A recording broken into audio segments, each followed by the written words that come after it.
Of course, small tridacna will only have small black pearls. There are also larger tridacna in this lagoon, and once they are harvested, we can collect larger black pearls. Can we harvest black pearls as big as the coming sea pearls? Captain Coster's eyes sparkled.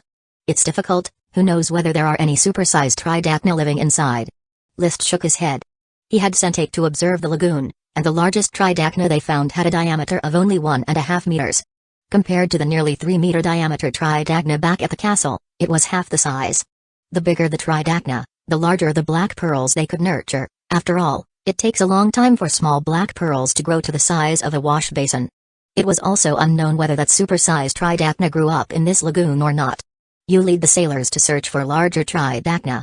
Return these small ones to continue growing, and we will harvest a batch of large ones.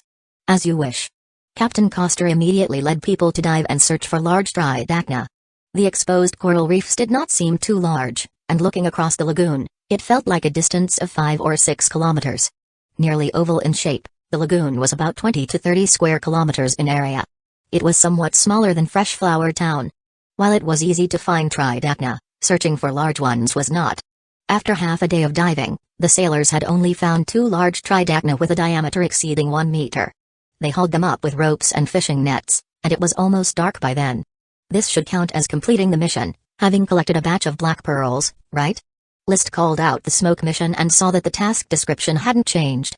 Unsure whether it was because the black pearls were still in the shells of the tridacna or because they didn't collect enough, he then instructed the sailors to drag a few smaller tridacna they had found previously onto the ship as well. Only then did he announce they would return. Back at the castle, the first thing he did was open these tridacna shells, but to their disappointment, the 2 large tridacna shells only contained 5 fist-sized black pearls. The smaller tridacna shells only had some fragmented small black pearls, none even the size of a ping-pong ball. It seems that my dream of creating coming sea pearls from black pearls to arm the fleet will have to be put on hold. Finding 3 black pearls suitable for making coming sea pearls in the beginning was really just luck. He composed himself. He summoned a smoke mission again, and this time, the smoke serpent script finally changed. Mission completed. Reward, 1 soul storage vessel. Chapter 343 Conflict involving Little Wheat Bug Soul Storage Vessel? It sounds like a very mysterious item, a jar that stores souls. It feels like something an evil magician would concoct. List pondered. Anything related to the soul is never devoid of evil. Previously, during the great battle with the ghost ship, he had obtained the soul submerged wood from Curtis Truth, tainted with the resentment of countless people. After all, it was made through the sacrifice of an entire ship's crew. The soul-disturbing agent obtained from Merle's tooth was also extracted from the blood of the dead. The triangular theory of magic power, materials, and spirit inherent to magicians naturally pushes them toward the exploration of the spiritual realm, the soul. List, too, wanted to know the meaning of the soul, but he was more keen on living a comfortable life.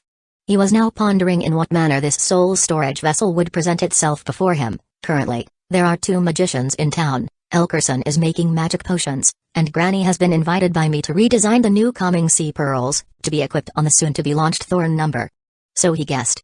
The soul storage vessel would either come from Elkerson or Granny. As for how he would obtain it, it was still unclear. But if neither of them offered it up voluntarily, he would make a thorough inquiry, unwilling to let his reward fall into someone else's hands. In the midst of thinking, the smoke serpent script had already morphed. Mission: the wheat leaves in Little Wheat Village turned yellow and withered, right near the Little Wheat Elf Bug's cordyceps. Despite the farmer's desperate efforts to water and pile on compost, it was ineffective, and even burned a batch of wheat seedlings. As the landlord, it's incumbent on you to solve the problem. Reward: an elf bug. After reading the mission, List understood that a new Little Wheat Bug was about to emerge in Little Wheat Village. Indeed, with the arrival of spring, everything came to life, and the elf bugs of Freshflower Town were also nurturing new life. The wilting of the wheat leaves must be due to the elf bugs recoiring large amounts of nutrients during their nurturing period, yet even with the farmer's desperate fertilization, they could not prevent the wheat leaves from continuing to yellow and wither. Why is this happening? As inspiration sparked in his mind, he swiftly arrived at the worm room on the 2nd floor. In the large box where the elves lived, Jail monopolized the central position, with a dozen elf bugs crawling around it pointlessly. Occasionally licking up some jade powder. Living quite a cozy life. Yet among them, there was a discordant elf bug, the Little Wheat Bug. At the moment, it appeared quite restless, and through the heart-mind contract connection, List could feel its inner world. Though not quite clear, the message was adequately conveyed. It was agitated and even developed a slight hostility due to some matters. "Little guy, come here." He extended his hand, inviting the little wheat bug to crawl onto it. At that moment, the sleeping jailer suddenly woke up, snatched the little wheat bug from List's hand, and put it back into the box. Wah! There was no special meaning, just mischief. You're immediately met by List's stern finger flick magic, sulking in the corner with its head covered. Wah, wah. You better behave yourself, I'm going to take care of your hide soon. List picked up the little wheat bug again, not before dropping a harsh threat. Wah! Jailer protested, not believing it was being mischievous. List pointed at it. Mind your hide. Woo-ah. Woo-ah. Woo-ah. Amid Jailer's protests, List left the worm room and hurried towards Little Wheat Village. Just as he arrived, he saw Isaiah discussing something with the serfs in the field. After the exchange of greetings, List knew they must be dealing with the wheat seedlings turning yellow, but he still couldn't help asking, "What are you doing?" Isaiah quickly replied, "My lord, there's been an issue with the wheat seedlings in Little Wheat Village, particularly near the cordyceps. The leaves are gradually yellowing, and it started just a couple of days ago. At first, I thought there was an issue with the cordyceps, but they're still healthy. I even asked Mr. Carter, and he told me the little wheat bugs are healthy as well." He then wondered if it was a nutrient deficiency, even contemplating if it could be related to the incubation of elf bugs. But using fertilizer did not help, leaving him puzzled. "If I cannot resolve this, I was preparing to seek your counsel, my lord, as I am powerless to face this situation. Agricultural anomalies in Freshflower Town should be reported directly to the castle. Because every anomaly might relate to the incubation of elf bugs, but after many false alarms, List cancelled this protocol. The occurrence of anomalies in farming is too common and most of them have nothing to do with elf bugs. Apart from the alerts provided by the smoke mission, not once was there an extra harvest." "I have understood." List did not blame Isaiah.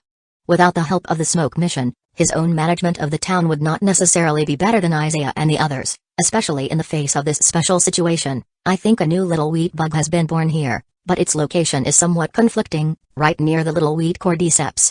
So, the two little wheat bugs are competing, causing the yellowing of wheat around them. Friction between elves is indeed rare, but it does not mean that they are all friendly towards each other. The slap Jayla gave Nami is clear evidence of that.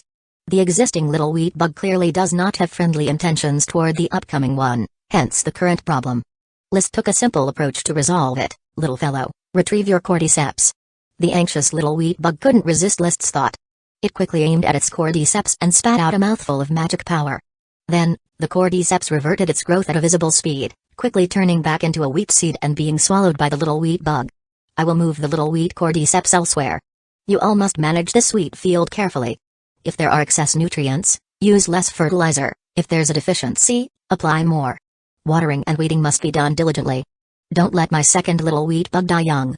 Rest assured, my lord, I will personally supervise the serfs in caring for this wheat field."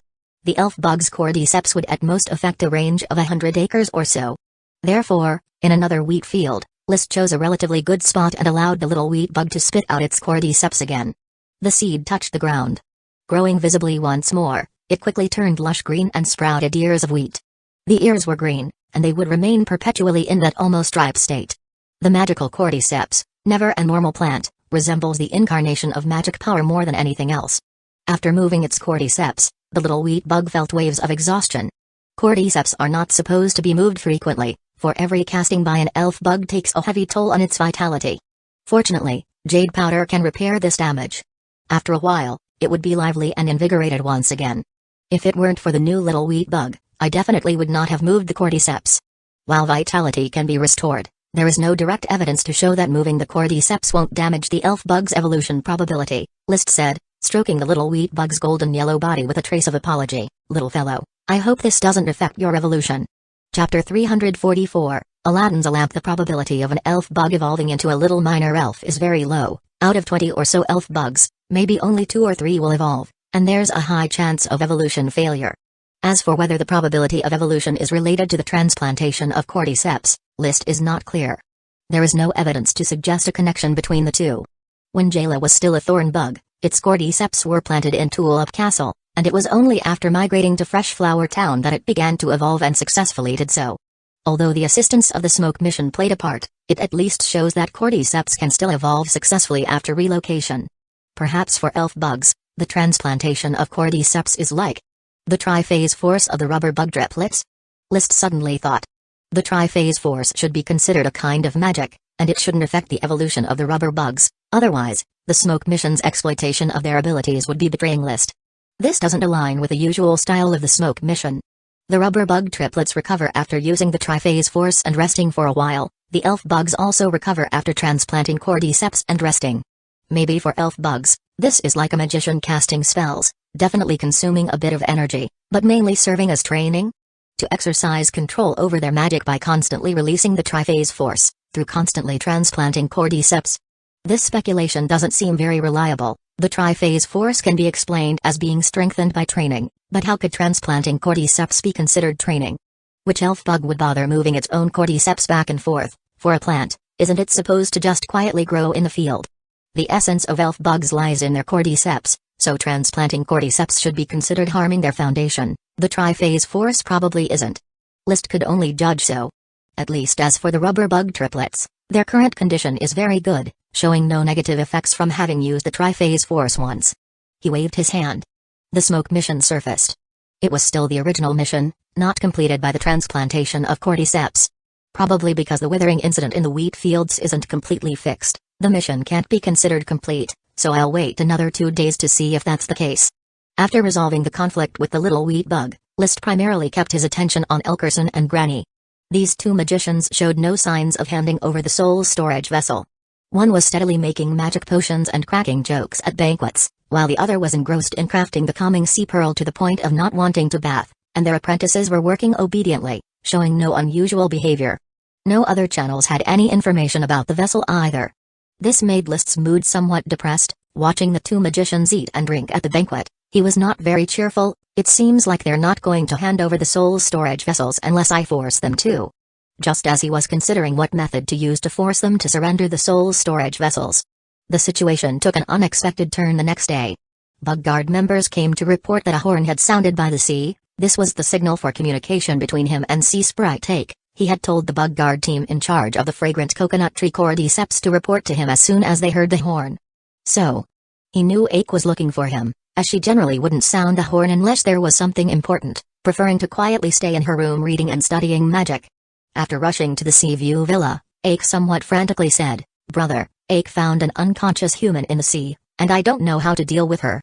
Following the direction of Ake's pointing hand, List saw a pale woman lying on the bed in the wooden house on the second floor.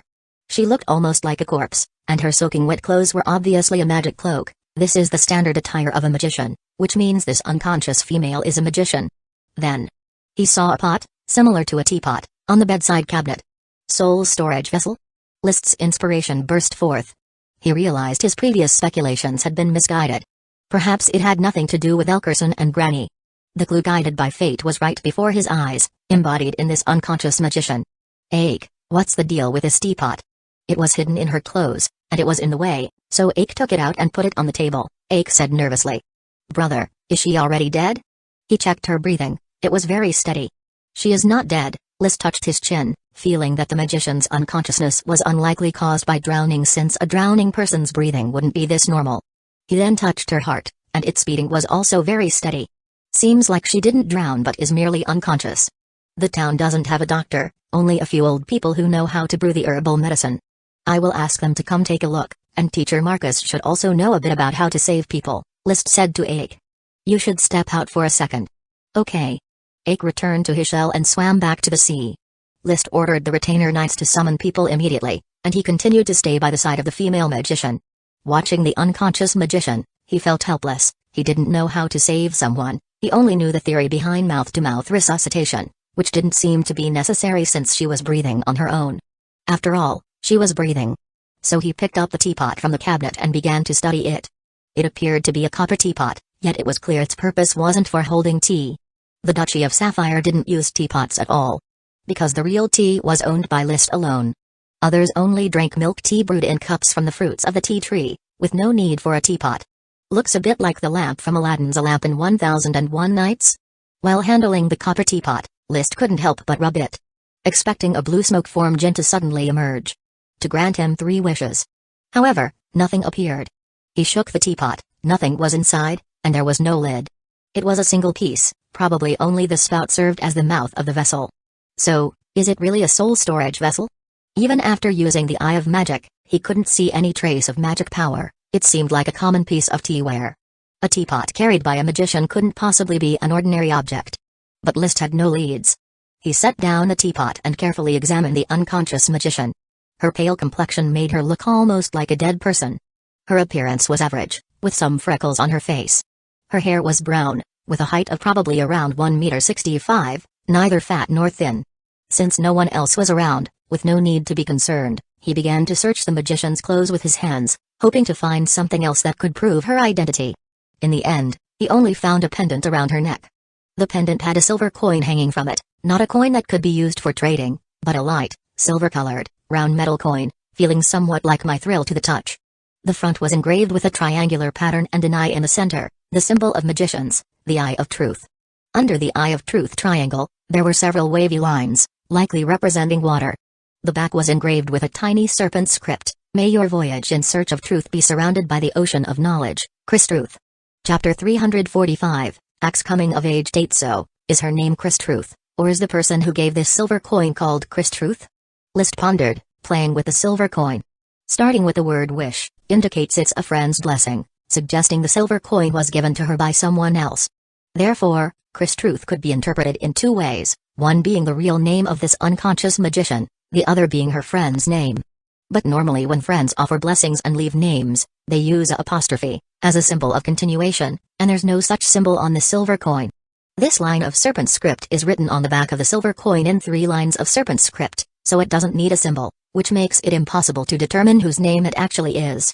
Of course, the above were merely List's fleeting thoughts. The name of the person didn't really matter, as the silver coin couldn't solve any identity issues.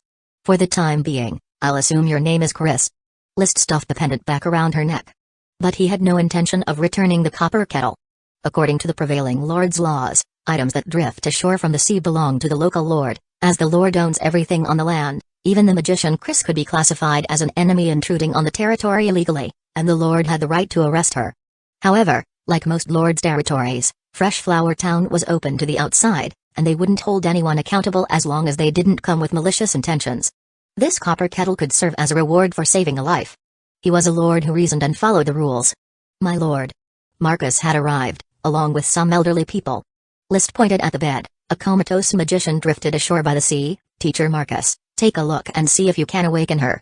And you folks as well, see if there's some herbal remedy that can treat someone in a coma. After a brief observation, Marcus shook his head. My lord, I can't see what her problem is. She doesn't seem like someone who has drowned. The elderly were even more clueless. They only knew how to use some simple herbs to treat common ailments. In this world filled with magic power, knights with chi could constantly condition and improve their constitution, so it was rare for them to fall ill. As a result, medical science was quite undeveloped. Once a peasant fell seriously ill, it essentially meant waiting for death, with no chance of recovery. List, on the other hand, did have ideas about developing medicine, but he had no leads to follow. For peasants, rather than spending high medical costs on treatment, it was more practical to practice chi. After all, with good food, drink, and diligent practice, one would certainly develop chi, while there wasn't such a high chance of cure for illnesses. An elderly man trembled as he said, Lord Landlord, maybe this young magician lady is just too weak. She might naturally wake up once her body recovers. That's possible, List nodded. To the butler, he said, Thomas, give every elderly person a copper coin as compensation for the interruption to their work. It was appropriate to offer compensation to the nearly senile folk who had to make the trip. Yes, my lord. Ah, thank you, Lord Landlord. The elderly left with copper coins in high spirits, while List was still discussing with Marcus. A magician has drifted ashore. Teacher Marcus, do you have any guesses? Magicians have weak bodies compared to our knights. They are no different from the average civilian. So, I don't think she could have been soaked in the sea for too long, and she doesn't show any signs of drowning. I suspect she might be a magician from Coral Island, or a magician brought by a passing ship. List said, although I don't know how many magicians there are on Coral Island, none of the exposed magicians match her physical features. She looks quite young, probably not over 25 years old. It's impossible for the island to have such a young magician. Maybe she's a magic apprentice? A magic apprentice? List thought for a moment. That's possible. Then, what could be the reason she fell into the sea and how did she manage to drift here successfully? According to Ax's description, Chris was picked up from the sea, floating on the surface in her clothes, which defied physics. The Sea of Azure Waves isn't the Dead Sea, it couldn't make a person float. I can't explain it, but I think we definitely need to strengthen our guard over her. Magicians are dangerous elements, Marcus said sternly. His dislike for magicians was no secret. He always had an unfriendly countenance towards Selkerson and Granny, let alone a magician with an unknown origin. After considering for a moment, List decided to move her to the residential area, find a house to arrange for special care, and have the patrol team watch her closely. As soon as the other party woke up, they were to notify him immediately. Then, he used a horn to call Ak over. I have taken the unconscious magician to the town for care, Ak. Human magicians are quite dangerous, they have an impulsive curiosity towards unknown creatures. It's best you don't interact with magicians before you come of age. Ak understands. The little sea monster sounded disappointed. It's a pity that Ak's legs just won't grow. I can't live with my brother and lead a life like a human. The day will come. List crushed her hair. Suddenly, he had an inspiration. He had Ak sit on a chair, then took out a leather tape measure to measure the length of Ak's legs. Based on your description, you were all seawater below the knee when you were born, and after 41 years, only the area below the ankles remains seawater. If we assume your growth rate remains steady, we can estimate how many more years it will take for you to come of age by the proportion of your legs. Ah, can we really do that, brother? Ak's eyes sparkled with small stars in an instant. It was not clear whether she was delighted at the prospect of knowing when she would come of age or impressed by List's profound knowledge. List smiled, lifting Ak's little calf. He placed one end of the leather tape measure on her knee, stretched it to her ankle, and measured 41 centimeters. Assuming the length of your foot is generally proportional to human body ratio, I estimate your foot is about 12 centimeters long. So, we can set up a linear equation. No, it's not that complicated. You grow about 1 centimeter a year. 41 years, 41 centimeters of leg length. About 12 centimeters of foot length remained, meaning Ak had about 12 years left to reach adulthood. Ak's little face fell immediately. Brother, does that mean Ak needs another 12 years to come of age? List also felt disheartened. Essentially, if there are no surprises and the reasoning is correct, and your feet don't grow faster than your legs, then indeed, in 12 years, you will reach adulthood. Of course, if your feet are smaller, maybe it will take 10 years or even less. Ak's height was at most 1.55 meters, her feet wouldn't be very large, perhaps they would be like bound feet. But no matter what, she still needed around 10 years or so to grow up. In 10 years, List would be 27 years old. It was alright, he could just barely hold on to his title as a young man. Chapter 346, Who am I, where am I Ak? Perhaps for a sea serpent, a decade is just a fleeting moment, reflected List, having not only calculated Ak's adulthood but also estimated the length of its life. 41 plus 12 equals 53. Reaching adulthood at the age of 53, and comparing it to human adulthood at 16 and a lifespan of 100 years, the lifespan of a sea serpent is roughly 330 years. A greater elf lives for 200 years, while a dragon elf lives for 500 years, with the lifespan of a sea serpent falling somewhere between 330 years, with one generation every 25 years, humans might have nurtured more than a dozen generations. If List hadn't become the Dragon Domain landlord, perhaps it would have been the son of his grandson's grandson's grandson attending Ak's funeral. Thinking about it that way, it was quite amusing. Humans have only a 100-year lifespan, can Ak live for 330 years? Ak asked, somewhat perplexed, but, brother, Ak doesn't want to live that long. It's fine as long as Ak lives as long as brother. List pinched her little hand and kissed it gently, saying softly, this is just an estimation, perhaps you could live longer, or you might not live up to 300 years. Let the future decide the matters of the future. Sooner or later, I am going to become a dragon knight and ride a dragon, and becoming the Dragon Domain landlord wouldn't be bad either, as it could mean living for 400 or 500 years. Ak let List hold her hand with a giggly smile. Brother can become the Dragon Domain landlord, so both Ak and brother can live for hundreds of years. Once I become a dragon knight and Dragon Domain landlord, I will take you to explore this world. I don't want to become a Grand Duke or a king, List remarked. A dragon can subjugate an entire kingdom, hence a dragon knight may choose to create a nation, but not all dragon knights enjoy founding nations, as many simply relish the rank of Grand Duke while still occasionally waging war for the kingdom. It's quite normal for a kingdom to have several dragon knights. Especially those dragon knights provided with dragons by a kingdom are bound to serve the kingdom. List couldn't decide what kind of dragon he would ride in the future, but at least being a ruler of a nation was not so attractive. If he had several dragons, he could give one or two to his descendants to let them enjoy the pleasures of being a king. When leaving the Seaview Villa, List felt his blood boiling with fervor. No matter what, I am destined to ride a dragon and become the Dragon Domain landlord in this life. for the sake of longevity.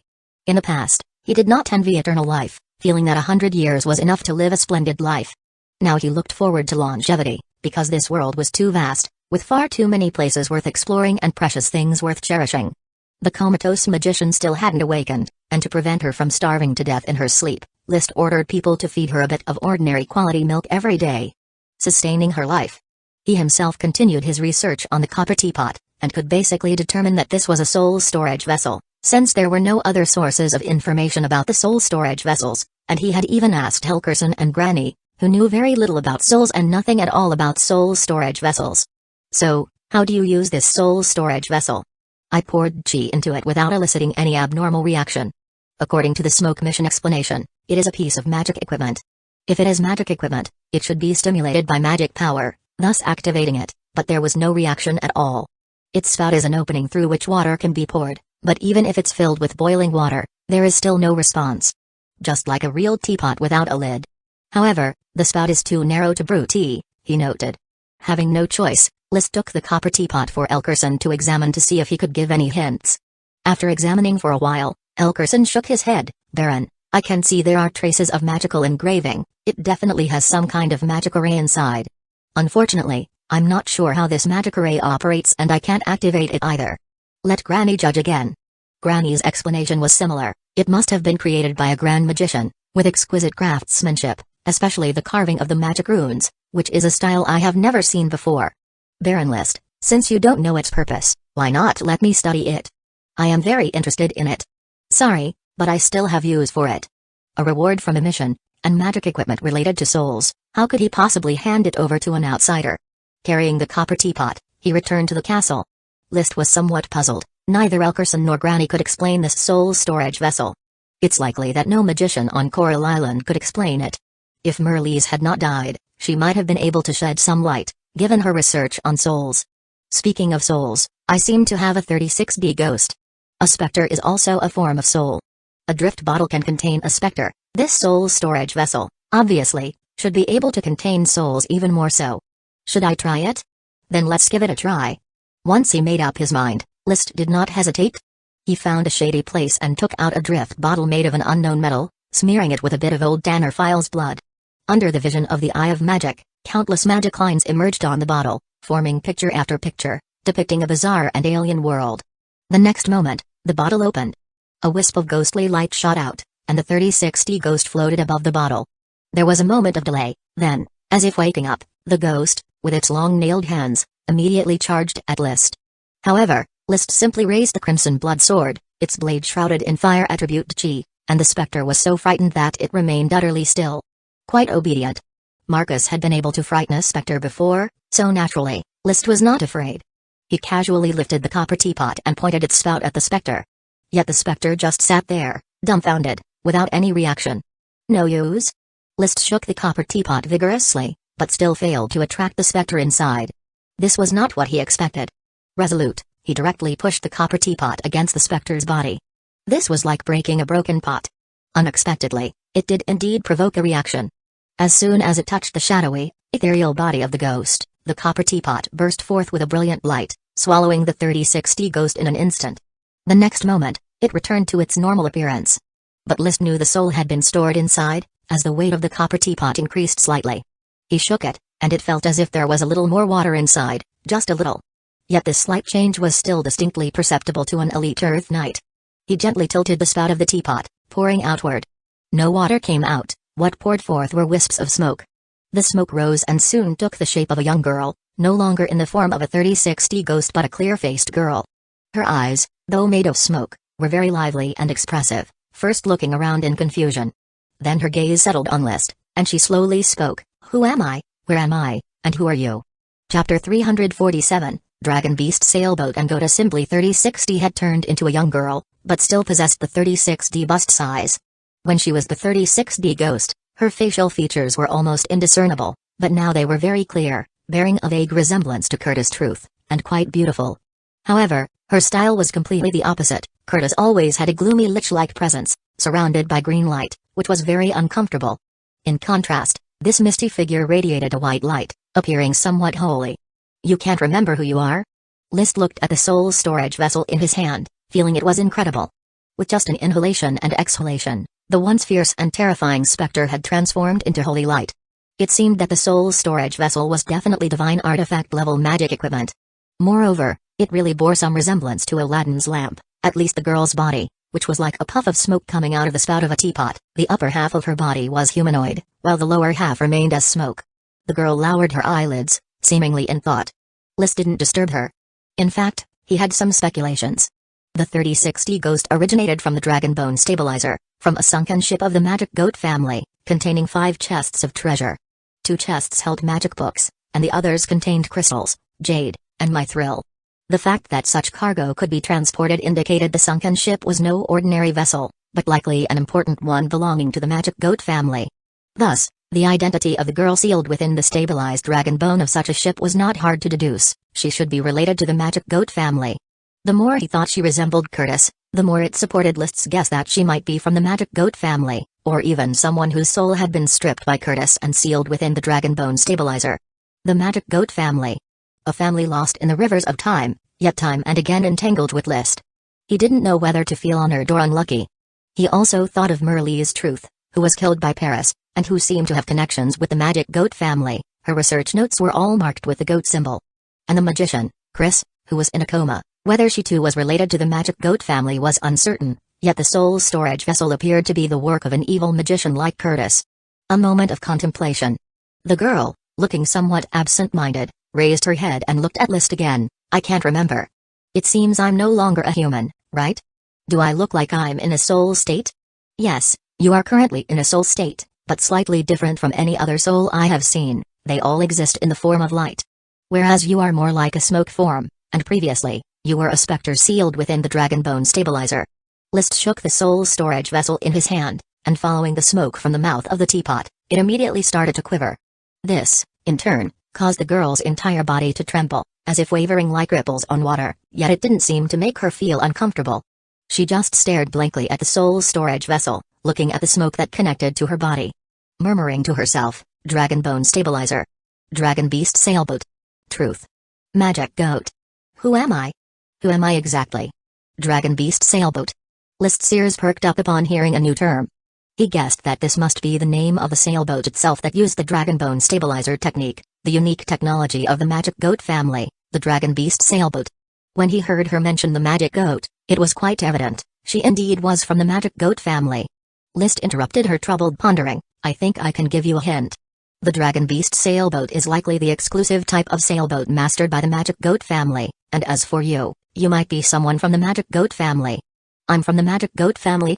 The girl seemed touched by a memory, yet she couldn't recall anything. Do you know anything more? List raised an eyebrow. Do you know Curtis' Truth? Curtis. The girl's face drastically changed, her expression full of panic, and her body made of smoke and light started to flicker. It's her. It's her. Curtis' Truth, that terrible woman. She's the one who killed me. She massacred the goat assembly. Anyone who didn't obey her commands was killed by her. Suddenly, she clutched her head and wailed in pain. Don't kill me. I'm Virginia, I'm your sister. Don't kill me, Curtis. It was unclear if the pain was too much, or if time had simply run out. She turned back into a wisp of smoke, returning to the soul storage vessel. When List shook it, he could feel the bit of liquid inside, but nothing would pour out no matter how he tried. Having no other choice, he stored the soul storage vessel in the gemstone space. Living things put into the gemstone space would soon have their souls extinguished and thus die, but a soul could avoid extinction if it took refuge in an object.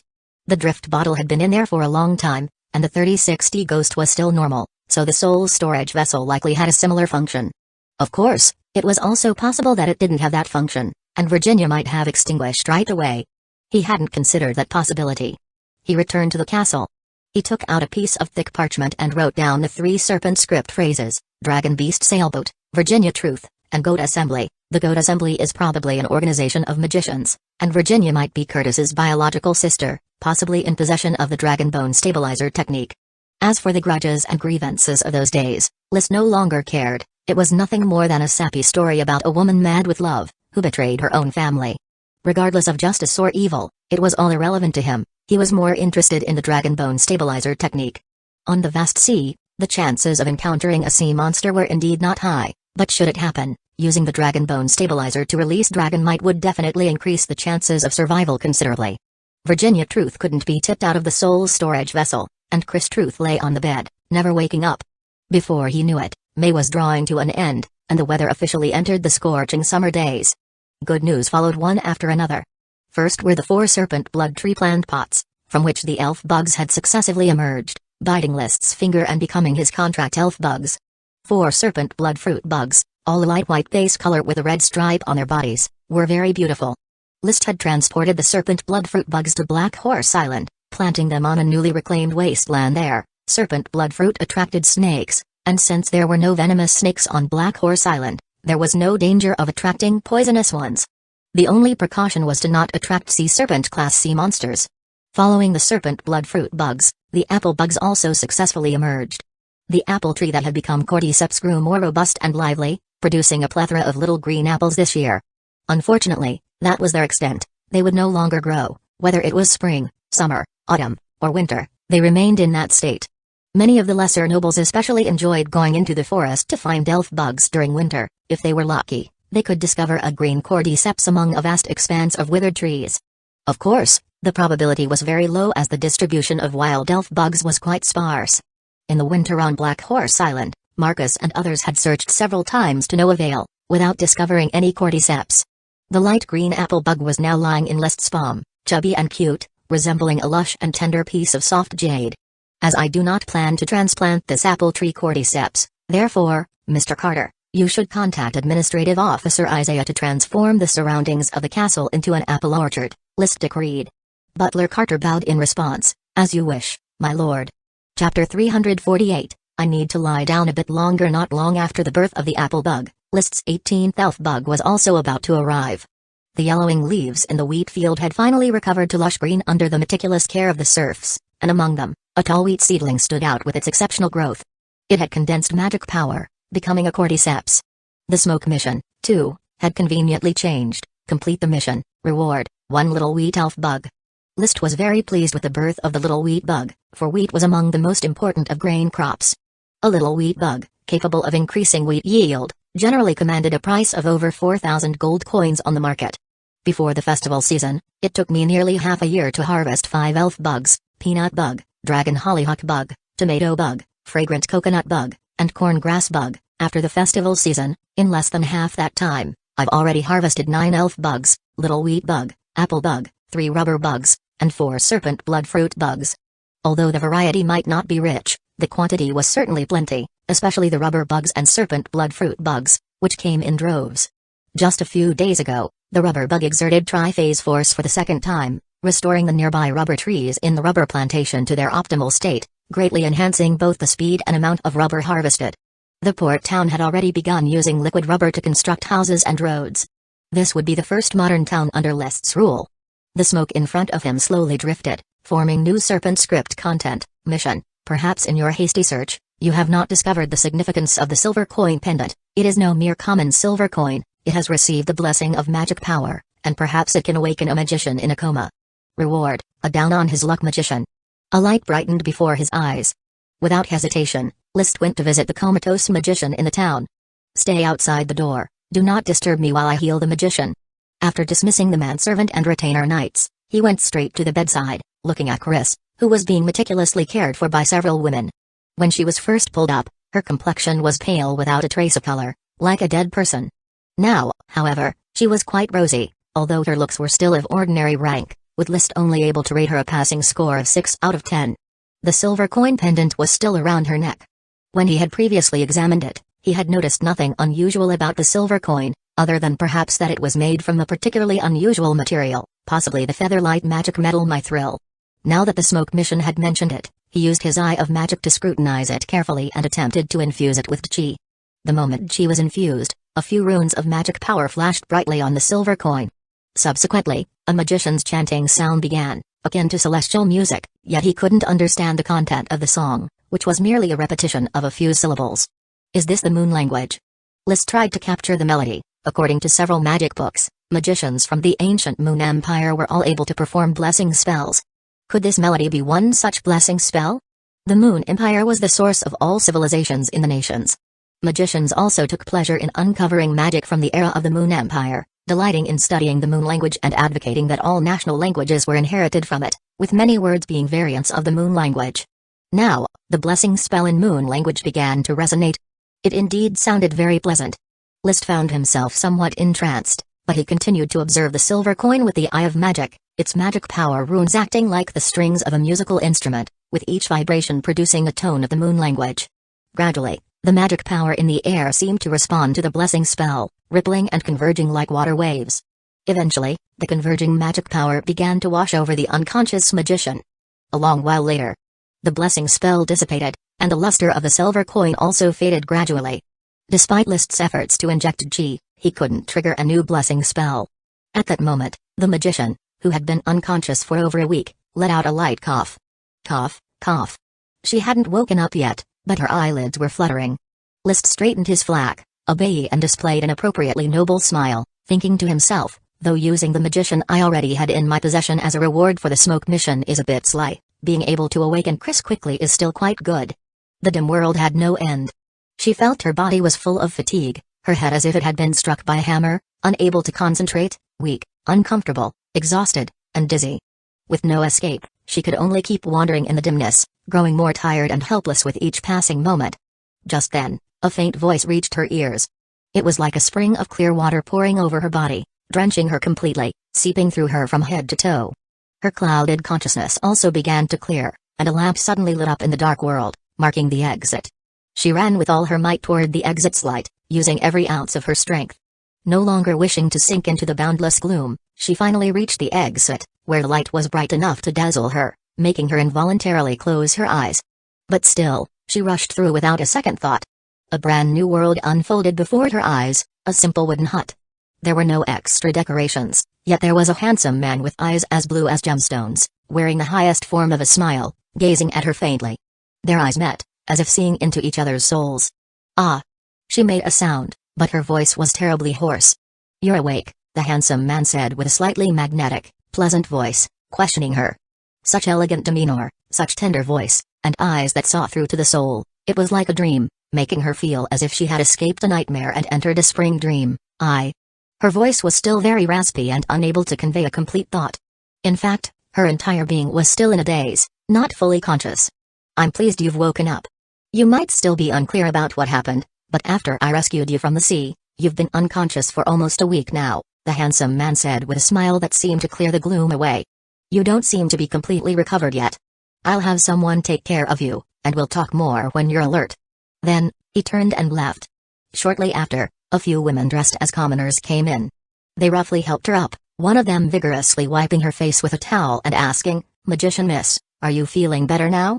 Another was braiding her hair with enough force to pull it out, while also speaking, "When the great and benevolent Lord Landlord rescued you, your hair was a mess. I'm not sure how you usually do your hair, so I just tied it into a ponytail for now." She was truly at a loss for words from being fussed over so much, but finally gritted her teeth and managed to say, "Can I lie down a bit longer? I'm feeling a bit dizzy." Chapter 349, The Bull Slaying the Dragon Plan. Chris Truth awoke. Despite still being weak, with the peasant woman's fussing, she had successfully sat up on a stool, ready to answer List's questions. "So, Chris Truth is your name?" "Yes, Baron," Chris nodded, then said in a slightly hoarse voice, "Thank you for rescuing me from the sea. For such a kindness, I do not know how to repay you." List said offhandedly, "How about working for Fresh Flower Town?" Chris did not catch on immediately. According to customary practice, she should have been polite before discussing repayment. Of course, my life was saved by you, Baron. I am quite willing to work for you. However, I am somewhat concerned that it may implicate you." The recruitment seemed to be going well, so List asked, "Implicate me?" Chris nodded. "Aren't you curious as to why I ended up in distress at sea?" "Quite curious. You can tell me about it." "I want to know about that. Since you are my life-saver, I shouldn't hide anything from you. The matter is very serious and involves a lot. I hope, Baron, that this information remains only with you, and it's best not to let a third person know. Is that so?" "Speak then, I will judge for myself."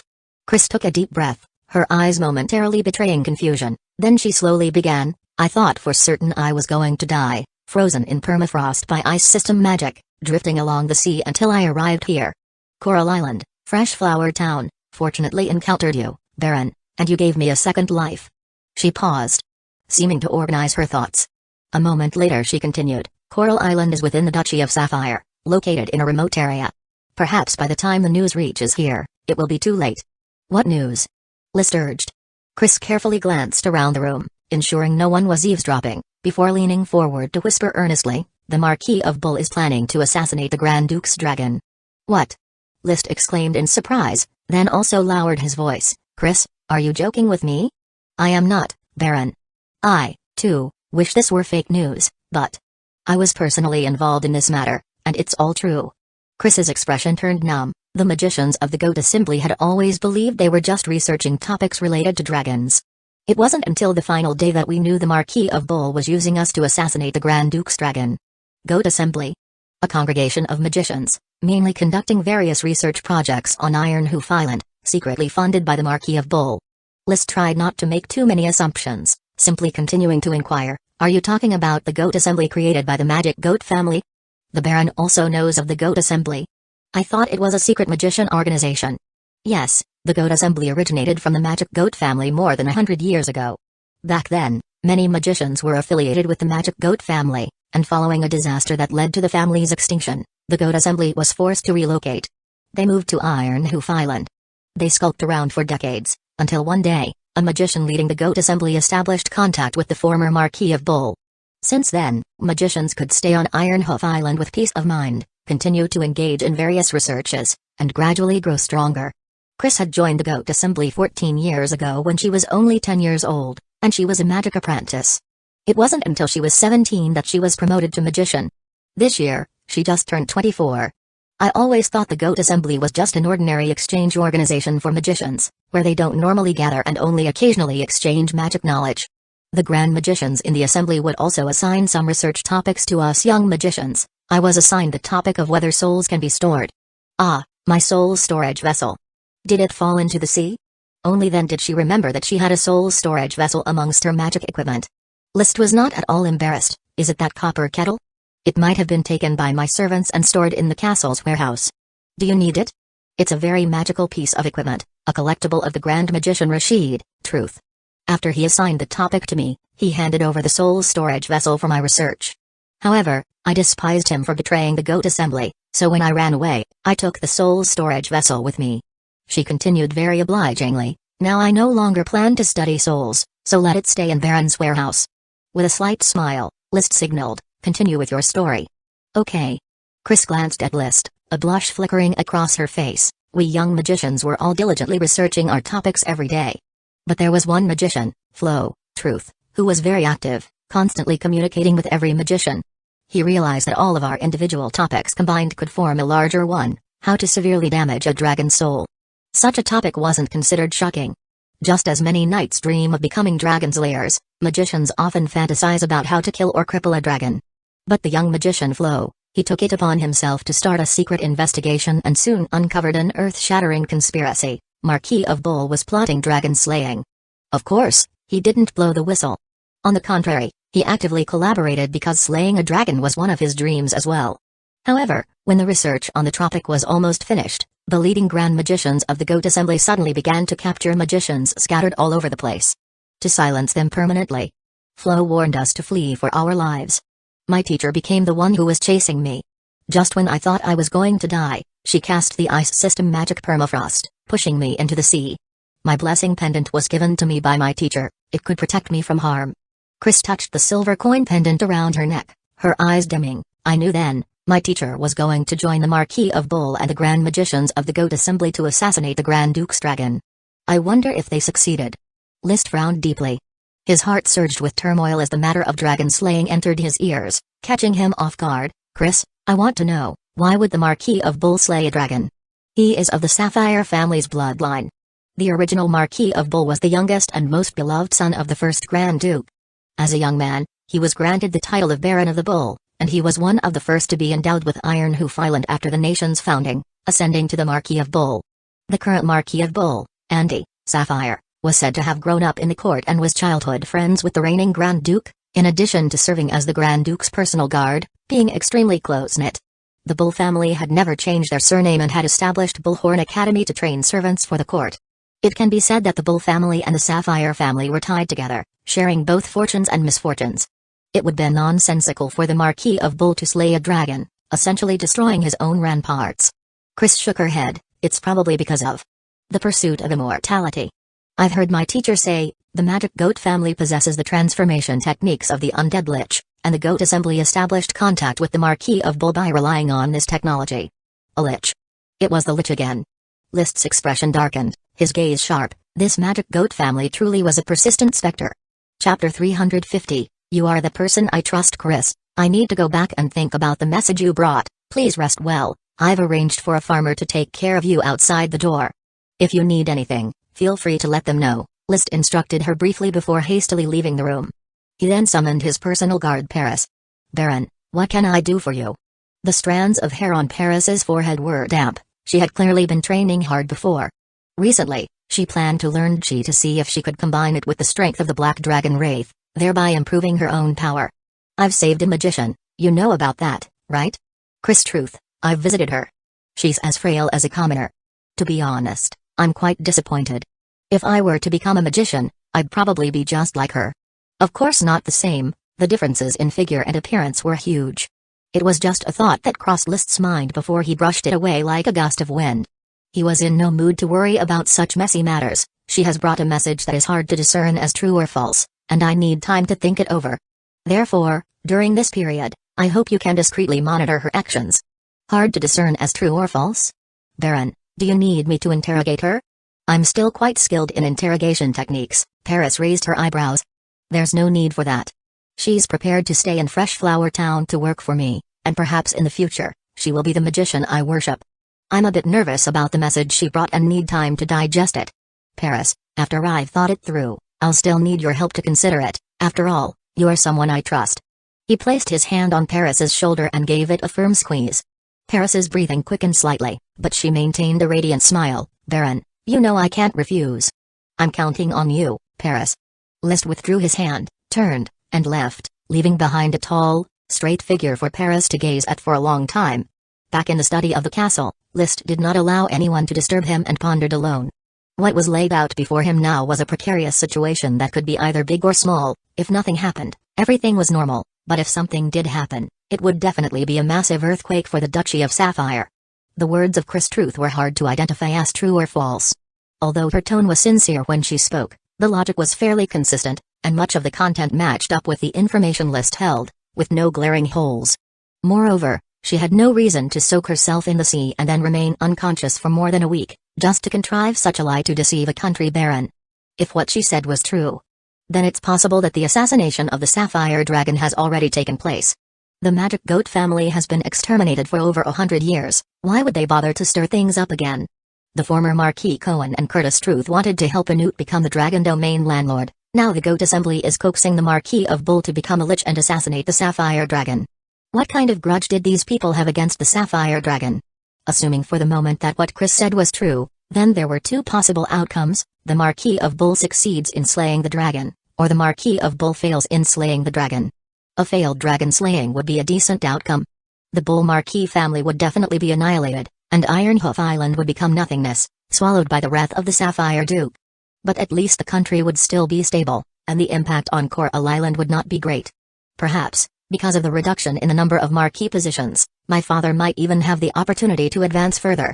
One man's meat is another man's poison. The larger islands of the Grand Duchy of Sapphire could only accommodate 7 Marquis. One more Marquis, and they would have to use the scattered minor islands to make up the area of the fiefdom.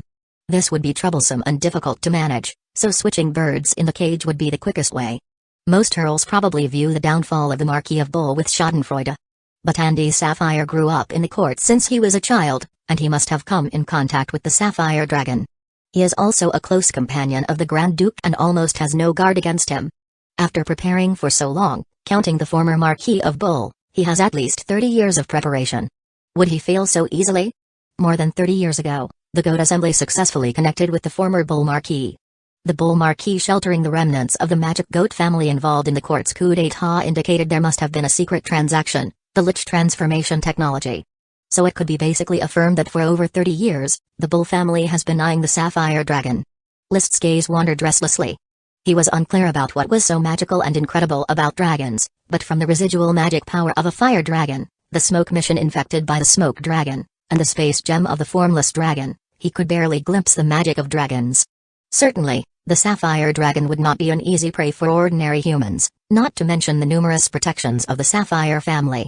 But still, a marquis, plus a magician organization, 2 generations, and over 30 years of preparation, could not be taken lightly. If the bull marquis really succeeds in slaying the dragon, and the sapphire dragon falls, then the Grand Duchy of Sapphire may have no possibility of existing anymore. A nation built because of a dragon could also be destroyed because of a dragon. Without a dragon to suppress the fate of the nation, the sword saints of the Sapphire family won't be able to guard the wealth accumulated and plundered for over 100 years. If the bull marquis truly accomplishes the slaying of the dragon, how should Coral Island face this situation, and how should I face it? The answer to this question had too many possibilities. There were opportunities but also dangers. Liszt could not make an accurate prediction, which made him feel terrible. He preferred orderly progression and disliked having his plans disrupted by unforeseen events. Now, with Fresh Flower Town and Black Horse Island on the rise, as long as he had time to develop, dragon riding was a matter of sooner or later. I hate this feeling of having no control over the future. Accustomed to the positive choices that the smoke mission brought to fate, Liszt now felt very anxious. He wanted to talk to someone. Marcus? Marcus was just an elite Earth Knight longing for nobility, without a great perspective on the wider situation. Galtai?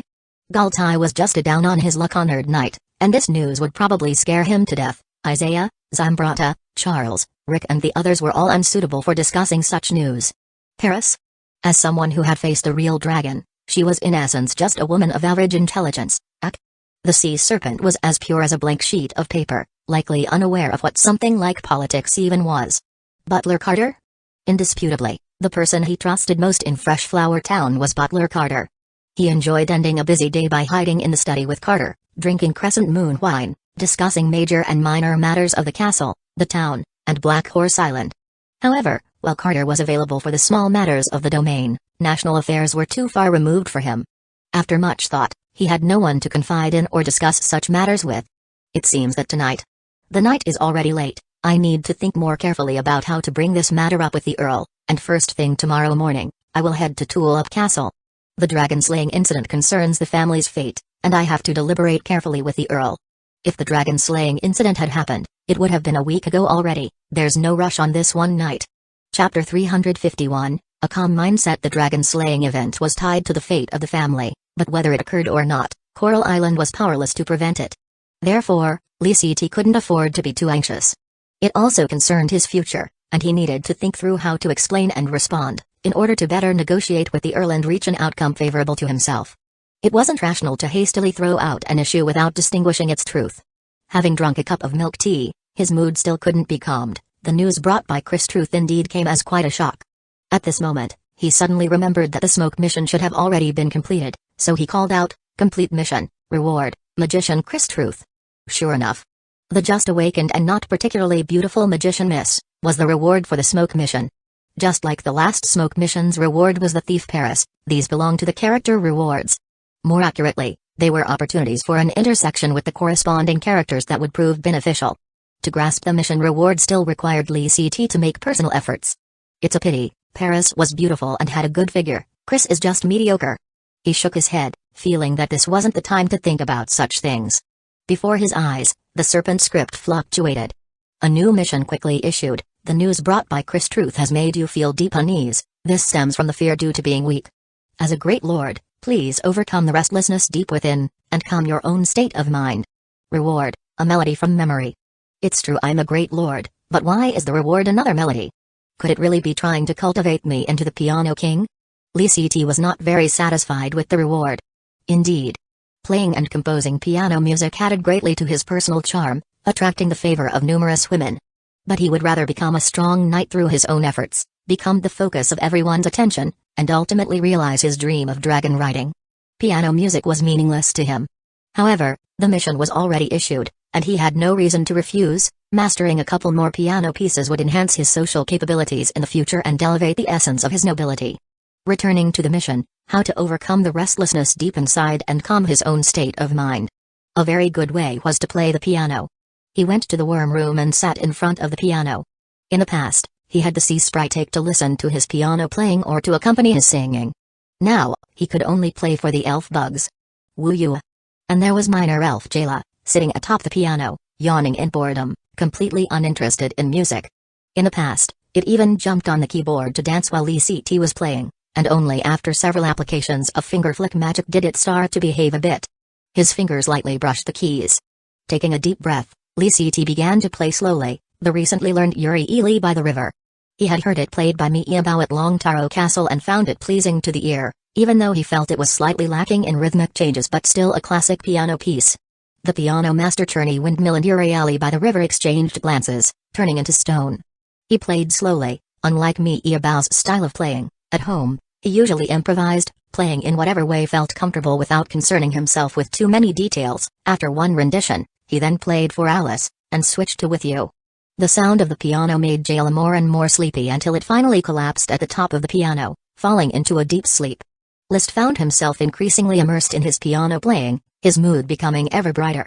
He realized how much he truly enjoyed the piano, as each time he played, his spirits were instantly uplifted, as if there were no trouble that piano music couldn't resolve. If there was, then he would simply play two pieces.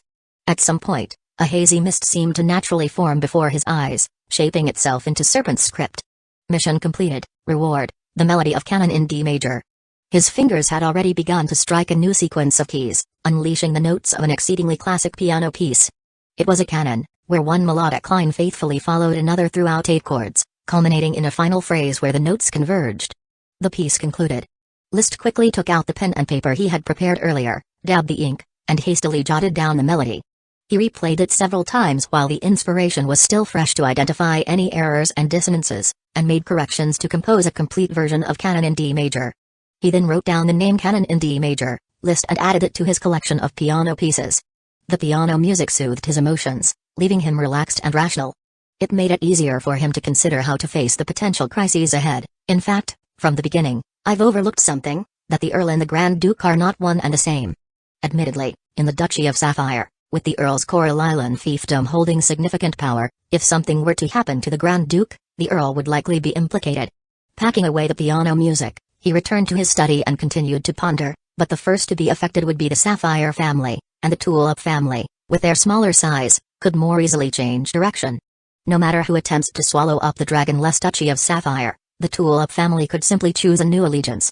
Of course, switching allegiances isn't a matter of pride, and their treatment would accordingly diminish, but the wise know to adapt to the times. There's no need to stay blindly loyal to a potentially falling Sapphire family. The Earl, being a Sky Knight of the Sword Saint level, commanded a band of elite Earth Knights. This fighting strength was quite significant, not to be easily disregarded. Unless faced with an overwhelming army, it was unlikely that anyone would eradicate the Tulip family. Coral Island, an offshore isle, hardly seemed worth the major nobles on the mainland dispatching an entire knight order. If dragons were sent, that would be a different story. If indeed a country were to use dragons against an earldom, Liszt felt that his family might as well eat, drink, and then just sit and wait for death. So, with the towering figures of the Sapphire family to weather the storm, I don't need to worry too much. All I have to do is wait for the situation to unfold. The Earl would likely do the same, making early preparations to seize an opportunity, whether the dragon slaying succeeds or fails. That night, he managed to sleep quite soundly. Early the next day, before dawn had broken, Liszt was already up. He donned his leather armor, girded the crimson blood sword, mounted his lead dragon horse, and led the blizzard beast Dausn, ready to set out for Tulip Castle. He also notified Paris, asking her to bring Chris Truth with her to Tulip Castle. On the way, there was no need for him to guide it, as the lead dragon horse instinctively knew the way to Tulip Castle, so atop the horse's back, he began to examine a new smoke mission. No one can predict whether the road ahead is fraught with thorns or smooth sailing, but one must always be prepared to face difficulties. The robust finances of Fresh Flower Town are more than sufficient to support a knight squad. Let them become your followers, to clean your blade. Reward, a forgotten chi secret technique. Chapter 355. 6 newly recruited Earth Knights had gone through a period of adjustment without causing too many issues that dissatisfied Liszt. However, Liszt planned to consider their allegiance after a full 3 months. Now that the smoke mission had issued a task in advance, with a reward as valuable as a chi secret technique, he had no reason not to complete it. After I return, I will have these 6 follow me. The sunrise had yet to break the eastern sky, and the early summer morning still carried a lingering chill, While List's thoughts flickered rapidly, no one can predict whether the path ahead is full of thorns or a smooth journey. Does this mean that even the smoke mission cannot influence the threads of destiny tied to the sapphire dragon? On second thought, that seemed incorrect. If the formless dragon could be influenced, there was no way that the destiny thread of a gemstone dragon would be thicker than that of a sacred dragon. Perhaps it's a matter of distance? He suddenly realized, up to this point, I have undertaken 60 smoke missions, completing 57 of them, with only 3 changing. The old tanner's hidden books, the thief spying on the landlord, and the founding of the fire dragon brick factory. Out of all the tasks, 59 were related to Fresh Flower Town or Black Horse Island, with only one concerning Duniko Hyacinth. In other words, the range within which the smoke mission could influence the threads of destiny was all within List's territory. The only exception, Duniko, who had shared a bed with him, was undeniably also influenced by that unhealthy relationship, however slight the pull on her thread might have been. As 3 months had passed since List gave up on going to Red Crab Island to find her, there were no more ties, and the threads of destiny had likely already snapped. So, it was because the formless dragon stayed near Fresh Flower Town that it was affected by the smoke mission, or perhaps by the power of destiny of the smoke dragon. But with the sapphire dragon located on the distant Blue Dragon Island, the smoke mission simply cannot involve it? These were only speculations, without any concrete conclusions.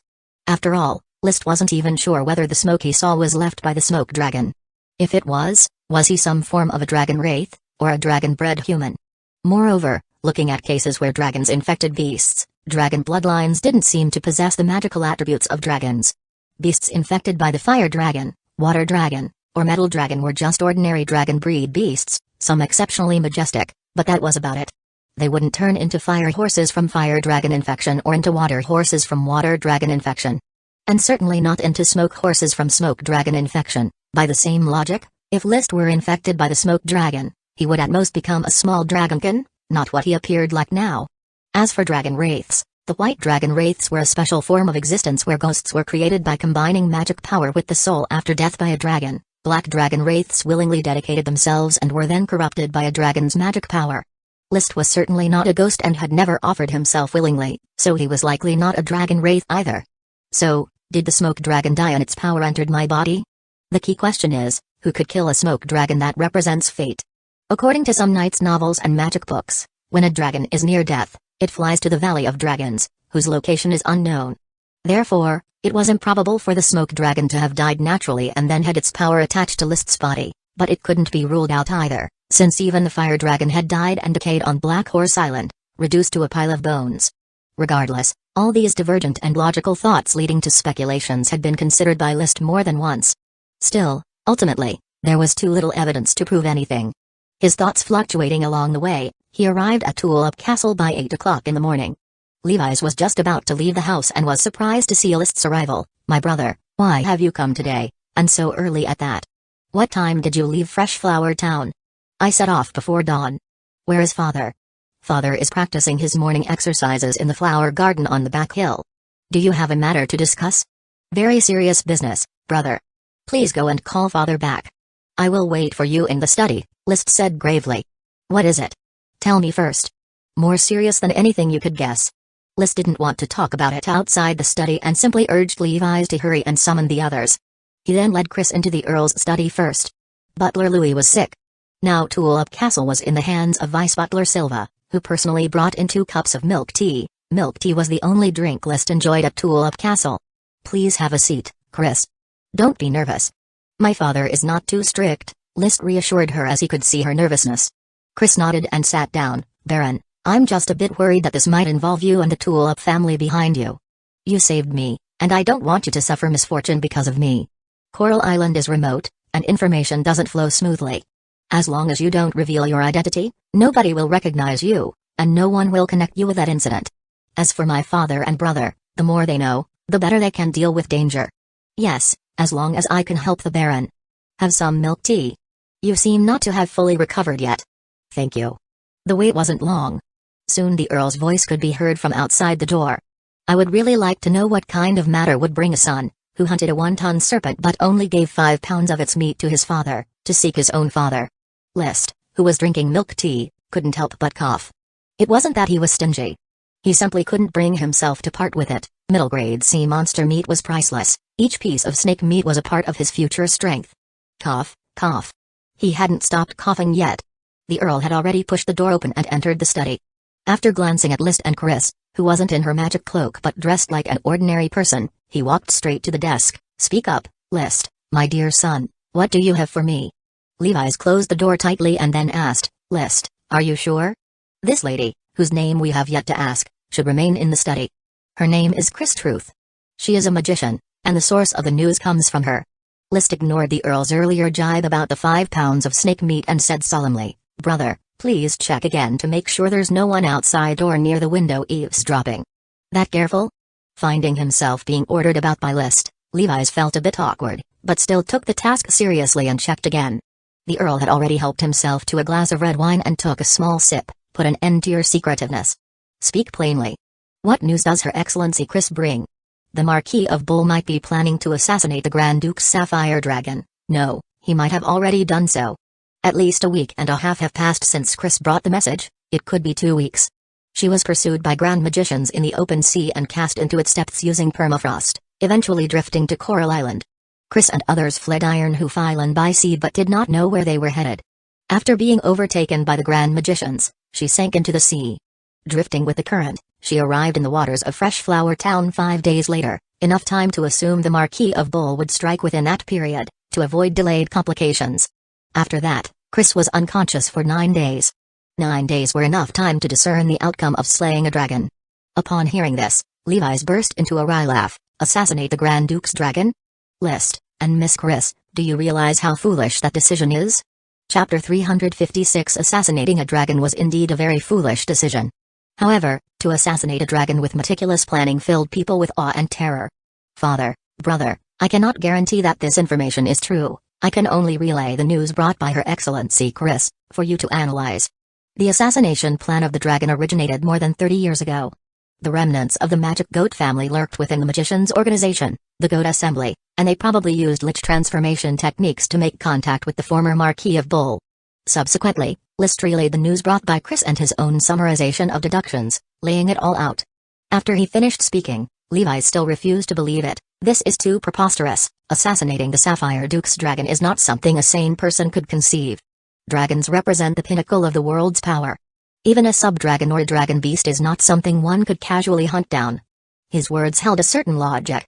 Just as there was an immeasurable gap between Sky Knights and Dragon Knights, there existed an immeasurable gap between magical beasts and dragons. Sky Knights and Grand Magicians were mighty, they could hunt down intermediate magical beasts and even advanced magical beasts. But between advanced magical beasts and dragons, there lay super magical beasts, high-level dragonkin magical beasts, and super dragonkin magical beasts, 3 tiers of separation. It was hard to imagine anyone being able to overcome so many levels and kill a dragon that underpinned the fate of a nation. Therefore, the Marquis of Bull's dragon assassination plan seemed like a tasteless joke. The Earl didn't laugh, he looked at Chris. "You are a magician from the Goat Assembly, then, do you know a magician named Weber Truth?" "He is one of the lead grand magicians of the Goat Assembly, we call him Instructor Weber. He's responsible for guiding new members to join." "What about Warrant Truth?" "Another lead grand magician. It was he and my teacher, Ivy Truth, who were responsible for hunting down us young magicians who knew the secrets," Chris answered with some pain. The Earl nodded and said to List, "Escort Her Excellency Chris to rest, and then come back so we can talk more." "Yes, father." After List had escorted Chris out, Levi's couldn't wait, saying, "Father, you can't possibly believe the news List brought is real." "I have never believed a word said by that magician Chris from beginning to end." "Don't be hasty, Levi's." The Earl sipped his wine, his expression stern. "I've met Weber Truth and Warrant Truth on one occasion. They are the 2 grand magicians worshipped by the Marquis of Bull. As for the Goat Assembly, I have heard of this magician's organization. It originated from the exterminated magic goat family." "Is that so?" Maybe Chris just appropriated the name Goat Assembly to concoct a plot. Magicians love engaging in such things. What could possibly be on Coral Island that merits a magician's scheme? Who would immerse themselves in seawater, unconscious for 9 days, just to get close to a baron? Or to approach me through List? The Earl said, his expression returning to calm. "The odds are 9 out of 10 that it's true.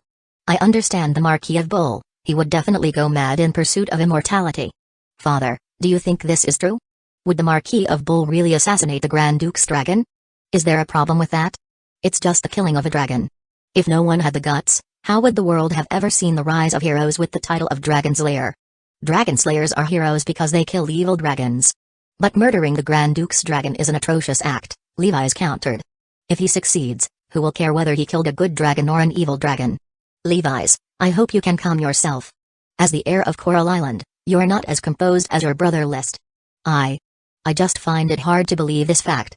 Belief is not important, what you need to learn is to distinguish the primary from the secondary, the Earl said. List brought this news solemnly. He cannot tell if it's true or false, and neither can I.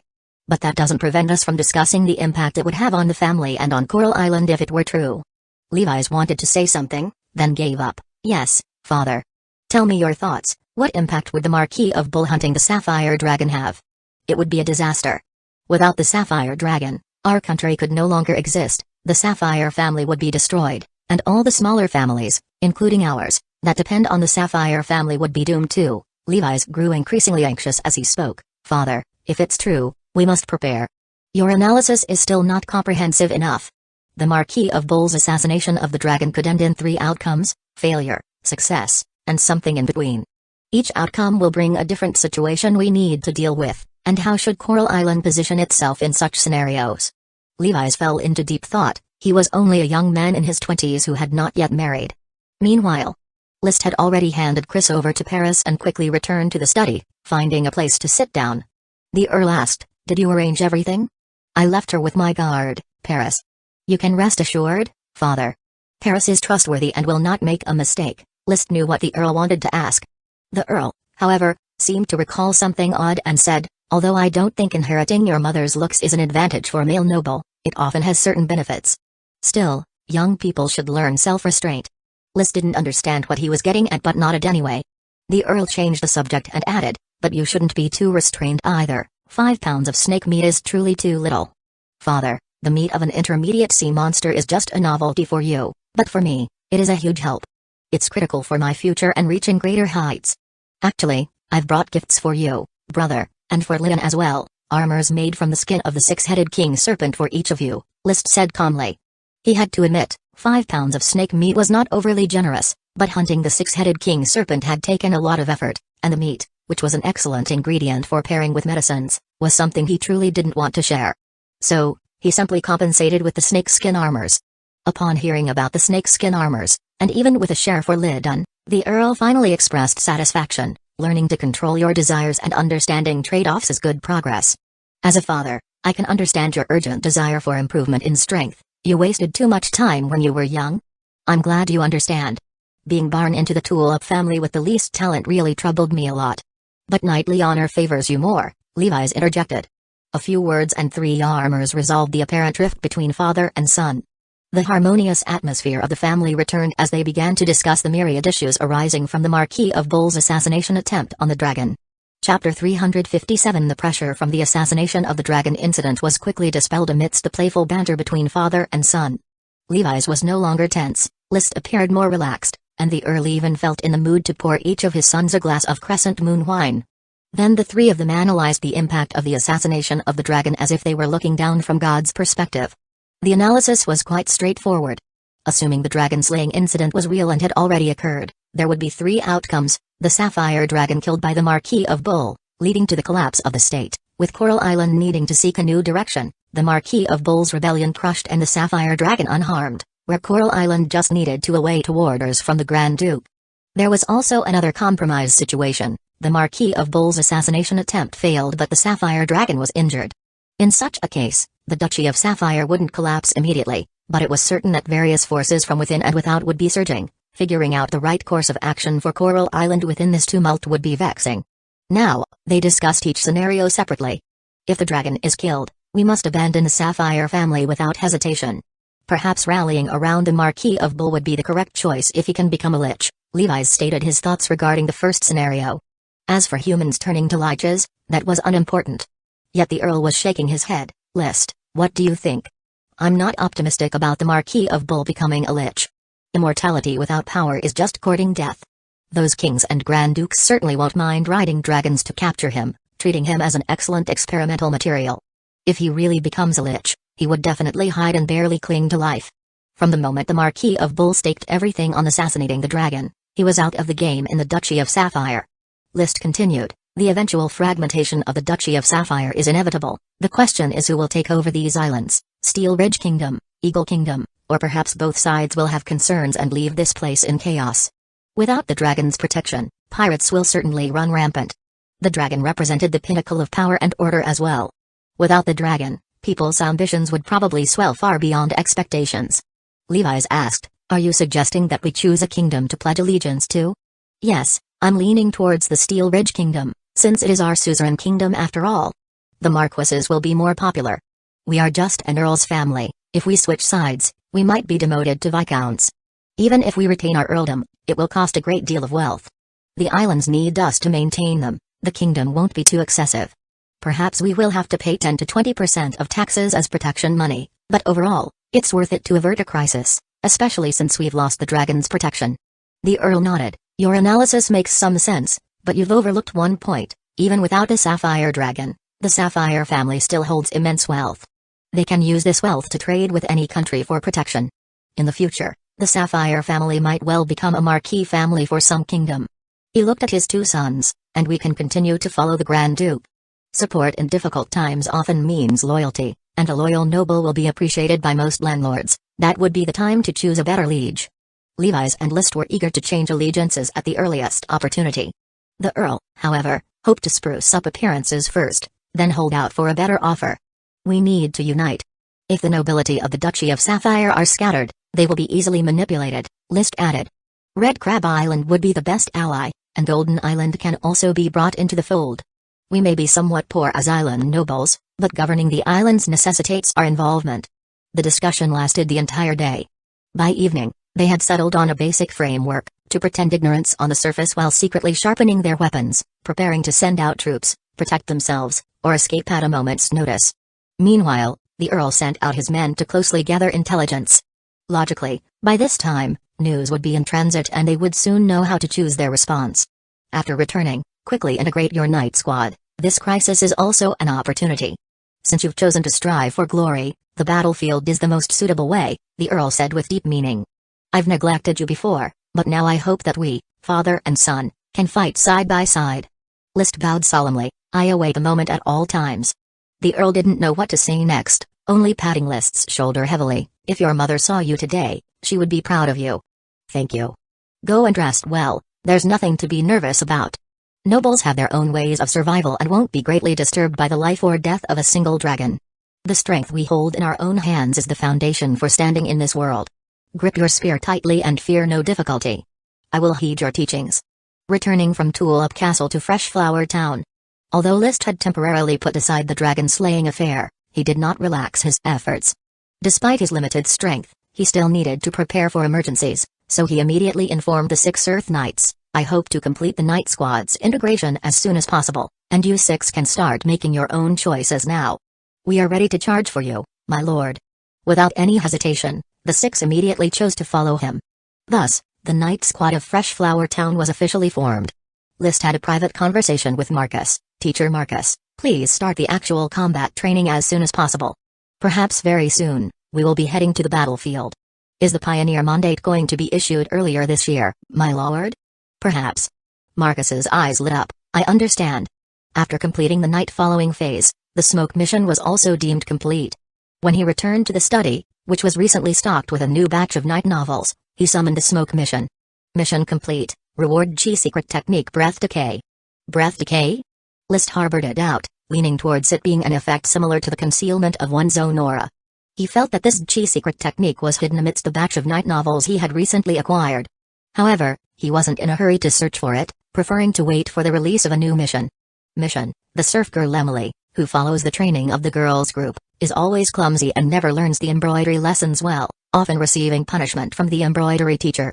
Therefore, she prefers night classes that help her gain confidence. She is even able to cultivate chi faster than the boys. Please arrange her training reasonably. Reward, Dowson's new magic. I'm about to learn Dowson's third kind of magic. List received the good news, and with the impending battle, Dowson would become his greatest helper. With the acquisition of new magic, Dowson's combat power was set to increase further. The only pity was that the 8 tiny ones were still young and slow at learning magic, hardly resembling intermediate magical beasts. Dowson at the same stage had already learned rock spike through explosive mouth skills under List's guidance. It seemed the 8 tiny ones needed more intensive coaching.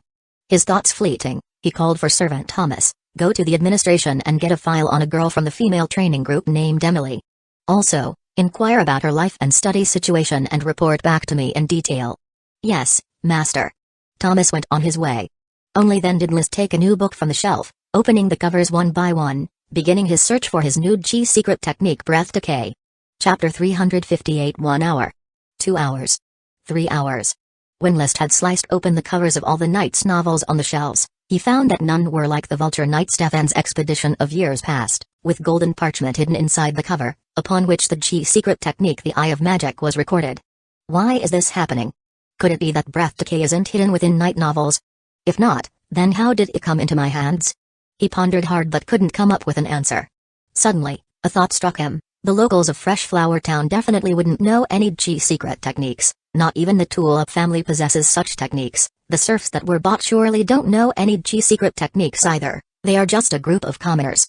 But Chris is not a local, she might know. His follower, Charles Trapp, wasn't a local either, but if he truly knew Chi secret techniques, he wouldn't be in such a sorry state. Paris wasn't a local either, but since she had never practiced Chi before, she most likely wouldn't possess any secret techniques. Otherwise, given the relationship List felt he had with Paris, she would have presented them to him with both hands. Therefore, he went straight to Chris's living quarters, which were arranged next to Paris's, both in the noble living area. How are you resting? List asked gently. Much better, thank you for your concern, Baron, Chris replied, having donned her magic cloak and currently holding a magic book for reading, a book that List had lent to her. He had already signed a contract with Chris, officially hiring her as his magical consultant. List had originally planned to pay her. But Chris refused and decided to work for List without compensation as a way to repay the debt of saving her life. Of course, all her basic needs such as food, clothing, lodging, and traveling expenses had to be funded by List, as well as supporting magic books, experimental materials, and so on from the castle. This situation left List quite perplexed, wondering whether he had acquired a free magician, or she had acquired a free patron? Luckily, the talent of Chris Truth was promising. She had advanced to magician at the age of 17, and there was hope for her to aim for the rank of Grand Magician in the future. She was proficient in the water, fire, and wind systems of magic and had a slight understanding of the earth and lightning systems. Since she had long been engaged in theoretical research, she wasn't very skilled in making magic equipment, but her potion making was very adept, having relied on her potion making for income at the goat assembly. I should have let you rest for a few more days, considering that your body hasn't fully recovered, but as you know, the situation I am facing is somewhat tense. I understand, Baron. Please command me for any work you have, she responded. Currently, Fresh Flower Town is cooperating with 2 magicians, Elkerson and Granny. Granny is responsible for making magic equipment for me, occasionally visiting. Elkerson makes magic potions for me, and I plan to transfer his duties to you, said List. He had already planned to have Elkerson focus solely on collecting magic books and acquiring magic through various channels, so there was no longer a need for him to stay in Fresh Flower Town making magic potions. He believed that second-hand books and magic trade would be enough to fill his coffers abundantly. Chris nodded. I am very skilled at making magic potions. There will be no problem. By the way, do you happen to know what auxiliary magic medicine means? List asked, thinking of his auxiliary magic medicine dragon hollyhock, whose seedlings had yet to sprout, so research had not yet begun. Sorry, Baron, I haven't heard any knowledge about such magic potions. It doesn't matter. Someone told me that my dragon hollyhock has mutated and it has become a variety of auxiliary magic medicine, but it hasn't grown up yet. When they mature, I hope you can help me research what the effects of auxiliary magic medicine are. Of course. The town currently has black tulips, rapid growth magic thorns, common flame mushrooms, and the auxiliary magic medicine dragon hollyhock. In winter, we can also grow ice snow flame mushrooms, totaling 5 types of magic potions. Your job is not an easy one. Have you considered selecting some children from the town to be your magic apprentices? If I need to, I will choose magic apprentices. Baron, the inheritance of truth requires a lot of energy to complete, and I may not be suitable for it yet. I haven't recovered from the shock of my last magic apprentice's death. She was killed in an explosion during an experiment. It seems being a magic apprentice is indeed a high-risk occupation. He decided not to beat around the bush anymore. Chris, you work at the goat assembly. Have you ever come across any nightly Chi secret techniques? Chi secret techniques? Chris thought carefully, then shook her head. No, I rarely have contact with knights. The closest I ever got was probably being chased by one. Really none? None. List pressed down the disappointment in his heart and continued with a smile. Then, can you tell me the casting scheme of the Spring of Water from the 6 water system spells that you know? I have always had a great interest in studying magic. He actually had no interest in it. But Sea Sprite was very interested. She had already learned the Water Arrow spell, Water Arrow Barrage, Water Wheel Wall, Water Bullet, and Water Whirlpool, and started studying the Water Wave Shield, a spell only a Grand Magician could master. However, due to her insufficient proficiency in magic arrays and magic runes, her progress in learning the Water Wave Shield was slow. Another spell like Spring of Water could enhance Ake's foundation. In fact, List was also preparing to have Ake write down all the difficulties she encountered while studying magic and have them solved through him by Chris. Effectively finding Ake a teacher. Baron, you don't need to be so polite. You are my lifesaver, just command me if you need anything. I will organize the casting scheme for the Spring of Water right away and hand it over to you. I might ask you for some knowledge related to water system magic in the future. I am willing to provide answers for you, for any needs in life, just let me know. If possible, I will try my best to satisfy them. Consider Fresh Flower Town your home and start a new life here. Chris's eyes shone brightly. Yes, Baron. Returning to the study, List continued to ponder where he might obtain the G-secret techniques. Logically speaking, if he didn't seek them out, the G-secret techniques would probably appear on their own soon, but he had grown accustomed to collaborating with a smoke mission to proactively obtain his rewards. Knowing that the G-secret techniques were within reach yet unable to obtain them was quite distressing. He annoyedly downed a cup of milk tea to calm his mood. He casually flipped open a magic book on the desk, titled Cavendish's Air Capture Records, which were the research notes of a great magician named Cavendish Truth. The book documented Cavendish's research on air, which he believed differentiated magic by its combination with substances in the air.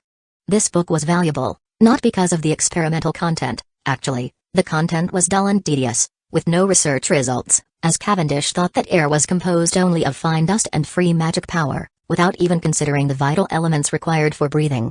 The real value lay in Cavendish's detailed record of the entire process of preparing his mage tower, including the necessary materials, their prices, the manufacturing of experimental equipment, and the efficiency of potion production. This gave List a very clear reference for the experimental costs of magicians, potentially reducing the likelihood of being swindled by unscrupulous magicians in the future. Of course. Now when he opened this book, it wasn't to read it, but to consider a possibility. Why couldn't the G-secret techniques be hidden inside the covers of magic books?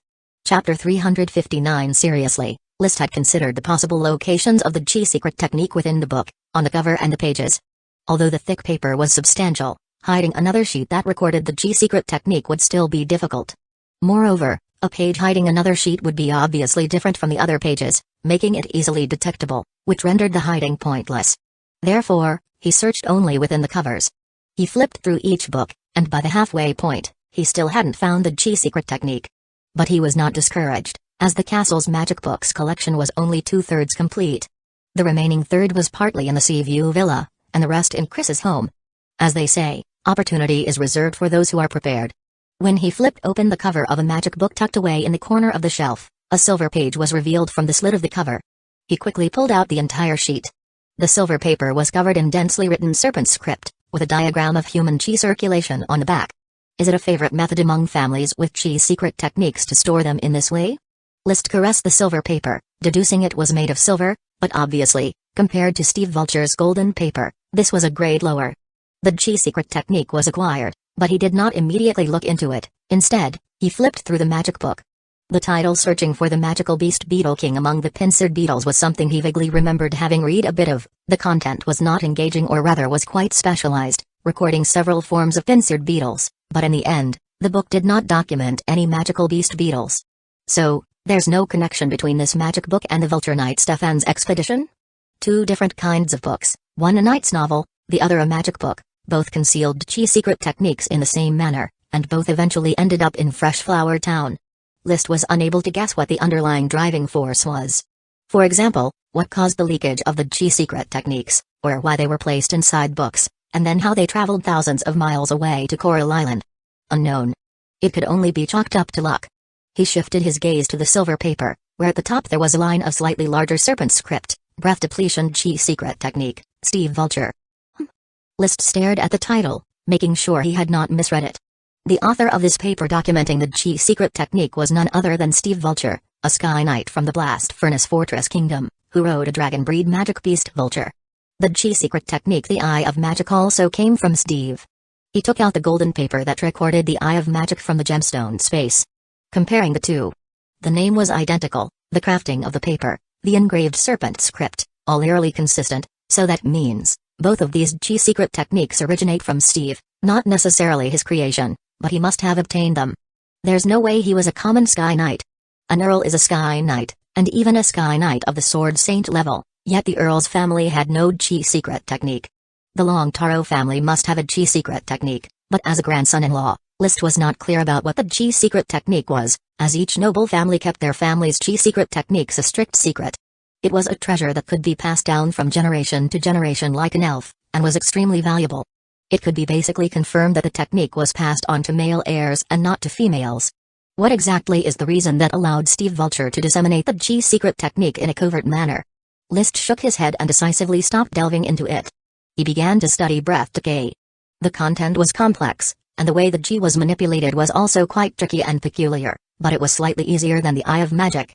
Its effect was, as its name suggests, to deplete one's own aura, that is, to greatly reduce the Chi that was constantly steaming out of oneself. Its purpose was twofold. One was to disguise one's strength, making it difficult for others to accurately gauge one's level of Chi. The other was to reduce the consumption of Chi. The relationship between a knight's body and Chi was like a bucket and water. However, it was not a perfect bucket, but rather one that continuously leaked, so knights had to persist in training and sustaining nutrition. Otherwise, the Chi refined by the body would not keep up with the loss, and the total amount of Chi would continually deplete. The same was even more true when taking magic potions. The constant clash of magic power would not only break constraints but also turn the body sieve-like. Only by continually replenishing with new magic potions and absorbing more nutrition could they continue to refine Chi, maintain the total amount of Chi, and continue their Chi cultivation. The value of breath decay lay in its ability to coordinate the operation of Chi to reduce its loss, indirectly saving on resource consumption and enhancing the foundation of cultivation. In other words, whereas before List would have to eat a large chunk of magical beast meat every day to sustain the loss of Chi from his body, now perhaps only a small piece would be necessary.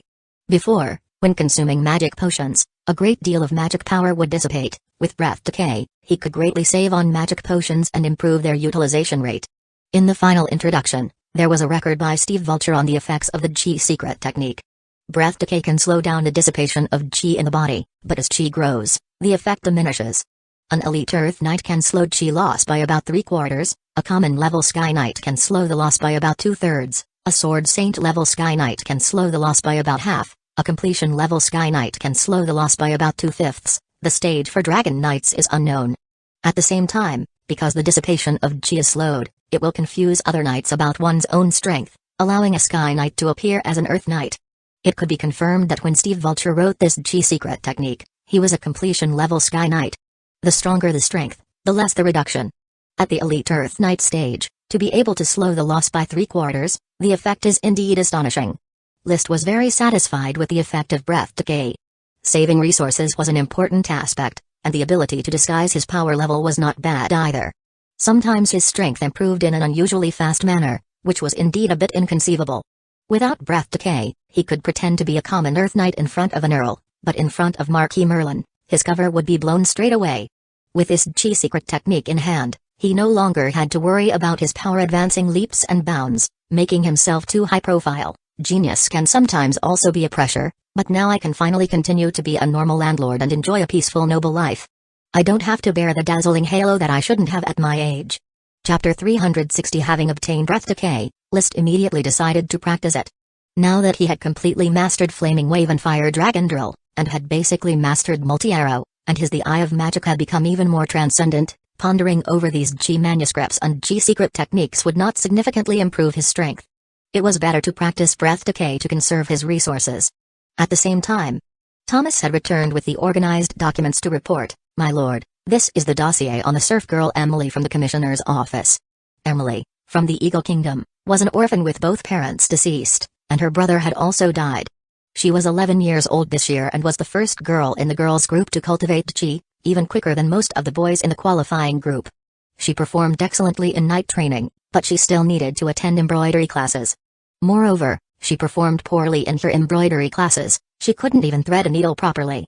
Emily isn't getting along well with her foster family, mainly because she does not do household chores and thinks all day about becoming a female knight, which leads to frequent scolding. After night training classes, she'd rather stay in the knight's square than go home early, said Thomas. After reviewing the dossier, List basically understood that this girl named Emily yearned for the life of a knight. Call Rom over, and have Emily brought along as well. Yes, my lord.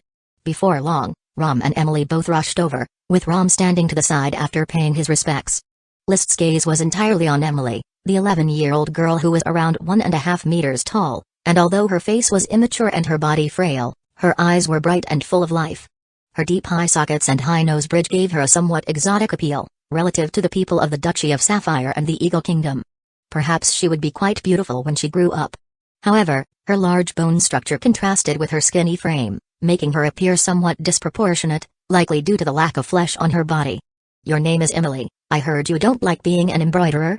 Emily wasn't meeting List for the first time, but it was her first time speaking so closely with Lord Landlord, which made her a bit nervous.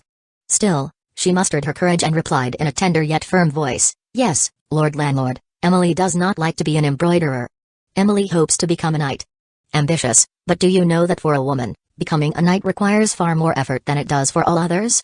Emily knows, but Emily is not afraid. Seeing Emily's determination, List couldn't help but smile. Then do you know that the resources spent to train a female knight exceed those required to train a male knight? If I spend a lot of resources to train you as a knight, do you know what you should do? Emily was somewhat at a loss, being just an 11-year-old child, but she quickly regained her resolve. If Lord Landlord trains Emily, Emily is willing to serve Lord Landlord for life, and will not retreat a step even if it costs her life. This precocious response somewhat astonished List. Indeed, she was a child capable of attracting the smoke mission and pulling on the threads of destiny, a bit extraordinary. He nodded in approval. I am satisfied with your answer, Emily.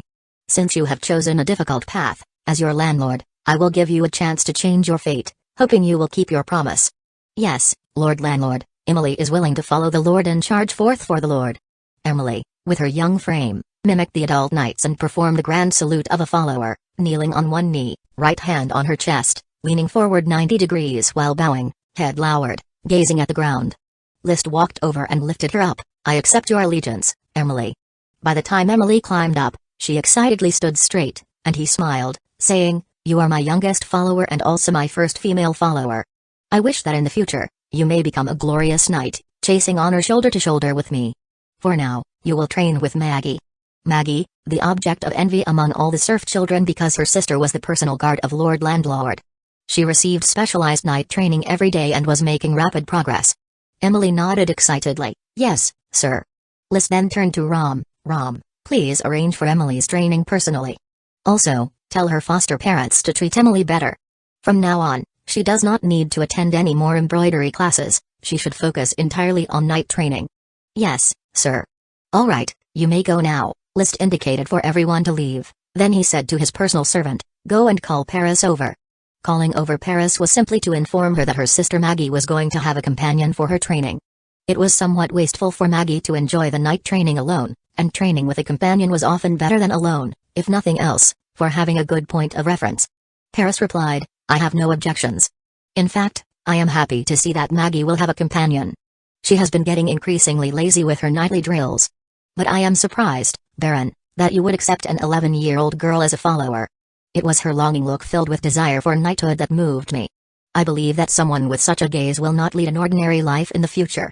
Perhaps, among my followers, there will emerge a female Sky Knight, List said with a smile. In actuality, it was the smoke mission he believed in, not Emily herself. Paris smiled, I wish her luck. How is your chi cultivation progressing? I have not found a clue yet. The power of the Black Dragon Child always manages to assimilate the little chi that I have painstakingly refined. Perhaps you are taking the wrong approach. Chi originates within a knight, but you already have the power of the Black Dragon Child within you, which is a conflict in itself. You could consult with Chris, learn magic, use the Black Dragon Child's power to harness light system magic. Maybe that's more reasonable. Invisibility technique is one of the light system magic disciplines. Many grand magicians study invisibility technique. And Paris, after acquiring the power of the Black Dragon Child, soon developed her own invisibility technique. When my cultivation of chi is declared a failure, I'll turn to magic, she said. After Paris left, List concentrated for a moment, and smoke slowly emerged. Mission completed. Reward Dowson with new magic, rock wall. Rock wall? He stood in front of the window, just in time to see Dowson playing with the 8 tiny ones in the sunset. Suddenly, Dowson opened his mouth, and a rock wall burst forth frantically from the apple tree grove of the estate, obstructing the path of the 8 tiny ones. Facing a rock wall that was 3 meters high, 10 meters wide, and 20 centimeters thick, irregular and twisted. The 8 tiny ones barked excitedly, non-stop. And Dowson, as if he had found a new toy, continued raising rock walls, turning the originally beautiful apple garden into chaos with walls everywhere. Quiet, Dowson. List couldn't help but shout out loud. Chapter 361 Rock Wall isn't a lethal magic, but its usefulness in group battles is very apparent, whether for blocking or for defense. It's a valuable spell. Rock Spike, Rock Grenade, Rock Wall. Dowson's training needed to be replanned to accommodate new commands. However, the pressing matter wasn't training Dowson, but to complete the new smoke mission. News from afar is soon to arrive. An earth-shattering scheme may unfold into reality, no one can predict, but as a landlord, one must stay armed and be ready for battle. Prepare for combat and await the moment the message is delivered. Reward, the breeding of the green caterpillar. This was the new mission content. The reward was the peculiar breeding of the green caterpillar. He wasn't clear on what the green caterpillar was. After inquiring many people, nobody knew what it was. It sounded like some kind of caterpillar, but generally, caterpillars were pests, so why would it be a reward? Could it be like a silkworm? Spinning green silk? This question could only be answered after completing the mission. What concerned him was the content of the mission: prepare for battle. The smoke mission hasn't provided exact news, meaning whether the dragon slaying occurs and the outcome of it are still unknown. But I should confirm Fresh Flower Town's battle sequence for heading into the battlefield and be ready to join the fight at any time. List thought deeply about his own strength. He and Dowson were a pair, so when heading into battle, he would undoubtedly bring along Dowson. Now, Dowson's strength could be compared to a newly knighted Sky Knight, with 3 magic skills: the main attack Rock Spike, the control skill Rock Wall, and the ranged assault skill Rock Grenade, no apparent weaknesses. Combined with List's eye of magic and archery, they were an extremely powerful offensive platform. Paris should be brought to the battlefield, not to fight, but to unleash a burst at a critical moment, to handle any fatal crisis. Then there was the Knight Squad, comprising 2 elite Earth Knights and 10 common Earth Knights, not outstanding but should be capable of supporting roles. Essentially, this was all of Fresh Flower Town's combat ability. In terms of equipment, the Knight Squad had a full set of fine steel knight suits armed by him, as well as arrows made from thorn ironwood and thorn poison, not too great, but not too bad either. And there were telescopes to peek into the forefront. My Knight Squad will follow the Coral Island Knights and take on logistics and support tasks. Once we really enter the battlefield, I'll think about how to make decisions. The battlefield changes rapidly, so one can only adapt accordingly, List pondered. I didn't expect to enter the battlefield so soon. Don't worry, Baron, I will ensure your safety, Paris said with a smile. List replied with a smile as well. With my current strength, combined with Dowson, as long as we don't encounter a Sky Knight of the Sword Saint level, it's not too dangerous. I will fight alongside my father and brother, so it would be difficult to come across a Sky Knight. If we really face an irresistible force, then you can step in.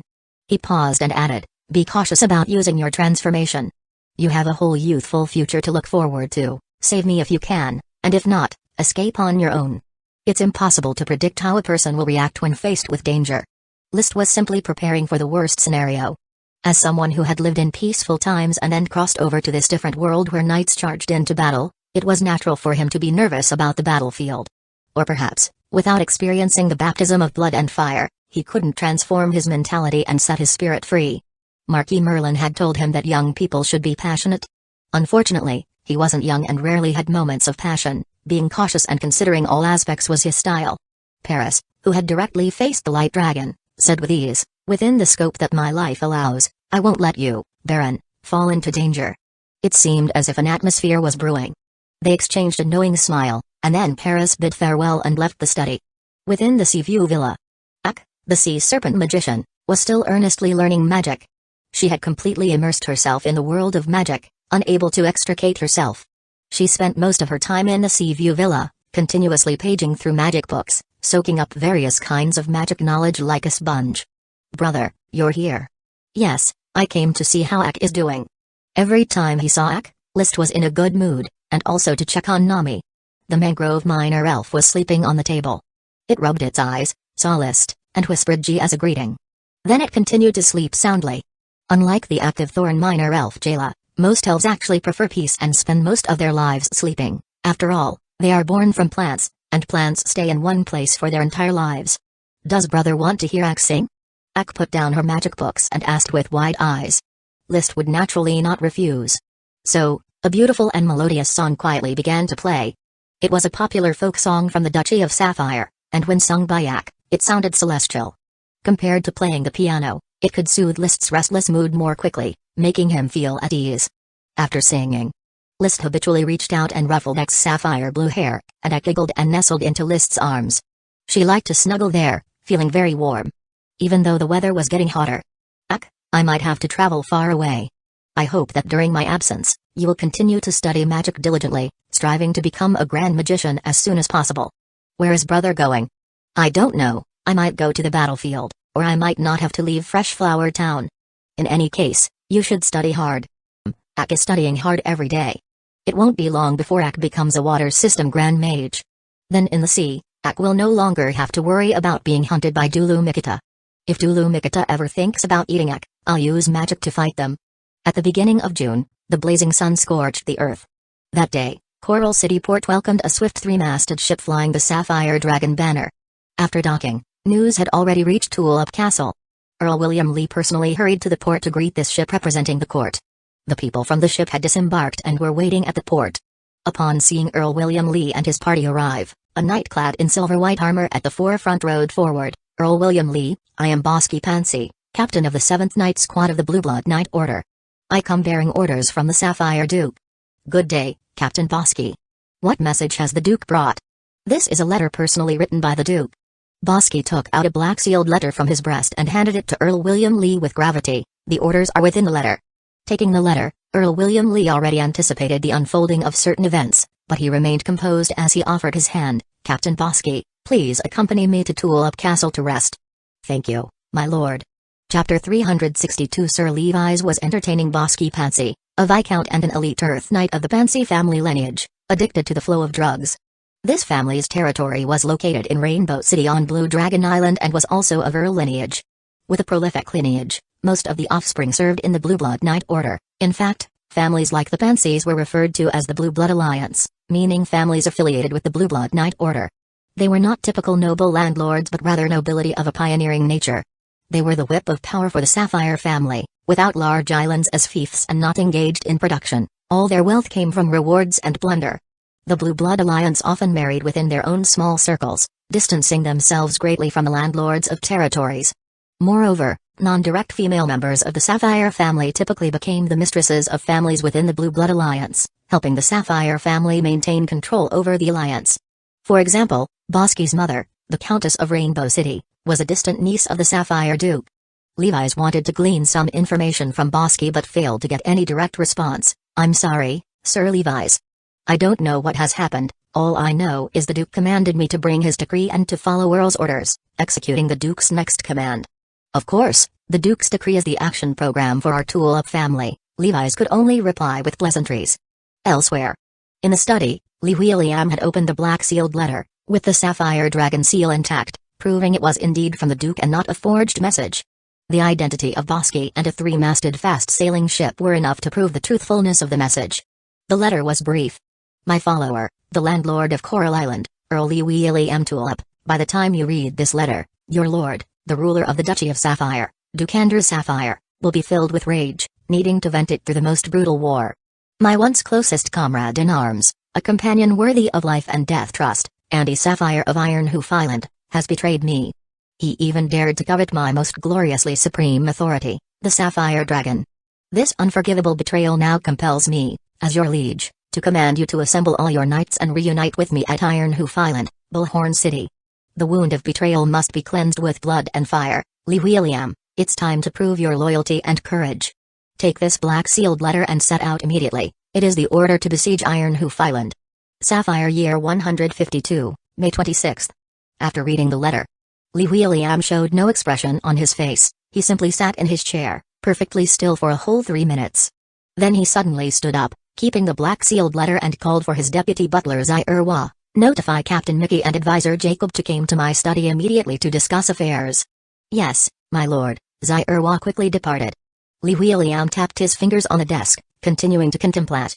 When he finally collected himself, he immediately took out paper and pen to start drafting a letter, beginning with an address, to Marquis Merlin Taro, whom I respect as a father. He had only written half when Captain Mickey arrived. The Earl put down his pen and spoke directly. Mickey, it's time for the night order to act. Send knights immediately to notify List, Jonas, Trick, and other landlords to come to Tulip Castle for a meeting. Tell them it's a meeting of the same nature as a pioneer mandate. My lord, is war upon us? Yes, it has already arrived. I'll inform everyone right away. Captain Mickey, excited, left, and the Earl continued writing his letter until Advisor Jacob from Coral City arrived, and his letter was just finished. After sealing the envelope, he handed it to Zierwa. Send this to Long Taro Castle using the merchant's channels. Then he said to Jacob, send notices to advisors in all major towns to collect the summer harvest taxes early. We have a war to fight and need substantial funds for logistical support. Remember, I need you to ensure that within 3 days, the expedition supplies reach the port and are loaded onto ships. Fresh Flower Town. List had just woken up from a nap when a messenger knight from Tulip Castle arrived. Sir List, the Earl has summoned all landlords to Tulip Castle for a meeting. What's the meeting about? A meeting regarding the Pioneer Mandate. The Pioneer Mandate? List's brows lifted in surprise, and he instantly understood the message that came from Coral Island. The dragon-slaying event had occurred, and it seemed like a failure. The Grand Duke was issuing a Pioneer Mandate to start a purge on the Marquis of Bull. I understand. I will prepare to head to Tulip Castle immediately, please wait a moment. After changing into his leather armor and mounting his lead dragon horse, List hurried toward Tulip Castle. On the way, his emotions surged. It took several deep breaths to calm his spirit. The first time he'd enter the battlefield might start. However, the expected panic and unease were absent. He felt only a sense of excitement. After stabilizing his emotions, he even had the leisure to summon the smoke mission. Complete the mission for the reward, breeding green caterpillars. The inexplicable green caterpillar was probably already quietly proliferating in some corner of Fresh Flower Town or Black Horse Island. Its usefulness was unknown to List. But the new mission reward didn't clear the mist over his head. Mission. Although it is not a pioneer mandate to plunder resources from the continental Eagle Kingdom, the Grand Duke of Sapphire's dark-skin message holds the same nature. Participate in the military conference held by the Earl and vie for the position you desire. Reward, settlement of the green-headed duck. Attending the meeting and vying for a position didn't seem difficult. The key was the reward, settlement of the green-headed duck. What did that mean? Was it referring to those green-crowned ducks from Earth? Would these ducks settle in Fresh Flower Town or Black Horse Island and become a delicacy for List? Also, was there any connection between it and the green caterpillar? Green caterpillar. Green-headed duck. He felt there was a significant connection between the two. Just as he pondered the rewards of the green caterpillar and the green-headed duck, List began to think about what kind of position he wanted. If it were a pioneer mandate to cross the sea and fight on another continent, it would be very dangerous. Logistics would probably be the best position. But this time is likely just a purge on Iron Hoof Island, where the enemy's strength is limited. The highest combat power on Iron Hoof Island included the completion-level Sky Knights and the Grand Magicians who mastered all kinds of magic. And they were not numerous. The Earl had told him that, among the followers of the Marquis of the Bull, there might only be one completion-level Sky Knight, the Marquis himself, at most 2 Sword Saints, the son of the Marquis of Bull, Anfi Sapphire, and the Earl Fansk from Yellow Jade Island, and at most 3 ordinary Sky Knights. Chris had also revealed that the Goat Assembly's Grand Magicians totaled only 4, Weber Truth, Wirant Truth, Olive Truth, and White Sayers Enley. Among them, White Sayer was the oldest Grand Magician, living secluded and practicing magic with unfathomable power. Facing Andy Sapphire and White Sayers Enley, even Paris in her transformed state wouldn't be able to stop them from killing me. As for the others, with Dawson and Paris to contend with, it shouldn't be too difficult for me to escape. But Andy and White Sayer probably won't go to the trouble of targeting me. I'm not their opponent. By now, the schemers like the Marquis of Bull were likely in no position to concern themselves with their own predicaments. The Grand Duke would surely gather more than just Coral Island to the purge on Iron Hoof Island. So, for me, the military achievements this time are pretty much for the taking. Could I gain merit simply by lying down? List compared his own strength with that of potential opponents. Instantly, his confidence soared. I won't contend for a logistics position, let's aim for a front-line charge instead. Chapter 363 The Grand Duke's dragon must have encountered some problem, that's my father's speculation, said List calmly. He believes that, Given the Grand Duke's temperament, if the Sapphire Dragon were unharmed, he would never have issued an order to suppress the Marquis of Bull. The Grand Duke would have directly commanded the Sapphire Dragon to annihilate everything on Ironhoof Island as a deterrent to his enemies. After rushing to Tulip Castle, List encountered his brother Levi's, who was busy receiving the continuously arriving nobles. Taking the opportunity, Levi's told him what had happened. The Sapphire Duke had sent a letter, summoning all his followers to assemble at Ironhoof Island to annihilate the Marquis of Bull. Have you deduced what exactly has happened to the Sapphire Dragon? List asked with a steady gaze. At the very least, it's injured. The knight who came to inform us is a Viscount from the Blue Blood Alliance, and he was very tight-lipped. I wasn't able to extract any useful information from him. So, is father planning to proceed with the original plan and follow the Grand Duke's command to join the suppression? When the situation is unclear, that's the most appropriate course of action.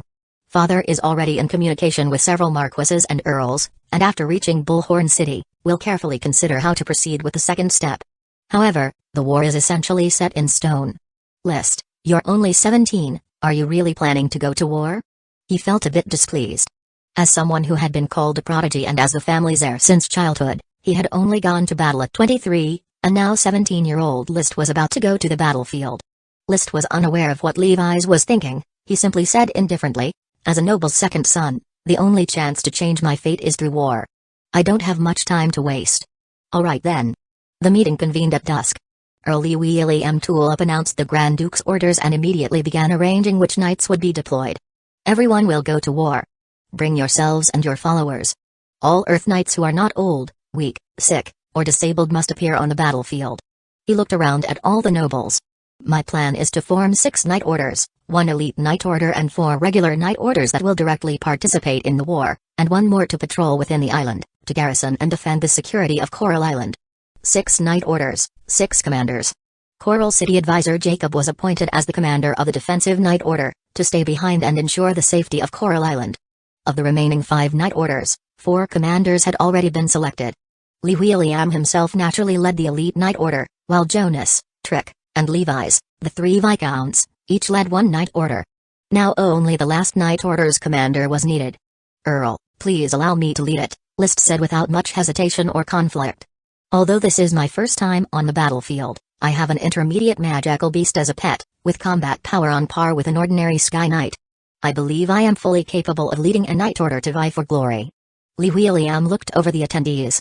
Is there anyone else who intends to volunteer as a Knight Commander? Indeed, several barons who were elite Earth Knights had been eager to try, but after List volunteered, they immediately backed down. Not to mention that List had already been hailed as a future Viscount, just by virtue of being Lee William's son, it would be very difficult for anyone to contest with him.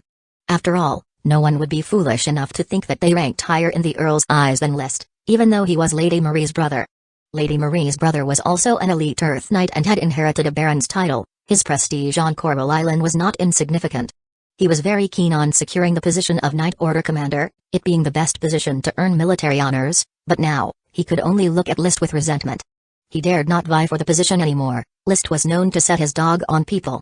He always brought Dowson with him whenever he left home, as if worried others wouldn't realize he owned an intermediate magical beast. Of course, the benefits of doing so were quite apparent. No objections were raised during the meeting, so List smoothly became the new Knight Order Commander. The meeting then began discussing how many Earth Knights each landlord could dispatch to participate in the war and then allocate them subjectively among the 5 Knight Orders. Evidently, the Knight Order led by List was not very attractive, as not many nobles were willing to join, and the response was sparse. He didn't mind. He wasn't even that concerned about his own Knight squad, only Dowson was his greatest reliance. Ultimately, it was the Earl who made a forceful arrangement. Captain Layden, you are an experienced and prudent elite Earth Knight. You will lead a Knight squad to assist List in decision-making. Cobalt, Nash, both of you lead your Knight squads and join List's Knight Order as well. Captain Layden had always been the Knight Captain of Coral Island's elite Knight squad, which meant the Earl had directly supplemented List's Knight Order with an elite Knight squad. Cobalt and Nash, on the other hand, were established barons, each with their own Knight squads, including elite Earth Knights among their followers. In addition, since each Knight Order had a fixed 10 Knight squads but there was still an extra Knight squad, the Earl made a grand gesture by slotting it into List's Knight Order. Thus, List's Knight Order ended up with 11 Knight squads, totaling 142 people. The Earl looked deeply at his son. List, please remember that all the glory of these knights is tied to your person. List replied calmly, I stand with the knights." The knight orders were distinguished by color. The Earl led the Red Knights, Levi's led the Yellow Knight Order, Jonas Shattered Stone led the Grey Knight Order, Treckweed led the Green Knight Order, and List led the Black Knight Order. All was agreed upon. The Earl stood up, announcing solemnly, "My followers, you have 2 days to prepare. At 10 a.m. on June 7th, all Knight Orders must assemble at Coral Island Port. May the glory of knighthood bless us all, and may we fight side by side on the path to glory." Everyone, including List, stood up and solemnly saluted with their right hand to their chest, ready to charge for our Lord. The meeting concluded, and they had a simple dinner at Tulip Castle. They returned to their own lands overnight. List, regardless of it being 1 o'clock in the morning, quickly gathered all the Earth Knights and town officials for a midnight meeting. The meeting lasted only half an hour since everything that needed to be prepared had been ready. It was merely a repetition. After taking care of these matters, he took a bath and lay down in bed. He called forth the smoke mission. Unsurprisingly, as soon as he secured the position of Knight Commander, the mission was completed. Mission completed. Reward, settlement of the green-headed duck. Not sure where the green caterpillar and the green-headed duck are. I'll send someone to look for them in Fresh Flower Town tomorrow. If they can't be found there, they're probably on Black Horse Island. There's no time to search Black Horse Island. I'll leave Galtai in charge of it. Whether it's the green caterpillar or the green-headed duck, neither is likely to be an impressive reward. He clenched his fist. War is now my utmost priority. The smoke shifted, forming new serpent script. Mission: war has arrived. Serving as a Knight Commander has paved the way for your path of glory. Now lead your Knight Order to set foot triumphantly on Iron Hoof Island's port, and start the steps of your own war.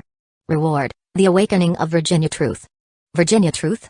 List suddenly remembered that this referred to the magic goat family girl who used to be the 3060 ghost and had regained her appearance. After placing her into the soul storage vessel, he had almost forgotten about her. Chapter 364. He pulled out the soul storage vessel and tilted the spout of the teapot to pour, but no smoke came out, indicating that Virginia Truth had not yet awakened. Without giving it much thought, he continued to sleep. The next day, the entire day was busy with preparations for logistical support to the battlefield. Besides the Knight Squad, List would also bring Paris, Dowson, and 8 retainer knights to serve him on the battlefield. When going out to fight, laundry and cooking were unavoidable, and these tasks could not possibly be done by himself, so they had to be entrusted to the retainer knights. Additionally, he had to bring along a few town officials for a special mission, relocating serfs. Once the siege of Ironhoof Island began, they would certainly conquer castles one by one, and the serfs belonging to those castles would become spoils of war. List would never allow these serfs to flee and end up in the pockets of the Sapphire Duke to be redistributed to other nobles. He had discussed with the Earl and his brother a long time ago about renting the family sea ships for the transportation of serfs. If there ever was a chance to take serfs to the seaport to board a ship, he would absolutely not be polite. Black Horse Island had a vast expanse of wasteland. Even Fresh Flower Town still had plenty of fallow lawn not fully cultivated. Serfs were truly scarce. These serfs were different from those in the Eagle Kingdom, as they spoke the same language. After being captured, they could be directly put to work without the need for an adjustment period or acclimatization. Remember to bring enough provisions, especially flatbreads, breadsticks, and jerky. List checked the supplies on the carriage. When a landlord called upon smaller landlords to join the fight, they would not prepare supplies for these little landlords, only for their own retainer knights. Marcus, Charles, and others were nominally followers, but in fact, before they received noble titles and domains, they were only retainer knights under List. "My lord, we've brought 1,500 flatbreads, 1,000 breadsticks, and 800 pieces of jerky, enough for everyone to eat for a month," replied Marcus. Flatbread was a creation Mrs. Abby made at the direction of List, easy to carry and store, suitable for the needs of marching and warfare. Flatbread saved more space than traditional breadsticks carried during war marches in this world. Flatbread, breadsticks, and jerky would constitute the main food during war. Of course, the knights would not only eat these items. Once they conquered the next castle, they could eat whatever they wanted. These flatbreads, breadsticks, and jerky served more as emergency rations, just in case. To fight a war supported by the spoils of war was the essence of knightly combat. After meticulously checking the supplies to ensure nothing was overlooked, List reorganized his gemstone space once again. He took out some items that he wouldn't need and stored them in the castle's warehouse, such as mithril, jade, and crystals, and refilled it with food. Together with the earlier chunks of 6-headed king serpent meat, this food would be enough for him to eat for a year. He would definitely not starve to death. Afterward, he went to the magic workshop located in Mushroom Hamlet, originally called the Flame Mushroom Processing Workshop, a place Elkerson used for making magic potions. Now his work had been replaced by Chris, and the workshop's name had also been changed to Magic Workshop. All the magic potions produced in Fresh Flower Town were processed here. "Chris, are my magic potions ready?" he asked. Chris moved out a prepared box. "Baron, I finally managed to finish making these magic potions before you set off to war.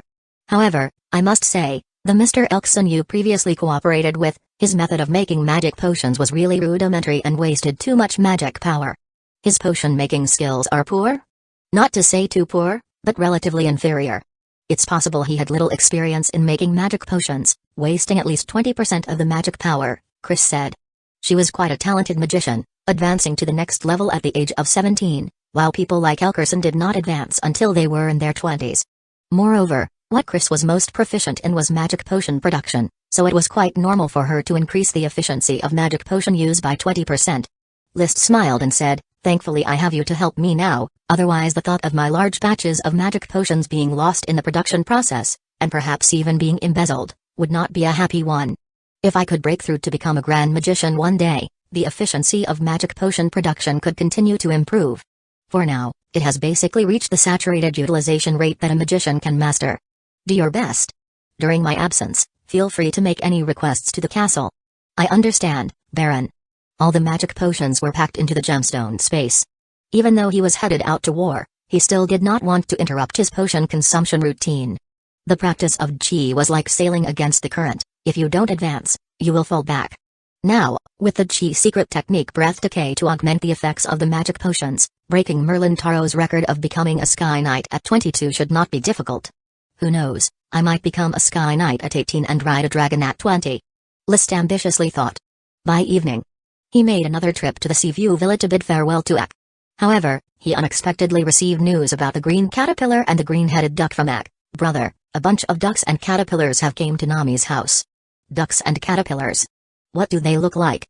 "The caterpillars are a bit like elf bug babies, about as long as a finger, and their bodies are covered with fluffy fur, not like insect fur but more like animal fur. The ducks have gray bodies, green heads, and are as big as swans. They can also spit water jets, and are low-level magical beasts that love eating caterpillars the most." Clearly, the reward for the smoke mission had landed on Mangrove Island. The green caterpillars bred on Mangrove Island, hence attracting the low-level magical beasts, the green-headed ducks, that prey on them. The use of the green caterpillars was not very clear. It's possible that their green fur could be used to make clothing like animal fur, but the meat of the magical green-headed ducks was definitely an excellent food source. List's eyes lit up. With his current archery skills, hunting low-level magical beasts would be an easy catch. At that moment, Ak added, "Brother, those ducks love to lay eggs everywhere, and they have already laid a lot of eggs on the island. They seem to never incubate the eggs, as I haven't seen any ducklings." Duck eggs? Magical green-headed ducks were laying eggs on the island. This meant that if he picked them up, he could directly hatch green-headed ducks and then artificially rear them.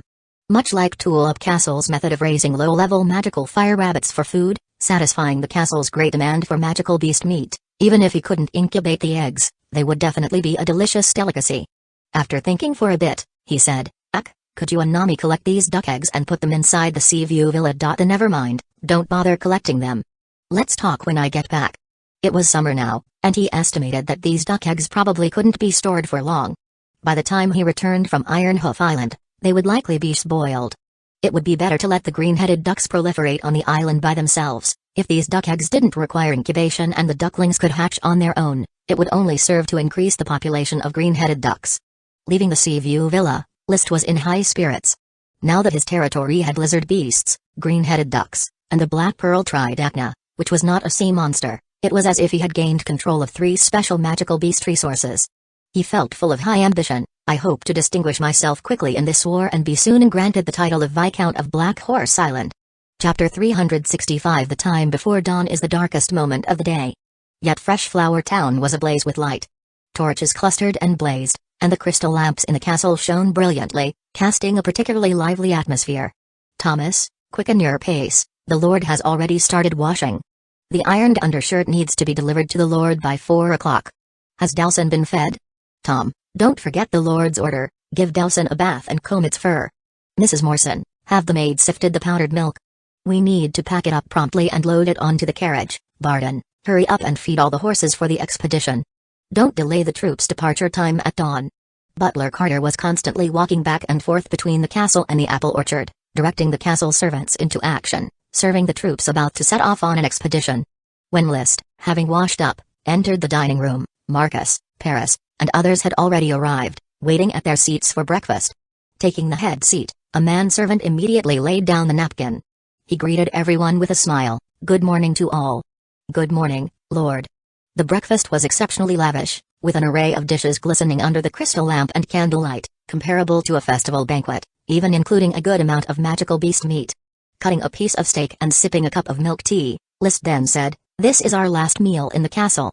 From now on, I need everyone to quickly enter a state of war readiness. The journey to Iron Hoof Island from Coral Island is 4 days, 8 days for a round trip, plus the time for landing and combat. We won't be able to return for at least half a month. Is everyone prepared? Lord, we are always eager to rush to the battlefield. The mission of a knight is to live for battle." Marcus was in an exuberant state for the past few days. He had participated in wars. As an elite Earth Knight, he had a few experiences with pioneer mandates, but he had not made any significant achievements. Yet he was a commoner with an immense fascination for nobility, almost dreaming of earning wartime accolades and ascending to nobility. Now, the opportunity lay before him. "I always yearned to return to the battlefield and prove myself," Charles Trapp said, his eyes aflame with passion. "I am no longer young, these next years are my last opportunity." List's classmate, Rick Trace, remarked, "Though this will be my first time on the battlefield, since childhood, my only goal in life has been war." Griffin Haystack grinned widely. "Lo, Lord, Griffin has always wanted to go to the battlefield to chop people." The recently recruited David Big Yellowtooth was stern-faced. "I never thought I'd have such a fortunate opportunity. Fresh Flower Town really is a place favored by knightly glory. I will definitely fight for the Lord's honor." Following Marcus, the other knights also began to declare their fervor. Only Paris was busy eating and drinking, showing no particular reaction. She was neither a knight nor chased after nobility. Hearing his followers' lofty ambitions, List's own blood began to boil. He hastily finished his breakfast, wiped his mouth, and stood up. Those who had finished and those who hadn't all put down their cutlery and stood up following him. List looked around, wanting to say something to boost morale, but after thinking it over, he felt it was all too cliché. Having spent time at Tulip Castle, where he watched the Earl strut and had to flatter him, he well understood that such scenes were too frequent and had lost their ability to inspire. Moreover, there was no need for further encouragement, the knights were already sufficiently motivated. So, he simply said in a deep voice, "To war." Then he turned and left the dining room, took the crimson blood sword passed by a manservant, and strode out of the castle. Outside, the sky was still pitch black, and torches lined both sides of Dawson Avenue, illuminating the way forward. Retainer knights led the dragon horse forward, and he swiftly mounted. The other knights, along with Paris, promptly followed suit, mounting their horses. Along with 2 supply wagons and the following Dawson, the party set for departure was now complete. Town officials and castle servants stood on both sides of Dawson Avenue, saluting with fixed gazes. More residents of the town had also risen early, waiting along the main road, regarding the gallant knight squad clad in fine steel armor with eyes full of admiration and reverence. There was no clamor, yet the atmosphere was already fervent. List said no pleasantries. He lightly kicked the dragon horse's belly, leading the squad forward at a slow pace. Behind him, Galtai called out loudly, "May the glory of the knights watch over you, may Lord Landlord return in triumph." The others quickly joined in, "May the glory of the knights watch over you, may Lord Landlord return in triumph." Their shouts gradually merged into a wave louder than the last, filling the entirety of Fresh Flower Town. "May the glory of the knights watch over you, may Lord Landlord return in triumph." The Silver Knights, amidst the resounding cries, rode faster on their steeds and soon disappeared at the end of the dew-covered road. The shouting crowd didn't disperse until the knights were no longer in sight, and then, at the scolding of town officials, they scattered. Those who were supposed to continue sleeping went to sleep, and those who had work to prepare for continued with their preparations. Although the landlord and knights had departed, the officials had not, and the serfs who were meant to work still had to work. Quickly, the once lively castle slowly regained its tranquility, only the dimly lit crystal lamps still piercing through the veil of darkness before dawn. Butler Carter stood on the now quiet Dawson Avenue, gazing at the dark road, unable to turn away for a long time. Mrs. Morrison approached. "Mr. Carter, breakfast is ready, and everyone is waiting for you." "All right. Are you feeling nervous?" "No, I am anticipating," Carter replied with a smile. "Although I am not a knight, our master's strength does not require us to worry about him, And there is Dowson, a magical beast filled with wonders. Mrs. Morrison, I've seen too much knightly glory in Fresh Flower Town. Some people are born nobles. Mrs. Morrison nodded. The master certainly is one. You know, I didn't work in Tulip Castle before. I seldom saw the master until the Earl appointed me to serve as the master's butler. When I tasted the first glass of wine with the master in his study, I knew he was a noble of the highest birth. Carter reminisced about when he first came to Fresh Flower Town. Back then he had to calculate every day whether the castle had enough food. And then List assured him that everything would improve. His tone held no discouragement, no dejection, no impatience, as calm as if there was nothing to worry about. Indeed it was so, as thereafter, Fresh Flower Town saw rapid development and never again fretted over food. On the contrary, Carter found himself more preoccupied with figuring out daily how to vary the menu to satisfy the master's palate, for the castle's recipes were too varied, almost bafflingly so. Let us send our blessings to the master and his followers, Carter said as he sat down. The servants, who were seated around the table, instantly straightened up, and following Mr. Carter's lead, they clasped their hands over their chests and pronounced the blessing loudly. May the glory of the knights watch over you, may Lord Landlord return in triumph. Chapter 366. Draped with stars and crowned with the moon, chasing the morning dew, the fish-belly white of the eastern horizon gradually turned into a red sky. By the time the red sun rose from the eastern skyline, the troop had already arrived at the Coral City port. The port had already gathered many knights, as well as their retainers. Captain Layden, I'll leave the assembly of the Black Knight Order to you, said List as he saw Layden Pot, entrusting the task of assembly to him. He then proceeded to discuss with Levi's the allocation of his own ships. The Tulip family owned about 50 sea vessels, half of which were twin-mast cargo sailing ships. The remaining half comprised 2/3 twin-mast ordinary sailing ships and 1/3 twin-mast fast sailing ships. There were only 2 triple-mast ships, one being the Tulip, a triple-mast ordinary sailing ship, and the other being the Coral, a triple-mast cargo sailing ship. List certainly would not be assigned the triple-mast ships. He was allocated a twin-mast fast sailing ship, 2 twin-mast ordinary sailing ships, and 1 twin-mast cargo sailing ship. The cargo ship was used to transport food and water, ordinary ships for the retainer knights and horses, and the fast ship for nobles to ride in. Of course, List had privileges. His knight squad and retainer knights also rode on the fast ship, serving him. Even the lead dragon horse was placed on board. Paris stayed next door, with Dowson standing guard at the door. Personal safety reached the highest level. After he had negotiated with Levi's which 4 ships belonged to the Black Knight Order, the Earl had already come over and, after delivering a speech at the port, took the lead to board the triple-mast ship Tulip. Afterward, one by one, the sailing ships left the port. In the rising sun, the Knight Order of Coral Island set sail, heading toward Iron Hoof Island. Sailing was boring. However, this time List was somewhat busier, as he had to straighten out the Knight Order, so he kept gathering the 142 knights of the Black Knight Order on the ship. Charging together in training was impossible, but establishing various battlefield signals and slogans among one another, and building a simple trust, was feasible. At the same time, it was a period to establish authority, as there were 2 other seasoned barons on the ship besides him, Cobalt and Nash. After a simple sword fight on the deck, they had to admit that even without relying on Dowson, the intermediate magical beast, they were no match for List. Even 2 against 1, they could not defeat List. Knight Commander, are you sure you have not become an elite Earth Knight? Asked Cobalt, very dejected after their sound loss in a 2 against 1. List smiled faintly, neither denying nor confirming. The combat power of a knight is not entirely based on the level of chi. All you need to know is that my strength is sufficient to shoulder the responsibilities of a commander. Follow me into the charge, and the glory on the battlefield will definitely belong to our knight's sphere. He had already begun practicing breath decay. But he had not yet succeeded in his practice, and the effect had not been shown. The chi in his body was still continuously dissipating outward. Before obtaining the chi secret technique, he thought this kind of waste was normal, but with the secret technique, seeing the chi dissipate made him uncomfortable. It was not just a little waste of chi, it was a waste of his strength, a waste of his gold coins. Cobalt was thoroughly convinced. Of course, I would not dare to doubt it now. Nash also replied, with the Knight Commander's mighty strength, I am even more confident in seizing glory. I will definitely follow the Commander's footsteps closely. Status, strength, both completely suppressed. No one in the Black Knight Order dared to defy List, so in just a short 4-day journey, he had already successfully grasped the authority of the entire Knight Order. There were no more voices of dissent. Encountering neither storms nor sea monsters, the expedition fleet from Coral Island arrived safely at the Bullhorn City port, now flying the Sapphire Dragon banner, on the night of the 4th day. The Vanguard Knight squad landed at the port. After a brief reconnaissance, they confirmed that the port was indeed occupied by the Knight Order of the Grand Duke. Consequently, a series of flag signals were sent from the Tulip, and all the ships began to dock one after another, with 5 Knight Orders swiftly assembling at the port.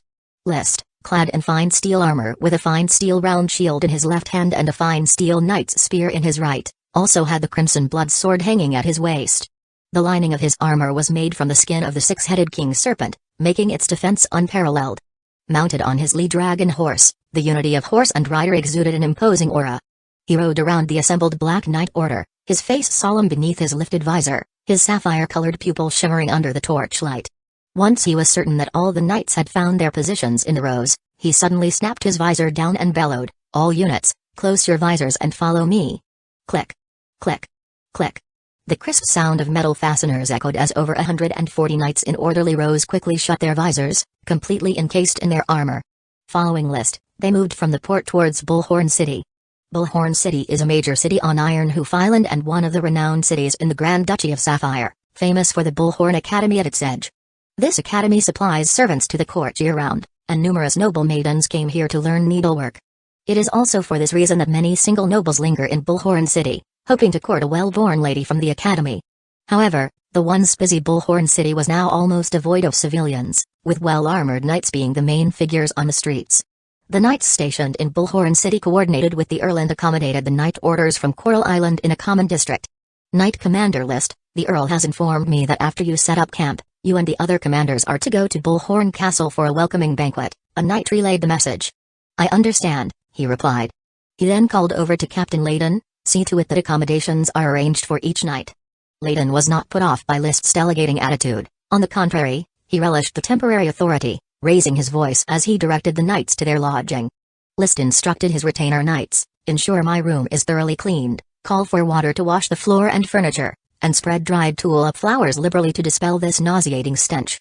Accustomed to the fragrant air of Fresh Flower Town, he struggled to endure the foul odor of excrement mixed with urine in the city. Paris, who stood nearby, coughed. List casually added, "Also clean the room for Paris's guard and sprinkle it with dried flowers as well." Paris gave a small curtsy, "Thank you, Baron," her face unable to hide her amusement. "Paris will accompany me to the banquet to ensure my safety. Xavier will take care of Dawson, and Philip will look after the horses," List briefly ordered. Having left the encampment of the Black Knight Order, he headed towards the area where the Yellow Knight Order was stationed. It so happened that Levi's had also finished arranging his knights and was ready to set out with a few retainers. After a short wait for Viscounts Jonas and Trick, the 4 knight commanders made their way together to Bullhorn Castle to attend the welcoming banquet. Chapter 367. The Sapphire Duke was not in Bullhorn City. In fact, the Duke had not left Blue Dragon Island at all, and the one who came to oversee the encirclement campaign on Ironhoof Island was his eldest son, Anthony Sapphire. This 32-year-old heir to the Grand Duchy had already reached the level of a Sky Knight of the Sword Saint level, and was gradually taking over the management of the Blue Blood Knight Order from the Duke.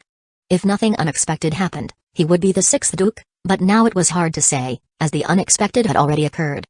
He was stationed in the largest coastal city to the southwest of Ironhoof Island, Bullhoof City. The port of Bullhoof City is the last stop for the Pioneer Mandate each year. We must prevent the Marquis of Bull from fleeing from Bullhoof City and also defend against any possible intervention from the Eagle Kingdom.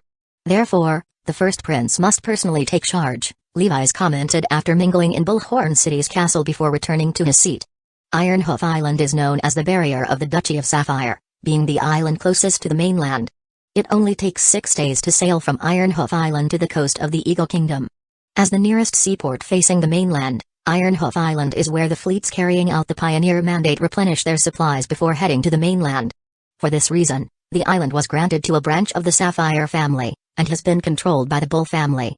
Unfortunately, it is now the once most trusted Bull family that is rebelling against the Sapphire family, led by none other than the current Duke's closest partner and comrade in arms, Andy Sapphire. List did not walk back and forth as he was not very keen on mingling, and as a follower of Coral Island's count, he was also not suitable to interact with nobles from other islands. "So, who is in charge of Bullhorn City?" "Marquis Glenn Denton," Levi's replied, his expression not very pleasant, "the leader of the Blue Blood Alliance, the deputy commander of the Blue Blood Knight Order, the father-in-law of the eldest princess. Glenn Denton Red Maple Leaf, one of the 7 marquises of the Grand Duchy, with his domain in Red Maple City.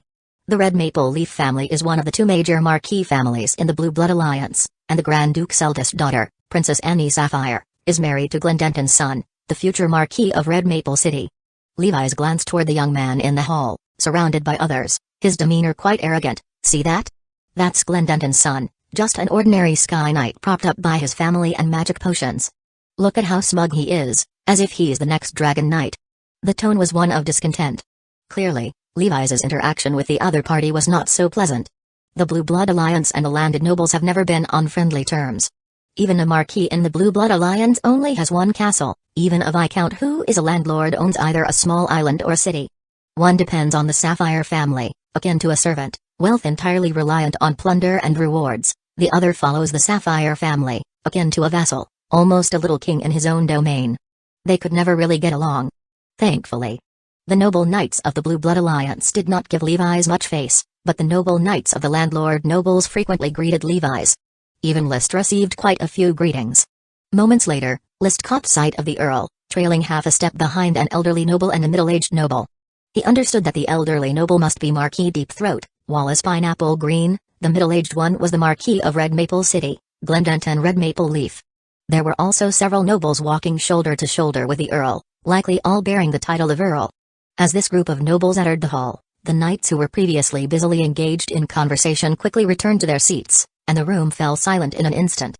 Marquis Glendenton unhesitatingly walked to the main seat, clad in bright silver armor, with deep wrinkles that made him look exceedingly stern. Tonight is the welcome banquet for Earl Lee William Tulip of Coral Island. With the arrival of Earl Lee William, the battle array of Bullhorn City is now fully assembled. The war begins next. He paused. He continued, after the banquet tonight, starting tomorrow, each night order will be assigned their own direction of attack, waiting for the troops from the other ports to assemble completely. Together, we will launch an offensive and sweep Ironhoof Island. We must fulfill the Grand Duke's wrath and annihilate everything of the Bull family. Furthermore, everyone must take note that all spoils of war from Ironhoof Island are prohibited from private trafficking. These are the internal resources of the nation and must be personally allocated by the Grand Duke. Should anyone break the rules, do not blame my longsword for drinking their blood. Having said this, Marquis Glendenton waited for everyone to digest the information briefly before he continued speaking. Now, let the banquet begin. Sitting in his place, List was very unhappy in his heart. He had made full preparations, intending to transport a batch of serfs back to Freshflower Town. He didn't expect that before the battle even began, his plan to plunder serfs was already blocked. This made him dissatisfied with the Sapphire Duke, wishing the horse to run, yet not wanting the horse to eat grass. In addition, the dishes served were not to his taste, so he felt no joy throughout the welcome banquet. His enthusiasm for the war cooled rapidly. Now, the only reason that sustained his drive was the path of achieving military merit. He still needed to secure the Viscount title of Black Horse Island as soon as possible. After the banquet, people returned to their barracks. The Earl summoned List and others to a room for a brief meeting. Marquis Glendenton is known for his iron fist. You must restrain any acts of private plundering. There will be spoils of war, and after the struggle ends, you will not miss what you deserve, so do not slacken. Jonas asked, Earl, what exactly is the current situation? I'm still unclear about it. It was not just Jonas who was unclear, List was equally in the dark, knowing only that the Grand Duke had issued an order to besiege, and so the Knights of Coral Island hurried to assemble in Bullhorn City. After a moment of consideration, the Earl said, judging from the information revealed by Marquis Glendenton, the Sapphire Dragon is wounded and temporarily unable to mobilize, and the Grand Duke is healing the Sapphire Dragon. After the Marquis of Bull and his party initiated the attack, they have fled Blue Dragon Island and holed up back on Ironhoof Island. The situation was somewhat perplexing, and the Earl could only simplify it to one clue, so what we need to do now is follow the command, sweep Ironhoof Island. And believe that the situation will soon become clear. Although the overall picture was still unclear. But everyone felt somewhat relieved, knowing that the Sapphire Dragon was not dead, meaning that the Duchy of Sapphire would not be unstable for the time being. The siege of Ironhoof Island would continue without overthinking. However, just as everyone was confident and pondering how to crush Ironhoof Island, suddenly shocking bad news arrived. Second Prince Angus Sapphire, stationed in another port city, Bulltail City, was ambushed by the elite Knight Order of Marquis of Bull due to a rash attack.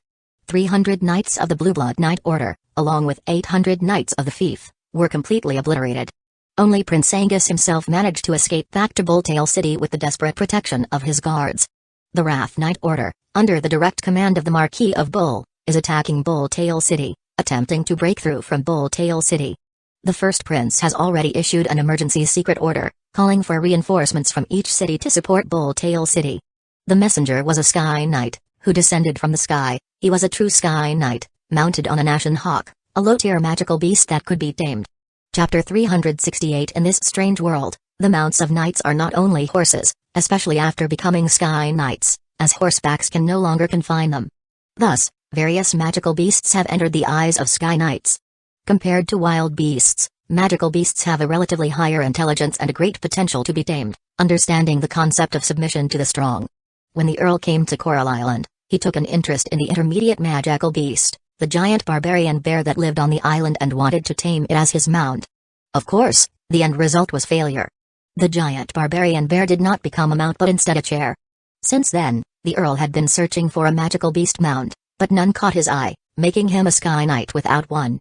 As for his son, List, he had long owned a magical beast mount, not just one, but the 9 intermediate magical beasts. Of course, outsiders did not know that the 8 tiny ones were all intermediate magical beasts. Even if List renamed them blizzard beasts, many still believe that Dowson was the one and only intermediate magical beast. And the 8 tiny ones were just low-level magical beasts mixed with some intermediate magical beast bloodline. After all, they had no prompt from the smoke mission.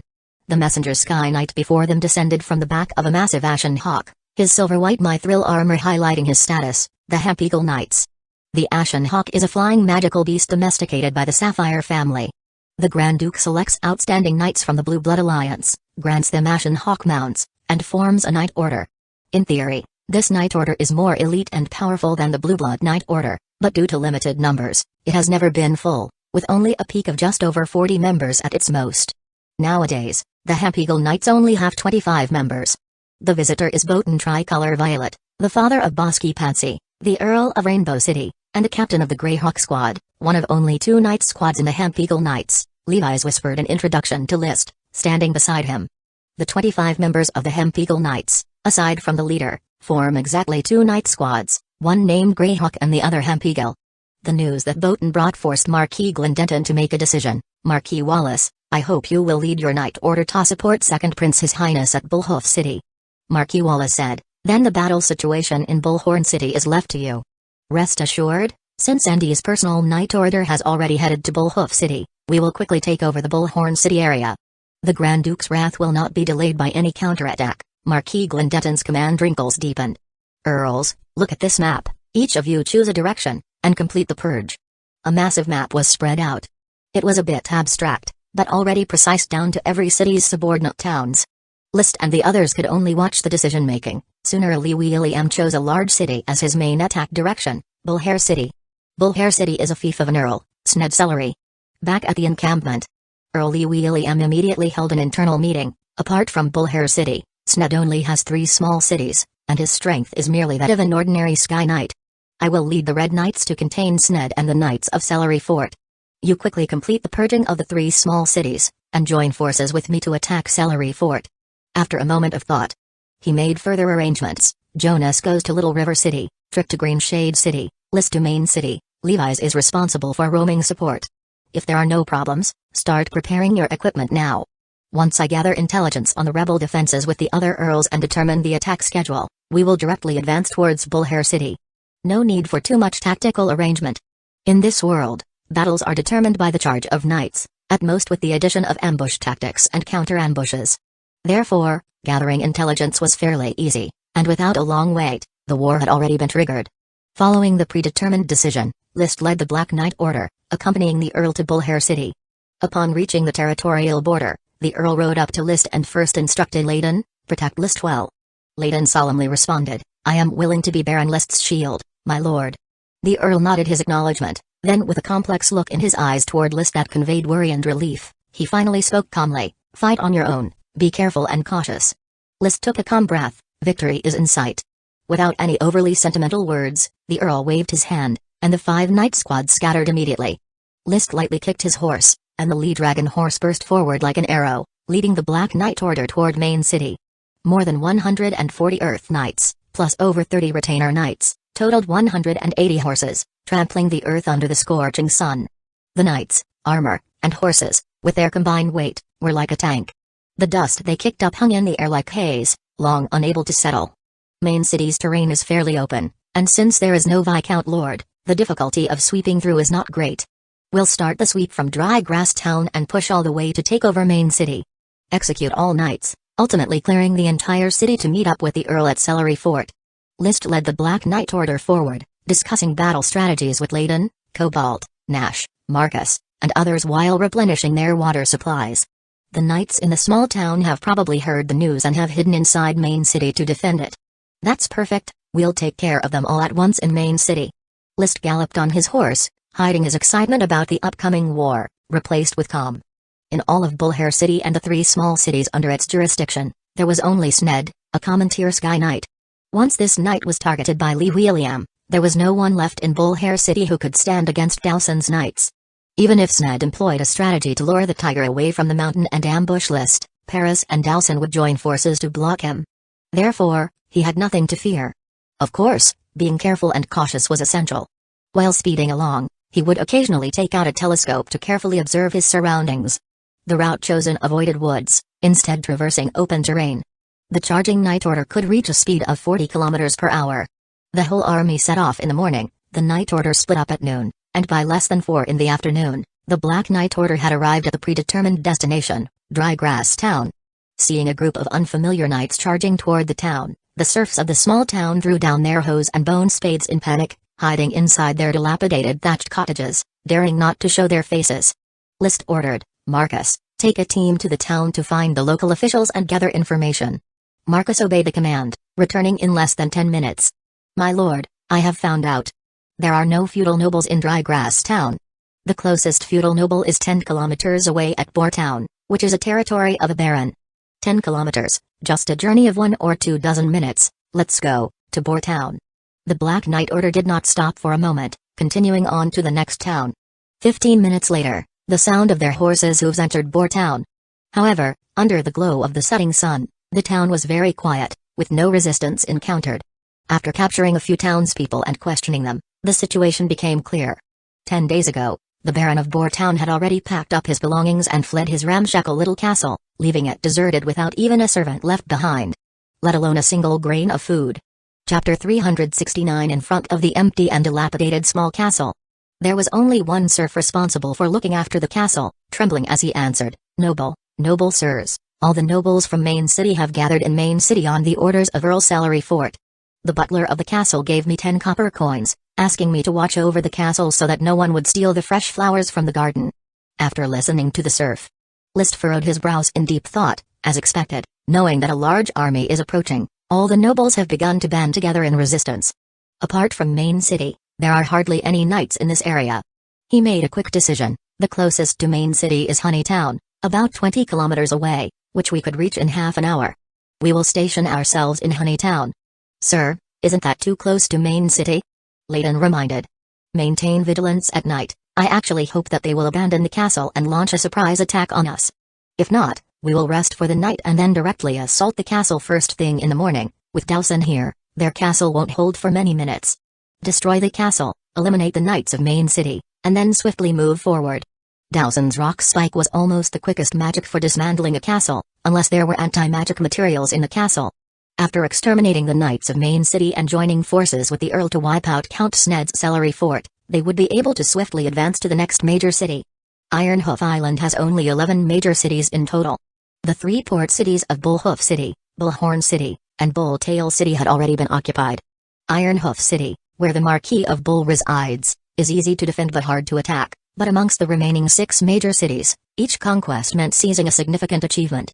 In truth, exterminating Ironhoof Island was not a difficult task.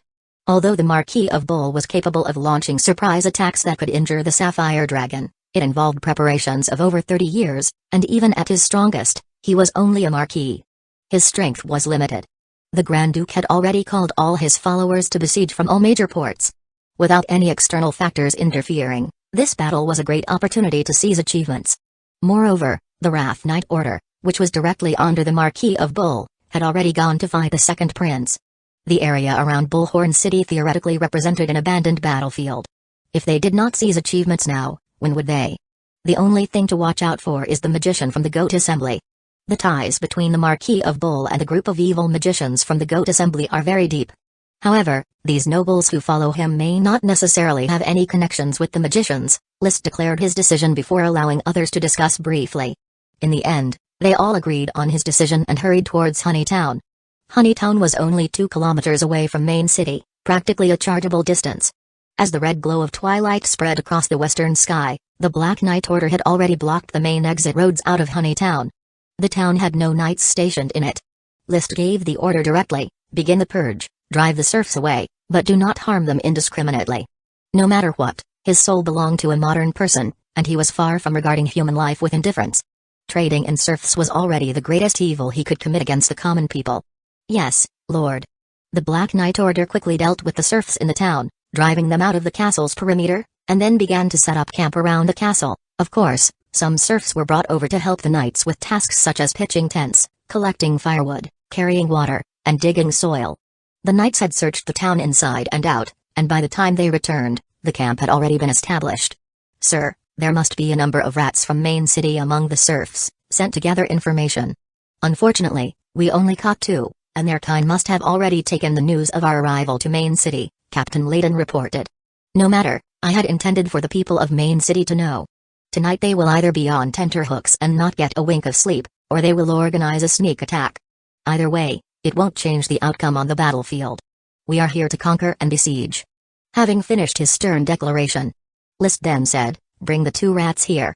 The rats were quickly brought forth, having already suffered physically, so they lacked any resolve and started spilling everything they knew right away. Respected Knight, Main City has nearly 130 Earth Knights, with the strongest being Baron Mare, an elite Earth Knight.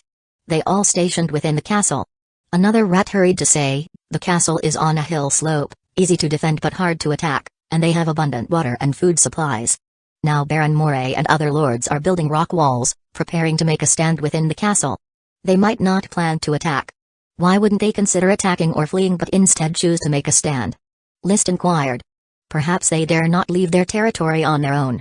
Once they leave, it would be akin to fleeing, which would incur severe punishment, the first rat replied. Yet the other rat shook its head and said loudly, Noble Knight, Parker is willing to trade significant secrets for my freedom. Speak, if it truly is a significant secret, I wouldn't mind letting you go. List signaled Marcus with his eyes, and the Earth Knight dragged the first rat away. Parker the rat sighed with relief. It's like this, I have a brother in Bullhair City, a rat like me. He got involved with a maid named Tracy from Celery Fort. Once, while they were doing their business in the storage room, they overheard a magician who had arrived at Celery Fort, secretly discussing matters with Earl. This magician informed Count Sned that the Marquis of Bull needed him to hold the castle and delay the advance of the army. He promised that after the success of the matter, he could be granted a new Marquis title for his service, and even if Sned were to fall in battle, his son would inherit the Marquisate. Earl's son is serving in the Wrath Knight Order, which is under the Marquis. So, the Earl quickly agreed to the magician's proposal to hold Celery Fort. Parker the rat recounted everything in detail. Have they mentioned what would constitute a success? I do not know, Noble Knight. I've divulged everything I know. These are all things my brother bragged about after drinking, saying that sleeping with Tracy is like sleeping with a future Marquis's maid. Parker finished speaking and then couldn't help asking, Knight, you promised to grant me my freedom, and I swear I'll leave Main City without looking back. Of course, I'll grant you your freedom right now. Marcus, take him out, said List, giving Marcus a knowing look. A moment later, Marcus brought the other rat over and said, Sir, Parker has now been granted complete freedom, emphasizing the word freedom. In this world, to be alive, is to be bound by many things at any given time. List looked at the remaining rat. Your accomplice Parker has traded his freedom for a secret. Now, if you two have a secret worth enough, you might gain your freedom. The rat hesitated. Sir Knight, yes, I've got it, I have a secret. What secret? The elf bug, sir. In the barley fields belonging to Baron Moray outside Main City, a barley bug is being nurtured, and Baron Moray couldn't move it elsewhere, he could only raise it outside. But, it's been several days, and I don't know if the barley bug has been nurtured successfully. A barley bug in the middle of nurturing? List's brow quirked, having received an unexpected surprise. Chapter 370. He did not rush to investigate whether the barley bugs in the barley fields had hatched. List chose to stay in Honeytown, rest for the night and directly assault the castle tomorrow. Don't forget to strengthen the vigilance. Layden, split the Black Knight Order into 3 groups, each standing guard for 4 hours in rotation. Marcus, lead the Knight Squad to inspect the warning barriers again. Unlike other Knight Squads, The squad from Fresh Flower Town not only had to learn how to charge but also had to learn about traps, sailing, languages, and other knowledge. Actually, List wanted to nurture his night squad into a special forces unit. Layton organized the knights and retainer knights for the watch, while Marcus took his men to check the guard devices. During this busy time, Paris suddenly approached. "Baron, I'm prepared to scout out the castle in Main City to find out the internal situation of the stronghold." As a black dragon child of a light dragon, she could turn invisible using the ability to tug at light and shadow, which was an excellent reconnaissance skill. Naturally, List was willing for her to make a trip to the castle, knowing both ourselves and the enemy ensured victory in every battle. However, he did not immediately agree. The castle of Main City must have received news of our attack by now, and they will definitely defend every aspect rigorously. Wouldn't it be too dangerous for you to scout out? Please trust my skills. As long as they don't possess abilities like yours, Baron, no one will find me. Even if they do, they can't keep me. I'll be back soon, and if possible, I might even kill a few leading knights along the way. This wasn't bragging, Paris had such abilities. However, List shook his head. The power of Main City isn't strong, there's no need for your intervention. Just carefully find out whatever you can and do not put yourself in danger. You know, I wouldn't want anything to happen to you. As he spoke, he patted Paris's shoulder with his hand. At once, a blush crept onto Paris's face. I understand. List's mouth curved into a pleasing arc as he spoke calmly. Moreover, I need to use the Knights of Main City for practice. This is my first time leading the Knight Order into battle, and finding a suitable whetstone isn't easy. Paris looked up at List. Baron, I will be back soon. With that, her figure had already vanished from sight, the sound of her footsteps spreading into the distance, eventually blending into darkness, elusive as ever. List remained standing there, lost in thought for a moment.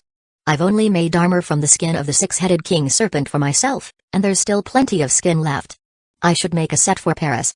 Additionally, I should find an opportunity to forge the mithril I have collected into mithril armor to equip my knight squad. It's a pity I don't have a blacksmith capable of forging mithril. Mithril, as a magic metal, demanded highly precise forging techniques beyond the capabilities of a normal blacksmith. Immediately after, he summoned the smoke mission. Ever since setting foot on Ironhoof Island, the smoke mission had already indicated, mission completed, reward available, the awakening of Virginia Truth. Virginia, residing in the soul storage vessel, was ready to be brought forth, but the timing was not right, and List did not bring her out. She was of little help on the battlefield, but once she mastered the dragon bone stabilizer technique from the magic goat family, she could answer questions once he returned. Now, the smoke swirling before his eyes formed new serpent script with a new mission. Mission: without taking the initial steps, there is no journey of 1,000 miles. As a dragon-riding landlord with aspirations to reach the four corners, please showcase your prowess on the battlefield. Only by personally slaying an enemy of equal rank can you stand out and earn greater glory. Reward: 1 low-level dragon breed magical beast. A low-level dragon breed magical beast. Excitement surged in List's heart. I wonder what kind of dragon breed magical beast it will reward me with. In the Duchy of Sapphire, dragon breed magical beasts are rare specimens. A low-level dragon breed magical beast won't be much worse off than an intermediate magical beast. And if it can be bred in large quantities, it's even more valuable. According to some enthusiasts who rated the preciousness of mythical species, excluding legendary creatures such as sea serpents, nixies and vampires, the first tier, elf kings and dragons, the second tier, super dragonkin magical beasts, also known as sub-dragons, the third tier, dragon elves, fourth rank, high-level dragonkin magical beast, also known as high-level dragon beast, fifth rank, greater elf, sixth rank, super magical beast, seventh rank, intermediate dragon breed magical beast, also known as intermediate dragon beast, 8th rank, advanced magical beast, 9th rank, little minor elf, 10th rank, intermediate magical beast, 11th rank, low-level dragon breed magical beast, also known as low-level dragon beast, 12th rank, dragon breed beasts, 13th rank, elf bug, 14th rank, low-level magical beast, 15th rank, magical beast breed creatures, that is, wild beasts mixed with a bit of magical beast lineage. In Fresh Flower Town and Black Horse Island, List already had 2 kinds of dragon breed beasts, the black blood treasured horse and dragon breed cows, as well as an intermediate magical beast blizzard beast and a low-level magical beast green-headed duck. To count it all, there was also the black pearl tridacna, which should be considered a magical beast breed creature. No, it should be said a sea monster shell. Each one is an industry worth developing vigorously. Of course, they all need time to mature, and without several years of cultivation, they temporarily cannot explode with much value.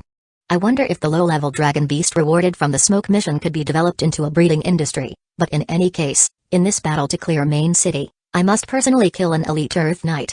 List did not have a bloodthirsty desire, nor did he like killing people. But since it's war, one must be prepared for life and death situations. From the moment he chose to step onto the battlefield, killing became a compulsory course, and in fact, he adapted quite well. The two rats were just one practice, since they chose to spy on the Black Knight Order, they were the enemy. He would definitely not mercifully let rats go, allowing them to take the news back to Main City. About an hour later, List was practicing breath decay when he heard familiar footsteps, causing him to look up at the door. Knock knock knock. The sound of knocking came, accompanied by Paris's voice, "Baron, it's me. Come in." As Paris entered, he immediately asked, "Did you encounter any danger?" "Not at all. The castle in Main City is indeed very tense, but none of their knights could detect my presence," replied Paris with a hint of pride, then added, "It seems they do not plan to defend the castle to the death. I discovered they were digging tunnels leading towards Main City. They're preparing to flee at any moment? I think they might be bolder than we imagined. I have seen that Baron Moray and overheard his secret conversation with other knights. They're planning to gather through the tunnels in Main City, and when you lead the Knight Order to attack the castle, they will launch an assault from Main City." List nodded. "That's a very good plan. You've worked hard, Paris. It's just a small matter. You must be tired, get some rest early. Good night, Baron." Chapter 371 Nameless Castle, located on a hillside surrounding Main City, was at some distance from the city. According to Baron Moray's plan, if they could quietly gather inside the city during the Black Knight Order's attack on Nameless Castle and then charge with all their might in a concerted effort with the castle's defenses, perhaps there really was a chance to break through the Black Knight Order. The reason knights were so powerful lay in the fact that when they charged, all the knights' chi would merge into a single force, releasing a tremendous power of attack. It was almost invincible. This was why knights could rule the world.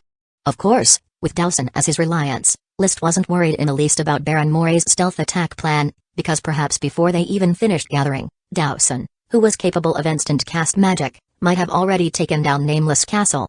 However, now that Paris had discovered the enemy's plan, List quickly decided to turn the tables. He feigned an attack on the castle but was actually using a telescope to observe Baron Moray's stealth attack in advance.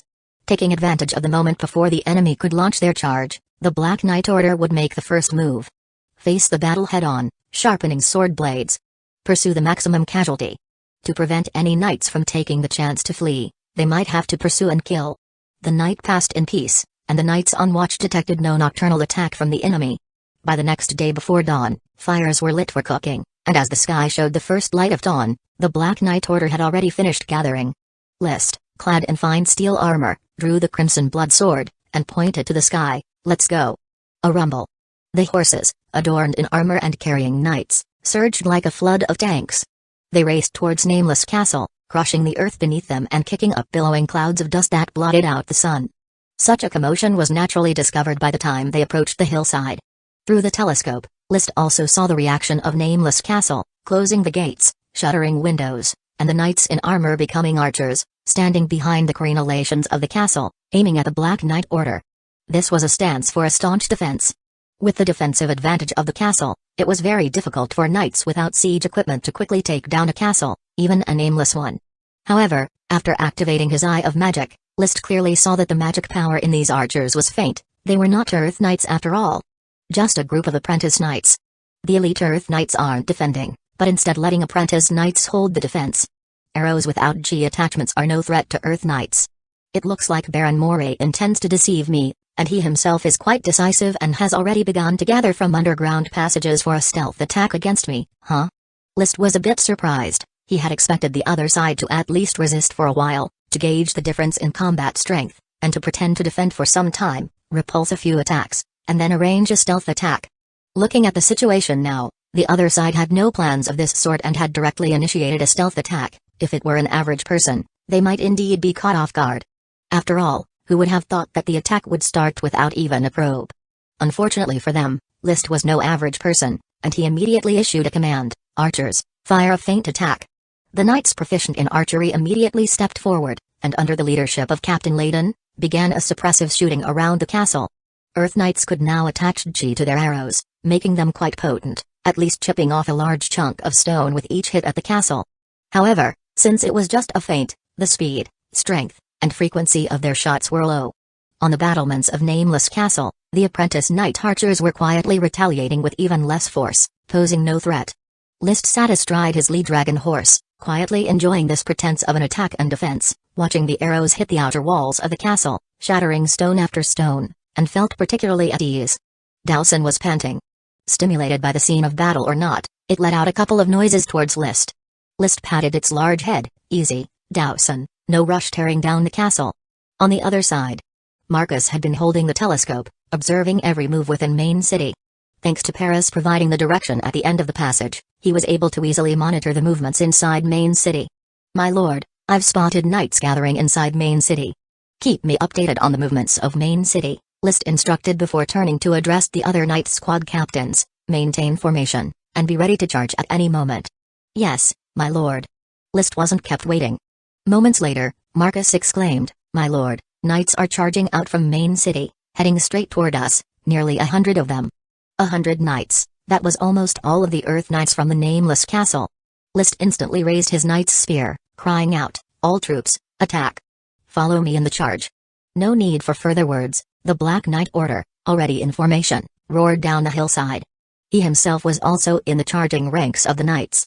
According to the original plan, he did not intend to join the charge but only to command Dowson to support the knightly force, using Dowson's magic to hinder the opponents. However, the atmosphere of the battlefield affected his mood at that moment. Fired up, he joined the charge of the Knight Order along with Dowson. When a warhorse surged forward at a speed of 60 km per hour, one's body rose and fell on horseback, and their chi circulated as swiftly as blood. The knight's spear clutched in his hand had become an extension of his body, and List unleashed the ferocious chi of an elite Earth Knight. The Black Knight Order charged down from the hillside just as the attacking Knight Legion was also beginning their charge. The ones caught off guard were no longer the ambushed Black Knight Order but the counter-ambushed Knights of Main City. Nevertheless, the charge had commenced, nobody could stop, and the expressions under their visors remained unseen. Two torrents racing at high speed were about to collide. Countless glows of chi burst forth, mingling and entwining, converging into one force that drew all knights in, fusing into a single entity. Within this entity, List became an arrowhead, his wildfire attribute chi spreading all around him as if he bathed in flames. Surrounded by the flames, he still retained a clear mind, cautiously judging the distance at which the two knight orders would soon collide. Once the opponents entered that range, he suddenly bellowed, Dowson, multiple stone spikes. Don't stop. Sputter. Sputter. Sputter. Dowson opened his mouth and spat continuous magic, countless rock spikes, as if guided by sight, bursting forth precisely from below each knight. Evading a lone rock spike might not be difficult for a prepared Earth Knight on flat ground, but this was during a charge. Ah! Ah! Immediately, several fast-charging knights, with their war horses impaled by the rock spikes piercing through, took a heavy fall. The knights following closely behind, unable to dodge in the blink of an eye, could only trample over their fallen comrades to continue the charge. The relentless barrage of rock spikes, causing only minor damage, significantly disrupted the charging formation of the Knight Legion. Without giving them any chance to realign, the Black Knight Order, led by List, charged fiercely. His knight's spear, filled with raging fire attribute chi, thrust harshly, and an Earth Knight who was too slow to dodge, before he could even raise his shield, was brutally pierced in the chest by List. The fine steel armor only slowed the strike for a fraction of a second before being instantly penetrated. The long spear brutally skewered the knight's body, lifting him into the air and hurling him away. A mere flick. And List had claimed the first head on the battlefield. Chapter 372 First Kill. No rewards. The lead dragon horse leapt high, jumping over the enemy horse that had fallen to the ground and charged towards another warhorse. Carried by his chi, List struck and killed instantly. His spear, not breaking, continued to thrust towards another Earth Knight. This Earth Knight seemed to have quick reflexes, forcibly twisting his body to dodge the spear and avoiding being impaled. He was merely grazed by the shaft of the spear and fell from his horse. But dead or fallen, the result was the same, and there was no need for List to switch to the Crimson Blood Sword for the coup de grace. Dowson had already charged over and crushed the Earth Knight's head with his paw. Dowson, being an intermediate magical beast, now weighed over 2 tons. The force of his dog paw was comparable to a millstone, crushing everything including the helmet into pieces. List did not concern himself with the knight whose head had been crushed by Dowson. He continued his charge while simultaneously scanning his surroundings with his peripheral vision. The Black Knight Order had caught the main city Knight Legion completely off guard, and the chaos wrought by Dowson's magic only plunged them further into disarray, allowing the Black Knight Order to complete their encirclement. Countless knights' spears thrust into the panicked enemy ranks. The flustered main city Knight Legion not only trampled their own men but failed to demonstrate their charge's strength as well.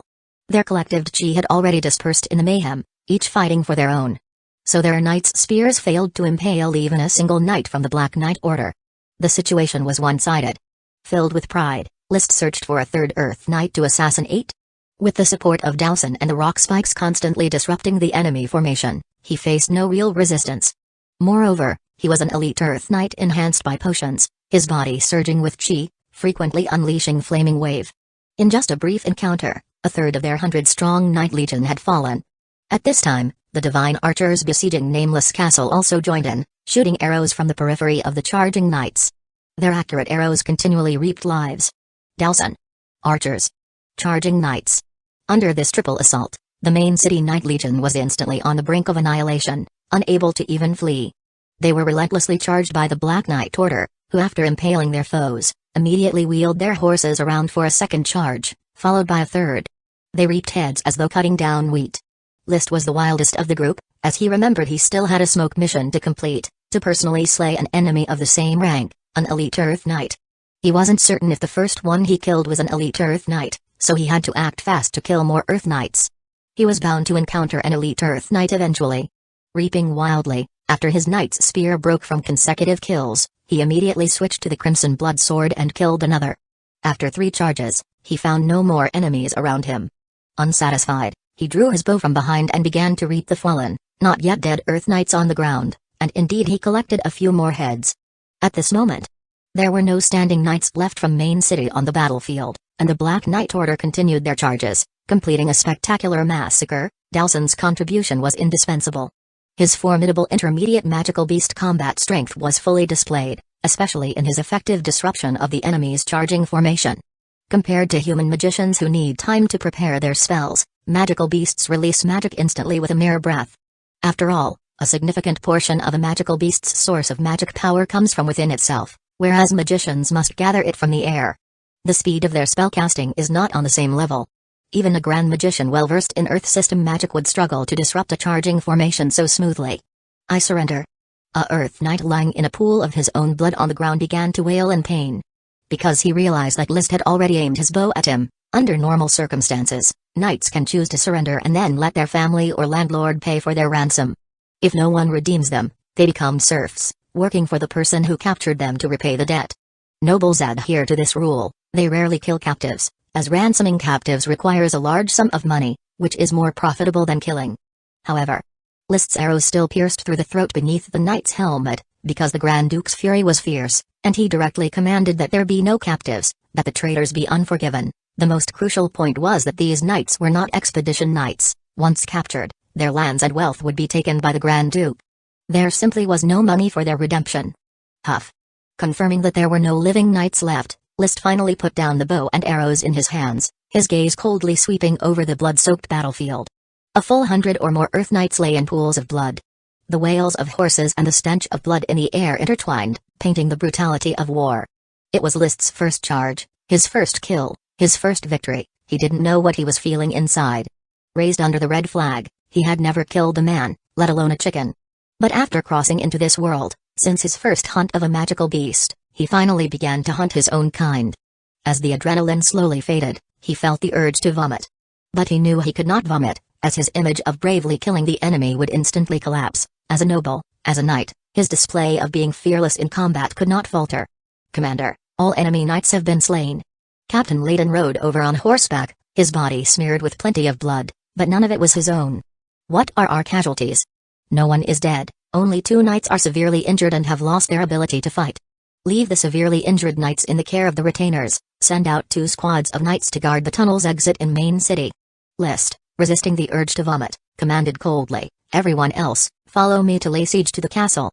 The lead dragon horse began to gallop once more, the sun blazing down, the warm wind blowing on his face, allowing him a slight escape from the effects of killing. He needed a release. Perhaps because his attention had been redirected back to the war, he no longer thought about the human limbs on the ground, or the blood of his own kind on his hands. He just wanted to take down Nameless Castle. In fact, ever since he had killed Rat, he had completely immersed himself in the moral dilemmas of this world. War, it was the destiny of a knight. Blood, it was the noble's wine.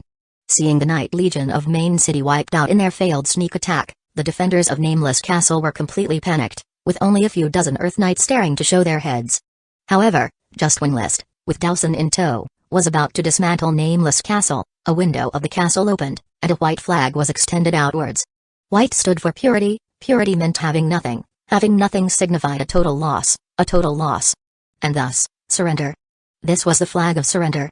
Soon, the castle gate opened, and the knights, having taken off their armor, walked out dejectedly, one of them shouting, "Howard Woodstick, representing all the nobles of Main City, surrenders to the noble conqueror."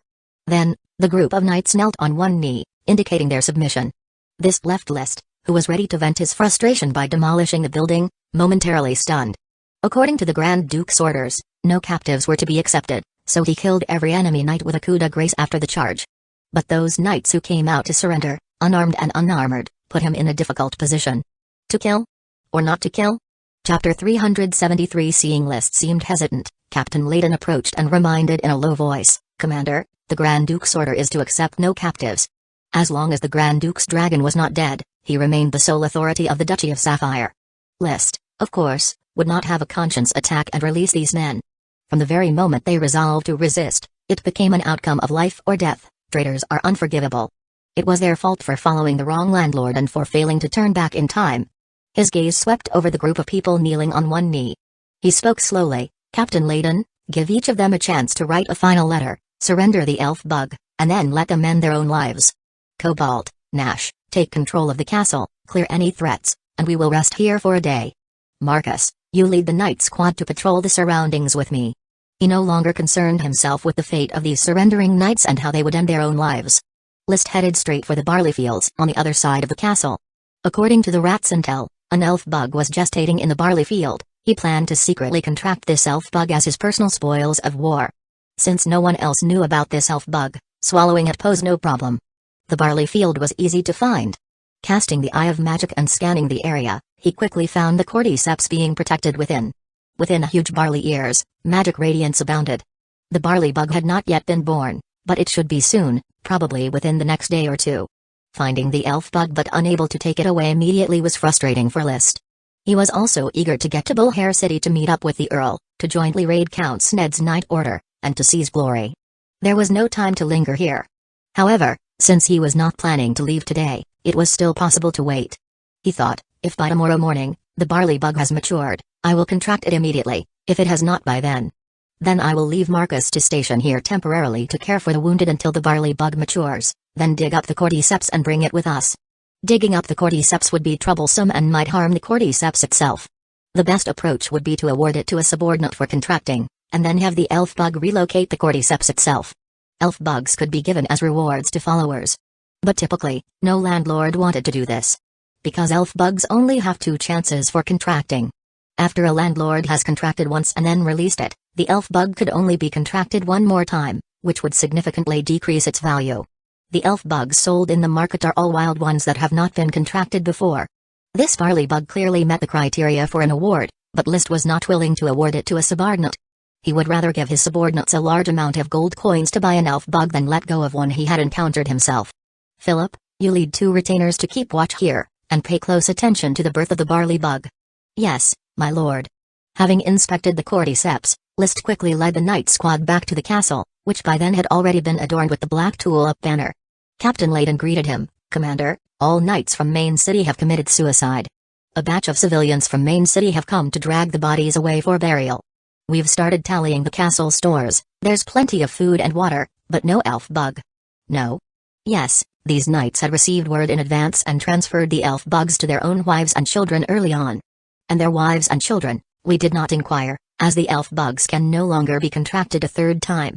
List nodded. These knights had obviously prepared early. It's unclear how many promises the Marquis of Bull had made to persuade them to take the risk of opposing the Duchy of Sapphire and die defending Ironhoof Island. Normally, other than the die-hard followers of the Marquis of Bull, the noble should have surrendered early and welcomed the royal forces. After all, the Grand Duke has a dragon. Perhaps, Just as the rat's message indicated, significant landlords like Count Sned had their offspring by Marquis of Bull's side. Their wealth was likely already transferred to Ironhoof City. They could only pledge allegiance and dared not betray the Marquis of Bull. Betrayal would leave them with nothing. One could only pin their hopes on an unending stream of glory after the matter was accomplished. Lys didn't know how these knights thought, nor did he want to. He came here for the sole purpose of achieving merits. Landlords like Count Sned's determined resistance provided an excellent opportunity to vie for glory. He had already dispatched 2 Earth Knights at breakneck pace to Bullhair City, to report to Early William the intelligence he had gathered, that magicians were secretly communicating with Count Sned, discussing a significant matter, and promising Count Sned's promotion to Marquis after its successful conclusion. As for what this grand matter was, that was still unclear.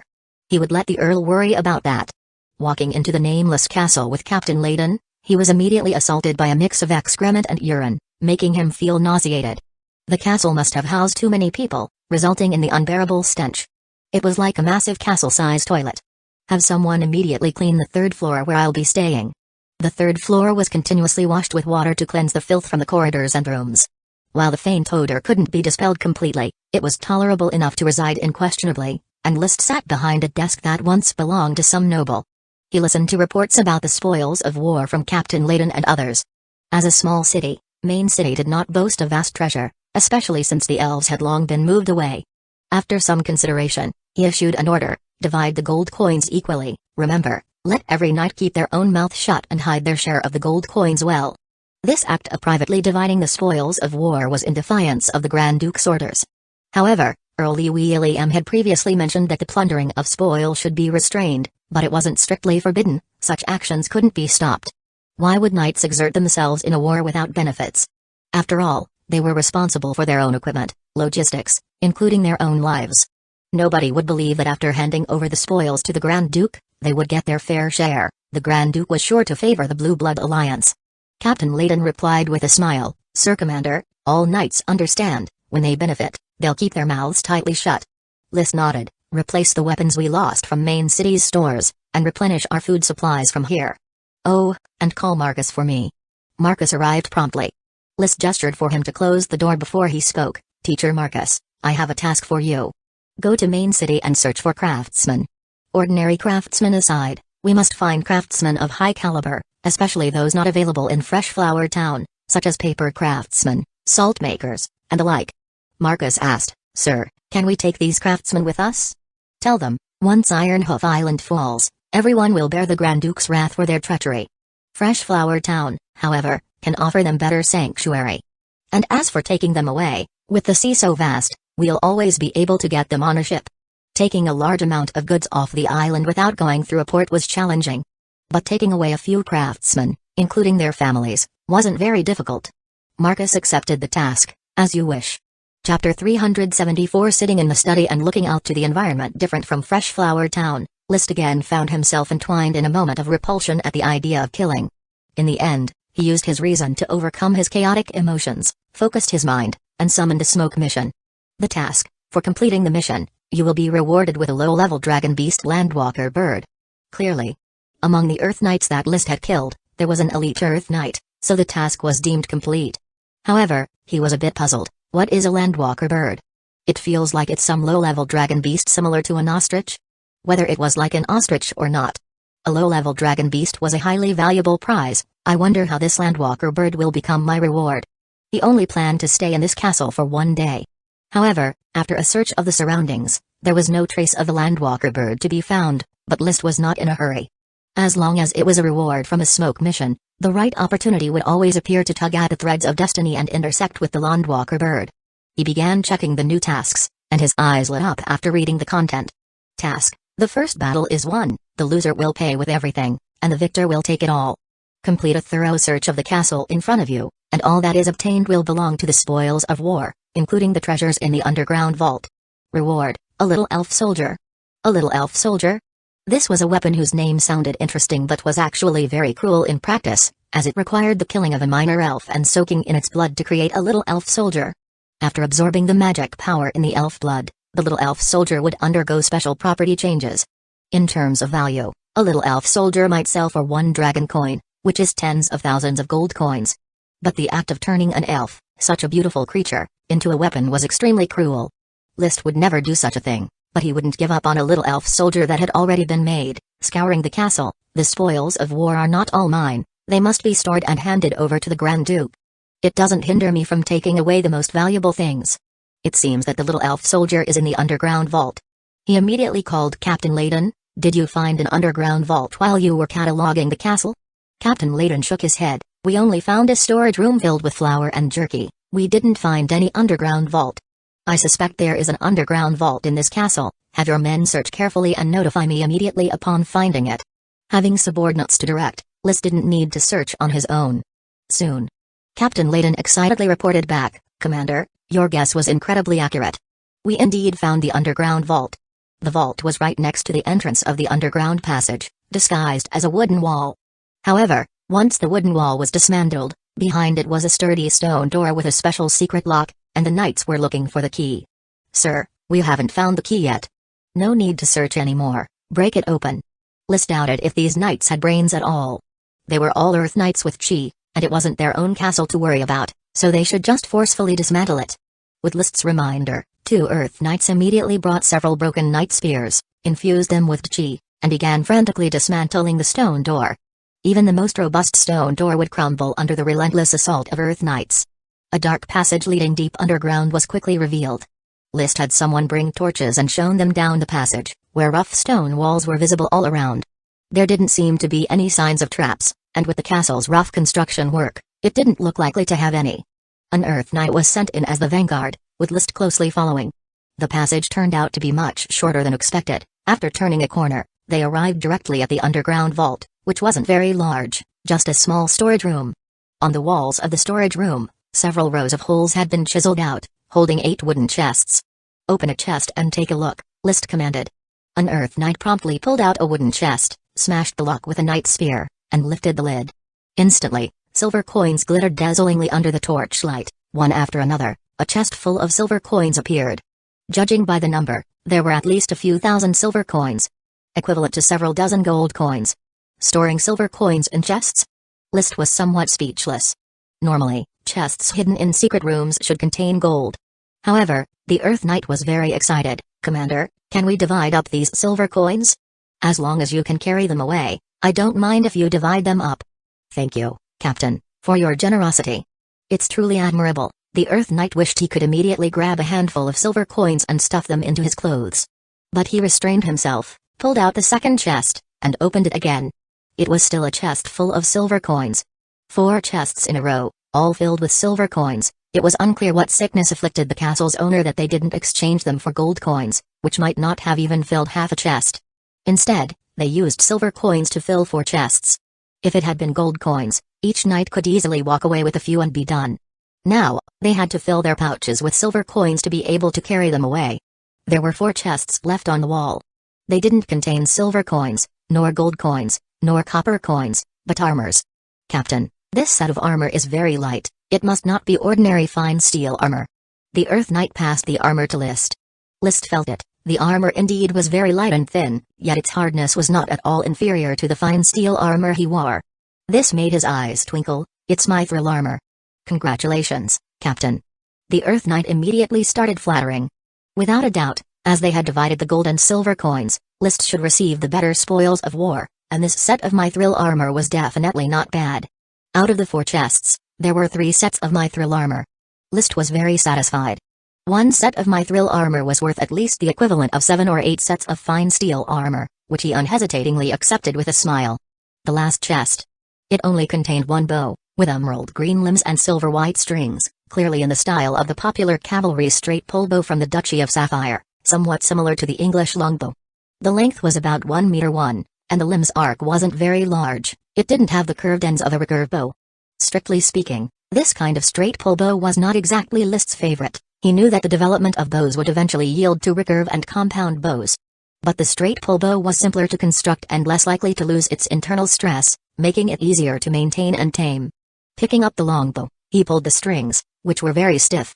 Without using chi, List could hardly pull it, but he quickly circulated the chi within his body, drew the longbow open, and then released it. Twang! The power that the strings and limbs generated upon returning to their original state could be felt through the vibration of the air. A very strong bow. After trying it, he felt that he should discard his old hardwood cavalry bow, as this emerald green longbow was worthy of his superb archery skills. Moreover, he had already guessed that this longbow was the little minor elf awarded for completing the smoke mission. Holding the bow, he said, "This bow and these 3 sets of mithril armor belong to me. The silver coins are yours to divide." "Yes, sir." Back in the study, he carefully examined the emerald green longbow in his hand and discovered that there was fine serpent script carved into the limbs, which he inspected under the light from the window. The serpent script was clearly written as Little Minor Elf, Swift Shadow Bow. This was the standard naming convention for little elf soldiers. Little Minor Elf indicated it was soaked in the blood of little elf soldiers. Swift Shadow Bow was its true name. He took out an arrow. Circulating his chi, he drew the Swift Shadow Bow. List didn't use multi-arrow, relying only on the bow's innate power. He released the string. Whoosh! The sound of cleaving air rose. The arrow shot forth like a ray of light, instantly hitting a large tree not far from the castle, with the shaft burying itself in the trunk. With a smile at the corners of his mouth, List was satisfied with the power of the bow and arrow, worthy of being called the Swift Shadow Bow. The speed of drawing the bow could be called swift, and the speed of the arrow could be described as a shadow. This is probably the special property change it obtained from the magic power in the little minor elf's blood. This little elf soldier is more precious than my crimson blood sword. Chapter 375. List decided to replace his hardwood cavalry bow with the Swift Shadow Bow, but for a short while, he still needed to bring along the cavalry bow, since he needed time to familiarize himself with the effects of the Swift Shadow Bow. The characteristic change of this little elf soldier's bow is summed up in one word: speed. Fast shooting speed, fast arrow speed, so his mastery of double heavy arrow had to be realized through the Swift Shadow Bow, which required numerous practices. He immediately started to try on the 3 sets of mithril armor. Picking out a set that fit relatively well, he replaced his fine steel armor with it. As for the other 2 sets, he gave the larger set directly to Marcus. As his knight instructor, List naturally showed favoritism toward him. Overwhelmed with excitement, Marcus received the mithril armor, slapping out a few flatteries and declaring his undying loyalty. The other knights, filled with envy and jealousy toward Marcus, held back their snide remarks, because according to the continent's national system, Marcus was essentially List's chief knight. It was only natural for the chief knight to receive better rewards. As for the slightly smaller set, List directly rewarded it to Paris. With this mithril armor on, most attacks can be blocked, and your safety will be further assured. Moreover, the mithril armor is very light, it won't affect your movement too much.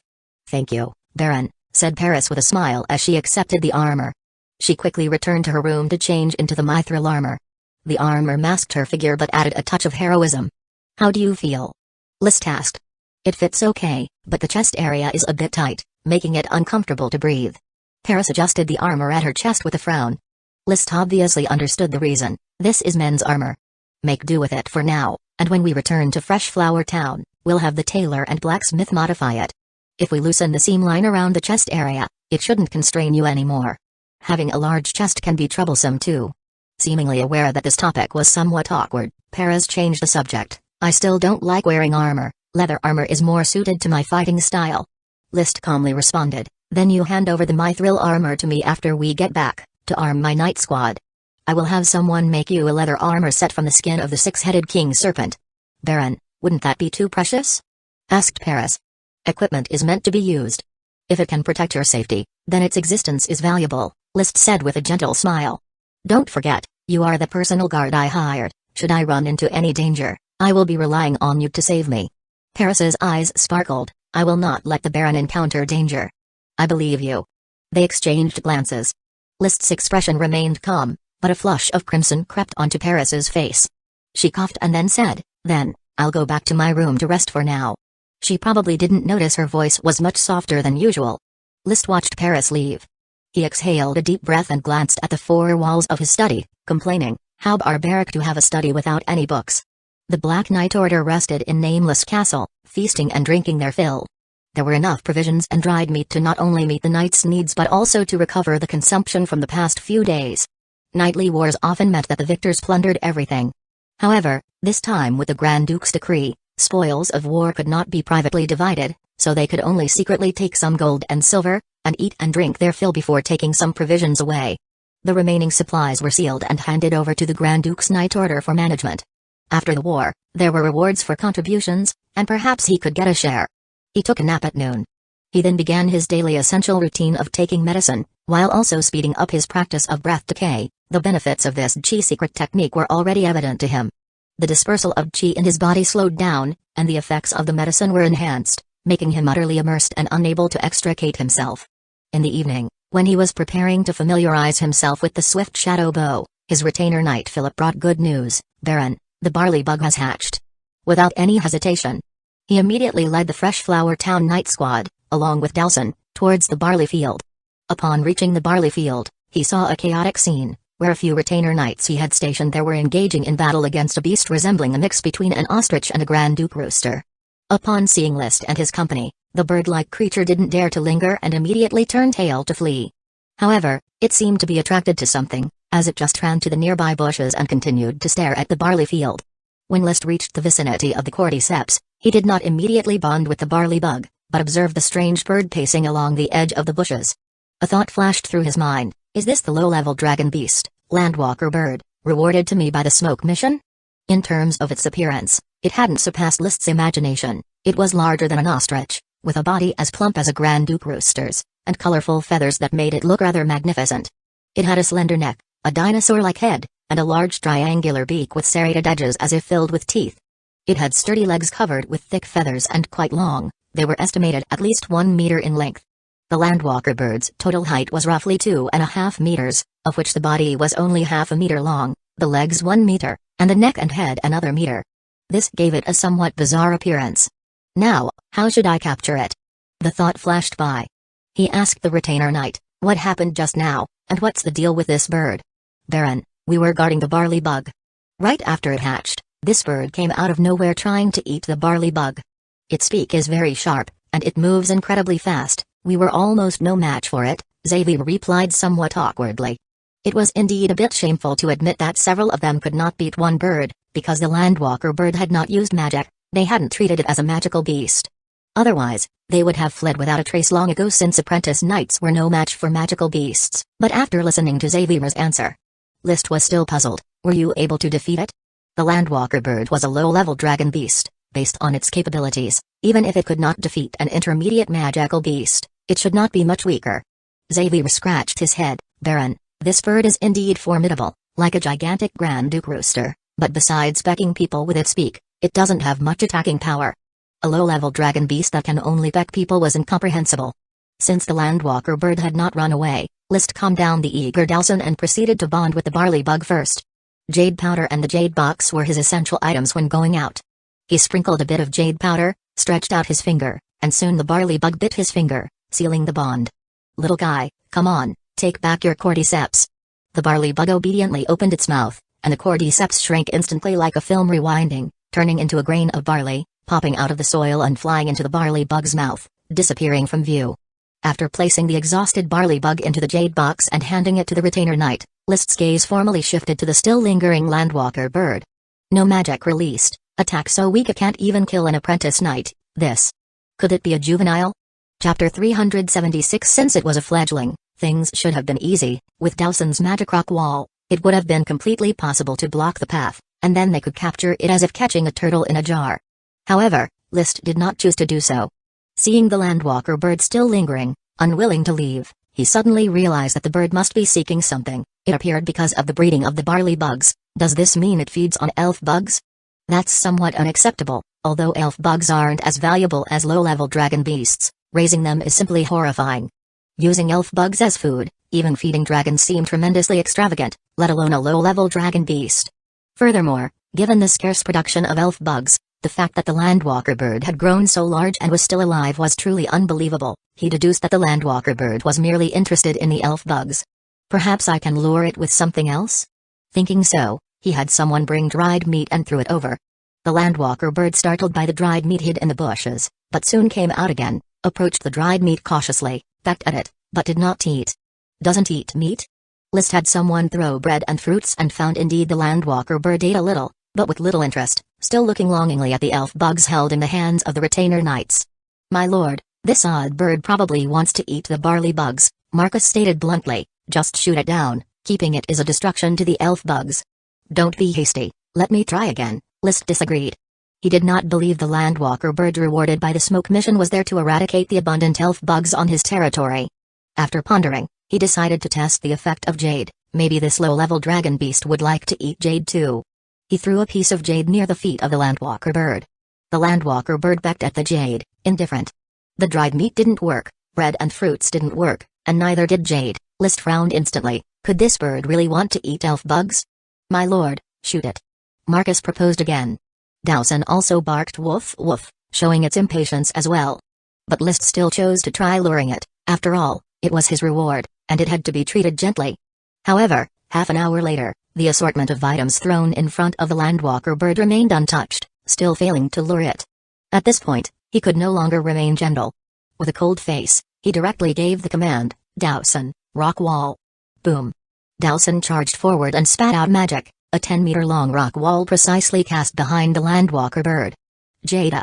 The landwalker bird squawked and took off running, its movements light and agile. It bypassed the rock wall on the left side. Yet before it could escape, Dowson released another rock wall. This intermediate magical beast, under List's training, had greatly improved intelligence and knew how to utilize magic, cooperating in the hunt. However, everyone had underestimated the speed and agility of the landwalker bird. This low-level dragon beast that resembled a long-necked Grand Duke chicken, could leap high on the spot like a flea, and whenever the path was blocked by a rock wall, it would leap high over it. After all the hassle, they couldn't even touch a feather. The night squad had already circled around the bushes, trying to enclose it, but they failed to do so, and even when List commanded to shoot with arrows, they still missed it. Busy and sweating, the landwalker bird remained unharmed, hopping and jumping chaotically. My lord, there's something wrong with this bird, it is no ordinary beast. After several failed attempts at shooting arrows, Marcus said with a dark face. List waved his hand, no longer wasting energy, and declared the plan to encircle the landwalker bird a failure. Indeed, it's extraordinary. Since we can't block it, let's all stop. Fortunately, the landwalker bird seemed to be toying with them. It could have taken the chance to flee, but it stubbornly didn't, as if it was playing a game of hide-and-seek with them. One could imagine that the allure of the barley bug was very strong, otherwise it wouldn't have risked staying here. The knights stopped, and Dowson also lay on the ground, panting with his tongue out. It had chased the most ferociously, but no matter how many barriers the rock wall placed, it just couldn't catch up to the landwalker bird. All it could do was pant with its tongue out in an awkward yet dignified manner, pretending that the heat was affecting its performance. As they stopped their pursuit, so did the landwalker bird. It hopped onto a rock wall, looking at List and the others dryly, as well as the jade box in their hands filled with barley bugs. The best method now was to use the barley bug as bait to lure the landwalker bird into a trap. But List couldn't bear to do it, given the speed and agility of the landwalker bird. If it ate the bait but still got away, that would be quite embarrassing. Moreover, to lose a barley bug for an unclear and undecided usefulness of the landwalker bird, he found it hard to judge whether it was worth it or not. Suddenly, an idea flashed through his mind, and he thought of a new plan. He had Marcus fetch some rope and make a few hunter's nooses, casually tossing them on the ground. Then, he picked up the jade box, opened the lid, and shook it in his hand to draw the landwalker bird's attention. The yellow-orange barley bug immediately attracted the landwalker bird's cries of Carlo, Carlo. List quickly closed the lid. He turned around, took out the barley bug and placed it in another jade box, discreetly passing it to Marcus. Then he turned back, holding the empty jade box, and placed the jade box in the center of the rope trap area. Then he slowly retreated to a position 10 meters away, where he and Marcus and the others each held a rope, waiting quietly. Carlo. The landwalker bird clearly didn't understand what the ropes on the ground were, its intellect hadn't evolved to that point yet. So after anxiously pacing back and forth, unable to resist the craving for the barley bug, it hesitantly approached the jade box, retreated halfway, and then finally couldn't help but dash toward the jade box. When it stepped into the trap, List shouted fiercely, "Pull!" Several Earth Knights pulled their ropes, most of them coming up empty, but Griffin's rope successfully entangled the landwalker bird's claws, instantly tightening. This sudden turn of events shocked the landwalker bird, and as it desperately tried to flee, the rope yanked it forcefully, causing it to tumble to the ground. At that moment, Dowson, like a black brick, ferociously pounced on it, pinning it down the moment it managed to rise, its bulky body preventing the landwalker bird from moving. "Dowson, no biting!" List hastily commanded. He didn't want the reward they had worked so hard for to be killed by Dowson's bite. Dowson instinctively obeyed the command, not biting down, but rather holding down the struggling landwalker bird, his heavy body making it unable to move. Then the night squad members rushed over, each using the rope to tie the head, the legs, the wings, binding the landwalker bird tightly. They had successfully caught a low-level dragon beast. "It's so plump," Charles Trapp said while tying, touching the landwalker bird's belly and clicking his tongue in awe. "My lord, this bird is enough to feed us for several days." List, stroking the dinosaur-like head of the landwalker bird, was very satisfied with this hunt. "Eating it is out of the question. I want to tame it to be my mount." During the encirclement, the landwalker bird had shown the qualities of an excellent mount.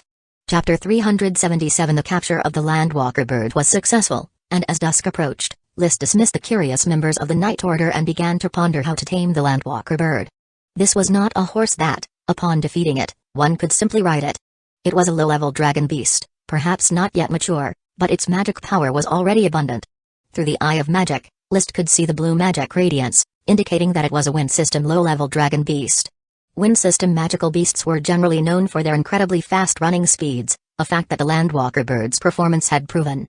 It can't yet cast magic, otherwise, the capture would have been much more difficult. But how to tame it? Without the emotional bond and conditioned reflexes forged from rearing it from a young age, it's impossible to tame it quickly like I did with the Earth Matron. Especially considering its current state of hostility towards me, it's even harder to subdue, List mused as he stood in a pen, observing the landwalker bird huddled in a corner. The landwalker bird had been unbound, but was confined in a warehouse converted into a pen within the castle. At first, when List entered, the landwalker bird had tried to attack him, but after a few punches imbued with chi from List, it shrank back into its corner and dared not meet List's gaze directly. This allowed List to study it in peace. Using the eye of magic, he observed the magic power within the beast's body to see what differed from typical magical beasts. There's no doubt that this peculiar bird is the low-level dragon beast landwalker bird, the reward from the smoke mission. It seems to be in its fledgling stage, with magic power that appears somewhat stagnant and incoherent. When it came to researching magical beasts, List dared to consider himself the foremost expert on Coral Island. After all, he spent all day studying the blizzard beasts. He had an entire set of experiential notes on Dowson's transformations, and now he also had extensive notes on the 8 tiny ones, understanding clearly the changes in the magic power within magical beasts. He also had massive observations and records on elves' magic power, and even that of sea serpents. Therefore, he quickly identified some traits in the landwalker bird's magic power that were different from typical magical beasts. Its magic power seems to fall somewhere between that of magical beasts and elves. Analyzing the rate of dissipation, its magic power decays much slower than that of magical beasts. Could this situation be judged by the degree of solidity of the magic power itself? List speculated internally. He had summarized the properties of magic power from different species. The magic power of dragons was undoubtedly the most wondrous, able to be inscribed for a long time without dissipating. The fire dragon on Black Horse Island, despite being dead for who knows how many years, still had magic power that could manifest as a magic little fire dragon. The degree of solidity was very high, nearly perpetual. The magic power of elves was undeniably second only to that of dragons. Through the cordyceps, they released magic power that constantly affected the surrounding flora. Although it couldn't be inscribed for the long term, it could slowly imbue the environment. While different from the dragon's magic power in terms of solidification, the effect was similar. The magic power of magical beasts was definitely a bit inferior, solely leading to the activation of magic spells. By comparison, human chi was the most pathetic, as it was constantly dissipating, virtually impossible to stop. Despite this, the utilization of chi by humans could not be said to be poor because it held endless possibilities for executing various combat skills. Dragons were like the epitome of solidified magic power, even representing certain rules. Humans were naturally devoid of magic power and incapable of storing it for extended periods, yet they had an endless array of cultivation methods to refine magic power, as chi is a form of magic power. It was as though they were two extremes. List even had a bold guess: the infinitely variable chi, when combined with the most wondrous magic power, might spark an extraordinarily delightful chemical reaction. Perhaps this is why dragon knights are invincible in the world? There wasn't too much theoretical evidence to support his conjecture. The existence of dragon knights was a phenomenon currently inexplicable. He shelved his thoughts and focused on the magic power of the landwalker bird. It seems that magic power has reached a critical point, which reminds me of when Dowse evolved, stimulated by the bloodline fruit. Could it be that this landwalker bird is also on the verge of metamorphosis? Does it hope to use the elf bug's magic power as a breakthrough? The more he thought about it, the more likely it seemed. Otherwise, there was no explaining why the landwalker bird, even while surrounded, kept a longing gaze fixed on the elf bug. What a pity, I won't use elf bugs to feed the landwalker bird. Every elf bug not only represents its underlying value but also embodies beauty. He thought of Jayla and wondered if the Thorn Minor Elf, after losing his restraint, might rebel within the castle. If I can't use elf bugs, how can I stimulate the metamorphosis of the Landwalker bird? List stroked the space gem and pulled out a vial of Thorn magic potion. Could a magic potion have the same effect? The stimulation of external magic power should be able to replace the magic of an elf. It's worth a try. In fact, there was no need for further conjecture. As soon as he took out the Thorn magic potion, the Landwalker bird reacted, its body tensed up, and its eyes fixated on the crystal tube in List's hands. Cluck. You want this? Cluck. Let me ride you, and I'll give it to you. Cluck. The Landwalker bird dodged List's approach, but its gaze remained on the Thorn magic potion. List thought for a moment, took out a small jade box, poured out a bit of the Thorn magic potion, and offered it to the Landwalker bird. The bird looked at List's outstretched hand, backed quickly, snatched the jade box away, then threw back its head and drank the tiny bit of magic potion that was less than the size of a fingernail cap. After drinking it, it extended its tongue and licked the jade box until it was nearly broken before reluctantly tossing it aside and calling out to List again, Cluck. Want more? If you want more, let me ride. After several temptations, the Landwalker bird, succumbing to a lure, finally allowed List to seize the opportunity and mount it. Its broad, plump body was very suitable for riding, and its thick feathers were extremely soft, especially the patch on its neck and back, which was just like a natural saddle. The Landwalker bird, upon being ridden by List, immediately wanted to lash out. However, the next moment, it quickly steadied itself and allowed to be ridden because List already had the remaining half-tube of Thorn magic potion close to its mouth. The allure of the Thorn magic potion was irresistible to it. It grabbed the crystal tube, tipped it back to drink the potion, then cleaned the tube thoroughly, contentedly calling, Cluck. It temporarily forgot that it still bore a person on its back. Good, just like that. Ride, and you get a potion. Got it? List smiled smugly. Taming a low-level dragon beast was just that simple. Unlike a simple beast or magical beast, the Landwalker bird exhibited higher intelligence, which precisely made it very susceptible to temptation. Riding meant a magic potion. If you want the potion, you have to be ridden. Simple logic quickly imprinted on its clever mind.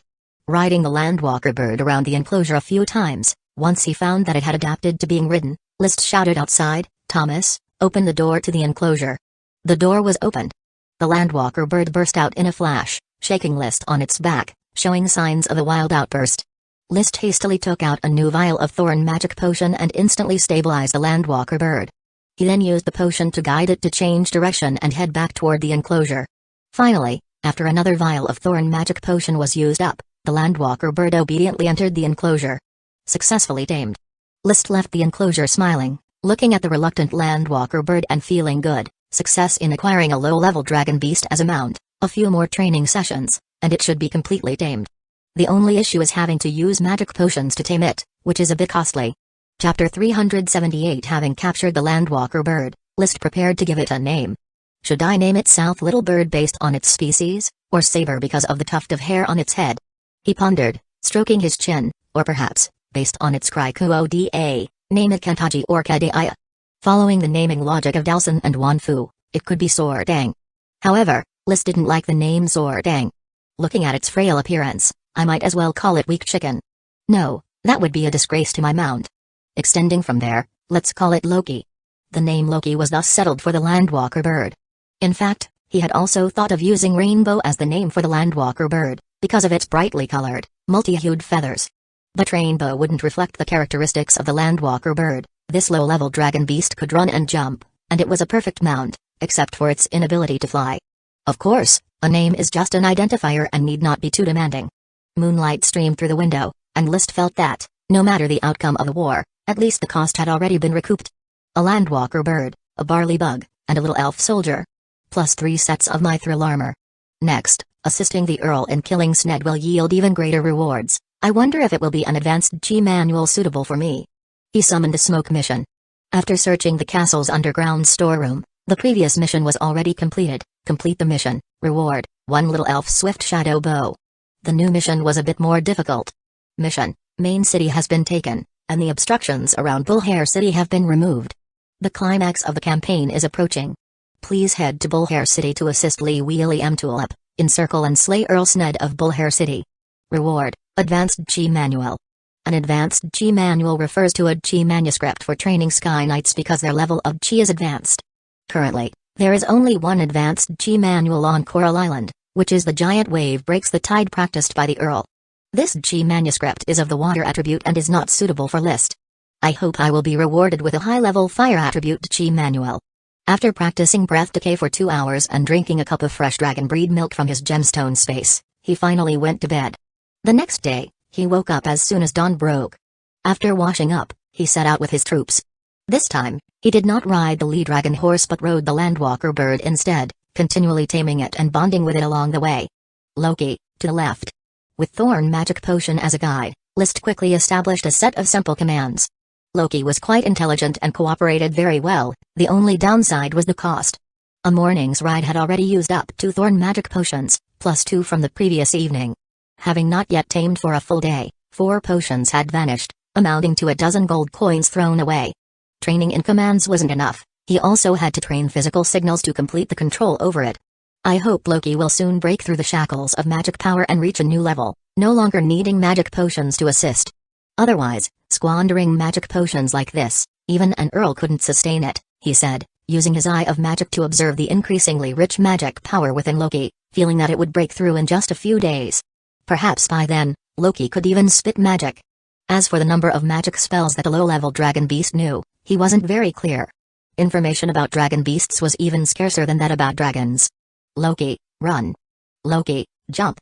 Loki, stop. The command training was very successful, and Loki performed eagerly to get the Thorn Magic Potion. Its abilities were gradually revealed to List. The speed at which it ran far surpassed that of the lead dragon horse.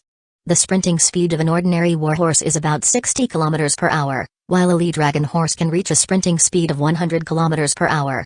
The landwalker bird, however, can nearly double the lead dragon horse's speed, reaching up to 200 km per hour. But while a lead dragon horse can maintain a high-speed run for nearly 1 to 2 hours, the landwalker bird barely lasts 10 minutes in a sprint. The normal running speed is maintained at 60 km per hour. When running and jumping, it can reach a vertical height of 4.5 meters and a horizontal distance of 41 meters. When jumping from a standstill, it can reach a vertical height of 3 meters and a horizontal distance of 14 meters. This level of leap is equal to that of a jumping machine, resembling the bearing of a sky knight, who can briefly take flight. And these data are from the landwalker bird in its youth. Once it matures, these numbers will surely improve. Most importantly, it will soon be able to learn magic. A low-level dragon beast of the wind attribute, it is uncertain what kind of wind system magic it will learn, hopefully not the wind blade like the wind blade wolf. My lord, there's a small town ahead. According to the map, it should be Westwind Town. Shall we stop and rest for a moment? It's already noon, Captain Layden ran over and asked. Then let's take a break. What kind of magical beast is this? As a mount, it's very dominant. Paris approached List, who was feeding the landwalker bird. Having drunk its fill of magic potions, the landwalker bird now voraciously ate fruits and bread to replenish its energy. It is a herbivore, but its favorite food is actually cooked bread. After being ridden by List all morning, it no longer shied away from his touch and leisurely ate the bread. Strictly speaking, its head did not resemble that of a bird. It was more similar to the heads of small dinosaurs List had seen on the program Exploration, as well as those ancient dinosaurs covered in feathers and resembling birds. However, the landwalker bird had very long legs and neck, while its tail was as short as a chicken's. A type of bird magical beast that cannot fly, I call it Loki, List said. He did not reveal the fact that the landwalker bird was a dragon beast. Even dragon breed beasts are a rare species, let alone dragon breed magic beasts. Once the dragon beast lineage of the landwalker bird was exposed, it would definitely cause a scramble. Dowson and Loki, Baron, you already have 2 magical beast mounts, one of which is an intermediate magical beast. In the future, there will be even more magical beast mounts. In fact, my greatest aspiration is to ride a dragon. Everyone in the world wants to ride dragons. It seems that in the Duchy of Sapphire, no one has yet succeeded in dragon riding. To be precise, in the 152 years since the founding of the country, only the first Grand Duke has ridden a dragon, List said with a smile, appearing very confident. I hope I will be the second person to ride a dragon. Paris wished him well. May the glory of the night shine upon you, Baron, and may you soon realize your dream. After resting in Westwind Town for an afternoon, they continued on their way. List also continued to train the landwalker bird, which, having eaten and drunk its fill, began to get lazy and ignored his commands.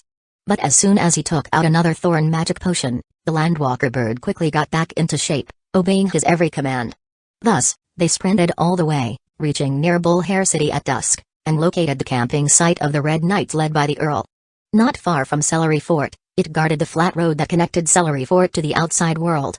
Chapter 379. So, after a charge, you crushed the knights of Main City, annihilated all the Earth Knights, and then the knights left inside the castle surrendered, allowing you to easily take the castle? The Earl was somewhat surprised by List's speed. It had only been 2 days, and already List had completed the purge of Main City and captured it. Meanwhile, there had been no word back from Jonas, who had gone to Little River City, or from Trick, who had gone to Green Shade City. I have Dowson. Father, you should be aware of the combat power of an intermediate magical beast. A swath of rock spikes completely disrupted the enemy's charge formation, and then they were shattered by my Black Knight order in one strike. Because they were speaking in private, he didn't use the formal title Earl. Dowson is growing fast. It's only over a year old and can already show its ferocity on the battlefield. With Dowson, the battle became much easier to fight. Currently, Sned is hiding in Celery Fort. No matter how I provoke him, he refuses to show himself, which is perfect for allowing Dowson to demonstrate its talent in dismantling castles. Bringing down a nameless castle is simple, but taking down Celery Fort might prove a bit challenging. However, damaging the castle structure is still doable. Damaging the structure is enough. Sned will definitely not just watch his castle being ruined. When he makes his move, I will take his head off. As a Sky Knight of the Sword Saint level, Li William was fully confident in dealing with a regular Sky Knight. List smiled and said, I look forward to that moment. The Earl of Coral Island felt somewhat nostalgic. Before we realize it, we three of us, father and sons, have already been fighting side by side on the battlefield. In a few more years, Lydon will also be ready for battle. You performed well this time. I will note your achievements. Accumulating a few more military exploits should be enough to make you a Viscount. Obviously, capturing a minor city alone was not enough to become a Viscount. But now there was still Bullhair City to be conquered, and gaining a share of the military exploits there, followed by contributing in other city sieges, could potentially make him a Viscount in one go without waiting for the next Pioneer Mandate War. He suddenly thought of a question. Father, I had knights send you a message, the major issue that Sned was discussing with the magician, have you found out what it is? Initially, that free rat, whose brother heard Sned and the magician engaged in a secret conversation, was waiting for a major event to happen. That weighed heavily on List's mind. The Earl furrowed his brows. I've already dispatched people to contact Marquis Glendetton. He replied, assuring me that he will keep communication open with the first prince and the second prince to ensure that nothing unexpected happens in the war situation. As for what that major event is, we still don't know, but if it's real, it might have something to do with the Goat Assembly. In fact, there was another possibility related to dragons, but neither father nor son mentioned it. Has the Wrath Knight Order of the Marquis of Bull conquered Bulltail City? Of course not. Marquis Wallace has already rushed over, and the first prince has also sent your uncle. With the Pineapple Green family's Knight Order and the Long Taro family's Knight Order, holding off Marquis Wallace's Wrath Knight Order isn't difficult. However, I've heard that a Grand Magician has joined the battle, leading to a stalemate. Can a Grand Magician really sway the outcome of a knight's charge? List asked, his concept of a Grand Magician still not entirely clear. He only knew that a Grand Magician was very skilled in magic, even daring to have designs on dragons. The Grand Magicians of the Maple Leaf Grand Duchy were targeting light dragons, resulting in the likes of Paris and other black dragon children. The Grand Magicians of the Duchy of Sapphire were targeting sapphire dragons, which led to the revolt of the Marquis. Truly deserving of the title of Evil Magician. But by conventional wisdom, magicians should not be able to contend with knights. A charging knight could easily crush a magician. The Earl considered for a moment before speaking slowly. The reason knights dominate is not because they are necessarily stronger than magicians, it's just that chi cultivation is more universal. As long as one has sufficient nutrition from a young age, even those with poor talent can cultivate chi. Magic, however, requires aptitude. An ordinary person, eating abundantly since childhood, coupled with ordinary methods of chi cultivation, one can inevitably practice low-level chi. Constantly consuming magical beast meat, one can inevitably practice intermediate chi. And with continuous infusion of magic potions, anyone who is not too foolish will be able to cultivate advanced chi. In other words, ordinary Sky Knights can be mass-trained, provided there are sufficient resources. List's uncle, Maziro, is an excellent example of this. Marquis Merlin only has one son, Maziro, so the Long Taro family's resources were all poured into him, allowing him to successfully cultivate from a good-for-nothing to an ordinary-level Sky Knight. Going further, it's not about stacking resources, or rather, even devoting the power of an entire nation would not be sufficient to afford the resources needed for the next step in cultivation. Out of 100 people, 99 can practice chi by eating meat, and among them, 20 might become Earth Knights by eating more meat. However, out of 100, probably only 10 can be selected as magic apprentices, sense magic, and it's possible none of them will become magicians. This significant proportion difference leads to knights ruling the world, rather than magicians. The Earl shifted the topic. Those who can become magicians are often geniuses. They are indispensable in making magic equipment, and in making magic potions. As for combat, in a fair one-on-one duel, I can defeat any grand magician, but in reality, grand magicians don't duel with knights. He gave an example. The Wrath Knight Order launched a surprise attack on the Second Prince's Knight Order. Clearly, it was backed by a grand magician from the Goat Assembly, just as you take Dowson and use magic to break the charging formation of knights. Since grand magicians are so strong, why is it rare to see magicians accompany knight orders into battle? A grand magician's magic can only be used for surprise attacks. While casting, magic needs to gather free-floating magic power from the air, but when knights charge, their chi gathers together, affecting all the surrounding magic power, preventing the magician from gathering enough magic power to cast spells. This is the advantage of Dowson. It can draw magic power from within itself to cast spells. If magicians join the battlefield, as soon as knights begin to charge, it's as good as over for them. However, on the other hand, if a magician finds an opportunity to cast spells, it can result in heavy casualties among the knights. The elite Blue Blood Knight Order led by the Second Prince might have been attacked by a magician this way. So, the Earl emphasized, don't underestimate magicians, they always cause trouble. I understand, Lys nodded. Father, could there be a grand magician hiding in Celery Fort? Sned insists on a stubborn defense. I think he must have something to rely on. It's possible, but it's no longer important. As long as this grand magician dares to show his face, my longsword will make him regret participating in a knight's war. The conversation between father and son was pleasant. After discussing warfare, the Earl also shared some experiences about cultivation with Lys.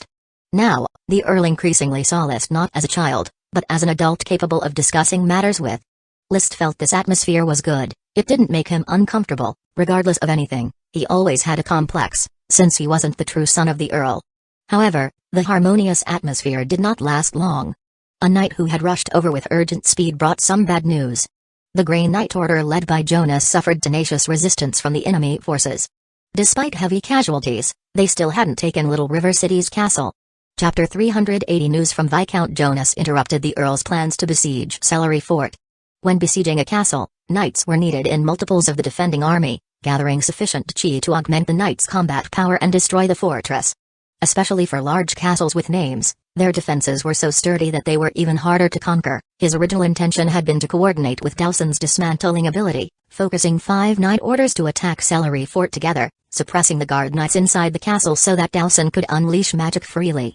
Now, the situation had become quite severe. Viscount Jonas's Grey Knight Order had suffered heavy casualties and no longer had the strength to attack the castle at Little River City. On the other hand, Viscount Trick's Green Knight Order also encountered trouble. Unable to initiate an attack on the tall and solid fortress of Green Shade City, Levi's Yellow Knight Order was aiding Viscount Trick, joining forces for the assault and could spare no attention elsewhere. The Earl had to restrain the Knight Order at Celery Fort. Therefore, the task of support could only fall on Lys. Without any hesitation, the Earl directly commanded, take Dowson and go to Little River City to support the Grey Knight Order. After taking down the castle, head to Green Shade City to assist the Green Knight Order. Lys, you are my son, blessed by the glory of the knights. This battle, go earn sufficient honor. After having been baptized by victories, Lys no longer feared but was left with only excitement. He longed to earn a title through military achievements. One main city was obviously not enough.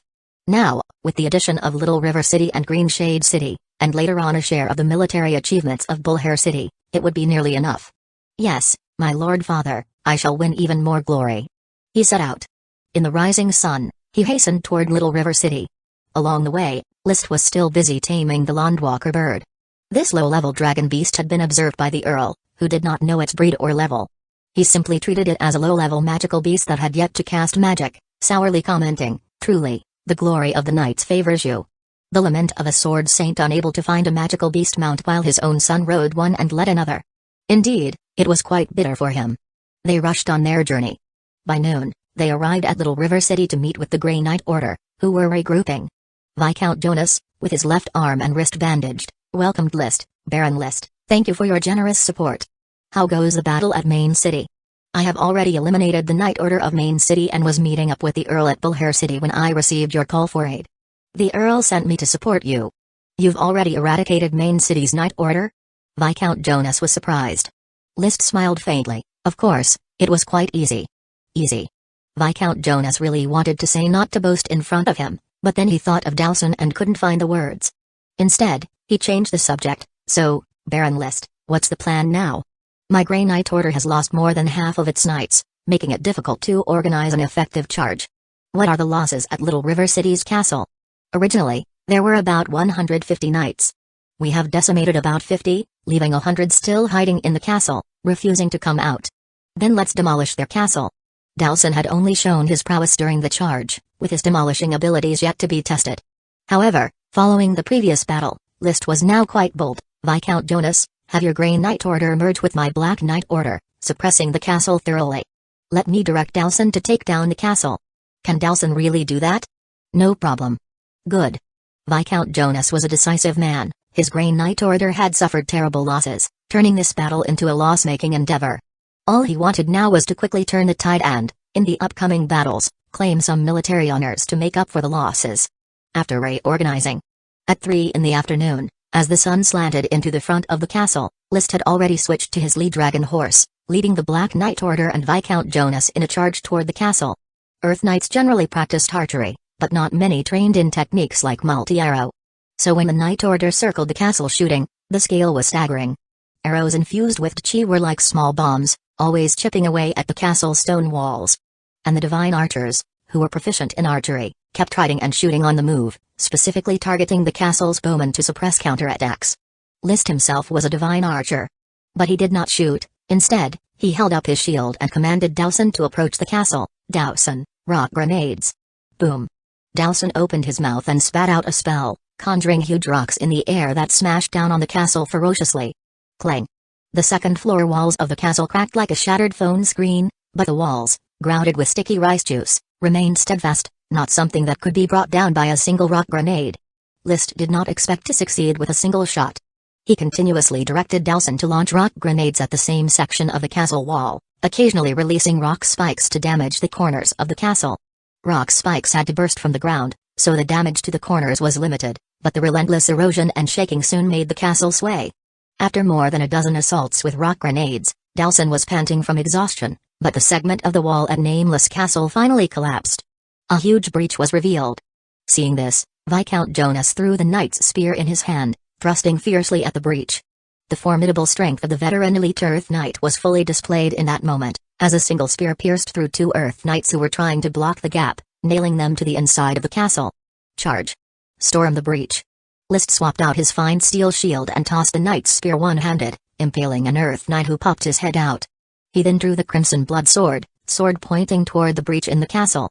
The Black Knight Order and the remnants of the Green Knight Order, like sharks smelling blood, sprinted madly, leaping high from their horses and crashing into the large breach. The knight's spear was no longer viable, but one-handed and two-handed swords could still be used within the confines of the castle. After the charge, it was time for combat with swords. Each knight trained in 2 routines, charge and sword combat. List was particularly skilled in sword combat. Because he knew that his advancement to Sky Knight would be swift and at once promoted, there was no need to lead knight orders in charges, solo combat would suffice. The second stage of a Sky Knight, called Sword Saint, originated from this concept. To become sanctified by the sword. At this moment, List was rehearsing in advance, pacing with Dowson outside the castle, not participating in the siege. At such times, fighting in the cramped spaces inside the castle invariably led to injuries, which he did not like. When he was not overwhelmingly powerful, it was more his style to stay outside and support with arrows. In the last battle, I led the charge, and everyone remembered my bravery. Now, with my bow and arrows, it's more like I'm passing the sure victory to my subordinates. He took up his swift shadow bow. List attached a single arrow, aimed at the fiercely contested breach, forcefully pulled back the bowstring, infused it with chi, and released his fingers. Thwip. A soft whooshing sound occurred, and under the special effect of the swift shadow bow, the arrow turned into an invisible ray, accurately piercing the neck of a ferociously sword-wielding Earth Knight. Just a moment ago, he had lifted his head, revealing a tiny gap between his helmet and armor. That tiny gap cost him his life.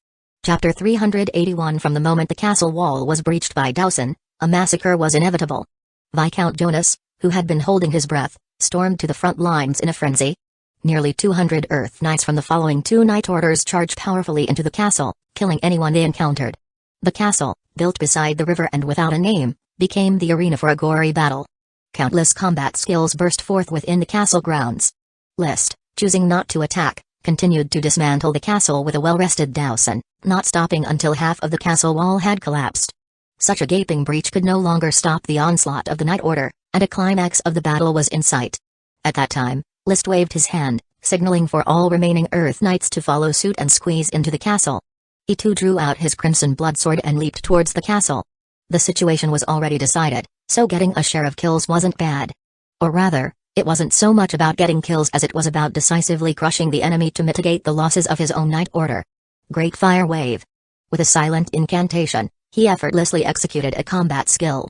His flame-wrapped crimson bloodsword easily cleaved through the armor of an enemy Earth Knight, leaving a deep, bone-exposing wound. With another standard attack, he instantly killed a common Earth Knight, whose face still bore the marks of youth. In fact, among all the knights on the battlefield, his face was equally youthful. Advancing and killing as he went, he quickly penetrated deep into the castle. There, on a walkway, he saw Viscount Jonas engaged in an evenly matched duel with an opponent. No one else could even get a strike in. Observing the attire of the man, List instantly deduced that he was facing the master of the nameless castle, Viscount of Little River City, also an old elite Earth Knight. Perhaps lacking a bit in heritage, as his castle didn't even have a name, but the strength was considerable. Viscount Jonas, who had sustained light injuries, was unable to subdue him. Quick battle, quick decision. List had no concern for a fair one-on-one duel, and the battlefield didn't concern itself with fairness either. As he lifted his crimson blood sword, he immediately executed the ultimate mystery technique of the Fire Dragon Drill, the heart of the Fire Dragon Drill. He cut into the battle decisively. With the support of List, Jonas attacked the Viscount from both sides. With List's help, the scale of the battle instantly tipped.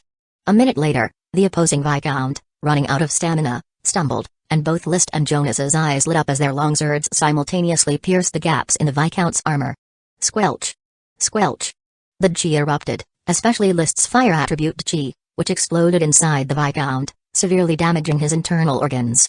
Ah! The Viscount screamed loudly and could no longer maintain his stance, kneeling to the ground, dying of wounds. He had died, making such a tragic scene. List found it distasteful and kicked the Viscount's body over before stepping over the corpse to support more of the localized fighting. Jonas also roamed around to provide support. The elite Earth Knight who followed the potion-flowing method fought impressively, achieving effects akin to reaping crops. 20 minutes later, the sounds of battle within the castle began to subside. Half an hour later, there were no more scenes of combat. The siege of the castle thus concluded. Without much fanfare. Count the casualties. Shaking off the dried blood from his crimson blood sword, he stepped out of the castle, breathing in the fresh air outside. Inside the castle was thick with a stench of blood and decay. A moment later, Captain Layden approached. Commander, 140 knights of the Black Knight Order joined the battle. 9 fell, 17 severely wounded, 69 of the Grey Knight Order, 11 fell, 21 severely wounded. In this battle, a total of 105 Earth Knights were killed, along with numerous apprentice knights. The Black Knight Order had sacrificed 9 knights, including one of List's followers, Leslie Pile of Deadleaves, who had not been following him for long. Among the seriously injured knights was another follower of List, his former classmate Rick Trace. This 19-year-old son of a minor noble had just advanced to an Earth Knight and was still quite naive. He had been seriously wounded as soon as he charged into the castle and had lain on the ground groaning for half a day until he was discovered after the battle had ended. In fact, it's rare for knights to be killed in one blow in battle. Most of them are severely injured and lose their combat capability. After the battle ended, the casualties were either captured as prisoners or rescued by their companions, so the rate of combat loss wasn't very high. However, this time the Grand Duke refused to take prisoners. Any knight on the losing side who didn't die was finished off, leading to the total annihilation of the knights from Nameless Castle. Sigh. The battle at Main City, 0 battle losses. The battle at Little River City, 9 men perished.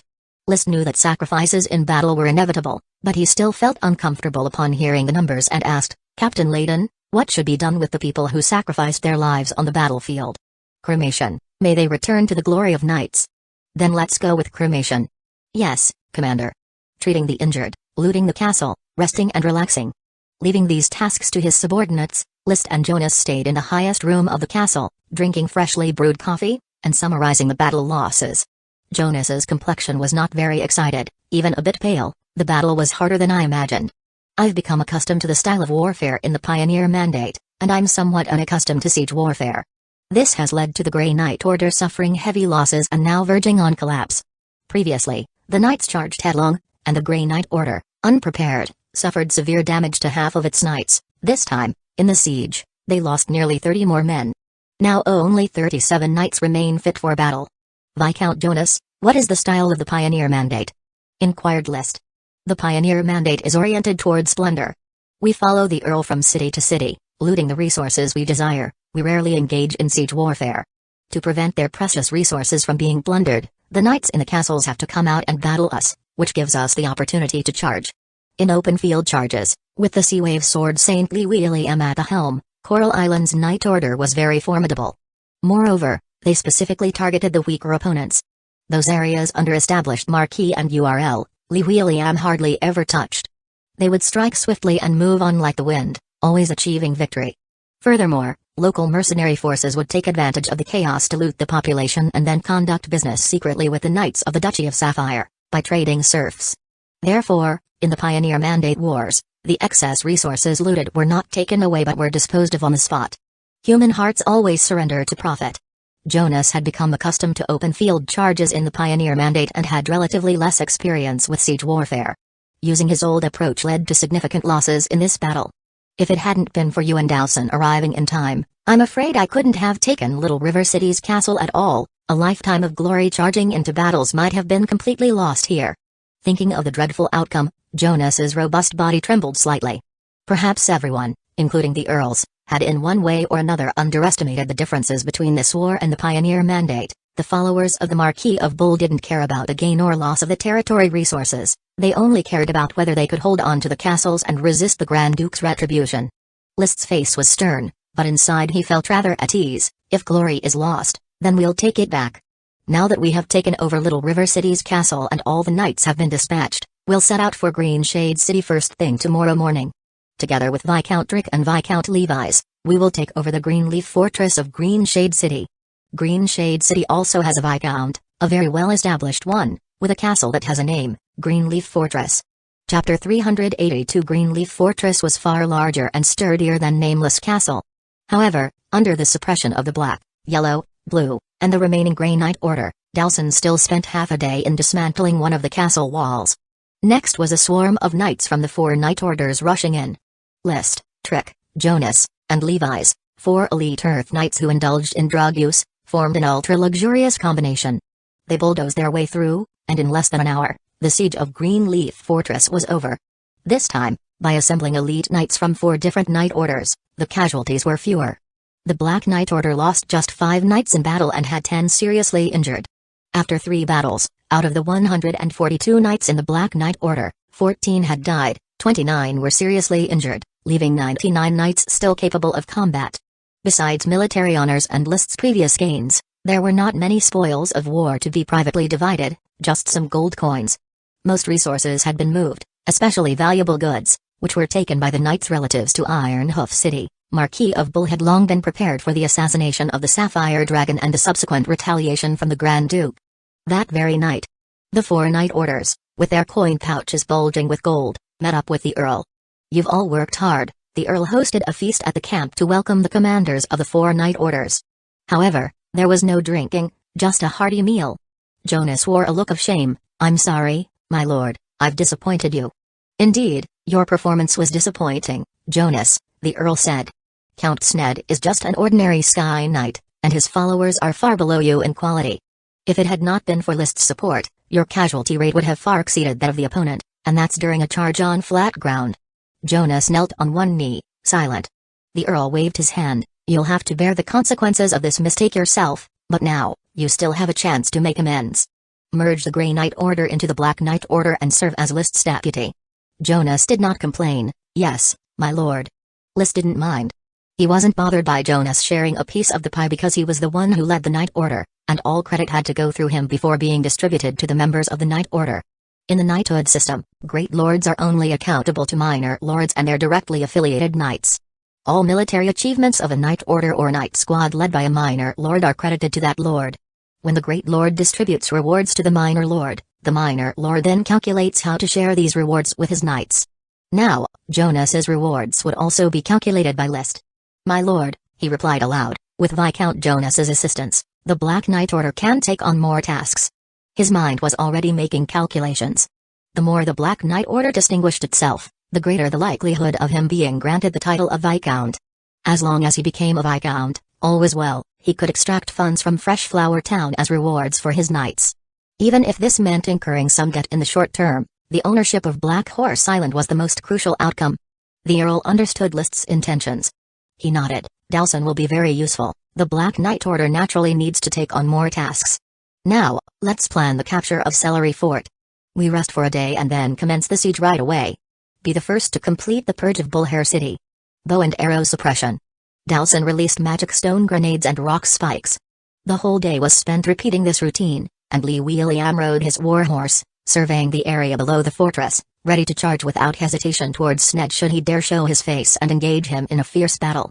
Once Dowson's magic power was exhausted, the Knight Order would retreat. After Dowson had recovered, the Knight Order would charge again and continue the suppression with arrows. Back and forth with this torment, the Knights of Celery Fort could only watch helplessly as Dowson dismantled the castle, bombarding it from windows and other spots. Each rock grenade blast would create cracks in the walls, and in less than 2 days, they would surely take down an entire wall, leaving Celery Fort wide open. So the battle situation was as expected, and by the following morning, Count Sned of Celery Fort could no longer endure it. Seizing the moment when Coral Island's Knight Order retreated to rest, he quickly led his knights out and launched a charge. Unfortunately, his every move was anticipated. They were constantly under surveillance with telescopes, and the every action of Celery Fort was monitored. The time for a decisive battle has arrived. Seawave Sword Saint Lee William raised his long sword high, with one yellow and one green gemstone shining brightly on it. Charge. The Knight Order of Celery Fort launched a charge, and the Knight Order of Coral Island also charged forward. Celery Fort had roughly 300 knights, while Coral Island had about 500 knights, a significant disparity in strength. Sned was an ordinary level Sky Knight, while Lee William was a Sword Saint level Sky Knight. This battle, from the moment Dowson joined the fight, had its conclusion already written. A southwesterly wind blew, rolling up clouds of sand that enveloped the sky, and the two cavalry torrents rapidly approached each other. The thundering sound of hooves on the ground made it seem as though an earthquake had erupted within miles around, scaring all wild beasts and birds into fleeing in all directions, leaving only the uniform charge cries echoing across the battlefield. Charge. All troops, attack. List, riding a lead dragon horse, charged shoulder to shoulder with Dowson. Facing such a deluge, he couldn't help feeling that an individual was insignificant. It was only through merging into one that the Knight Order became a true war machine. Various chi diffused and mixed, concentrating the spirit of every person into one. That surging mixture of chi connected to the chi within each knight, boosting their bursting force by at least 20%. Clutching the knight's spear in his hand, List's body rose and fell with the gallop of the lead dragon horse, and suddenly, 3 lines from the Song of the Great Wind came to mind. When the great winds stir and clouds fly, my might spreads far and I return to my homeland. Who can bring forth the valiant to guard all sides? The spears were about to clash. He quickly focused and gave the command, Dowson, multiple stone spikes. Dowson's magic power hadn't fully restored, but unleashing multiple stone spikes several times was not strenuous. Rock spikes like bamboo shoots burst forth in an instant, disrupting the formation of the Knight Order facing the Black Knight Order. Their connected chi scattered. The enemy knights lost their power enhancement, and their charge stumbled. Meanwhile, the Black Knight Order, with List and Jonas at the forefront and the ferocious behemoth Dowson adding 2 tons of multiple stone spikes, tore through the opponent's defense in an instant, like 3 sharp knives plunging into the chest, beginning to gut them. Splash! The knight's spear pierced through an elite Earth Knight. The 2 cavalry torrents collided in a moment, with blood and flesh flying, chi and horses in a deadly dance.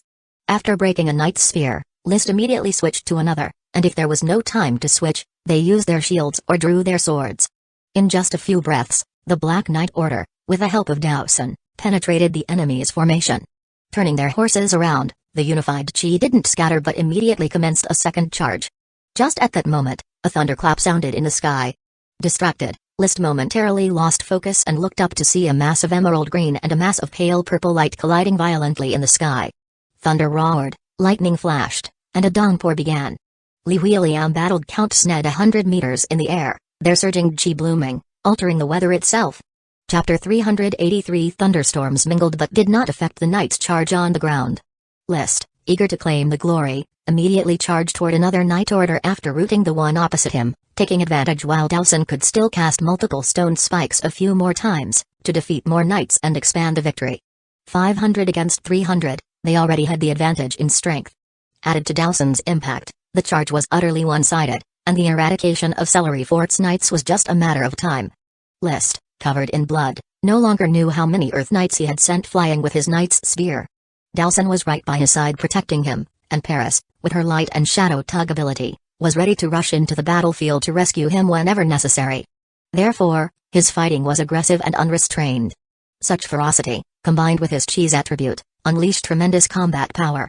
When all his knights' spears had broken, he glanced over the battlefield. The knights of Celery Fort were in disarray, being surrounded and cut apart in repeated charges by the Coral Island knights. "Jonas!" he yelled aloud. Jonas, who was fighting fiercely, turned around with bloodshot eyes, his reason barely holding on. "What's up?" "You take command, I'm going to assist the Earl." After saying that, List spurred his horse and galloped away from the main battlefield, with Dowson following close behind.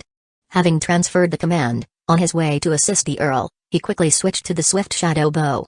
However, he did not head towards the two Sky Knights in combat, but towards his own camp. Approaching the camp, he shouted as he rode, "Open Loki's cage." The retainer knights guarding the camp hastily opened the cage holding the Landwalker bird. With a whistle from List, the Landwalker bird Loki hopped over and carried him on its back. "Take good care of my horse." After the brief order, List commanded, and the Landwalker bird dashed towards where the Sky Knights were fighting. Sky Knights can briefly move through the air, posing a great threat to List. Fortunately, the equally adept jumping Landwalker bird could effectively dodge the Sky Knight's attacks. With it joining the battle, he had a layer of security. On his way, he blew a new whistle, and soon, another whistle was heard not far away. It was Paris responding. Having taken high-altitude security precautions, the Landwalker bird also brought him to the place of the battle where the Sea Wave Sword Saint Lee William was suppressing Count Sned. Count Sned had the thunder attribute, his body flickering with lightning, yet Lee William's water attribute held a gentle beauty, as if the soft could overcome the hard, with Mist always able to deflect the other's bolts of lightning. "Earl, I am here to lend you a hand," List shouted as he drew his bow and released his arrows, starting with the 3 arrows released together that he had already mastered. The 3 finely shot arrows flew in a Kai character pattern, and under the swift shadow bow's boost, covered 100 meters almost instantly to strike at Count Sned. Having trained in multi-arrow, List had already mastered double arrow and triple arrow, while multiple arrow and the ultimate mystery technique still needed more practice. But since he could use triple arrow at will, it was enough to declare a significant achievement. At first, Count Sned did not take List seriously. Riding a strange bird did not change a mere Earth Knight's weakness. Not being able to fly, it was difficult to harm Sky Knights. However, the speed of the 3 arrows released together still startled him. Almost in the blink of an eye, the arrows were before him, forcing him to retract his long sword to block them. One misstep, and he faced Lee William's relentless assault, like wave upon wave of an unending sea. Then, to his misfortune, he discovered List shooting 3 sharp arrows from another direction, in sync with Lee William's offensive. They were as swift as lightning. "An Earth Knight dares to interfere in the battle, I'll finish you first." Enraged, Sned frantically activated his thunder attribute Chi to increase his speed, abandoning Lee William to turn and go after the backstabber List. Lee William chased closely and warned, "Be careful." No reminder was necessary, as List was careful enough. "Dowson, stop him." Dowson, who was standing beside him, lunged ferociously at Sned. The intermediate magical beast's might was ferocious. It spat out a rock grenade, forcing Sned to land and dodge, effectively blocking his assassination attempt. Facing Dowson, similar to but much larger than a fierce earth dog, Sned chose not to confront it head-on but to continue seeking a path to chase after List. Yet when he looked up, List, who had been close by just moments ago, had already hopped away on the strange bird with a long neck and long legs, bounding hundreds of meters away. This distance left no chance for further pursuit. For both Lee William and Dowson were simultaneously lunging at him. "Sned, did you really think you could kill another in my presence?" Lee William descended from the sky, his long sword's gemstones bursting with brilliant light, conjuring a massive sea wave that enveloped Sned. "Eve." Sned rose up to counterattack, his long sword wrapped in numerous streaks of lightning, wildly striking at the sea wave. Water splashed everywhere, sparks flew in all directions. The ground around them turned into a marsh, but most of the green grass within was scorched, emitting wisps of yellow smoke. Before Sned could catch his breath, the earth beneath him cracked open and a rock spike headed straight for his rearmost parts, scaring the hair on his head to stand, and raising his armor by an inch. In a panic, he leapt away, narrowly dodging the sneak attack of the rock spike. But at that moment, the sound of wind whooshed by his ears, and 3 sharp arrows flew toward him, targeting his neck, cheek, and chest, forcing him to bend rapidly, draw his sword, and parry, deflecting the 3 sharp arrows. The onslaught seemed relentless. The strikes from Li William's long sword left him with no room to dodge, and a spark erupted from his chest's armor as he was struck by a formidable force and sent flying. Thud. Blood sprayed out through the eye holes of his helmet. He was injured. Strike while the enemy is down. Li William, List, and Dowson once again joined forces to attack. Sned simply lacked the strength to fight against Li William, not to mention facing the intermediate magical beast Blizzard Beast and the archer List of superior skill. He had no ability to contend. No more than 3 exchanges later, Li William had struck him with 2 swords. As he landed, another rock spike from Dowson grazed his calf. He also endured a mid-air arrow from List, and although it failed to pierce through his armor made of unknown material, the chi explosion on the arrow still blew him off balance.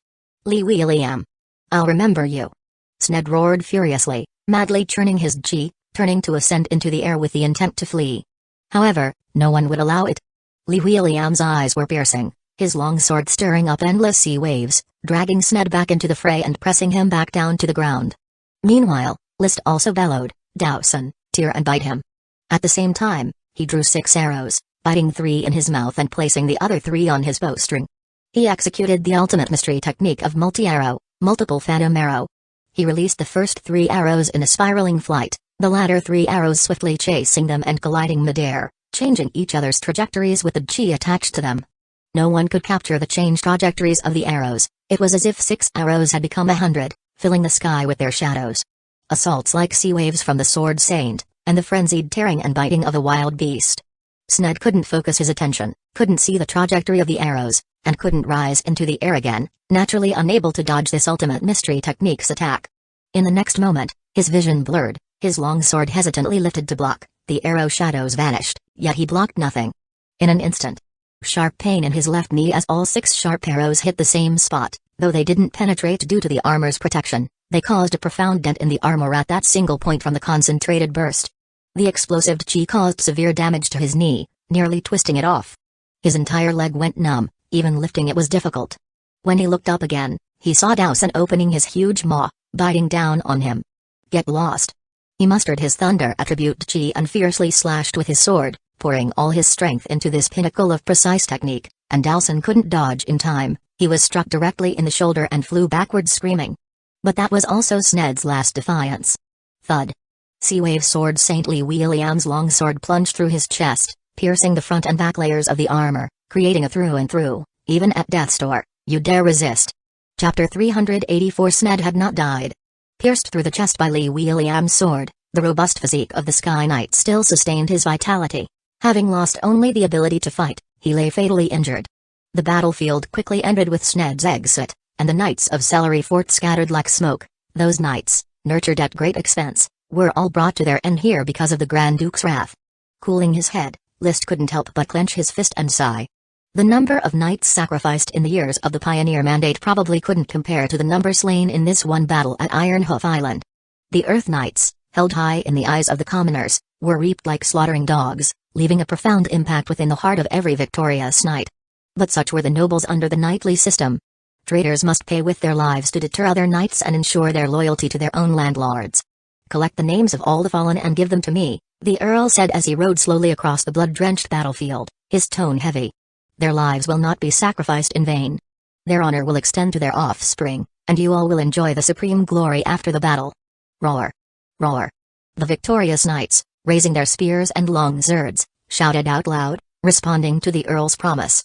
When the shouting ceased, the cleanup of the battlefield continued.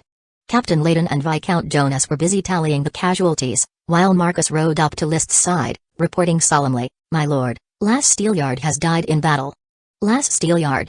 An Earth Knight who had joined him alongside Ronto Wadapot, second only to Marcus, had become one of his earliest followers, often participating in feasts at the castle. Lass Steelyard was more familiar to List than the previously fallen follower, Leslie Pile of Dead Leaves. After a moment of silence, he steeled his spirit. "I will remember his name. Teacher Marcus, tell everyone in the night squad that glory awaits on the road ahead. Once the battle is over, everyone will partake in it, whether sacrificed or surviving. From the moment we joined the battle, we have all understood this truth. To charge and die in battle for my lord is our honor as well, Marcus said, clutching his fist, and we are proud to follow you. Your strength now qualifies you to participate in Sky Knight battles, and you are certain to gain noble authority. Noble authority, huh? List gazed toward the vast distance. His military exploits from the Battle of Bullhair City were absolutely radiant. First was the overwhelming victory over the Night Legion of Main City, then rushing to assist Little River City and capturing Nameless Castle, coordinating with Levi's and Trek to take Greenleaf Fortress. Lastly, returning to Bullhair City, assisting the Earl in slaying the Sky Knight. Such accomplishments dare not assure a barony, but he was decidedly not far from it. After recuperating, he might even participate in the battle for Ironhoof City, seizing yet another round of exploits. Thus, a barony for Viscount Black Horse Island was virtually a certainty. Step by step, what's mine will eventually be mine, and no one can take it away. He turned his head and called out, Dowson, who, with an injured shoulder blade, staggered up to him. The blow Sned had unleashed was far from what Dowson, barely over a year old, could withstand. If it were a duel, Dowson might have already been slain. Patting Dowson's large head, List rode his Landwalker bird toward the now-occupied Celery Fort. The Earl had already taken the severely wounded Sned into the castle for interrogation. Perhaps from his mouth, they might uncover the secrets behind the dragon-slaying incident. In the room, the Earl was interrogating Sned. What orders did the Marquis of Bull give to you? With his hand clutching his chest, Sned's breath was weak, but he cooperated surprisingly well, to defend Bullhair City to the death, to resist the invading Night Legion from Ironhoof Island. Why do you have to do this, do you know? Of course I do. Because Lord Marquis is going to accomplish the great feat of slaying the dragon. Dragon slaying, do you really think it's something you can get involved in? The Duchy of Sapphire has lost its dragon. Do you think you, or any of us, can get a better ending? I can't decide all of this, yet I look forward to change. Sned's eyes seemed a little distracted. Lord Marquis had made all the arrangements long ago, including now, all within his plans. Lee William, you did indeed defeat me today, but that doesn't mean you will still be the victor in the future. Hey! The Earl sneered coldly, you are going to die, how can you defeat me? When the Duchy of Sapphire disintegrates, you people will be buried with it. My offspring have already been safely relocated, they will reclaim the glory of Celery Fort, and even more so. Disintegrate? No, the Duchy of Sapphire won't disintegrate, but Ironhoof Island will certainly be annihilated. In fact, the Night Order that broke through led by the Marquis of Bull has already been blocked by the Grand Duke's Night Order. None of you will escape from Ironhoof Island, and your offspring will certainly not continue. They will burn to ashes in the Grand Duke's fury. Ha, you will soon know, the Sapphire Dragon is already dead. Or not dead, but it will be critically wounded, then. Sned lifted his head, locked eyes with the Earl, and grinned with a cough. There will be another wave of assassination. That dragon won't live long. Another assassination? Calculating the time, it should have already ended, and the news of the Sapphire Dragon's death will soon spread throughout the Eagle Kingdom and the Steel Ridge Kingdom. Especially the Night Order of the Eagle Kingdom, they will cross the sea quickly to purge this maritime area.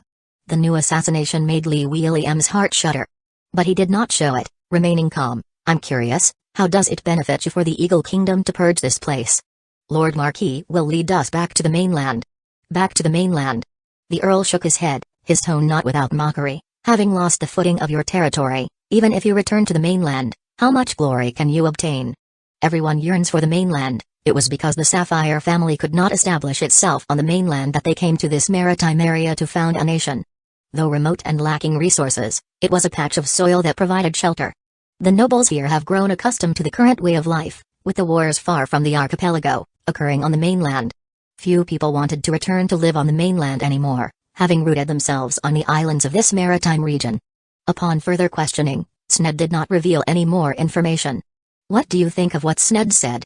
After a round of interrogation, the Earl asked several knight commanders. Is the Sapphire Dragon really facing a second assassination?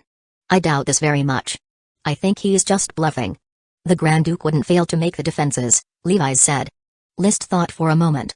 He offered his view. Father should immediately contact Marquis Glendenton to probe his reaction. I believe Marquis Glendenton must know the situation of the Sapphire Dragon.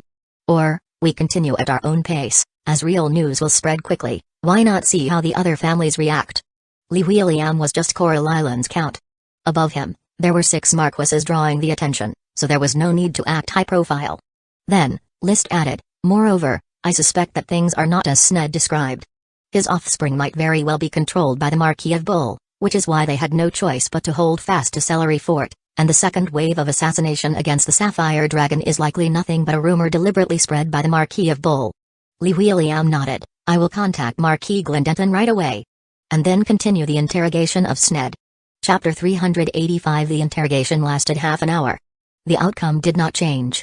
I have nothing to say, Lee William, give me a swift end. Sned coughed up blood profusely, barely able to hold on. Your struggle is utterly meaningless. Lee William shook his head and sighed. Whether you speak or not, the glory of knighthood always favors me. Having spoken, he drew his treasured sword and skillfully stabbed it into Sned's chest, stirring it once. Blood flowed out along the blade, Sned's pupils dilated wildly, then contracted fiercely, and all signs of life ceased in that moment. He was dead, a Generation Sky Knight, perished in a room at his own Celery Fort. PHSCHTT. Withdrawing the longsword, Lee William strode out of the room and instructed, arrange tonight's watch schedule. We will remain at Celery Fort for a day, waiting for further battle plan arrangements. Yes, Baron. Inside the study, List was searching meticulously. The Earl had already killed Sned, and his smoke mission was completed accordingly. Mission completed. Reward, Advanced Chi Manuscript, 1000 Thunderstrike Sky Flash. Without a doubt, this Advanced Chi Manuscript wasn't the Fire Attribute Chi Manuscript that List had hoped for, but the Thunder Attribute Chi Manuscript that Sned had cultivated. Nevertheless, with this manuscript, he could totally trade it for a high-level Fire Attribute Chi Manuscript. Nobles monopolized Advanced Chi Manuscripts, but no one would complain about having more varieties of manuscripts in their collection, not for their own use, than for their descendants. Chi attributes were only slightly related to blood inheritance, and it was common to have different attributes between father and son. List was among them. Right after transmigrating, he seriously doubted whether he was actually the neighbor's child. After all, the Earl cultivated water attribute Chi, and so did his brothers and sisters, as well as his grandfather, uncles, and cousins. Among the whole family, only he had fire attribute Chi, which was rather embarrassing. Yet his appearance mostly inherited from his mother, Melissa, with a minor resemblance to the Earl. After comprehensive judgment, he should be undoubtedly from the Earl's lineage. He had merely inherited the best genes from his parents. Where exactly is this 1000 Thunderstrike Sky Flash hidden? Sned should have often reviewed and contemplated it. It couldn't possibly be in a place too concealed. Baron, have you seen this book? Is this what you need? A knight assigned by the Earl to inventory the spoils came over with a thick book in his hands, found it in the bedroom, in the bedside drawer of Sned, handwritten, appears to be an Advanced Chi manuscript by the title. Taking the book, he saw the familiar handwritten 1000 Thunderstrike Sky Flash and breathed a sigh of relief. It was undoubtedly this one. Tell the Earl I'll hold on to this manuscript for now. I will make a copy for him later. Yes, Baron. With the Advanced Chi manuscript in hand, List finally had the mood to look at the new smoke mission update. Mission: the strike from Count Sned just before his death inflicted severe damage on Dowson, not only physical but also mental, exposing it to the threat of life and death.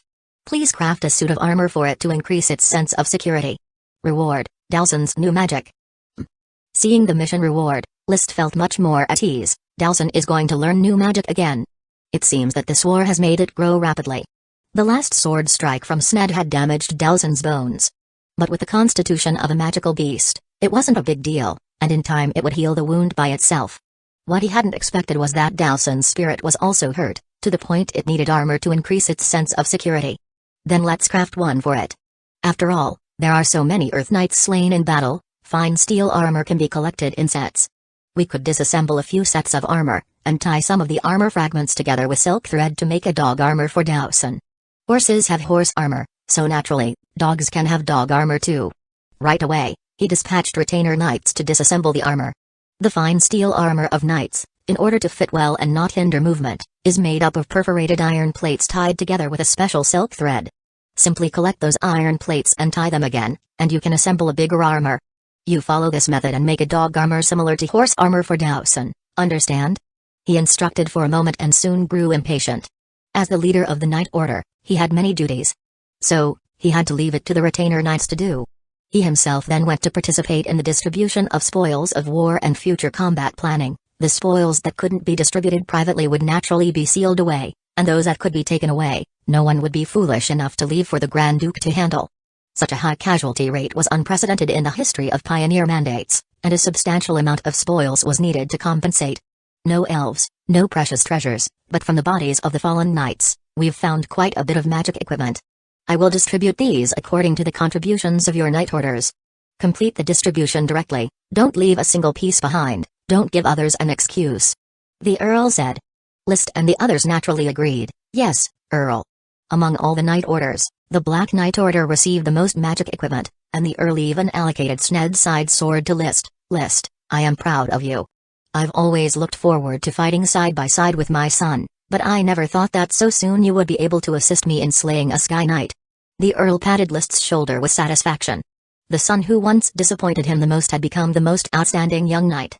At 17, he could already intervene in battles among Sky Knights, although much credit goes to Dowson. List's own superior archery skills were also commendable. Sned's side sword is a gemstone weapon not much inferior to mine. If I'm not mistaken about the material of its blade, it comes from the thigh bone of some intermediate magical beast, meticulously polished, and has had a good deal of fine gold plated onto it by a magician, indestructible. The property of the magic metal fine gold is indestructibility. It was a great sword with a slightly curved blade, somewhat similar to an English broad-blade sword. It was slightly shorter than the crimson blood sword that List used, which resembled a German two-handed sword in appearance, but the blade was wider. It was also inlaid with a gemstone, a blue one, which must be the sapphire produced by the sapphire dragon. He took it into his hands. He couldn't help but weigh the sword, which was more than twice as heavy as the crimson blood sword that might have mithril added to it, but it felt more comfortable to handle. The bone-made blade combined with the fine gold plated by magical means gave it an exceptionally sharp edge. The sapphire inlaid at the end of the hilt imbued it with power. The magical property of sapphire lies in strength, allowing the user to exert greater force. Vastly different from the attribute of ruby, which amplifies chi. There's a magic array carved on its hilt, which can quickly draw the power of the sapphire and thereby unleash a much more powerful strike. The sword strike that injured Dowson must have leveraged the power of this magic array, explained the Earl. Now, you can name it anew. Sky-cleaving greatsword? List named it without hesitation. Sky-cleaving greatsword? The greatsword that slew a Sky Knight, Levi said enviously as he looked at the sky-cleaving greatsword. That name has quite the presence. Sky-cleaving. List wanted to constantly remind everyone that he had acquired this sword by assisting the Earl in slaying a Sky Knight, lest anyone forget this point. The wielder of this sword, very strong. Chapter 386. The value of the sky-cleaving greatsword was hard to judge.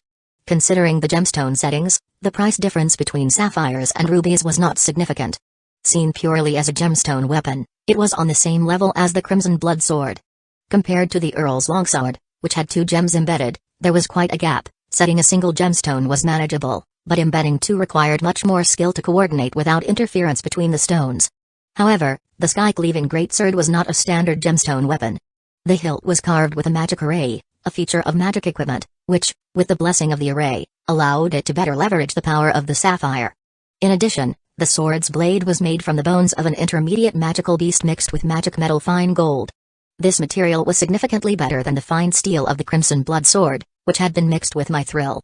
In my opinion, its value might be a bit less than the swift shadow bow, but more upscale than the crimson blood sword. List had already decided to replace his crimson blood sword with it. As for the crimson blood sword, he planned to keep it as a spare weapon in the gemstone space. After the meeting was over, List quickly oversaw the allocation of battle achievements for the Black Knight Order, mainly distributing magic equipment. There were a total of 11 pieces of magic equipment, and he picked out 2 for himself.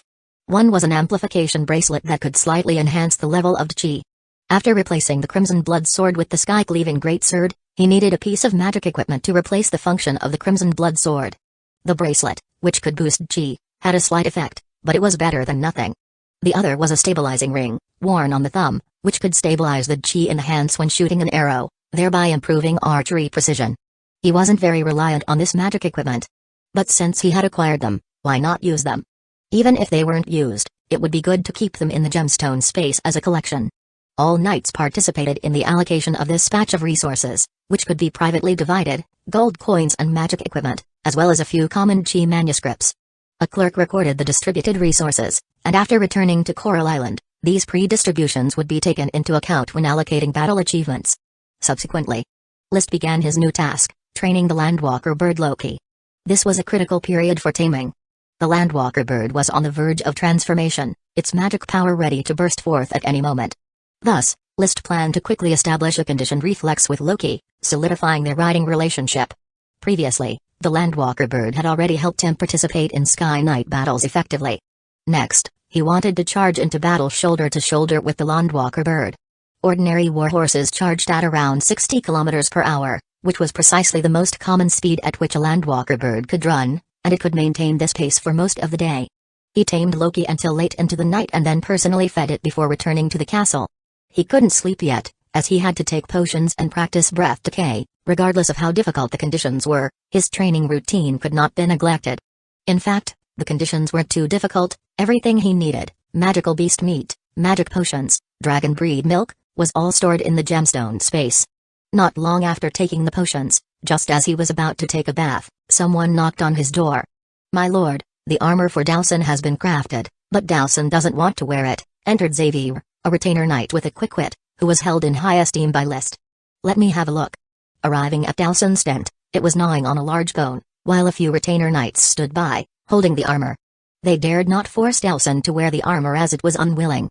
Now that List had arrived, soon Dowson was forced into dog armor. The armor protected its neck and upper body, which were the most vulnerable to attack. As for the helmet, they didn't create one for Dowson. Firstly, there was no blacksmith to forge a suitable helmet, and secondly, the helmet might have interfered with Dowson's magic casting. Dressed in the dog armor, Dowson felt uncomfortable and constantly tried to take it off. List had an idea. Thinking back to the initial teaching of the new magic rock wall to Dowson, simulation, demonstration, he found a rock and smashed it in front of Dowson. Dowson looked on, puzzled, and decided to lower its head to continue gnawing on its big bone. Quickly, List put a set of fine steel armor, dismantled by half, atop the rock and struck it again. With two clangs, the rock, protected by the armor, did not shatter. He shook the rock in front of Dowson, repeating the routine, trying to get Dowson to understand that armor could protect it. Nevertheless, Dowson still refused to wear the armor. After persisting for an hour, and the night having grown deep, it still refused to wear the dog armor. Just when List was getting impatient, Dowson suddenly opened its mouth, and the next moment, a layer of cracked rock quickly surfaced on its body, wrapping itself, only partially, as most of its torso remained uncovered. List raised an eyebrow. "Good, it seems the magic you've learned can completely replace this set of dog armor, so... Dowson, take a few steps to try it out." The cracked rock armor, distributed across the neck, forehead, shoulders, back, and thighs, looked like it was adhering to the body, not hindering movement as it cracked or contracted with its steps. "Woof woof."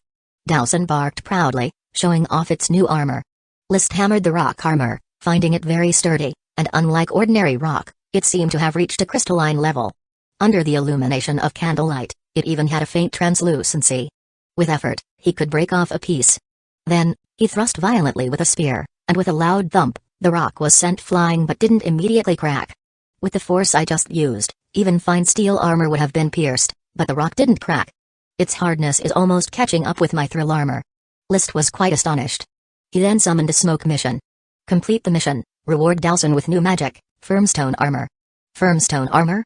I remember now, Elkerson mentioned that within the Earth system magic, there is a spell that only a grand magician can master, called firmstone armor. It can arm oneself like armor, defending against attacks. Many grand magicians proficient in Earth system magic like to research firmstone armor. However, very few grand magicians successfully learn this magic. Of course, magicians were already rare to begin with. My Dowson is growing stronger. He used Eye of Magic to gauge the level of magic power consumption and found that Dowson's magic power had thinned significantly, suggesting that firmstone armor was highly demanding of magic power, and he couldn't help patting the rock on Dowson's body. "Dowson, take it off, can you remove it?" He made several gestures. Dowson quickly understood, shaking its body as if shaking off water, and the yellow-gray rocks were flung in all directions, not a single one remaining. "Very good, now let's learn a new command, Dowson, firmstone armor." List decided to strike while the iron was hot and get Dowson accustomed to its new magic as quickly as possible. Lest it forget. Chapter 387 The firmstone armor was very consuming of magic power. From List's observations, if Chi releasing a rock spike required 1 point of magic power, releasing a rock grenade required 5 points of magic power, and releasing a rock wall needed 7 points of magic power, then releasing firmstone armor would need at least 20 points of magic power. This probably has to do with the degree of condensation of the rock. The rock of the firmstone armor is almost to the point of crystallizing into gemstones, whereas the rocks of the rock wall, rock grenade, and rock spike are just rock. A quantitative change leads to a qualitative change. The more magic power consumed, the higher the quality of the rock can be. With this set of firm stone armor, Chi will have an even more explosive combat power in the future, capable of charging into enemy lines and defending towers effortlessly. Having trained until midnight, Chi was already good at understanding the command Chi, firm stone armor, and only then did List yawn and go back to sleep. He too was exhausted today, a charge taking a heavy toll on his physical strength. Before falling asleep, he suddenly missed Fresh Flower Town, the elves, Sea Sprite Take, the servants in the castle, and the little wheat bug he hadn't managed to bond with, as well as the 8 tiny ones he was unsure had learned to use magic or not. Cultivating an army of blizzard beasts was a dream he never gave up on. In a trance, a phantom smoke serpent script slowly emerged in front of him. Mission: a knight hastily flying is bringing new messages. How tomorrow's battles will commence is unknown, but you also have the chance to become one of the flying knights. Please assist Landwalker Bird Loki in mastering the method of releasing magic. Reward: Loki's magic. This was the new smoke mission.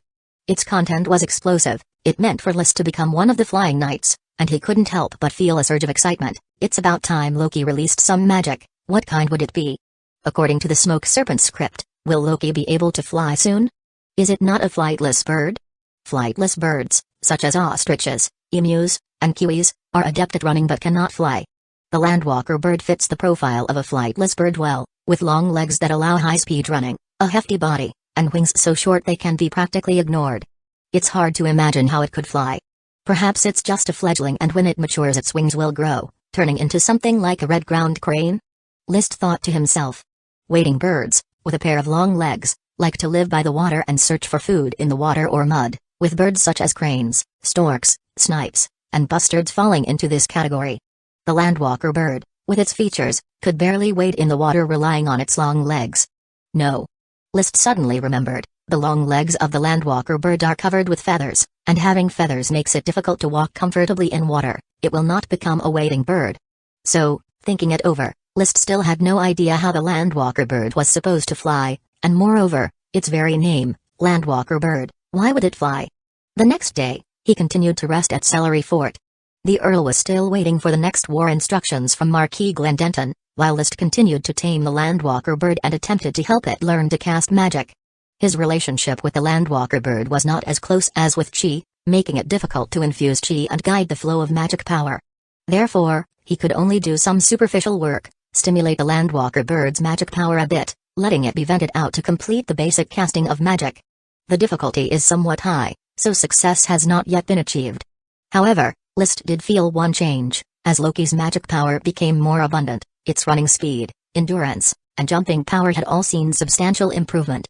It was clearly still maturing, and once it was fully grown, its capabilities were likely to be even more formidable. After all, it was a low-level dragon beast with the bloodline of a dragon. Landwalker bird. The leisure time passed just like that. He didn't get to relax for long, as at dusk, a messenger knight dispatched by Marquis Glendenton arrived at Celery Fort, delivering new orders. Early William, the Marquis orders you to lead the night order immediately and set out for Bullridge City to the west. He needs to see your arrival by the morning after next. Why the urgency? The Earl frowned. It's a full day's march from Bullhare City to Bullridge City. This is forcing us to travel at night. I don't know the reason, as the Marquis did not reveal it, but when I departed, the Marquis himself was also leading the night order toward Bullridge City. According to the marching time, if we are to arrive at Bullridge City by the morning after next, the Marquis will also need to march through the night. Marching at night is not a good decision, as it is the most susceptible time for an ambush. But when an order is given, it must be executed. The Coral Island Knights, having rested for a day, were back in peak condition. Leaving behind some of the injured to continue garrisoning Celery Fort, the Earl immediately led his knights to break camp and head west. Naturally, List was no exception. Riding the Landwalker bird, he led the Black Knight Order along with the rest of the troops as they set out. They hastened on their way. Both the men and their mounts were exhausted but had safely arrived at Bullridge City, where the forces of Glendenton had just barely made it as well. Armies from several other earls had also only just arrived shortly before.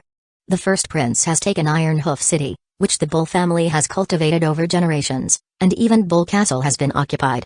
However, no battle took place. Bull Castle was already empty. A month before the assassination incident, the rebel Andy had already transferred the people from Bull Castle overseas. Glendenton Red Maple Leaf, with a solemn expression and more pronounced creases on his face, said, "The vast majority of the riches on Ironhoof Island, along with the seed of various noble families, have all fled overseas. Possibly to the Eagle Kingdom or the Steel Ridge Kingdom, it's impossible to know. Then, Marquis, is the Marquis of the Bull still on Ironhoof Island? That is why I have called you here. Glendenton unfolded a map of Ironhoof Island and drew a circle with his hand around a large area between Bull Tail City and Bull Ridge City. The Wrath Knight Order was repelled by the reinforcing Knight Order that arrived later and retreated into this area. All the exits to the sea are blocked, they can only continue to hide. He looked around at the Earls gathered in a circle and said in a cold tone, "Our task is to find the Wrath Knight Order, the rebel Andy, and those sinister magicians from the Goat Assembly. The Grand Duke's directive is to find them and kill them on the spot. We don't need any survivors." Then, Glendenton presented the information he had on the Wrath Knight Order and the Goat Assembly, including the composition of their members. Next, he assigned tasks: Bull Rump City, Bull Tendon City. These 2 major cities, along with the 9 smaller cities under them, will primarily search these 4 smaller cities.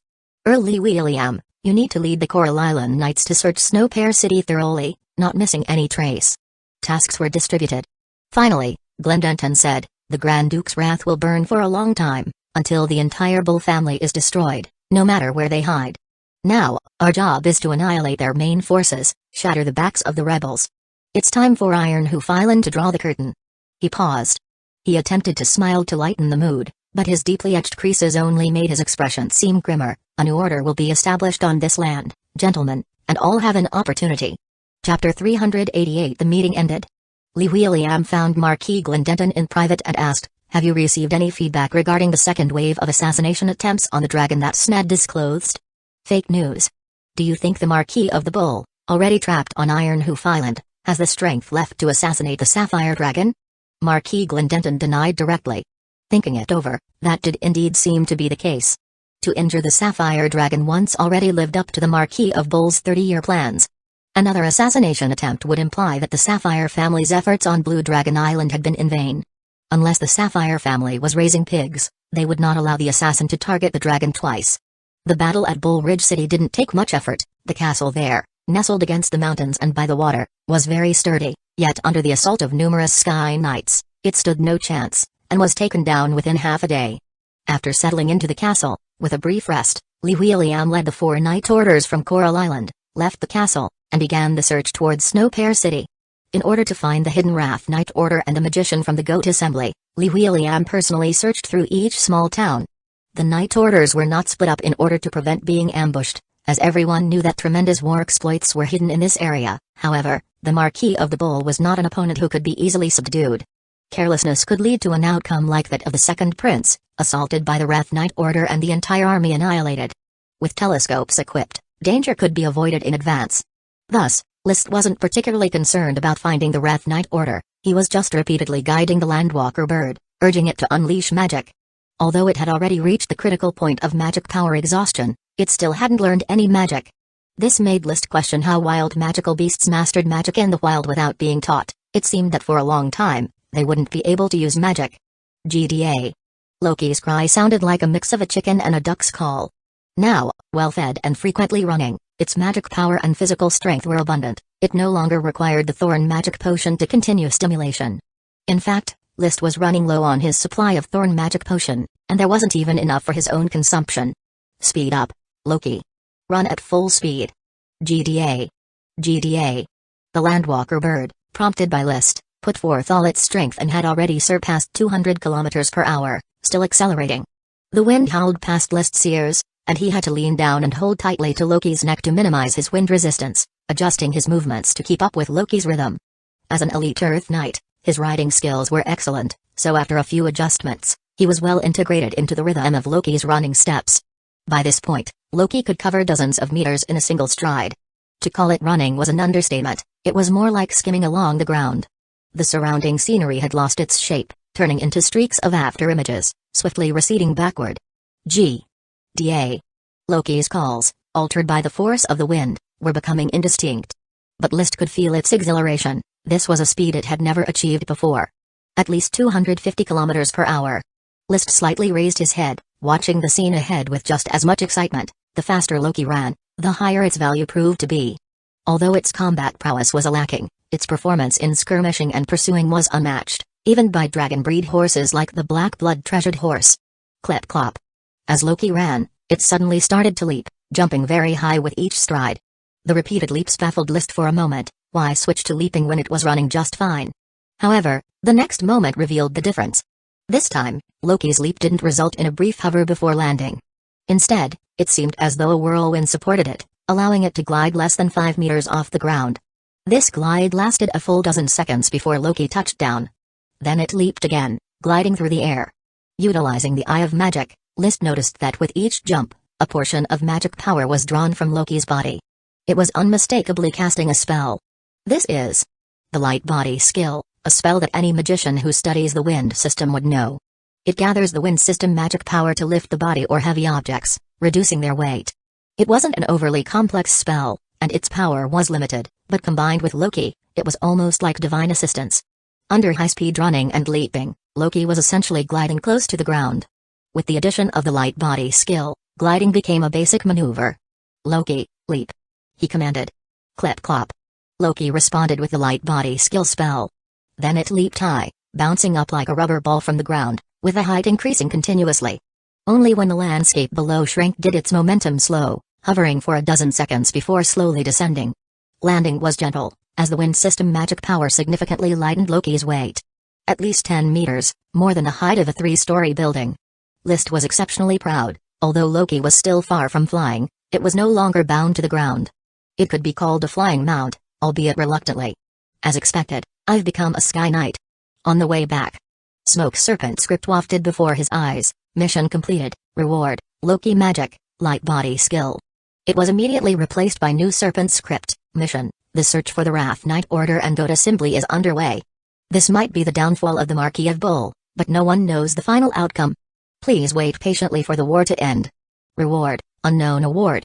Another waiting mission with an unknown reward.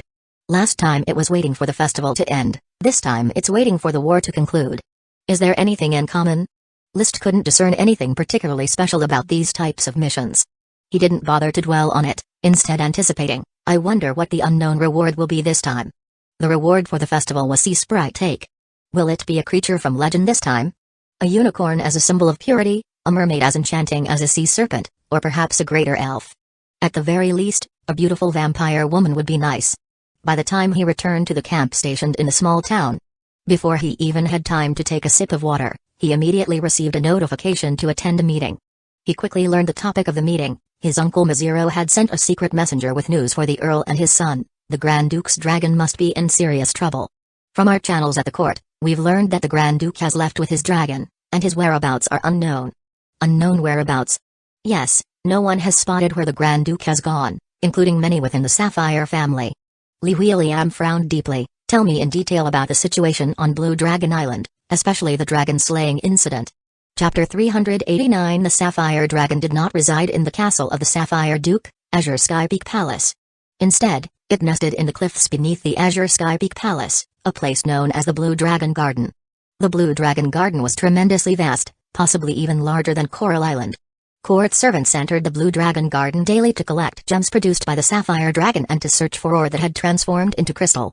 Sometimes the Duke would train the Blue Blood Knight Order in the Blue Dragon Garden or hunt there. The garden was home to a massive number of wild beasts and magical beasts, which served as sustenance for the Sapphire Dragon. When the incident of dragon slaying occurred, the Duke was hunting with the Marquis of Bull. Then, the dragon slaying event erupted. According to the rumors I've uncovered, the Marquis of Bull and his magician had secretly set up a huge magic array in the Blue Dragon Garden in advance. When the Sapphire Dragon stepped into the magic array, they immediately activated it, gravely injuring the Sapphire Dragon. The Marquis of Bull took advantage of the chaos to escape from Blue Dragon Island. The secret messenger revealed everything he knew. After issuing the order to besiege Iron Hoof Island, the Duke left Azure Sky Peak Palace. It had been several days before his absence was noticed. Meanwhile, Lady Surette has taken control of the court, with the support of Marquis Nesta, purging the court of any servants deemed suspicious. The Sapphire Duke vanished with his dragon. The Duke's wife, Lady Surette, born into the Dewhelan family, supported by her brother Marquis Nesta Big Flower Hydrangea, was purging the court of any servants possibly involved in the dragon-slaying incident. The Duke's two sons, along with his son-in-law, Marquis Glendenton, were attacking Iron Hoof Island. At present, this was the situation in the Grand Duchy of Sapphire. Does no one know where the Duke has gone? Perhaps Lady Surette knows, but no one else does, or perhaps others do but we just can't find out. Do Marquis Merlin and brother Maziro have any plans? Not at the moment. After receiving your letter, Marquis Merlin instructed Lord Mizero to convey to you. To convey what to me? Li Huiliang assumed a listening posture. The secret messenger replied, he has worked with the Duke for half his life and is very familiar with his old friend's character and tactics. He hopes that you will not hastily lose faith in the Duke before the dust settles. I understand, nodded the Earl. I also have some information that I hope you will relay to Brother Mizero. As you wish. Quite clearly. After the secret messenger left, List shared his opinion. My grandfather's advice is prudent and cautious, urging us to watch the changes and refrain from making hasty decisions. The Duke's departure with the Sapphire Dragon must be part of a more important plan, one that could determine the future. So we do nothing? Levi's frowned deeply. I always feel that while this is indeed a stable approach, it's not really the most appropriate action. What if the Eagle Kingdom intervenes? After a moment of thought, List calmly responded, we fight. Fight? As long as the Eagle Kingdom doesn't deploy Dragon Knights, what do we have to worry about? The Marquis family won't compromise easily. Just repelling the attacks of the Night Order will prove our strength. I believe neither the King of the Eagle Kingdom nor the King of Steel Ridge Kingdom would mind having a group of powerful followers. This was already the agreed strategy, remain loyal to the Sapphire family and demonstrate value until the situation became clear. The rest was a matter of choosing which branch to perch on. Having been through the baptism of war, List felt very high-spirited at this moment, fearless of any situation, no matter what. If there's a chance to eliminate the Marquis of Bull, we shouldn't miss it. For the family's interest, for personal emotional release, the traitor must be killed. Had it not been for the Marquis of Bull causing all these disturbances, List would still be peacefully farming in Freshflower Town, waiting for this year's pioneer mandate. He preferred this methodical way of life and disliked too many upheavals. Thus, he had no fondness for the Marquis of Bull. This is a matter of personal emotions. From the perspective of interests, whether the Sapphire Dragon is alive or dead, the Marquis of Bull should be eliminated. If the dragon is alive, eliminating him could curry favor with the Grand Duke. If the dragon is dead, doing so could prove loyalty and eliminate a competitor. The Bull family, which has already transferred heirs and wealth overseas, is definitely the greatest rival among the domestic nobles. Although the land is boundless, the resources available to seize are not plentiful. If the Marquis of Bull consumes more, others will have less. The principle is roughly as such. After the two sons concluded their discussion, the Earl wanted to offer some insights with long-term vision, but List had already said everything that needed to be said, leaving nothing worth adding. This left him feeling quite displeased, so he could only latch onto a few details and repeat some lines. Afterward, they continued searching for traces of the Wrath Knight Order and the Goat Assembly. Departed on June 7th, landed at Bullhorn City on the 11th, set off for Main City on the 13th, and captured the nameless castle of Main City on the 14th. Headed to Bullhare City on the 15th, reinforced Little River City on the 16th, captured the nameless castle of Little River City on the 17th, supported Green Shade City on the 18th, and captured the Green Leaf Fortress of Green Shade City on the 20th. Went to Bullhare City again on the 21st, captured Celery Fort of Bullhare City on the 23rd, departed for Bull Ridge City on the evening of the 24th, arrived at Bull Ridge City on the evening of the 25th, captured the castle of Bull Ridge City on the 26th, and set off for Snow Pear City on the 27th. Today is already June 30th. They scoured the towns near Snow Pear City for 2.5 days, thoroughly purging each small town, but found no traces of the Wrath Knight Order or the Goat Assembly. No need to search further, attack directly, and seize Pear Fort of Snow Pear City, commanded the Earl, as his Knight Order encircled Viscount Castle's Pear Fort like a rising tide. Dowson made his entrance, bombarding with rock grenades. The castle collapsed, and the war swiftly ended. Meanwhile, victory reports were also coming in one after another from other cities' battlefields. With the combat power of the Earl's Knight Order, exterminating the castles defended by Viscounts was really a simple task. July 2nd. The Coral Island Knights joined forces with other Earl's Knight Orders and, under the leadership of Marquis Glendenton, they headed straight for one of the last two cities, Bullrump City, where they would converge with the Second Prince's Knight Order. The Second Prince's Blue Blood Knight Order had already been annihilated, and Marquis Ramirez White Glutinous Rice, who joined him in attacking Bull Tail City, had also suffered heavy losses. Thanks to the support of Wallace Pineapple Green and Mizero Taro, the situation finally stabilized. Bullrump City. The Knight Orders from the White Glutinous Rice family, the Pineapple Green family, the Taro family, the three Marquis families, as well as numerous Knight Orders from families directly under the Grand Duke assembled here. It took only 2 days to defeat the Earl who guarded Bullrump City. The current war is already a one-sided form, with everyone vying for military achievements, About Taro said to List in the tent. He was his cousin. Dressed in indestructible and flashy golden mountain copper armor. Fortunately, he had a direct elite knight order, all equipped with golden mountain copper armor, which meant he didn't stand out too much. Otherwise, he would have been a live target on the battlefield. Of course, we have to seize them. List, holding a cup with fresh local milk, the stock of dragon breed milk had already run out, said, not to grab military achievements with almost no danger would mean you're either out of your mind or, like cousin, you don't need achievements to earn your title. In the fight to attack the castle, List led his knight order, relentlessly slaying enemy knights. During the battle at Bull Ridge City, and now at Bull Rump City, he had racked up quite a few heads, furiously grabbing military achievements to smooth the way for his Viscount title. Chapter 390. With the conclusion of the battle at Bull Rump City, the siege of Ironhoof Island reached a clear stage. The trace of the Wrath Knight Order was also discovered around the last major city, Bull Pendant City, which had not been parceled out and still belonged to the Marquis of Bull.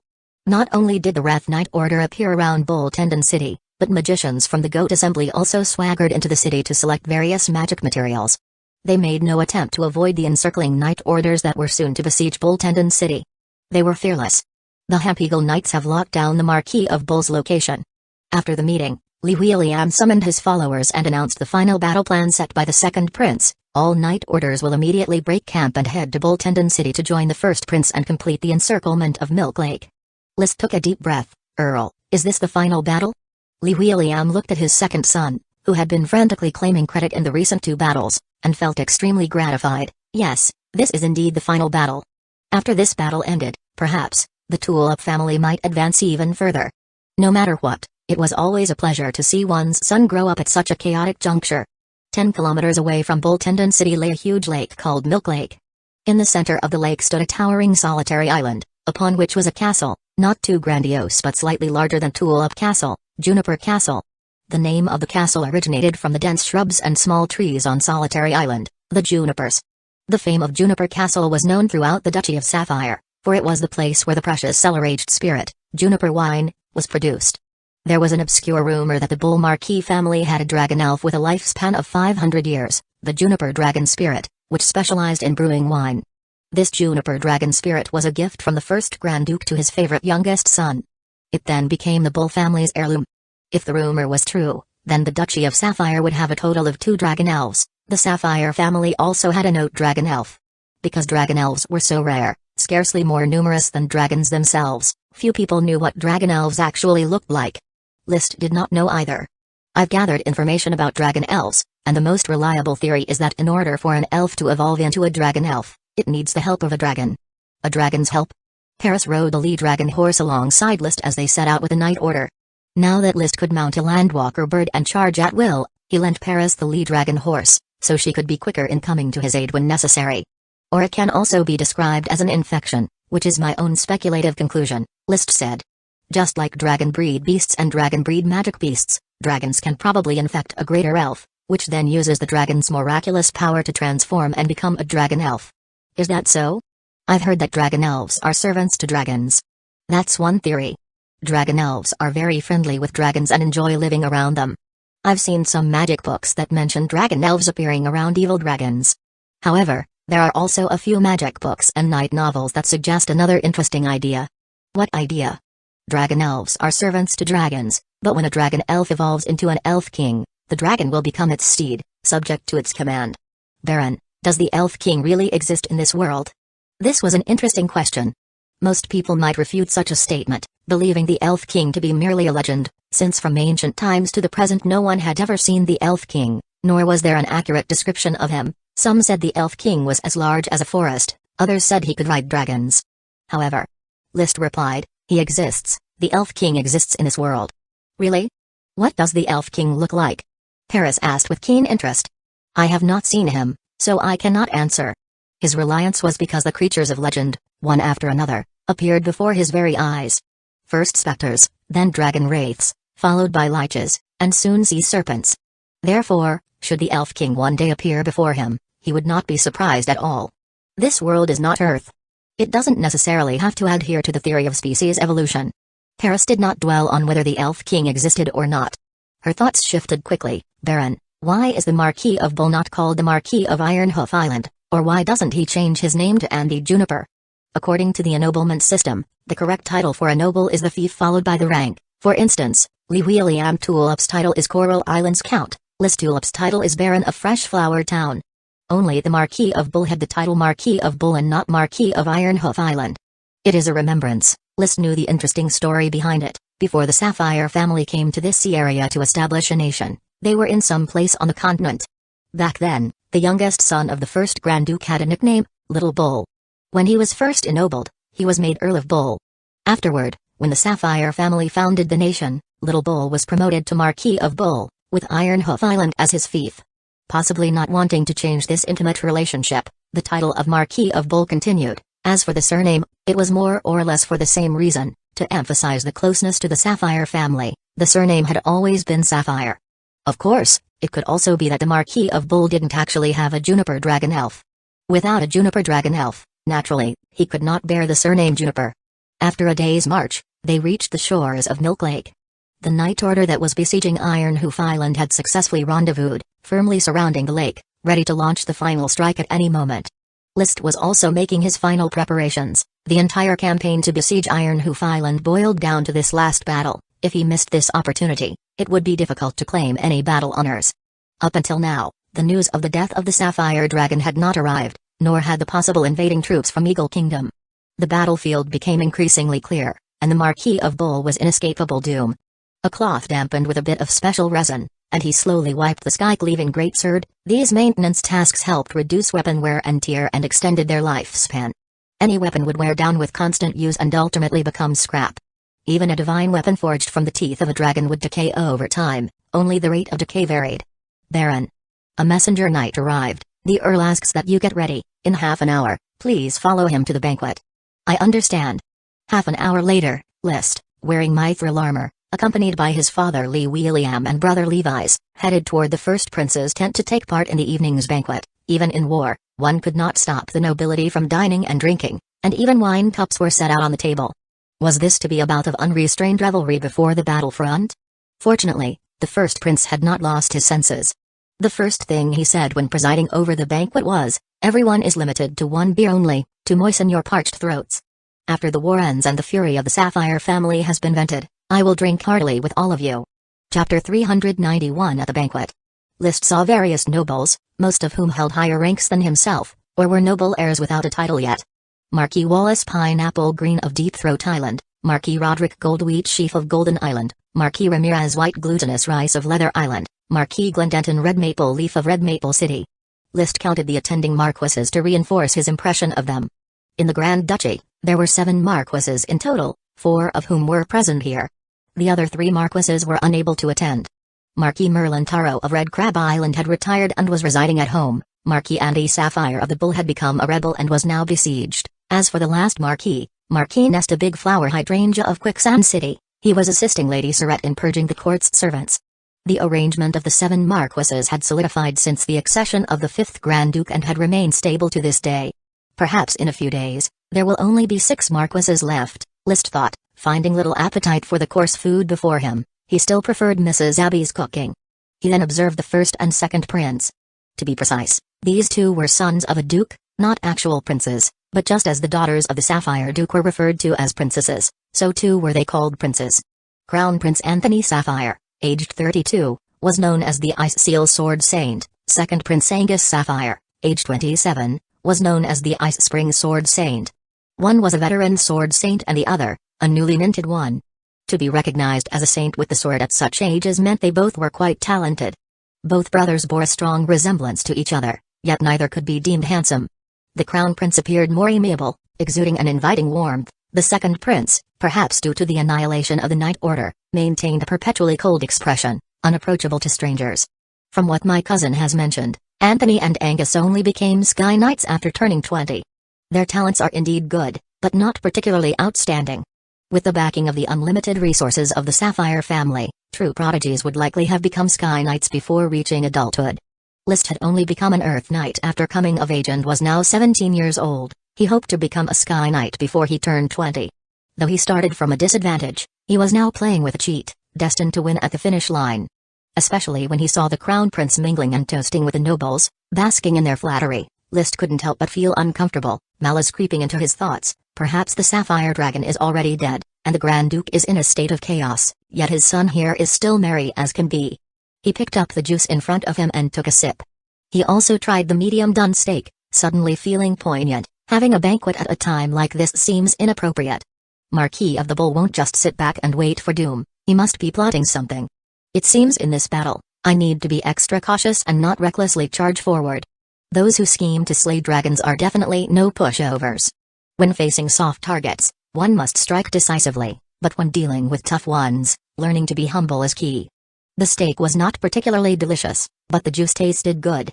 He drained half the cup in one go and felt somewhat satiated by the meal, planning to supplement with some six-headed king serpent meat back home. Looking at the nobles still engaged in mutual adulation and toasting, he suddenly had another thought. If the Duchy of Sapphire really descends into chaos, could I seize the opportunity to obtain the Dragon Knight's Chi secret manual from the Sapphire family? Dragon Knight's Chi secret manual, written by the first Grand Duke, was passed down to his descendants for cultivation, with the hope that some would become Dragon Knights.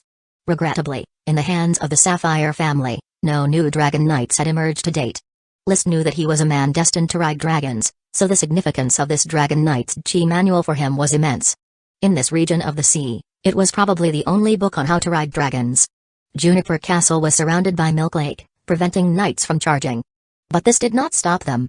The next morning, serfs from Bulltendon City were driven to fell trees from the surrounding forests, and logs were brought to Milk Lake one by one, fastened into rafts, and cast into the waters. Countless rafts piled up, quickly encasing the edge of Milk Lake. Layer upon layer of rafts could easily bear the weight of charging cavalry. Though the lake was vast, it could not hinder the busyness of numerous serfs.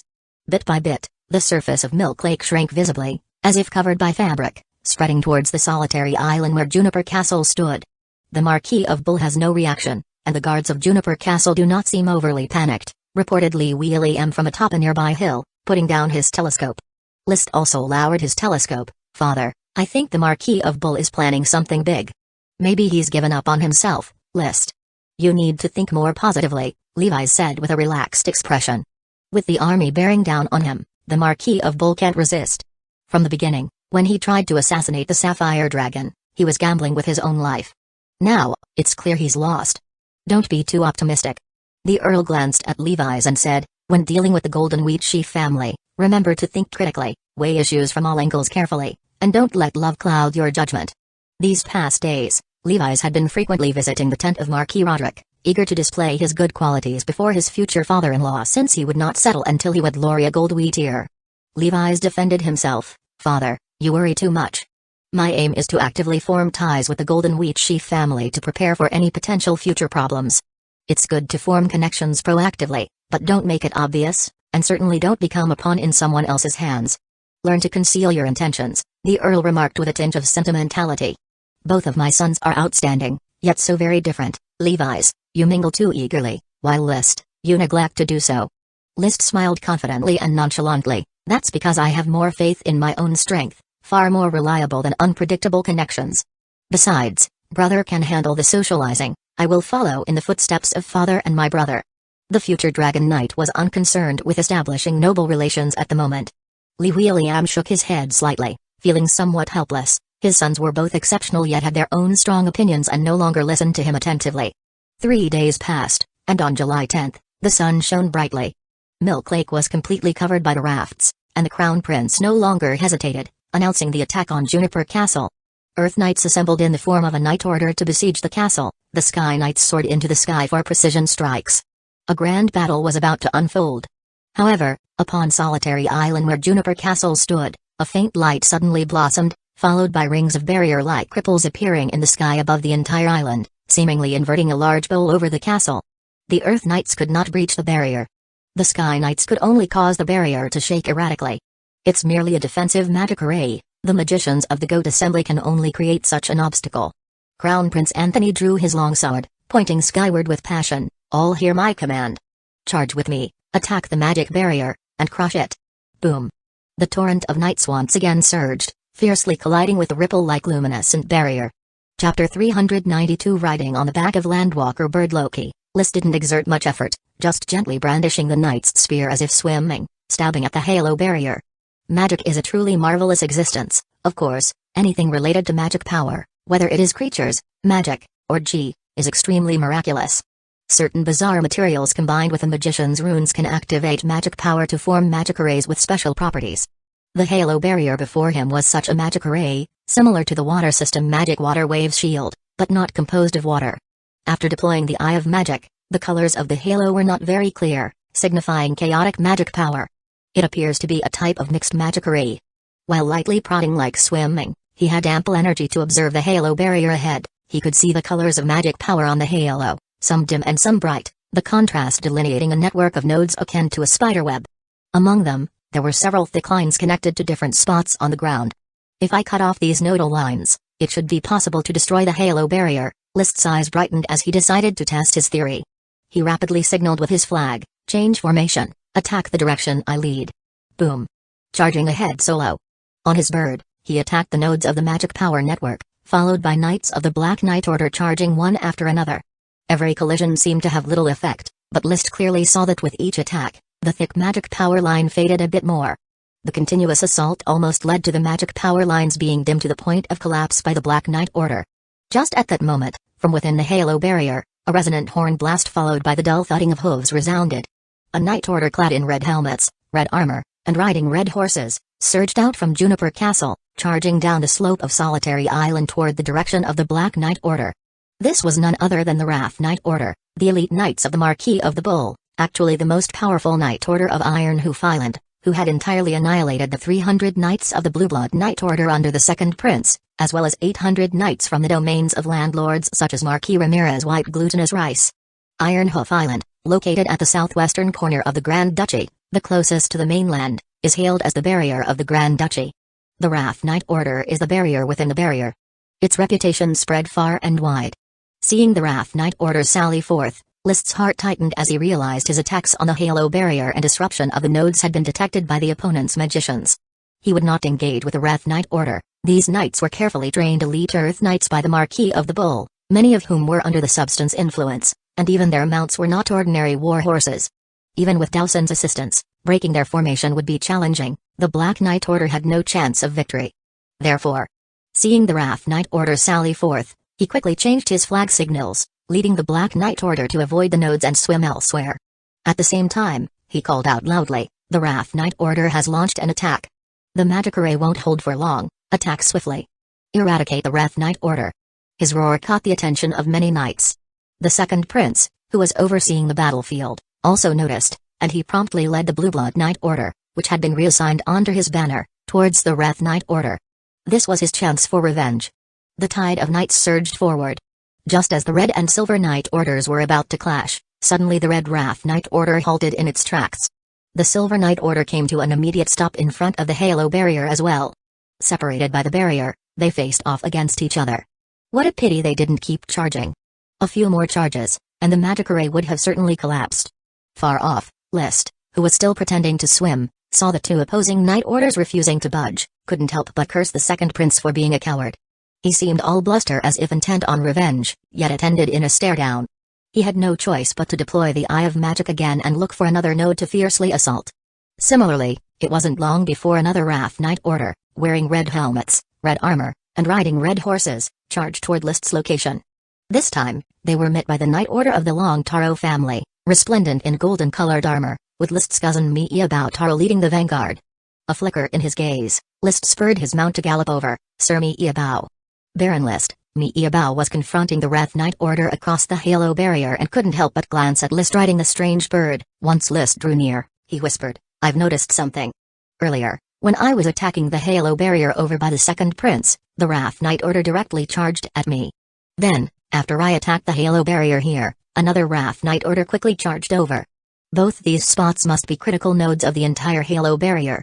If it were someone else, he wouldn't reveal such information to avoid exposing the secret of his Eye of Magic.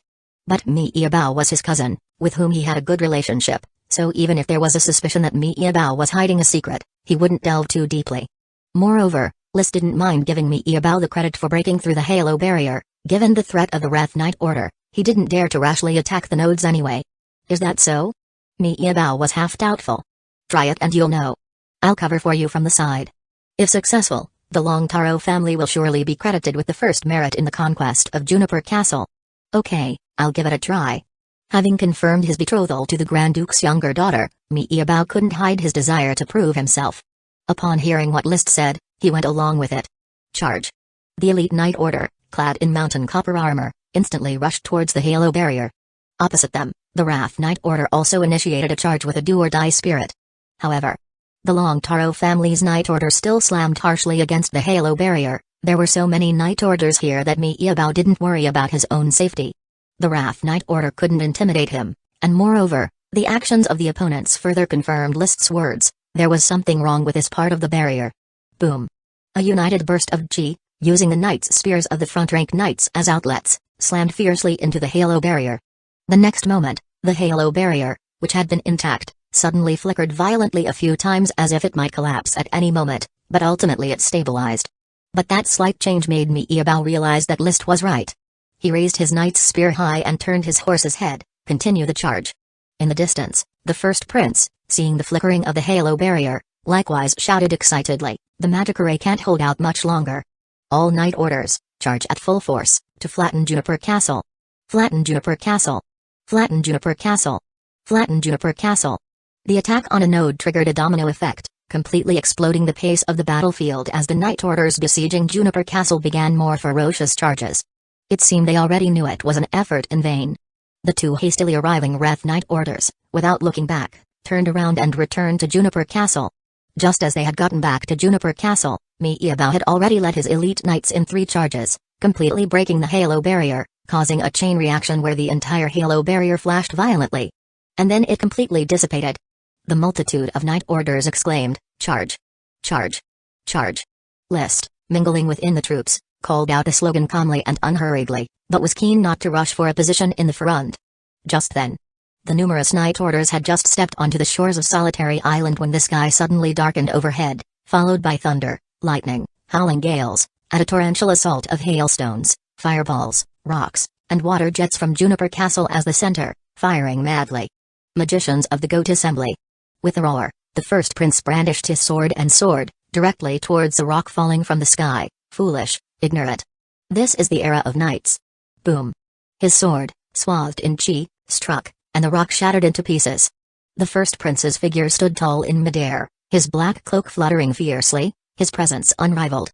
Under his leading example, one Sky Knight after another burst out from the ranks of the Knight Orders, soaring into the sky, and began a relentless bombing of Juniper Castle. The outpouring of chi whirled the free-floating magic power in the air into shreds, and all magic slowly broke down. Chapter 393 The choice of an era governed by knights certainly has its reasons, and at this moment, the scene of battle vividly displays the disadvantages of magicians. When Knight Orders charge, and Sky Knights take to the air, the ambient magic power in the air becomes chaotic, preventing grand magicians from casting the spells they pride themselves on. The seemingly overwhelming counterattack from Juniper Castle vanishes in the blink of an eye, leaving only the knight's cries. Bows enhanced with chi incessantly pound the walls of Juniper Castle, and the staunch rock, fortified with glutinous rice juice, begins to peel off layer by layer.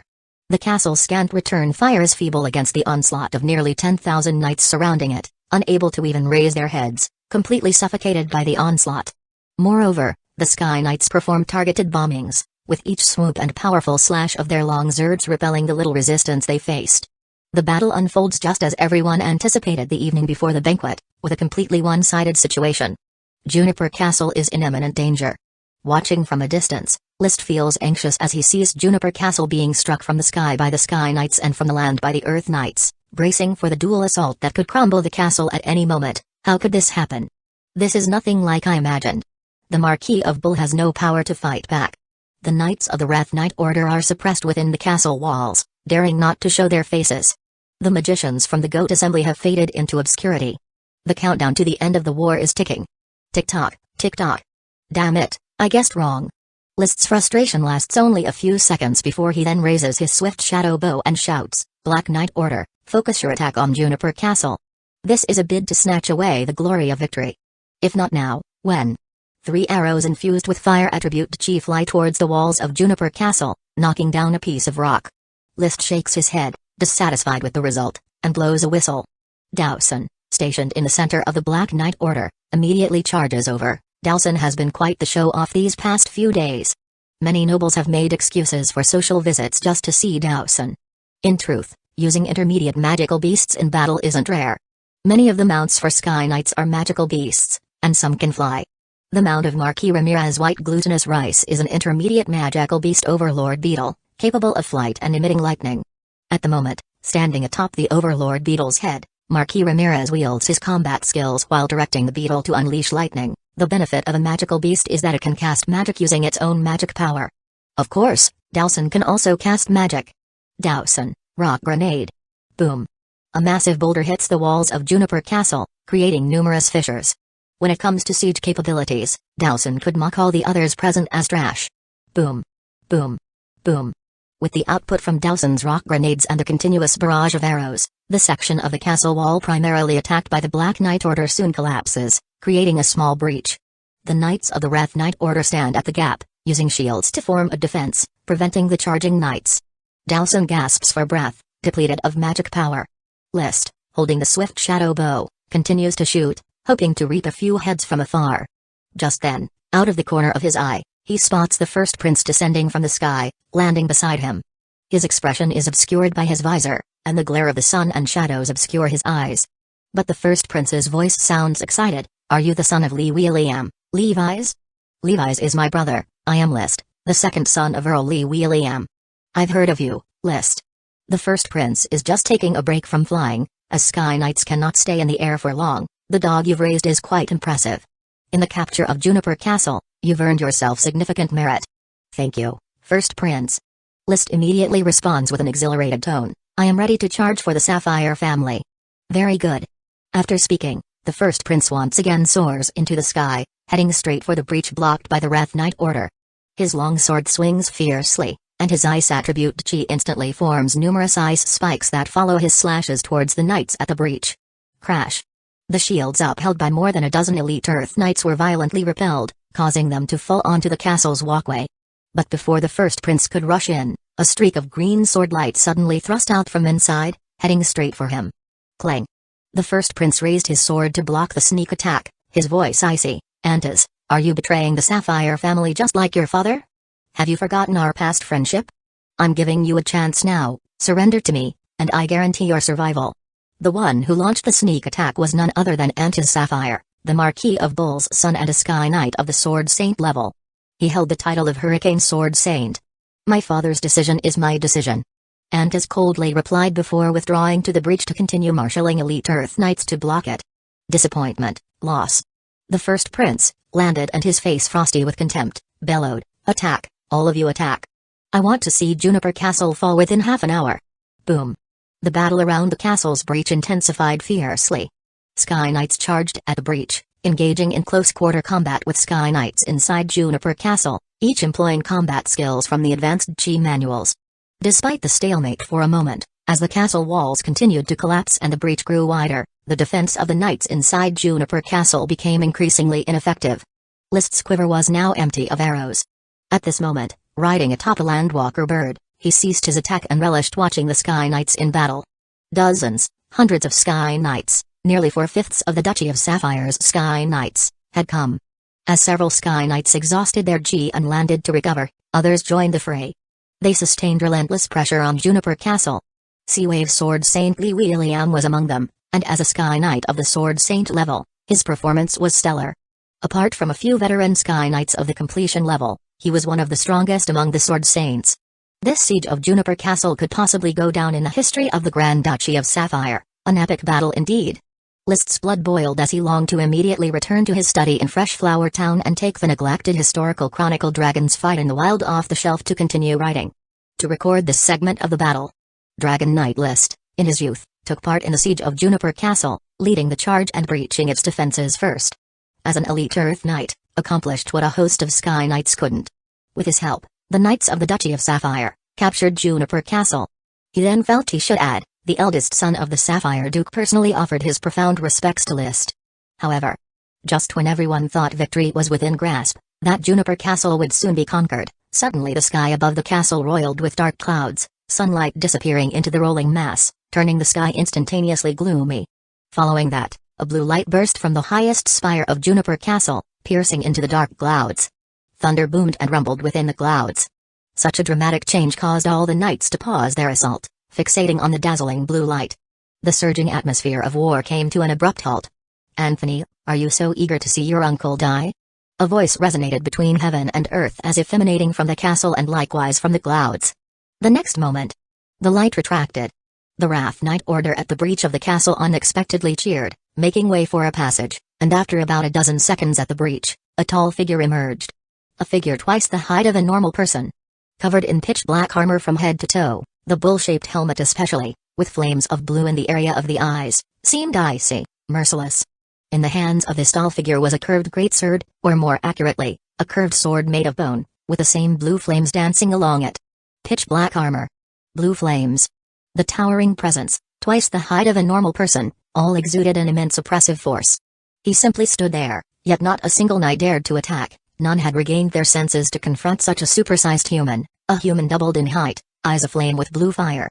The bull-shaped helmet turned half a circle, scanning the knights amassed below the walls of Juniper Castle, and let out a disdainful laugh. "A bunch of ants, truly a bunch of ants. My dear nephew Anthony Sapphire, come and meet your immortal uncle, Lich Andy." Chapter 394 Lich. This term, or rather this type of artificial creature, originated from ancient times, possibly beginning in the Moon Empire. Yes, it seems that everything in this world is eventually connected to the Moon Empire, as if there was only one human nation in the ancient era, which was the Moon Empire itself. In some magic books of magicians, the Moon Empire is described as a realm in pursuit of magic, and thus gave birth to a wide variety of magical professions. Just as recorded in the book he obtained from the ghost ship, to His Highness Anuet, Curtis Truth, surrounding the triangular symbol of the Eye of Truth, there were professions like alchemist, vampire, necromancer, magician, druid, wizard, sorcerer, prophet, succubus, shaman, and others. All these professions have been obliterated by the river of history, with only magicians continuing to exist. According to the information that list summarized and searched, liches originated from the wizards of the Moon Empire, who were roughly magicians studying soul techniques. An ancient wizard invented the life box technique that could harbor souls and turned himself into an undying lich. Afterward, there was a brief flourishing period for liches. Of course, immortality hardly exists, because in this era, there are no longer any signs of liches' existence. Those ancient liches have long since turned into mere dust between heaven and earth, and even dragons cannot live forever, so how could these artificial creatures grasp the secret of immortality? It was probably just a technique for extending one's lifespan. But now it seems that the lich transformed by Andy Sapphire is somewhat unusual. Compared to the lich form of Curtis Truth, Lich Andy appears to be very formidable. His height is that of 2 men, and even the greatsword in his hand is emanating blue flames. List, watching the Marquis of Bull conversing with the Crown Prince at the breach in Juniper Castle, grew nervous. He had guessed that the Marquis would certainly have a contingency plan, but the outcome turned out to be the Marquis smoothly transforming into a lich, and with an unrivaled manner, appearing before everyone. The battlefield fell into a stunned silence. Crown Prince Anthony, standing on the ground, looking up at the towering Lich Andy, said sharply, "Liches are nothing but relics discarded by time, and there is no one in the world who is immortal. The same applies to you. Andy, your act of self-deception cannot intimidate anyone." Ha ha ha ha, such laughable words. Lich Andy gently swung the greatsword in his hand. The sword had a striking design, with a blade resembling a piece of bone, and a hilt, forged out of metal, topped with a bull's head. The pair of bull horns acted as the sword guard, and the blue flames burned coldly. "I am not just trying to scare you, because I'm about to come kill you." Boom. Lich Andy suddenly leapt down from Juniper Castle, causing the ground to tremble slightly under his landing. The Crown Prince couldn't help but feel a sense of fear, but he quickly roared, "All knights, throw your spears and shoot your arrows at this lich. Sky Knights, follow me to besiege him. Do you really want to oppose me?" Lich Andy, seeing the knights around him preparing to attack, immediately spoke out loud, "I have become a lich and have taken the power of the Sapphire Dragon. My very existence proves the Sapphire Dragon's death, and yet, do you still choose to be buried with the Sapphire family?" His words instantly caused the movements of the knights to hesitate. The dragon-slaying incident had occurred, and now with the Marquis transforming into a lich so successfully, there was no doubt that he had stolen the power of the Sapphire Dragon. But then, what had become of this dragon that repressed a nation? Everyone would certainly have doubts in their minds. However, the Crown Prince quickly rebutted, "How dare you covet the power of the dragon? The Sapphire Dragon is safe and sound. Soon, it will recover from its injuries and eliminate the scum who dare to challenge its majesty." Having said that, the Crown Prince charged directly at Lich Andy. At this moment, List truly admired this heir to the Duke, who not only did not retreat in such a situation but also charged forward without hesitation, seeking to directly influence the judgment of the surrounding knights with his example. In contrast, the second prince beside him did not immediately rush out with the crown prince. This newly acclaimed sword saint was hesitant and wavering in his heart. This battle is going to be tough. Liszt certainly felt the urge to retreat as well. He did not know how strong the lich transformed by the Marquis was, but the success of the Marquis easily led one to speculate on the safety of the Sapphire Dragon, hence causing hesitation. Just like now, only the Crown Prince was charging forward alone. Even the second prince began to waver. The scales of victory had already tipped toward the Marquis of the Bull, and the new Lich Andy.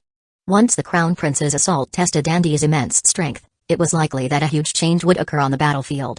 Thinking of his own retreat planned long ago, Li Ct couldn't help but mock himself inwardly. Nobles are the best at seeking fortune and avoiding disaster.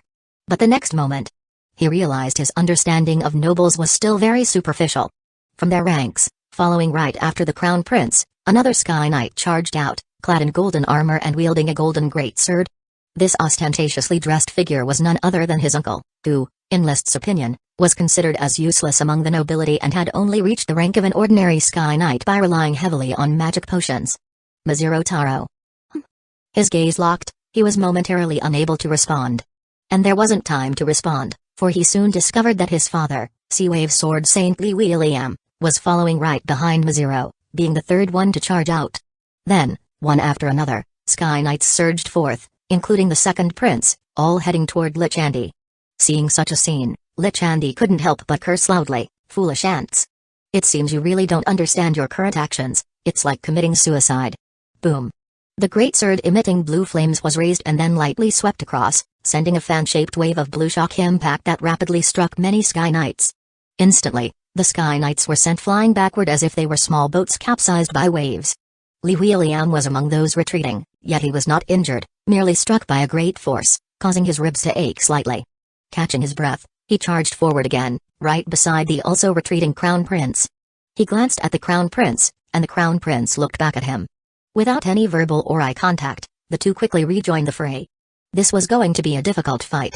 Thunder, hail, stone shards, wind blades, flames, waves, the magic power in the air was pulverized into sludge by the knight's own chi, displaying a variety of phenomena, except for the rarer light attribute chi and dark attribute chi. The other 6 attributes of chi were displayed in the sky. In such a wild onslaught, Lich Andy roared angrily. The greatsword emitting blue flames actually blocked the group assaults, and he even had the strength to counterattack. Phut! The blade emitting blue flame suddenly pivoted, and a Sky Knight of common strength who couldn't dodge in time was brushed across the chest by the greatsword, blood splattered and rapidly evaporated. Ah! The Sky Knight screamed as he retreated. He couldn't even withstand a single sword strike from Lich Andy. The vastness of the gap was chilling. The Earth Knights surrounding Juniper Castle didn't dare to join the battle, as this was a fight among the highest echelon of knights. Lich Andy seemed like a creature made of magic, but his combat style was still that of a knight. Mingling among the knight order, Li Ct raised his swift shadow bow several times, only to put it down again. With the Earl entering the fray, the Tulip family's stance was quickly determined. The Coral Island Knights had no choice but to fight. But this battle was no longer at a level an elite Earth Knight like him could participate in. Even sneak attacks with arrows would be difficult. Andy with the pleasure of flame is too strong. This feeling, it's like we're going to lose. Chapter 395 In the game of World of Warcraft, the Lich King Arthas possesses a divine artifact known as Frostmourne. The Marquis of Bull now wields a similar greatsword that bursts with blue flames, easily reminding Liszt of another divine artifact, Pleasure of Flame. Of course. The sword doesn't bear this name, but its majesty is in no way inferior. Fighting alone against dozens of Sky Knights, the Marquis of Bull's support consists only of 7 or 8 Sky Knights from Juniper Castle. Yet even so, the Marquis of Bull holds the upper hand, his blue flame-bursting greatsword grievously wounding a Sky Knight from time to time. How could ants understand the might of a lich? With a fierce grin, the Marquis of Bull slashed out with his sword. One of the Sky Knights, unable to dodge in time, had his arm severed on the spot, rendering him completely useless as he screamed and fell to the ground. Fortunately, he was quickly rescued by the knights on the ground, who rushed over just in time to save his life, although his ordeal was just the beginning. A minute later, another Sky Knight was seriously injured, his waist almost bisected by the greatsword that burst with blue flames. If it were not for the advanced chi that forcibly stopped the bleeding, he likely would have died already. "Sir Captain, what should we do?" Captain Layden was visibly agitated. The situation on the battlefield was beyond what they, the elite Earth Knights, could comprehend. List signaled him to keep calm and directly ran towards Levi's direction. Sir Levi's. Baron List. Levi's, leading the red and yellow knight orders, likewise stood his ground, but his expression matched Captain Layton's, lost and anxious. Are you planning to run away? What? Levi's shrieked before lowering his voice. Have you gone mad? Father is fighting out there. He still had family ties and reason, not terrified by the battlefield. List took a moment to soothe his own tension before saying, we can't help in the battle with the Sky Knights, but Juniper Castle is right in front of us. Since father has already decided to fight, we must not remain idle. Levi's immediately gestured dismissively, if you have a plan, just spit it out. We don't have time for your hesitations. Very well, you must immediately round up the knight orders. We shall avoid the main battlefield and continue our assault on Juniper Castle. List spoke calmly. His tense emotions did not cloud his judgment. On the contrary, his thoughts were more active.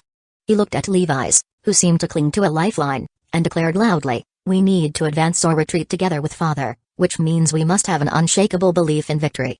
Thus, the glory of taking Juniper Castle must not be lost. You go and contact the Golden Weed Chief family, and I'll get in touch with the Longtaro family. Can we take down? List cut him off directly. Nonsense, can't you see the gap in the castle wall?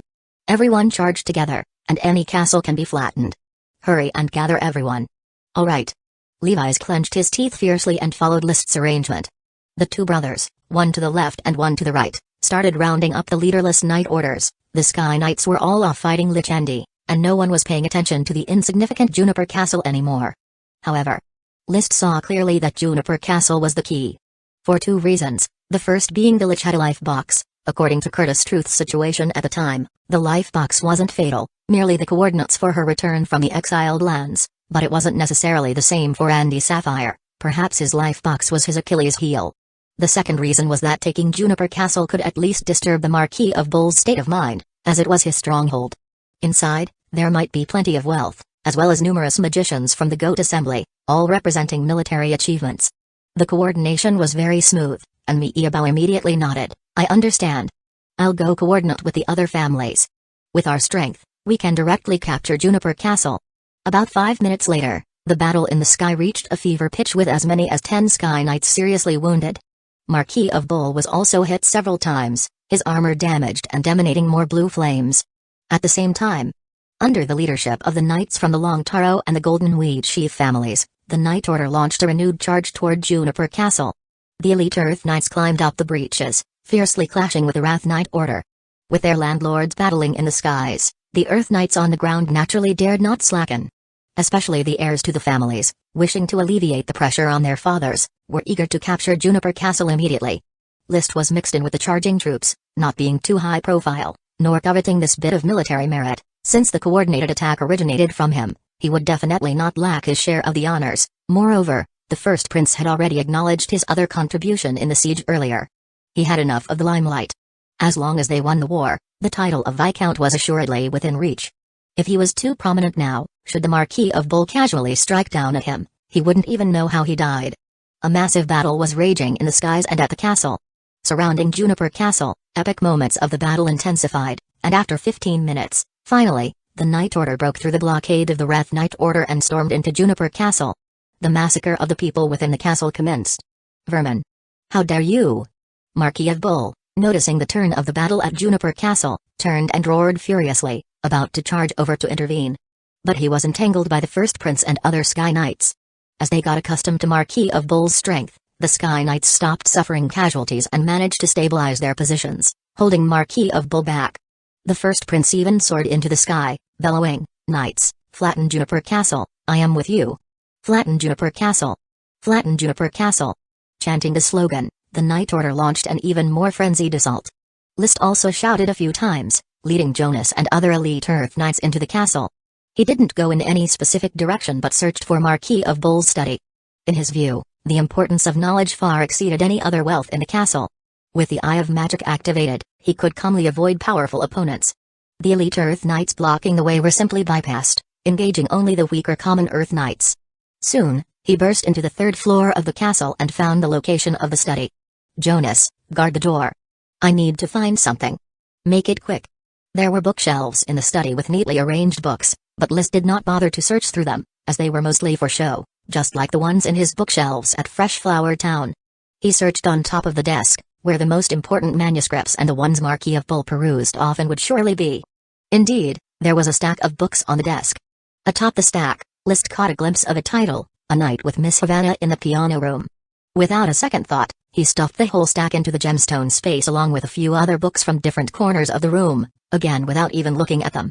A silver-white knight's armor was hanging on the wall. He did not hesitate to take it down and put it into the gemstone space as well. If armor was stored in this study, it was certainly not ordinary armor. Then, without looking back, he left the study. Jonas, I didn't find anything good, let's go search Marquis of Bull's bedroom. He remembered that the advanced Chi manuscript, Thousand Thunderstrike Sky Flash, was found by a night on the bedside table of Count Sned. Chapter 396. Strictly speaking, Juniper Castle is just a holiday castle for the Marquis of Bull. It can't compare with Bull Castle of Ironhoof City at all, so there aren't many valuables here. Those treasures should have been moved overseas with another son of the Marquis of Bull and his grandson. There wasn't much to find in the bedroom. Even the bedside cabinet, when opened, contained only sundry items and no books. However, hanging above the bed head, on the wall, was a portrait that appeared to be of the Marquis of Bull's wife, a middle-aged woman. Around her neck hung a necklace. Within the vision of the Eye of Magic, the pink gemstone embedded below this necklace was actually real. He easily prized out the gemstone and stowed it in the gemstone space. After another careful look that revealed no items imbued with magic power, he hurried out, his voice as calm as ever, all empty. There's nothing of value left in this castle. This is just a refuge for the Marquis of Bull. There surely wouldn't be any wealth, Jonas said as a matter of course. Let's go, we're on to find the magicians of the Goat Assembly. Jonas exclaimed excitedly, great. Killing a Grand Magician should be enough to cover the losses of this trip.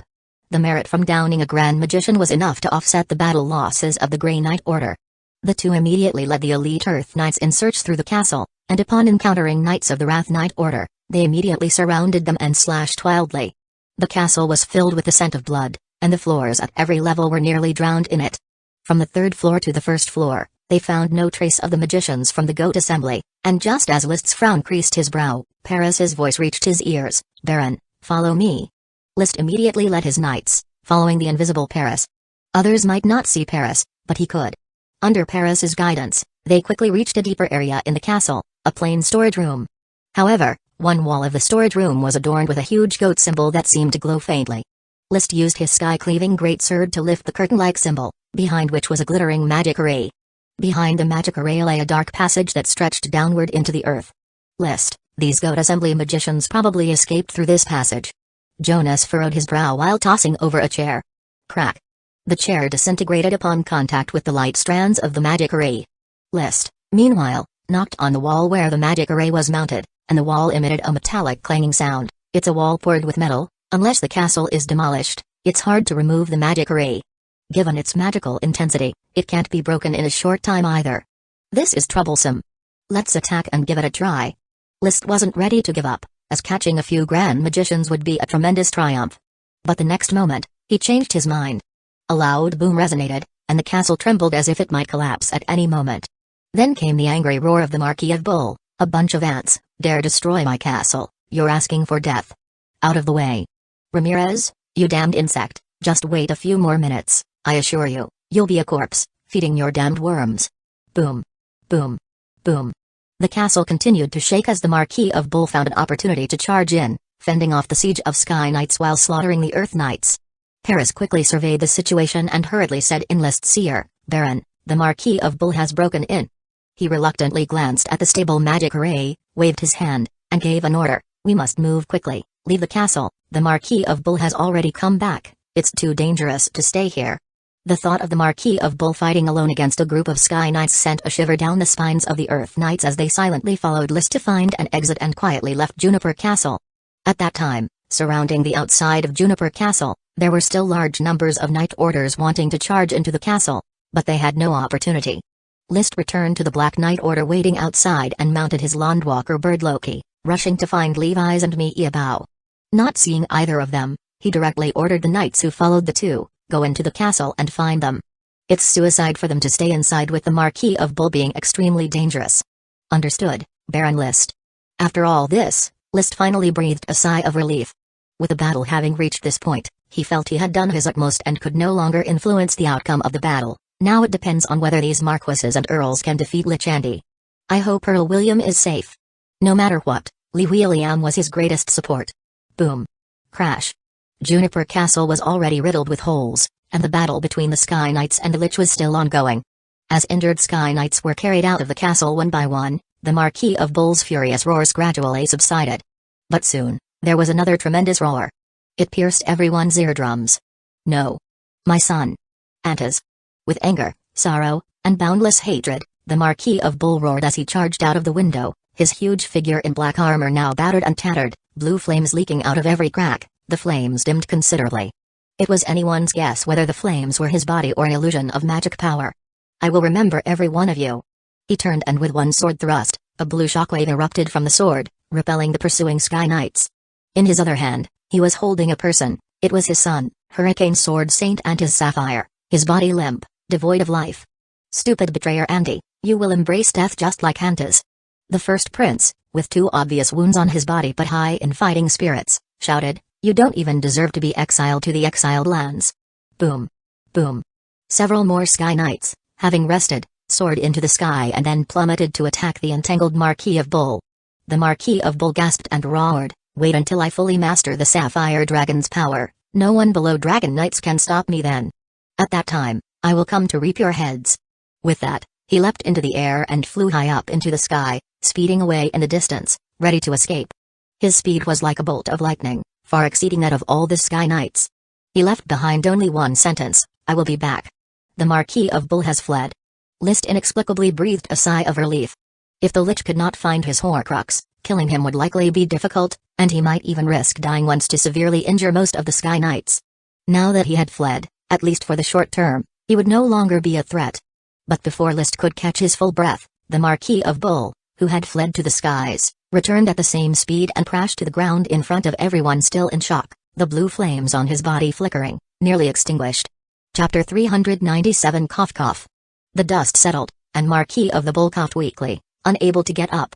Sky Knights formed a circle around him, but everyone's focus had shifted from the Marquis of the Bull to the dark clouds in the northwest. There. A flying creature, resembling both a bird and a bat, lazily approached, and many hearts raced with recognition of its trajectory and silhouette. Including List's. "This." Levi's astonished cry echoed in the ears, "It's a dragon." The approaching creature indeed had the outline of a dragon, similar to the formless dragon List had once seen. "Dragon." Someone suddenly yelled out loud. Immediately, cheers erupted in waves, "It's a dragon. Sapphire Dragon. The Grand Duke has finally arrived. The dragon is still alive." The first prince surrounding Marquis of the Bull laughed heartily, "Sapphire Dragon, the symbol of authority for the Sapphire family, it's still alive. Traitor Andy, your doom has come." "No." Cough cough. "How can this be? My power is draining away. How can the Sapphire Dragon still be alive?" The Marquis of the Bull's words were interrupted by fear, the blue flames on his body wavering and dissipating in the direction of the dragon's approach. Second prince lifted his visor, looking crazed. "It's father. Ha ha, father rides the Sapphire Dragon." He suddenly raised his long sword, aimed directly at the Marquis of the Bull. "The humiliation you forced upon me, today, I shall reclaim it all. Ha ha. Impossible. Impossible. Impossible." The Marquis of the Bull, not even glancing at the second prince, stared with blazing blue eyes at the ever-growing figure in the sky, a familiar magic power. "It's really it. Impossible. Why didn't the Sapphire Dragon die?"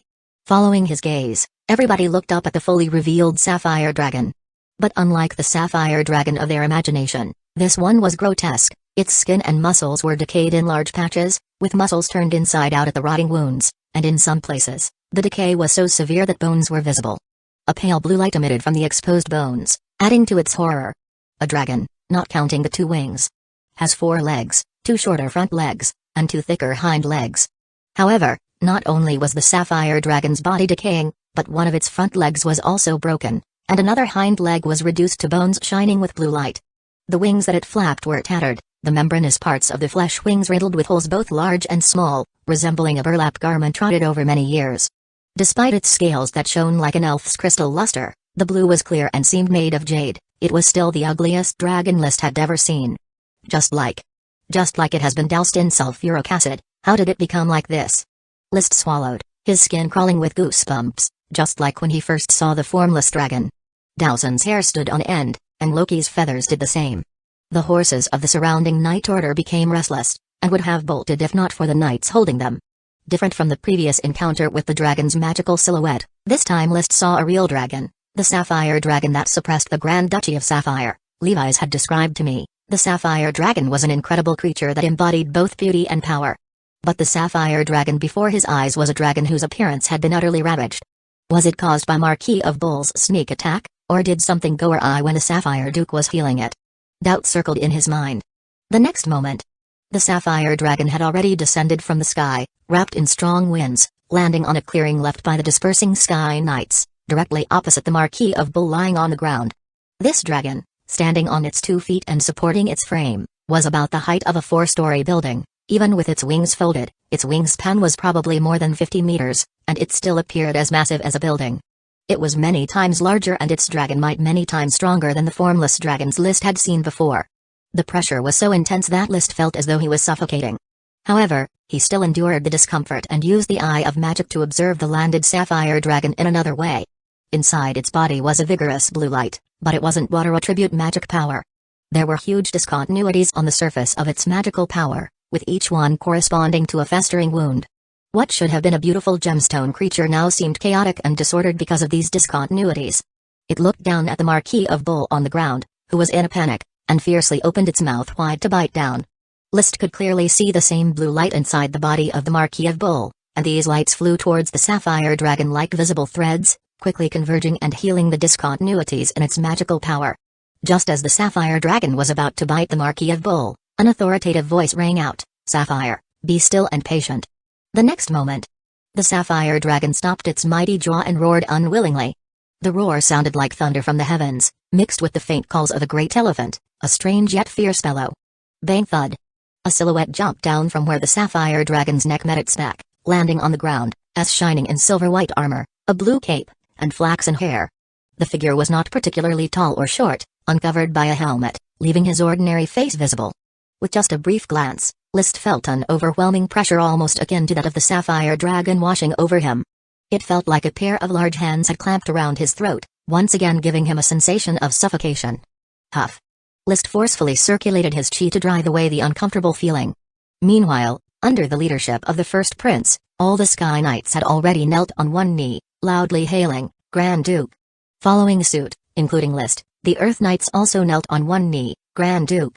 On the entire battlefield, the only standing human was the Sapphire Duke himself. He nodded gently, his face adorned with a faint smile. "Gentlemen, please rise. It seems I have arrived just in time. You have successfully vented my rage." As the knights stood up, he looked towards the Marquis of Bull, whose expression was dazed as if unable to accept reality. The smile disappeared, turning to calmness. "Andy, my once most trusted partner, comrade, and kin, I never imagined we would meet in such a manner. Why isn't the Sapphire Dragon dead?" the Marquis of Bull asked blankly. Shaking his head, the Sapphire Duke didn't speak a word. He simply walked towards the Marquis of Bull and squatted before him, seemingly letting out an imperceptible sigh.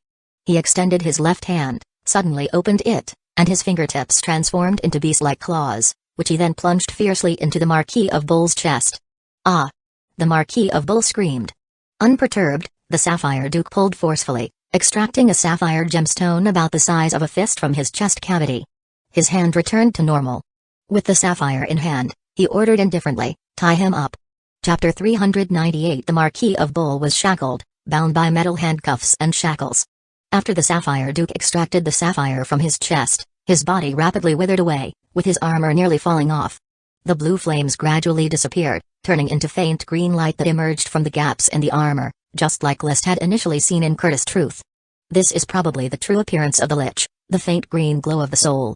The blue flames of the Marquis of Bull before were the result of the Sapphire Dragon's power being conferred upon him.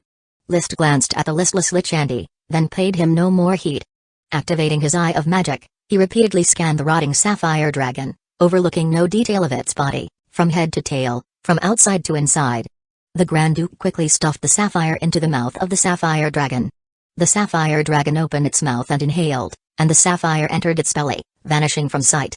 Afterwards, its eyes, as tough as Krypton, continued to stare at the Marquis of Bull, or to be precise, at the blue flaming greatsword that had fallen to the ground. The blue fire on the sword had already extinguished, revealing a white blade. A knight picked up the great sword and presented it to the Grand Duke. The Grand Duke fondled the blade. The sapphire dragon became inexplicably irritable, its broken front limb shaking violently. In the next moment, the Grand Duke already held the great sword up to the mouth of the sapphire dragon. The dragon inhaled and swallowed the sword into its belly. Opening its mouth, it let out a roar of dragon song, spread its wings fiercely, and with its hind legs pounding on the ground, it leapt into the sky amidst a raging wind and flew away without looking back. The dark clouds had already scattered from the sky, and the sunlight shone on its broken body, making it glitter with splendid sapphire blue, shining brilliantly. Transforming into a blue dot, it finally disappeared in the sky. From its appearance to its departure, it took no more than 5 minutes, yet its figure was firmly imprinted in the hearts of all the knights, making every one of them boil with blood. Riding dragons, it is definitely the lifelong achievement every knight dreams of. Most knights might never see a dragon in their lifetime, but these 10,000 or more knights were fortunate, almost coming into zero-distance contact with the only known dragon within the territory of the Duchy of Sapphire. The Grand Duke didn't say anything appropriate to the occasion. After sending off the sapphire dragon, he went straight into the dilapidated Juniper Castle and convened his direct followers to discuss the aftermath of the war at Juniper Castle. As for the others, they rested outside, pitched camp, and incidentally cleared the battlefield. As a small landlord, List naturally didn't need to be busy. He gathered with Levi's, Jonas, and Trek to chat idly about the topic of the sapphire dragon. Levi's had seen the sapphire dragon, and he could discern the changes in the sapphire dragon more clearly. This is quite different from the sapphire dragon I saw on Blue Dragon Island. At that time, the sapphire dragon was clad in exquisite scales, like a giant sapphire. I wonder what it went through to become what it is now, still majestic but with a bizarre appearance. It must be Marquis of Bull's assassination attempt that caused the sapphire dragon to be gravely injured and disfigured, List said. Did you notice the relationship between the Grand Duke and the sapphire dragon? Are you talking about dragon might? Trick keenly observed this point. The sapphire dragon is gone, but the dragon might it possesses is still stimulating my skin. The Grand Duke has dragon might as well. Then the three of them didn't continue the topic. This wasn't the appropriate occasion to discuss the ruler of the nation, and they quickly moved on to talk about the war. Jonas spoke with a hint of regret. It's a pity that I didn't manage to kill a grand magician. My merit isn't enough to compensate for the losses of the Grey Knight Order. But we've completed the encirclement of Iron Hoof Island, and the Grand Duke's dragon is alive and well. The Duchy of Sapphire will soon be able to flourish again, and in the future, Earl will lead us to continue to expand the continent, Trek consoled. Earl, together with Lord Maziro, followed the first prince into battle. This time, our achievements in war may far exceed our expectations. The Marquis of Bull made a shocking appearance and used the news of the Sapphire Dragon's death to shake the besieging knights. Maziro was the first to attack with the first prince, and Lee William was the second. The facts proved that their gamble was a success, and this unhesitant loyalty was worth more than a glorious victory in battle. Jonas suddenly said excitedly, "Do you guys think that Earl, because of this war, might be promoted to be the new Marquis of the nation?" Trek contemplated. Levi's rubbed his palms together, starting to waver with apprehension. That shouldn't be likely, right? List glanced at his brother and thought he was getting carried away. He couldn't help but interrupt his fantasy. Indeed, that's not possible. The Marquis of Bull is just a marquis. All nobles in the country are involved in the attack, and without creating resources or new territories, how could one be granted a marquisate? The veteran marquises all followed the Grand Duke of Old to the continent, snatched up a great number of resources, and supported the Duchy of Sapphire before they were promoted. Currently, it's just an internal rebellion. Unless Lee William leads the Knight Order alone and obliterates Iron Hoof Island, there won't be any chance of accruing the merits to become a marquis. After analyzing the reality, he offered Levi's a glimmer of hope, but our father will definitely become a strong contender for the next marquis in the eyes of the Grand Duke and the First Prince. As long as he accumulates sufficient merits, his ennoblement as a marquis is as good as done. For such a loyal follower, the landlord has no reason to suppress. Given equal conditions, Lee William is definitely one step closer to that achievement. For a landlord, sometimes a follower's loyalty is more important than strength. Suppressing his undue greed, Levi's regained his clarity of mind and couldn't help saying to List, "Regardless, once you return, you should be the new Viscount." Trek and Jonas both nodded in agreement. List's contributions were evident. During the battle at Bullhair City, it was thanks to Dowson's siege efforts and his assistance with Lee William in slaying Count Sned. At Bull Ridge City, he scraped together some kills, and the same at Bull Rump City, though the merits were not significant. However, at Pendant City, also known as Juniper Castle, his role was crucial. The breach in the walls of Juniper Castle was caused by Dowson's destruction, and the first prince personally acknowledged this contribution. Initiating the coordination of the Night Order's attack on the castle was List's suggestion, demonstrating not just merits but also loyalty. Not everyone has the guts to oppose the Marquis of Bull, who has become a lich. The only regret was not breaking the Magicary and killing a few grand magicians. Now that the battlefield has died down, it's uncertain who will capture the escaping grand magicians.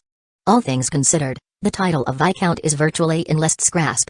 Suddenly, Levi's thought of a question. If the first prince remembers you, it's very likely he will recruit you as one of his followers. List, would you accept the first prince's ennoblement? For followers like Jonas and Trick, it would be challenging to change allegiances.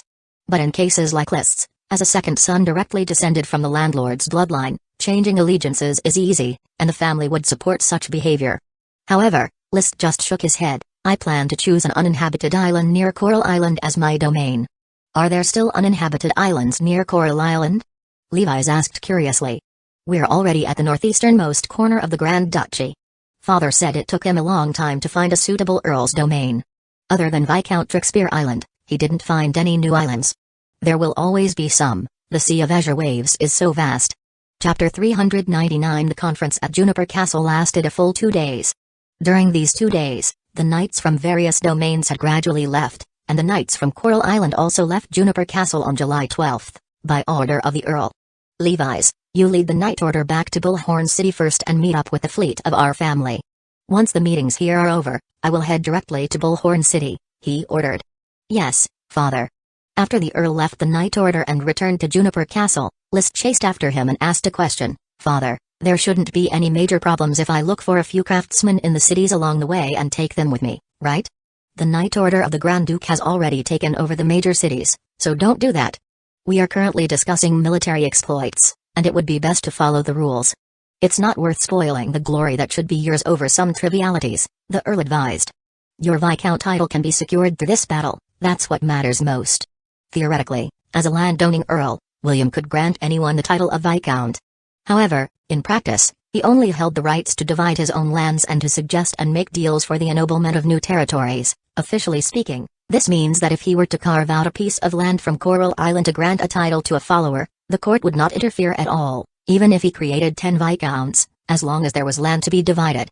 But Coral Island is only so large, accommodating 2 Viscounts has already required carving out a lot of land, and sectioning off an entire city would destabilize Tulip Castle's finances. At this point, it would be necessary to trade for new territories from the Grand Duchy to grant titles to followers. The compensation needed for such a trade is military exploits. The court reserves the right to inspect and review the ennoblement of knights, and if a knight doesn't meet the court's criteria for ennoblement, the court has the right to refuse new land trades. Followers' military exploits can be accumulated as material rewards, or as a tally of exploits. Wait for an appropriate method to cash in on those military exploits. William hadn't increased the size of his domains in years, compensating for military exploits with material rewards because the demands for new territories were high. Unless he could accumulate enough military exploits to be promoted to Marquis and obtain a larger island as a domain, using exploits to exchange for a new small island would be neither worthwhile nor meaningful. Are my military exploits sufficient? They are sufficient. The first prince is very satisfied with the performance of the Long Taro family and the Tulip family, and he had many good words to say, including about you. If you are willing, you could even become a follower of the first prince, but I know, you're developing a new island? William revealed. Indeed, he had already learned about List's project on Black Horse Island. List nodded, without denying, I want Black Horse Island as my fief. The island is roughly 2,000 square kilometers, which is about the same as the territory of a small city. Black Horse Island, eh? It will soon become reality. By the way, father, can I keep Fresh Flower Town for a long time? It's just a small town, and I can offer the family additional compensation as if it were a long-term lease, he ventured. William took a moment to consider. That's possible, we'll discuss this later, I have to get back to the meeting. After the Earl left, List was still contemplating the details of his ennoblement. He had studied the knightly ennoblement system quite thoroughly. In this knight-dominated world, the ennoblement systems of different countries are essentially similar in nature. They are all inherited from the Moon Empire system, where landlords have complete ownership of their lands. But there are many differences in form. The ennoblement system of the Duchy of Sapphire differs from the vassal kingdom of the Steel Ridge Kingdom, The Steel Ridge Kingdom's feudal system is one of overlapping domains, while the Duchy of Sapphire utilizes an island exchange feudal system. Fiefdom overlap. This refers to the ability to continuously acquire territories and stack them together. For example, a knight, after becoming an honored knight, receives a small village as his fiefdom, and then, after achieving military distinction, is promoted to baron and receives a small town as his fiefdom. Hence, his titles would be Baron of some town plus Honored Knight of some village, possessing two separate lands. In this way, his eldest son could inherit the title of Baron of some town, while his second son might be able to inherit the title of Honored Knight of some village. Of course, most of the time the eldest son gets all the titles, and the second son goes off to fight wars, write novels, play the piano, court noble ladies. The misfortunes of the younger son are probably one of the reasons why monogamy is practiced among the nobility. Having too many wives means there would be more younger sons, and the imbalance of fief distribution would intensify conflicts, leading to the collapse of the knight system. Island exchange. This is a special feudal policy of the Duchy of Sapphire, meaning that a noble can only own one island or one city. Territories do not stack. For example, a knight, after becoming an honored knight, receives a small village as his fiefdom, and then, after achieving military distinction, is promoted to baron and receives a small town as his fiefdom. However, he can only choose the town as his fiefdom and must give up the original village fiefdom, retaining only the highest title of baron of some town. But there's a considerate strategy to ensure that the benefits of the territory are not compromised. The original fiefdom can be retained for a harvest period of 3 to 5 years, to transfer wealth such as elves and population from the territory. When the Tulip family still bore the name Wafers, List's grandfather, Greg Wafers, was the Viscount of Tahiti City on an island near Blue Dragon Island. After Lee William inherited the Viscount title, he distinguished himself and became an earl, choosing Coral Island and retaining the 3-year harvesting period of Tahiti City by paying taxes. After transferring the family's assets, 3 years later, Tahiti City was reclaimed by the court. This system was adopted because the Duchy of Sapphire is an archipelago nation. With many islands, limited land, and difficult maritime transportation, it would cost nobles a fortune to connect two fiefdoms far from each other, so they might as well focus on a single island. Thus, the island exchange system was born out of necessity. However, systems are static, but people are dynamic. List wants to lease Fresh Flower Town long term, and as long as he pays, there is no reason for Lee William and Levi's to disagree. After all, they're family. Fresh Flower Town is where my career began, and most of the rewards from the smoke mission originate from there. It may have special significance, I cannot bear to give it up. Fresh Flower Town is his a land of dragon prosperity. Even though this world does not pay much attention to the concept of lands of dragon prosperity, List is still somewhat influenced by geomancy and has a preference for such places. Even without considering the land's auspiciousness, Fresh Flower Town also holds the majority of his hard-earned achievements, making it difficult to let go so easily. Most importantly, the formless dragon has graced this town. This is one of the dragon's clues, and perhaps one day the formless dragon will visit the town again, then List could have a proper encounter with it, striving to ride it one day and become a dragon knight. Wouldn't that be wonderful? List landed on Ironhoof Island, Bullhorn City, on June 11th, and returned to Bullhorn City on July 14th. The Ironhoof Island campaign, which took an entire month, finally came to an end. List could relax and lie in bed, enjoying the post-war tranquility. Once the Earl arrives, he could begin the journey home. Chapter 400 The Night in Bullhorn City. A torrential downpour, mixed with howling winds. Unable to venture out, List hid in his room, taking stock of his spoils. The food, minerals, and other battle spoils couldn't be privately allocated, and he hadn't brought much in terms of gold coins and silver coins. It was only during the battle at Bullhare City that he had Marcus secretly transport 7 craftsmen to the ship. He summoned a smoke mission. The serpent script was the same as ever: mission, searching for tasks related to the Wrath Knight Order and Goat Assembly is in progress. Perhaps this is the end of the Marquis of Bull, but no one can know the final outcome. Please patiently wait for the war to end. Reward, unknown reward. He probably had to return to Fresh Flower Town for this mission to be considered complete. For the moment, the spoils he had obtained were all found in the study and bedroom of Juniper Castle. The pink gemstone set in the portrait of the Duchess in the bedroom probably originated from the pink gemstone dragon. After some investigation, List concluded that this pink gemstone's property was to amplify spiritual power. Up to now, he had acquired 4 gems. The Crimson Blood Sword had a ruby embedded in it, which could enhance chi effects, very powerful. The Sky-Cleaving Great Sword had a sapphire, which could increase strength, equally powerful. He had swindled a sapphire ring from Curtis Truth, which could increase strength and also enhance a magician's casting effects. The last was this pink gemstone that amplified spiritual power. Gemstone dragons are generally a type of dragon that specializes magic power and solidifies it in the form of gemstones, essentially a magic power converter that transforms properties. He defined gemstone dragons this way. In his view, dragons could be seen as distinct magic converters. Metal dragons were material converters, transforming magic power into metal. Elemental dragons were permanent converters, changing temporary properties of magic power into permanent ones, enabling them to carve and exist forever. Gemstone dragons were property converters, turning ordinary magic power into special magic power, forming gemstones. As for sacred dragons, it was hard to say. Of course, these were just superficial opinions. His understanding of dragons was still very limited. The Grand Magicians of the Goat Assembly must know a lot, but unfortunately, he had not been able to capture a Grand Magician nor obtain their collections of books and experimental notes. He shook the pink gemstone. Liszt felt that this was undoubtedly an important piece of war loot. He could use it to craft gemstone equipment and then increase his own spiritual power to better control the flow of Qi. It could also be given to magicians, who have a great need for spiritual power. Perhaps Zach would like it. Besides the pink gemstone, he also took out a silvery white knight's armor, which hung on the wall of the study and appeared to be made of mithril. The feel and quality were the same as the mithril armor he had previously found in the underground chamber of the Nameless Castle in Main City. A moment later, he announced helplessly, "This is really just a set of mithril armor, an ordinary set of mithril armor with nothing special about it. Marquis of Bull, are you out of your mind, hanging a set of ordinary mithril armor in the study?" This kind of mithril armor was worth about 7 to 8 sets of fine steel armor. Not valuable.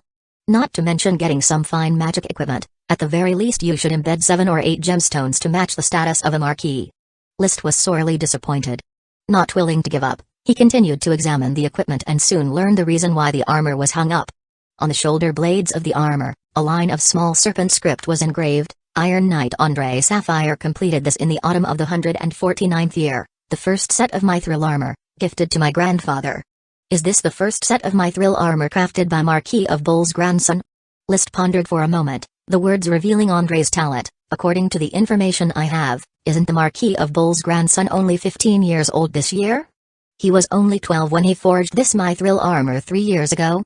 Iron Knight is akin to a blacksmith among knights, not a position of high status. But for a 12-year-old child to be able to forge so well, it's clear he must have incredible talent in Qi cultivation. This André, as long as resources can keep up, might become a Sky Knight before the age of 16, qualifying to ride a dragon. Liszt was very good at divergent thinking. He thought of some kingdoms that have a special knight system, the Dragon Knight training program. Not every member of the royal family has the qualification to mount a dragon, most have common talents, so the kingdom would select some young people with the potential to ride dragons, helping them to ride dragons and become a powerful barrier for the kingdom. One of the selection criteria is to become a Sky Knight before the age of 16. These dragon knights would serve the kingdom and, after their death, return the dragon to the kingdom. How they ensure that the dragon knights are willing to return the dragons is unknown, probably involving some contracts about the soul. Perhaps the Marquis of Bull has already sent his grandson to some kingdom as a dragon knight trainee? Investing the entire Bull family's wealth might indeed be worth a shot to cultivate a descendant of a dragon knight. Maybe in the Marquis of Bull's eyes, becoming an immortal lich would allow him to watch over his grandson becoming a dragon knight. It could even be that the plan to slay dragons was one of the conditions promised to his grandson by a kingdom as a candidate for dragon riding. The more Liszt thought about it, the wilder his imagination spun. He even concocted a conspiracy, a kingdom, let's assume Eagle Kingdom, wanting to counter the Duchy of Sapphire, scheme to revive the Goat Assembly, making contact with the Marquis of Bull. Using the lich as bait, they intrigued the Marquis of Bull to slay a dragon, promising in return to train his grandson as a dragon knight. Thus, the Marquis of Bull gambled everything, decided to slay a dragon, leading to many of the events that were unfolding now. However, he quickly dismissed this conspiracy theory. The plot must have started to unfold at least 30 years ago, long before the Marquis of Bull's grandson was even born.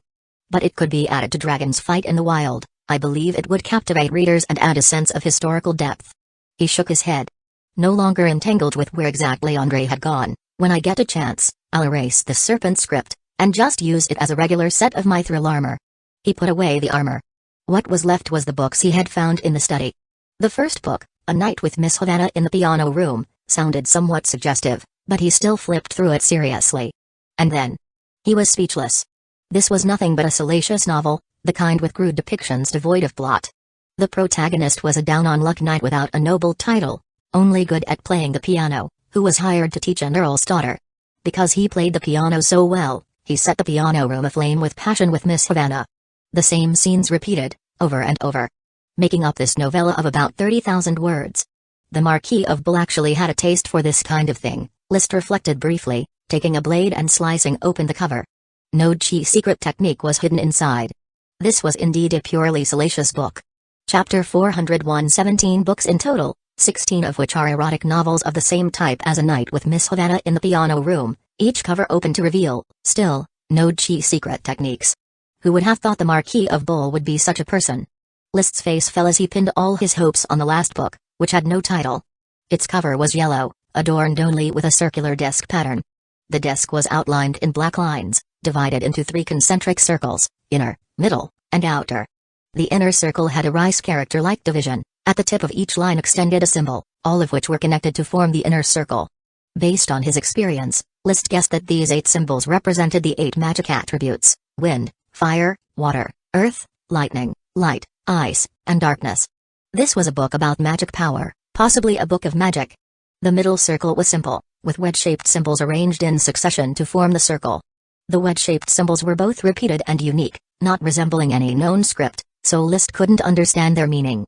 The outer circle was interesting and quite complex. It was composed of dragons, twistedly interlinked, forming a large circle. The entire disc was hand-drawn with ink, meticulously and precisely, especially the circles which were exceptionally round. It was evident that the person who drew this disc, or rather wrote this book, was definitely a magician. Only a magician would have the patience and energy to study all kinds of strange symbols. He flipped open the pages. The title page was an article, not in the familiar serpent script, but in wind language. Serpent script consists of lines that entangle like small snakes, while wind language is characterized by continuously curling closed lines. Fresh Flower Town had long conducted wind language education, and by now, Liszt was able to read the basics of wind language. The title of the article on the title page read, "To the respected Prince Alonso Zianklai." Alonso Zianklai? Liszt raised an eyebrow. He hadn't heard this name before, nor did he know from which noble family the surname Zianklai came. But the title Your Highness was reserved exclusively for members of the royal family and children of dukes. Not a surname from Eagle Kingdom's royal family, could it be a prince from one of the Eagle Kingdom's vassal states? He didn't dwell on the surname and continued to read. When I look up at the night sky, what comes to mind are the words once spoken by the great Karvasi truth mage, don't look down at ants, look up at dragons. Conquering ants is something even a child can do, conquering dragons means you have transcended the mundane. Magicians are unable to bond with dragons and harness their magical power, but conquering dragons has always been our aspiration. In the distant era of the Moon Empire, the great ancient magicians slaughtered 8 elemental dragons and used their blood to inscribe the dragon disc magic array, attempting to probe the truth of the world. That tumultuous experiment resonates in the heart of every magician. Whenever I think of such an incredible and magnificent act, I feel it is only right for humanity to rule the world. Admittedly, now is the era where knights have taken over the reins of power from magicians and now rule the world. Your Highness, you are a genius knight. But apart from dragon knights, it is still us magicians who have the most knowledge about dragons. I once worked in the Mage Tower of the great Laphite Truth Mage, and saw vast volumes of books all about dragons. I have read numerous books on dragons and also conducted close-range studies of the earth dragons, the evil dragons of the Rupture Mountains. These incredible creatures are truly the essence of magical power. Aside from elves, there is no other creature that can match their radiance. Therefore, please allow me to explain to you the Silver Moon Assembly's progress in dragon research, hoping it will benefit you in becoming a dragon knight, saith one truth. That was all there was on the title page. More precisely, this was a letter written in the form of a book. In the subsequent pages, the magician named Sethwan Truth recorded a substantial amount of research work from the Silver Moon Gathering, all revolving around dragons. It was quite evident that this magician was skilled at organizing the text, dividing everything into 4 major chapters for discussion.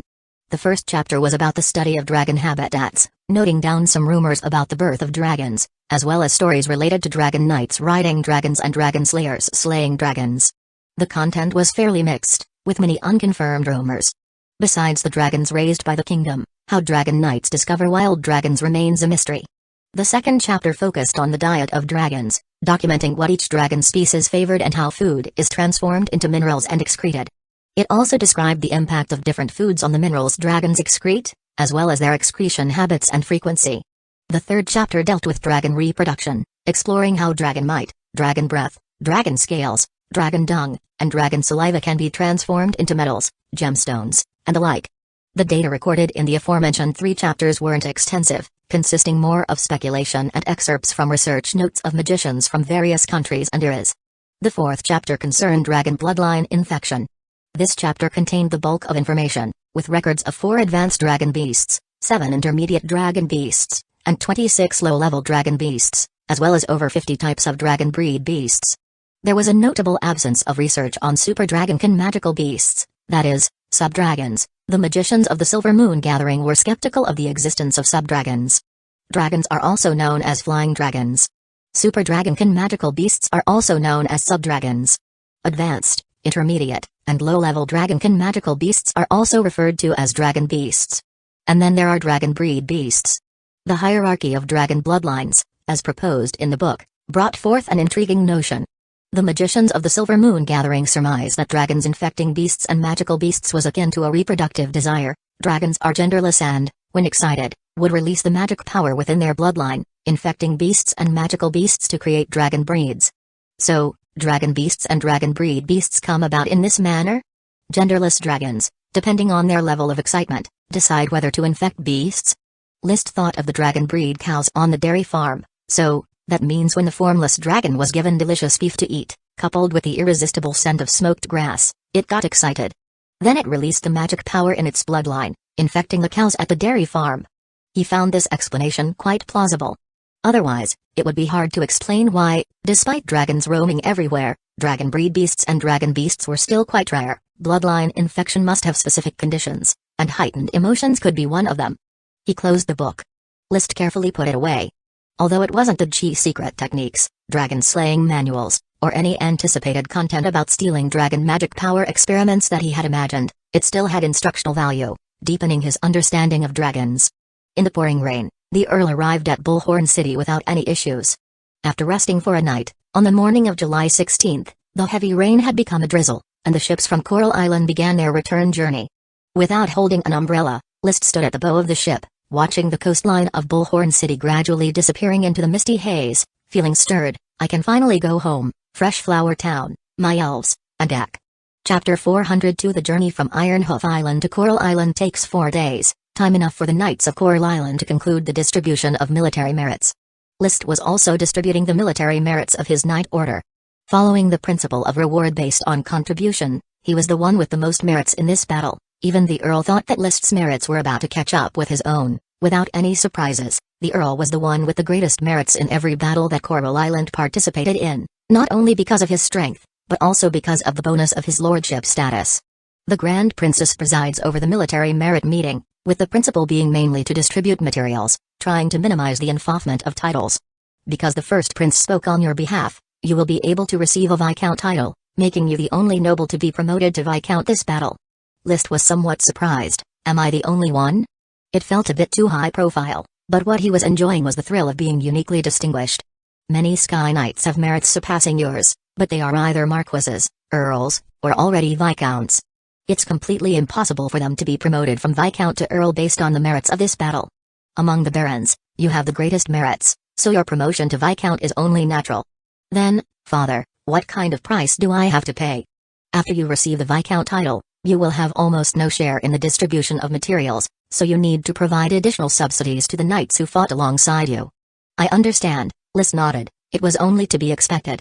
A viscount's title already belonged in the middle ranks of the nobility, an identity that no amount of gold coins could buy. A fully owned island or city was definitely a heritage that a family could pass down for hundreds of years. In other words, he had to pay out of his own pocket to compensate the knights who had made achievements. The compensation he calculated for military merits afterward relieved him because, in every aspect, he had secured the majority of the merits. Without Dowson, the Black Knight Order definitely would not have achieved glorious merits, which meant the compensation standards weren't high. Altogether, it's about 6,000 gold coins. Subtracting the spoils that have already been privately dealt with, I probably have to pay 4,000 gold coins. 4,000 gold coins was within an acceptable range, just a little more than half a year's profit share from Fresh Flower Brew. Indeed, the swift shadow bow he received was worth about 3,000 or 4,000 gold coins. All in all, although he didn't gain the right to loot spoils of war, obtaining the Viscount title was enough to make him satisfied. Suddenly, he thought, now that I've been promoted to Viscount, Can any of my followers be promoted? After thinking about it, it seemed that nobody had achieved remarkable merits, and since this was their first battle, it was inappropriate to promote too quickly. At most, he could consider Marcus Wheel and Charles Trapp as candidates for observation, waiting to see how they performed in the next battle. However, whenever he thought about his followers achieving merits and the need to distribute land, he always had an unease: the infaufment system. I feel great obtaining land ownership, but it's very upsetting to give it to others. Should I make some small changes to the structure of the infaufment system? With the size of Black Horse Island, in normal circumstances, infaufing 2 or 3 barons and a dozen honored knights would be quite reasonable. But he didn't want to infauf any land at all. Perhaps I can take reference from the infaufment systems of ancient China, with nominal infaufment and remote infaufment? Nominal infaufment was similar to the life peerages in this world, but life peerages are not hereditary, whereas nominal infaufment can be inherited. There would be no fee for land, just enjoying the stipend paid by the court. Remote infaufment involved the court designating a certain area as the fee for assigning a certain official position as a status. However, the person does not administer the fee for actually execute the official duties, but merely holds the title in name only. Whether it's an honorary title or remote fiefdom, both are meant to confer ample honor, but in reality, no actual land grants are made, as all land still belongs to the royal court. This system cannot be said to be advanced, but in the feudal era, it had a very good effect on strengthening centralized power and was conducive to national unity.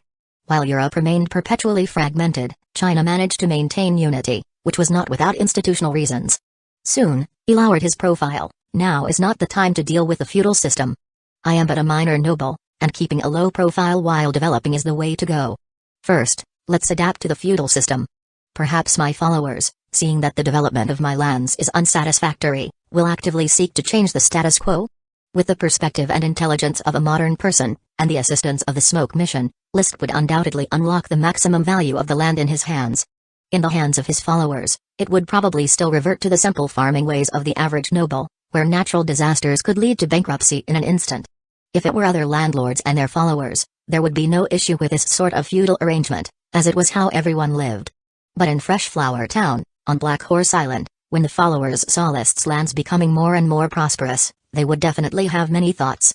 By the time, with just a little guidance from me, I'm afraid they will proactively integrate into the new system without me having to suggest it. Calculating the achievements of battle made the voyage less tedious. Liszt discussed the matter of military exploits with his fellow knight followers almost daily, ensuring that everyone's grievances were satisfactorily addressed. Meanwhile, he would also have a drink with his father and brother, discussing the direction of the family. The Grand Duke hasn't mentioned what happened between him and the Sapphire Dragon, but there have definitely been changes with both the Sapphire Dragon and the Grand Duke. It's unknown whether he has become a Dragon Knight, a Dragon Domain landlord, or some other entity. His rage has not subsided. Li William briefly recounted the meeting at Juniper Castle for his 2 sons to consider. He continued, the Grand Duke's clear out of Iron Hoof Island has a very specific objective. He wants to take possession of Iron Hoof Island. Then, using Iron Hoof Island as a reward, he plans to grant the title to 3 more earls. Iron Hoof Island could barely accommodate 3 earls living together. Iron Hoof Island, owned by the Marquis of Bull, is the second largest island after Blue Dragon Island, almost 3 times the size of Red Crab Island of the Long Taro family. If Red Crab Island can accommodate 1 earl, then naturally, Iron Hoof Island can accommodate 3. Does that mean, father, that you have a chance to vie for an earldom?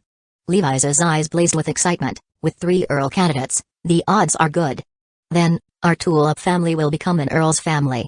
It's not 3 candidates, it's 5 candidates, Li William said excitedly, restraining himself from showing it. 2 more large cities will be carved out from Blue Dragon Island to grant to 2 more earls, joining the Blue Blood Alliance. The earls of the Blue Blood Alliance certainly won't have as comfortable lives as feudal earls, but an earl is still an earl, with benefits far greater than those of a count. Liszt wasn't enticed by the earldom. He furrowed his brow. Does this mean that the Grand Duke is preparing to launch an even fiercer war? Correct.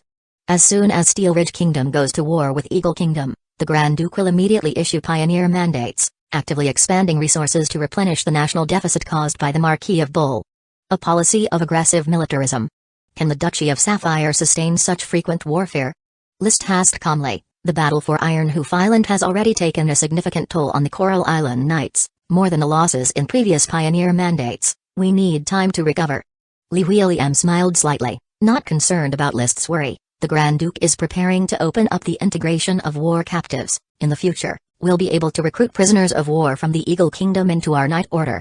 Chapter 403. As a Grand Duchy that started from the serf trade, besides the original followers, most of the civilians and the knights born from civilians in the Duchy of Sapphire actually originate from the serfs who were once plundered or purchased. With generations living through it, these descendants of serfs have come to identify with the identity of the Duchy of Sapphire. However, to continue to strengthen this sense of identification, the reigning Grand Dukes have refused to accept prisoners of war. The loyalty and identity recognition of captured knights are obstacles.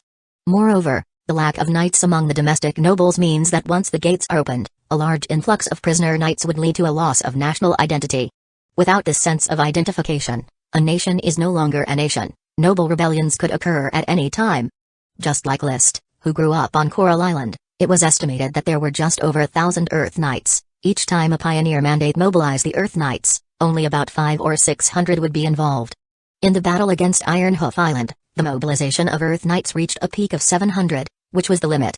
However, casualties among the Earth Knights amounted to 200, especially the Grey Knight Order led by Viscount Jonas, which suffered more than half in losses. Fortunately, the Earth Knights were remarkably resilient and survived serious injuries, or the losses would have been even greater. Once the release of the prisoners was allowed, one can imagine how many foreign Earth Knights the Earls would recruit to replenish their forces. The treatment of foreign Earth Knights would definitely be far lesser than that of local ones, but as long as they could be assured not to revolt, recruiting the foreign Earth Knights would quickly become mainstream. Once Coral Island was filled with foreign knights, it goes without saying that thoughts would quickly change. The knights might continue their loyalty to the Tulip family, but they would have no good feelings towards the Sapphire family that waged the wars. The sense of national identity would rapidly collapse. As one of the major nobles, Li Huiliang was not blind to this situation, yet he still readily accepted it. The reason was simple: as long as his power as a noble remained intact, the loss of national identity mattered little to him. The one truly shaken would only be the authority of the Sapphire family. List couldn't help but ask, why would the Grand Duke make such a decision? Because the Grand Duke doesn't care, he replied confidently. He is convinced he can suppress any situation. You can judge this from the dragon might emanating from him. In fact, I suspect that the Grand Duke may have already completed the most crucial dragon riding process, using the Marquis of Bull's assassination attempt on the dragon as an opportunity. The Earl paused. He may have already become a dragon knight, and he is dissatisfied with the Grand Duchy's seclusion. Speaking of dragon knights, the Earl gazed outside the cabin, lost in thought. Levi's added, moreover, the internal instability requires that the Grand Duke strengthen morale through war and warn other nations not to think that the Grand Duchy of Sapphire is in decline. My father and brother make a reasonable analysis. List said no more, but he always felt that the Grand Duke was like trying to quench thirst with poison. After returning to his room, he quietly reflected for a moment. If the Grand Duke's aim to boost morale is beneficial to me, I can use the opportunity to earn more military exploits and expand my own power. If the Grand Duke is quenching thirst with poison, by the time the country collapses, I would probably already have the power to protect myself, so it still won't affect me. Even more so, he thought. If the country doesn't unravel, how can I seize the opportunity to rise? And how can I grab the Dragon Knight's Chi secret manual? The morning of July 21st. After 4 days of drifting, the fleet formally returned to Coral Island. Knowing that the Knight Order that went off to battle had come back, Tulip Castle buzzed with excitement, which had been missing for a long time. Lady Marie, along with Lidun, the castle's butler, and servants, received them on the castle hillside road. Lady Penelope and Levira set out from the small castle in Coral City to wait on the road as well. The nobles from Coral City, hearing the news, also rushed over in a frenzy. The sky had just cleared after the rain. There were still some puddles on the stone-paved road, but that did little to damper the welcoming crowd's enthusiasm. The cheers could be heard from afar. List rode on a landwalker bird, clothed in a simple undershirt with a leather armor on top, the sky-cleaving greatsword hanging at his waist, and the swift shadow bow on his back. It was difficult to find the right words to describe his appearance other than handsome and dashing. Always mindful of his appearance, he took great care to groom himself regularly, even on board the ship. Maintaining cleanliness and dryness every day not only made him appear sharp to others but also boosted his confidence significantly. Dowson's wounds had healed, and returning to the familiar Coral Island, it was in good spirits, darting around the night squad, now shooting forward, now looping back. However, Loki seemed listless. It might have been a bit seasick. Fortunately, the robust recovery abilities of low-level dragon beasts allowed it to maintain its basic riding capabilities. This is the treatment for a hero's return. I used to stand in the welcoming ranks, but now I have grown fond of this triumphant feeling, Levi said, also buoyant in spirit, riding alongside List. Seeing the homeland safe, a sense of accomplishment fills my chest. Perhaps this is the Knights' mission. These were heartfelt words. Knights fought for their territory, while the denizens supported the Knights, each with their own life and path, complementing one another. List nodded. I hope we can see the cheering welcome teams time and time again. We will. The Knights walked on the road where Tulip Castle and Coral City diverged. Most would continue towards Coral City, disband on the spot, and each return to their own home. Nobles like List with titles would head to Tulip Castle to enjoy the first feast upon their return. The Earl, at the front of the procession, dismounted as soon as he saw Lady Penelope, and briskly walked up to give her a deep bow. Mother, I've caused you worry. My son, Liam Tulip, I knew you would triumph with every return. Levi's and List also dismounted and quickly approached Lady Penelope. Grandmother. Strong lads of the Tulip family, seeing you return safely, I can once again settle the anxious heart back into my stomach, Lady Penelope said, embracing them with relief. Despite braving the elements and enduring hardship outside, you clearly took good care of yourselves, still as hearty as ever. The family members exchanged greetings and expressed their concern for each other. Even though he had integrated into this world, into the Tulip family, List still felt uncomfortable, but he restrained his emotions well and was fully invested in the moment. After the greetings, the group reassembled and continued walking towards Tulip Castle. List sent retainer knights to Fresh Flower Town to send messages of safety and planned to return in the afternoon. Without spending the night in Tulip Castle, he was really missing Fresh Flower Town and couldn't wait to rush back to the land that truly belonged to him. Baron, I'd like to return to Fresh Flower Town first. I miss my sister dearly, Paris said to List, riding on her lead dragon horse. List did not refuse. You may. Back on Coral Island, he no longer needed Paris's close protection. Luncheon. After mourning the fallen knights, the atmosphere quickly heated up. Knights were accustomed to departures with each campaign, and those who returned alive inevitably chose to celebrate wholeheartedly. The banquet was in high spirits when Levi's suddenly stood up and clapped his hands. Ladies and gentlemen, I need to announce this. The Ironhoof Island campaign was a glorious victory, and on Coral Island, a new Viscount will be born, my brother, List Tulip. The applause thundered. List nodded in acknowledgement to those around him. Once the applause died down, Levi's smiled and continued, 3 days from now, a title-conferring ceremony will be held at Tulip Castle. Let's all witness List's glorious moment together. Everyone raise their glasses. To Viscount List, cheers. To List, cheers. To Viscount, cheers. My glory, I wish to share with you all. Raising his glass, List saw all the nobles around him raising their glasses in his honor, and he swirled his glass in front of him with a smile. Then he tilted his head back and drained the spicy fresh flower brew. The liquor flowed down his throat, exhilarating and liberating. Chapter 404 Prepare to receive your honor at the ennoblement ceremony in 3 days. I understand, father. After the luncheon, List did not delay and left Tulip Castle for Fresh Flower Town straight away. He had drunk quite a bit and felt slightly tipsy, yet he could still maintain clarity. The landwalker bird Loki had recovered well, its soft feathers and broad back provided a comfortable seat for List. He exhaled a breath of turbid air and summoned a smoke mission. Strangely enough, while he was rapidly moving on the back of the landwalker bird, the swirling smoke serpent script remained fixed in front of him. Complete the mission, and you shall be rewarded with the revival of decaying dragon bones. Upon seeing the reward content, he unconsciously furrowed his brow.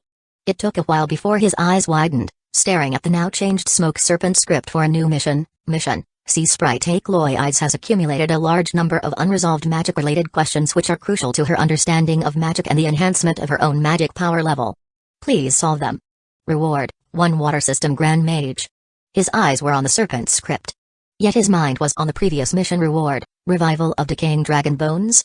He wondered if it was the alcohol that dulled his mind, because it took considerable effort to get his thoughts spinning. Dragon bones? Revival? Decaying? Is it talking about those 5 fire dragon bones at the burial ground on Black Horse Island? The 5 decaying dragon bones at the burial ground had long been exposed to wind and sun. List knew they were anything but ordinary, but he had always been unclear about their particular significance. Now it seemed that these 5 dragon bones were finally about to undergo some change. What does revival imply? He pondered the reward for the smoke mission, a bit puzzled.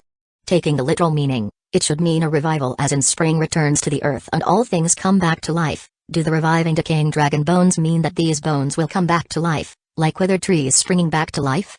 Does this type of dragon bone revival merely concern the bones coming back to life, or?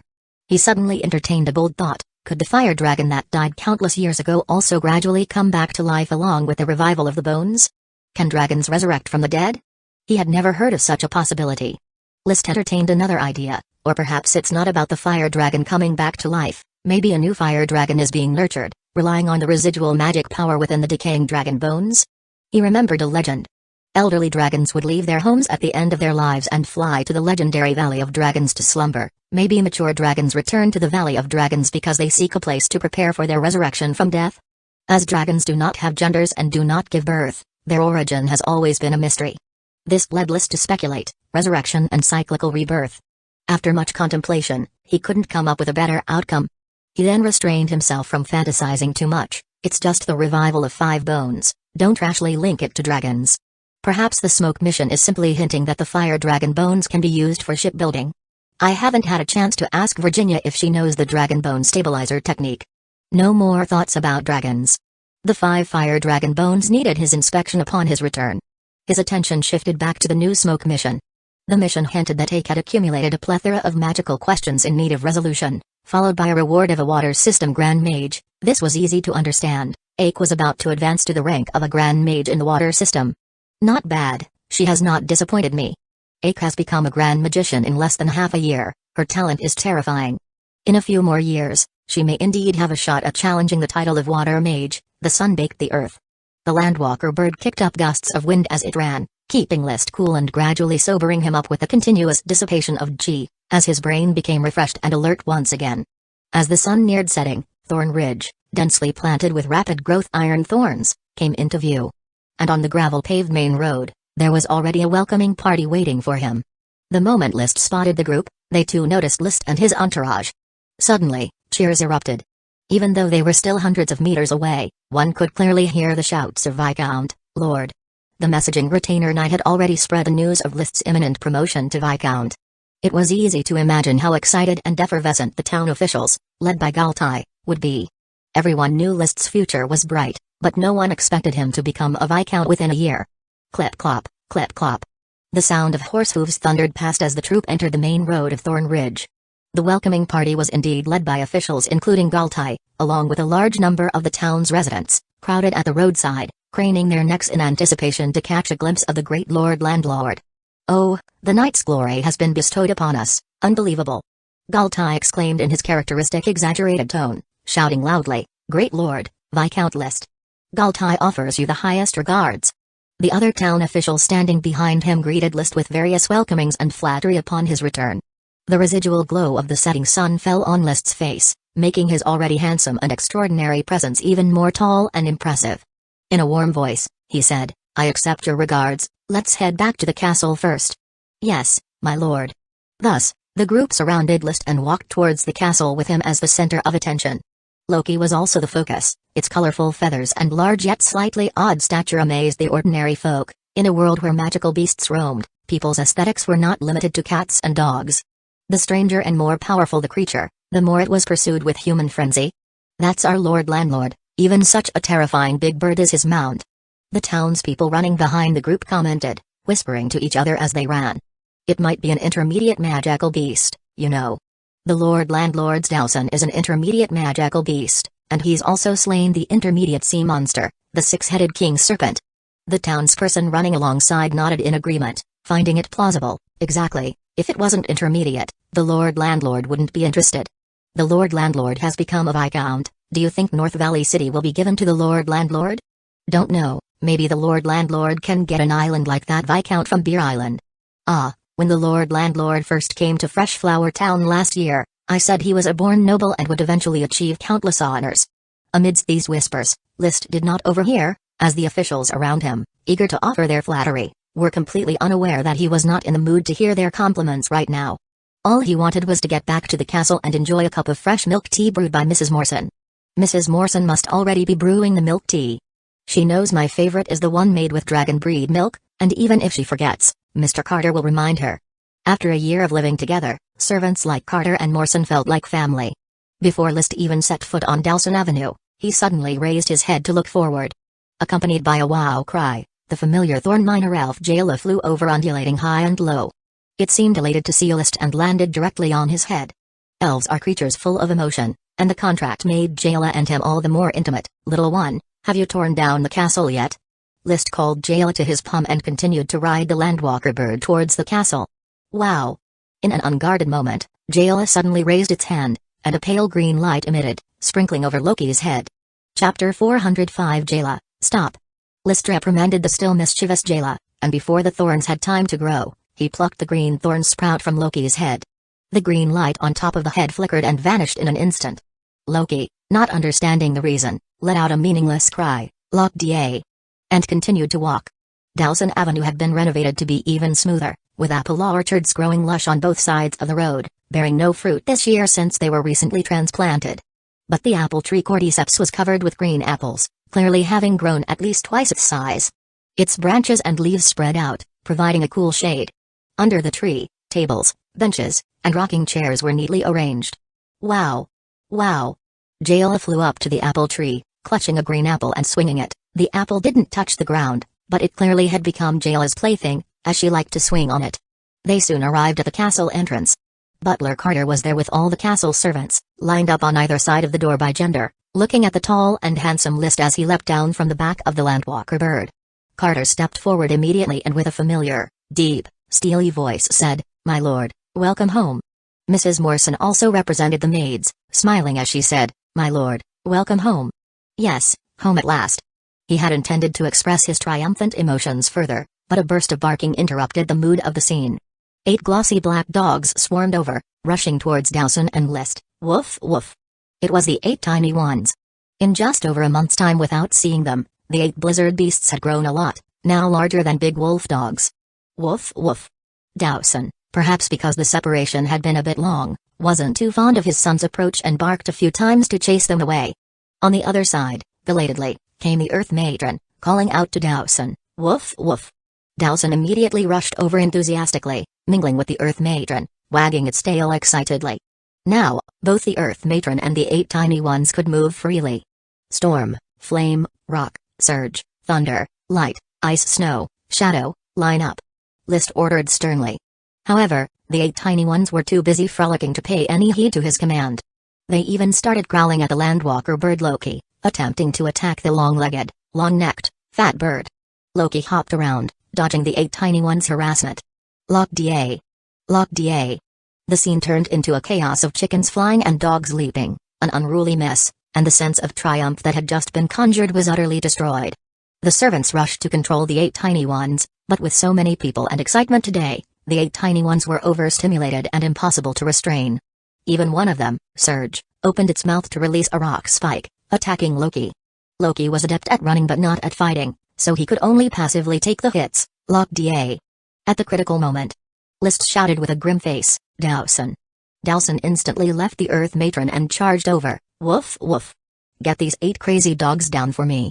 List made a subduing gesture, paired with a command, which immediately made Dawson understand what it needed to do. Turning around and pouncing fiercely, Surge, the one who barked the loudest, was slapped by Dawson and rolled over, stopping to lie on the ground, whining and whimpering, not daring to move. After subduing Surge, Dawson continued to violently subdue rock, light, and ice snow, finally getting the 8 tiny ones to behave, all lying on the ground, not daring to move. They still had obedience towards Dawson due to their blood relation and the fear of a stronger being among their own kind.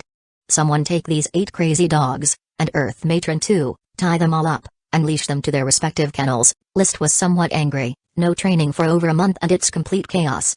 It looks like the castle has been tormented by them during this period. Mr. Carter, has anyone been injured because of them? After all, they are magical beasts, which become very hard to control once they go wild. When List had set out on his campaign, he thought his training had been very effective, and that the 8 tiny ones would listen to the servants who fed them, but now it seemed this was not the case. Mr. Carter sighed, "Today is the day your lordship returns in triumph, and I had not intended to report these matters. In fact, in the 2nd week after you left on your campaign, the 8 little blizzard beasts started to become restless. Over the following 2 weeks, they successively learned to release rock spikes, making them very hard to manage. So these 8 blizzard beasts were locked up in their kennels, no longer allowed out.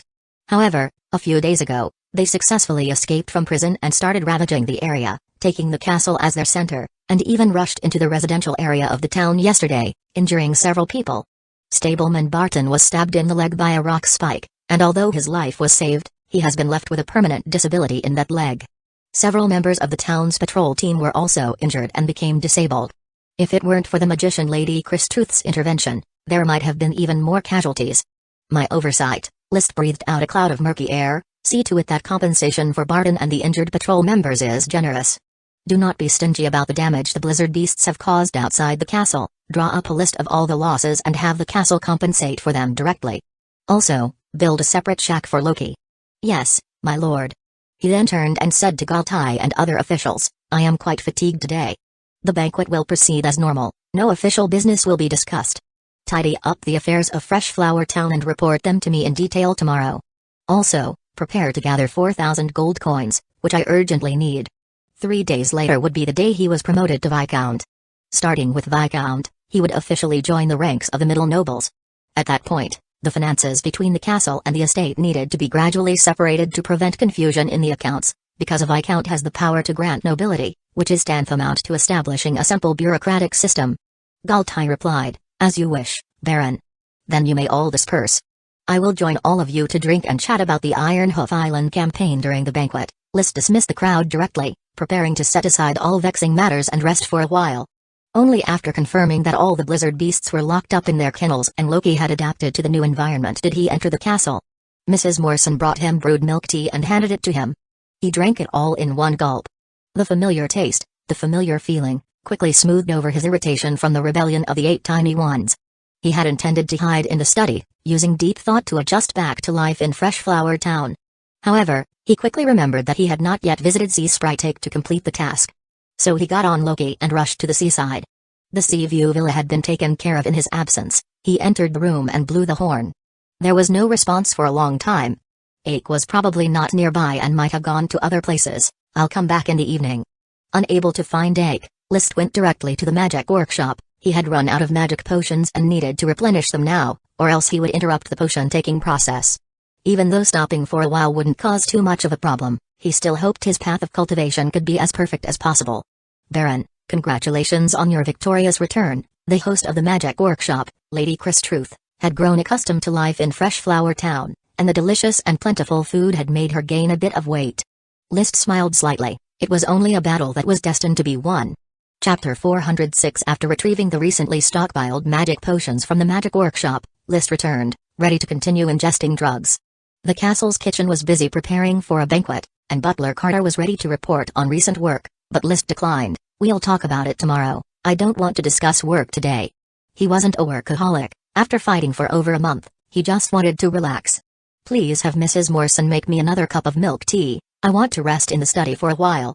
If the saltpeter powder from last year can still be used, make some frozen fruit juice. If not, take some crushed ice from the ice cellar. Yes, my lord.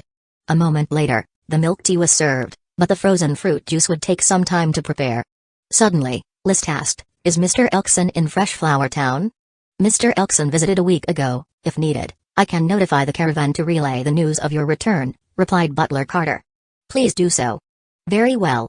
Once the frozen fruit juice also arrived, List closed the door of the study, savoring the frozen fruit juice to fight off the heat.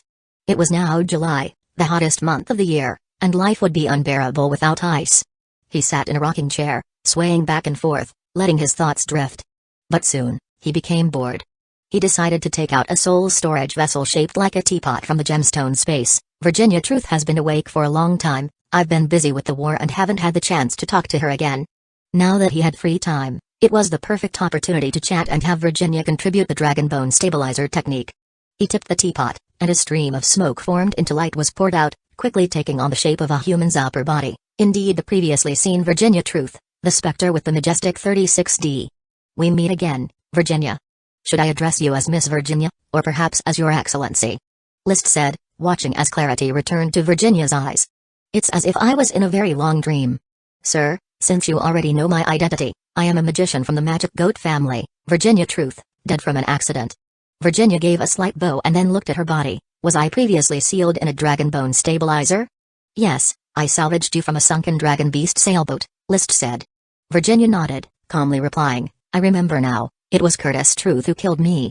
My memory was lost thereafter, but I believe I was stripped of my soul by the evil hands of Curtis Truth and sealed within a dragonbone stabilizer. Thank you for freeing me from perdition, sir. List smiled. I am List Tulip, Baron of Fresh Flower Town, soon to become Viscount Black Horse Island. Viscount List. How is the Magic Goat family doing? Have you heard of my sister, Curtis Truth? She should have unified the goat assembly by now. Is Prince Anuet Sapphire well? Virginia asked tentatively, probably thinking she hadn't been dead for long. He cleared his throat. List felt a bit reluctant to tell this poor lady about her plight but knew there was no point in lying, so he still said, the magic goat family, about 100 years ago, was exterminated by the third-generation Sapphire Duke for their involvement in a court coup. What? The magician composed of smoke and light trembled, her radiance flickering on and off.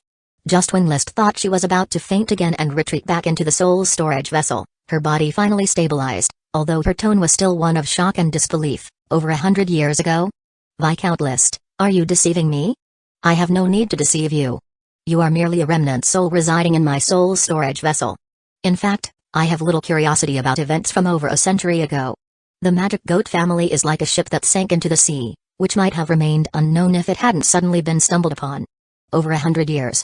Forgotten. This. Virginia took several sharp breaths. Even in her soul's state, the violent rise and fall of her chest was clearly visible. I apologize, Viscount List. I've lost my composure. I didn't realize I had been asleep for a century. It's all right. Could you tell me, if you know, what exactly happened to the magic goat family? Such a request was not excessive, and Virginia in her soul's state was a good confidant to talk to about the past. Once they were better acquainted, he could glean the dragon bone stabilizer technique from her. To aid Prince Anuet, your sister Curtis, along with Marquis Cohen, decided to seize the lifespan of the Dragonstone dragon. They wanted to make Prince Anuet the dragon domain landlord? Yes, but their plan fell short.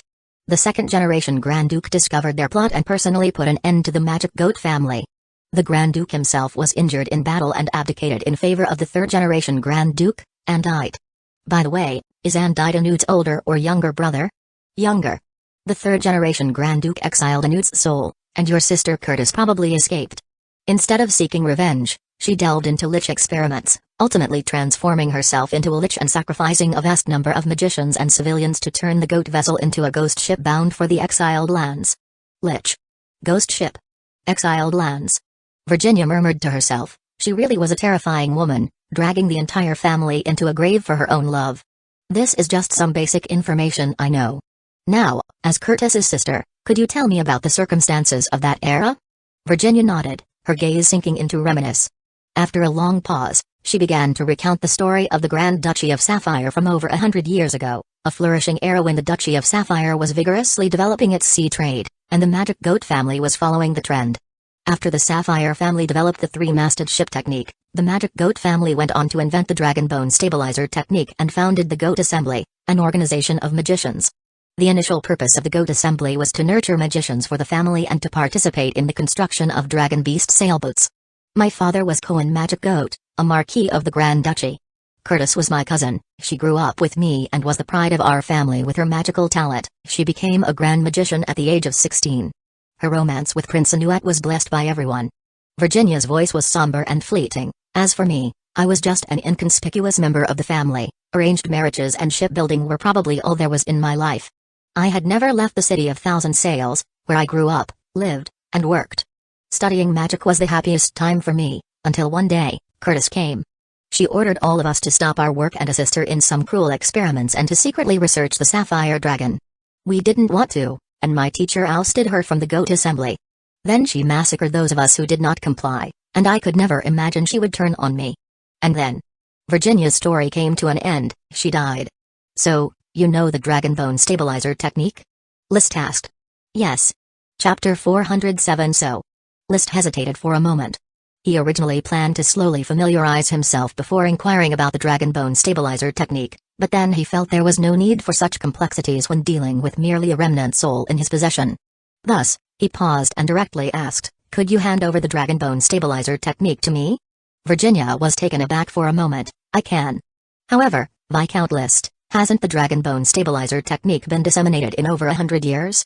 I remember at that time my family had already conducted a technology exchange with the Sapphire family.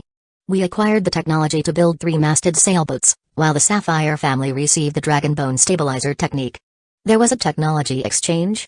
List was slightly surprised by her readiness. I'm not very clear on the shipbuilding technology possessed by the Sapphire family, but I hope to build my own technological reserves and eventually construct dragon beast sailboats. Thank you for giving the dragon bone stabilizer technique to me. It's nothing. I should thank you for releasing me from my downfall. allowing me a moment of freedom. It's just a pity, things have changed, the magic goat family has been gone for over 100 years. What do you plan to do next? I don't know.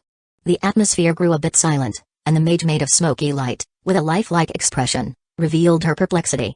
To the memories she possessed, she had just been killed by Curtis, her thoughts still stuck in an era from over 100 years ago, but the reality was that the magic goat family had vanished into thin air, and she became an isolated remnant soul. In this world, not a single person she knew existed anymore. The stark contrast left her confused and at a loss. List also didn't know how to comfort her, so he asked, "What does it feel like to live inside a soul storage vessel?" He prepared to diffuse the awkward atmosphere with a research-oriented attitude. He was also curious to understand what it was like for Virginia to exist in a state of soul. The independent existence of the soul, to List before his crossing, seemed utterly impossible, but now he had to accept this reality and expand his own knowledge reserves. The physical laws of this world were very different from those of Earth. Virginia, snapping out of her daze, thought for a moment and replied, "It's like entering sleep, feeling as though many dreams keep emerging, but once I come out, I can't remember any of it." List couldn't fully grasp that state but had a basic understanding. It was probably similar to entering a state akin to hibernation. He then asked, "So with your current soul state, how long can you stay outside?" "I could stay a bit longer, I don't feel tired yet." "Let's do this, for now, you can serve as my private magical advisor. I'll keep you by my side, and when there's a chance, you can look at the outside world. You have plenty of time to ponder over your next steps in life. After all, you may exist in this way for a very long time." "I understand." Virginia didn't refuse. "Thank you, Viscount List." List smiled faintly and asked, "Then in this state, can you touch objects that exist in reality? Like this book, can you turn its pages?" Virginia was then floating above the desk, bending down to gaze at the knight's novel named Mad Sword Saint Shaymate's Sunflower. She slowly reached out to touch the book. However, her hand could not truly make contact with the physical object. I seem unable to do it." "Using your spiritual power?" List suggested, remembering that specters could attack people, which meant they must have the ability to make contact with physical entities. Moreover, both Lich Curtis Truth and Lich Andy Sapphire, who were in a similar soul form, could manipulate physical objects. He didn't know how Virginia's current state differed from that of a lich, nor why her soul could exist while the souls of other deceased could not. These were research topics for his future, and if he had the time, energy, and strength, he would seek to understand it all. Following List's advice, Virginia began to try to flip through the book using her spiritual power. Magicians would all train their spiritual power. Perhaps they wouldn't necessarily have a significant advantage over knights since knights also practiced daily to control chi with their thoughts, but compared to ordinary people, a magician's spiritual power was extremely strong. At first, Virginia stared for quite a while without any movement from the knight's novel. But, as Virginia began to shimmer with light, the book fluttered from beginning to end like it was caught in a gust of wind, and the other knight's novels on the table also started flipping through their pages. However, this force only lasted for less than 10 seconds before disappearing, and everything returned to calm. Virginia looked exhausted, gasping for breath. "Viscount List, I feel very tired. I can barely hold on." "Your mental control needs training. Once you've practiced, you should be able to use your thoughts to move some objects." List evaluated, then added, "Since you're tired, go rest in the soul storage vessel. By the way, can you come out of the soul storage vessel by yourself?" "I don't think so. After I go in, I feel like I fall asleep, and I can't do anything." Watching Virginia turn back into a wisp of smoke and retreat into the soul storage vessel, List was very satisfied with the effect of this special magic equipment, especially the part where the soul couldn't leave on its own. He stored it in the gemstone space. The banquet then began. The atmosphere at the banquet was quite lively. In the dining room on the first floor, town officials, members of the night squad, Paris, and Chris were all present. Like a tulip castle, they began with a moment of mourning for the two fallen Earth Knights, before moving to mingling and boasting with each other. The participating members of the night squad were all eager to brag about their performances on the battlefield, claiming all sorts of feats like skewering 4 enemies with 1 spear thrust, killing an elite Earth with a turnaround spear, breaking a long spear with a great sword to take a head, or shooting down an enemy's throat amidst chaos. Of course, while boasting about themselves, the Earth Knights did not forget to butter up their superior, lauding List's battlefield prowess. The Lord is invincible. With the Lord riding on a landwalker bird and leading the blizzard beast, no one dared to face him in the charge. He was like a beam of light, guiding us forward. List sipped his beer with a detached air, not saying much. He never enjoyed being overly active at parties. At Tulip Castle, Many nobles were constantly toasting, making it hard not to respond. Here, he was the only landlord, and everyone else was a follower, so he could minimize the number of times he drank. Or, like most leaders, he could take just a light sip. The banquet lasted until 11 o'clock at night. After the guests dispersed, List informed Butler Carter, then left the castle and headed towards the sea. He was prepared to find the sea sprite Take, help her with her magic problems, complete the smoke mission, and receive the reward. Chapter 408. The Sea View Villa was equipped with crystal lamps, which List had installed for the convenience of the sea sprite Take to read books. When he arrived at the Sea View Villa and pushed open the door, he clearly smelled a faint fragrance in the room, which was the familiar body scent of Ake. However, Ake was not in the room, certainly considering List's arrival as that of a castle servant coming to clean the room and hiding herself. List stood by the window and blew a small horn. In a short while, through the eye of magic, he saw a giant shell swimming over from the sea and entering the room on the first floor. Then, the shell crack opened slightly, and upon seeing List standing at the top of the stairs, it quickly opened completely, revealing Ake wrapped in a water band at the crucial parts. The sea sprite was still so beautiful and lively. "Brother!" Ake shouted excitedly, the sea water in the shell carrying her directly towards the top of the staircase, and she plunged into List's arms. Ake missed brother so much. As he held the soft figure in his arms, List felt like he was embracing a large elf. The fullness of her chest was pressing against him, and even with the barrier of the water band soaking his clothes, he could still feel a suffocating pressure. He could not help but hold Ake a little tighter and carried her back to the study. It was a while before Ake let go of her hands, containing her excitement, and blinked her large eyes, smiling at List. "It's been a long time, Ake." Yeah. Ake has been looking forward to brother's return every day. Does brother think of Ake every day too? Of course, thinking of Ake every day. Ake is so cute.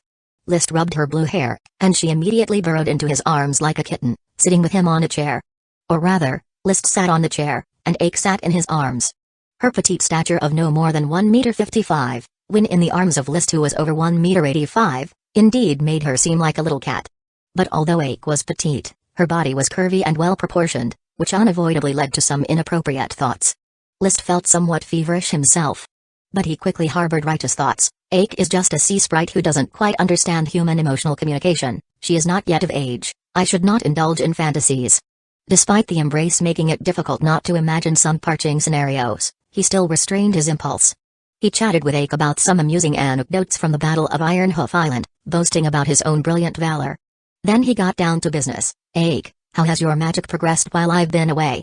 Ake has already fully mastered the magician-level water magic, water arrow barrage, water wheel wall, water bullet, water whirlpool, fountain of water can be cast instantly. But the water waves shield, which can only be mastered by a grand magician, Ake has been unable to release it. Ake said with some frustration.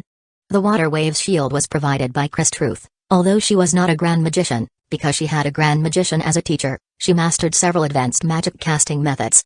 List naturally obtained the casting method effortlessly and passed it on to Ake. "Tell me the difficulties you've encountered, I will consult with other magicians," List said. The town now not only had Chris, the magician from the Goat Assembly, but also Virginia Truth, a private magic consultant. Coming from the Magic Goat family, this magician would likely have extensive knowledge. Ake left List's embrace and took a book from the study cabinet, handing it to List. "Brother, Ake has recorded all the questions she doesn't understand in this notebook."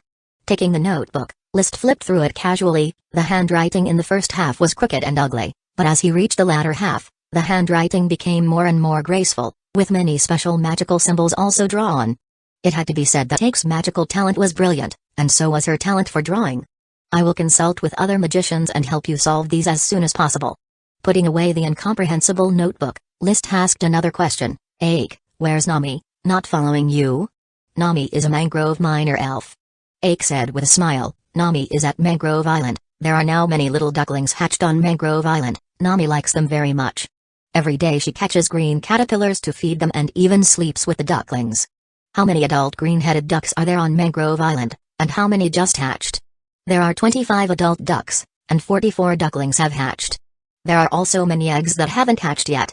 Hearing that there were so many, List was excited. The green-headed duck was a low-level magical beast, a source of a large amount of magical beast meat. "Won't those green-headed ducks attack Nami?" "Not at all. The adult ducks are just looking for green caterpillars to eat on Mangrove Island. They don't care about their own eggs and the ducklings that hatched. It's Nami who is feeding the ducklings." "Are those eggs hatched by the adult green-headed ducks?" Ake shook his head. No, they cracked open by themselves after basking in the sunday. It was clear that magical beast green-headed ducks are not ordinary ducks. They don't need to be incubated. Do they only eat green caterpillars? They also go to the shore to eat small shrimp and crabs, and they eat the leaves of the mangrove forest and wild berries. After listening to Ake's detailed description, List basically understood that green-headed ducks were omnivorous, low-level magical beasts that could be domesticated. Artificial breeding was highly feasible, but the breeding of green caterpillars must also be managed artificially, as it was the green caterpillars that attracted the green-headed ducks to settle there. Of course, feeding techniques would certainly require some time to explore, as these were magical beasts capable of spitting water arrows, which was very dangerous. So, Ake, do you often go to that coral reef? Have you found any larger tridacna in Black Pearl Lake? List inquired further.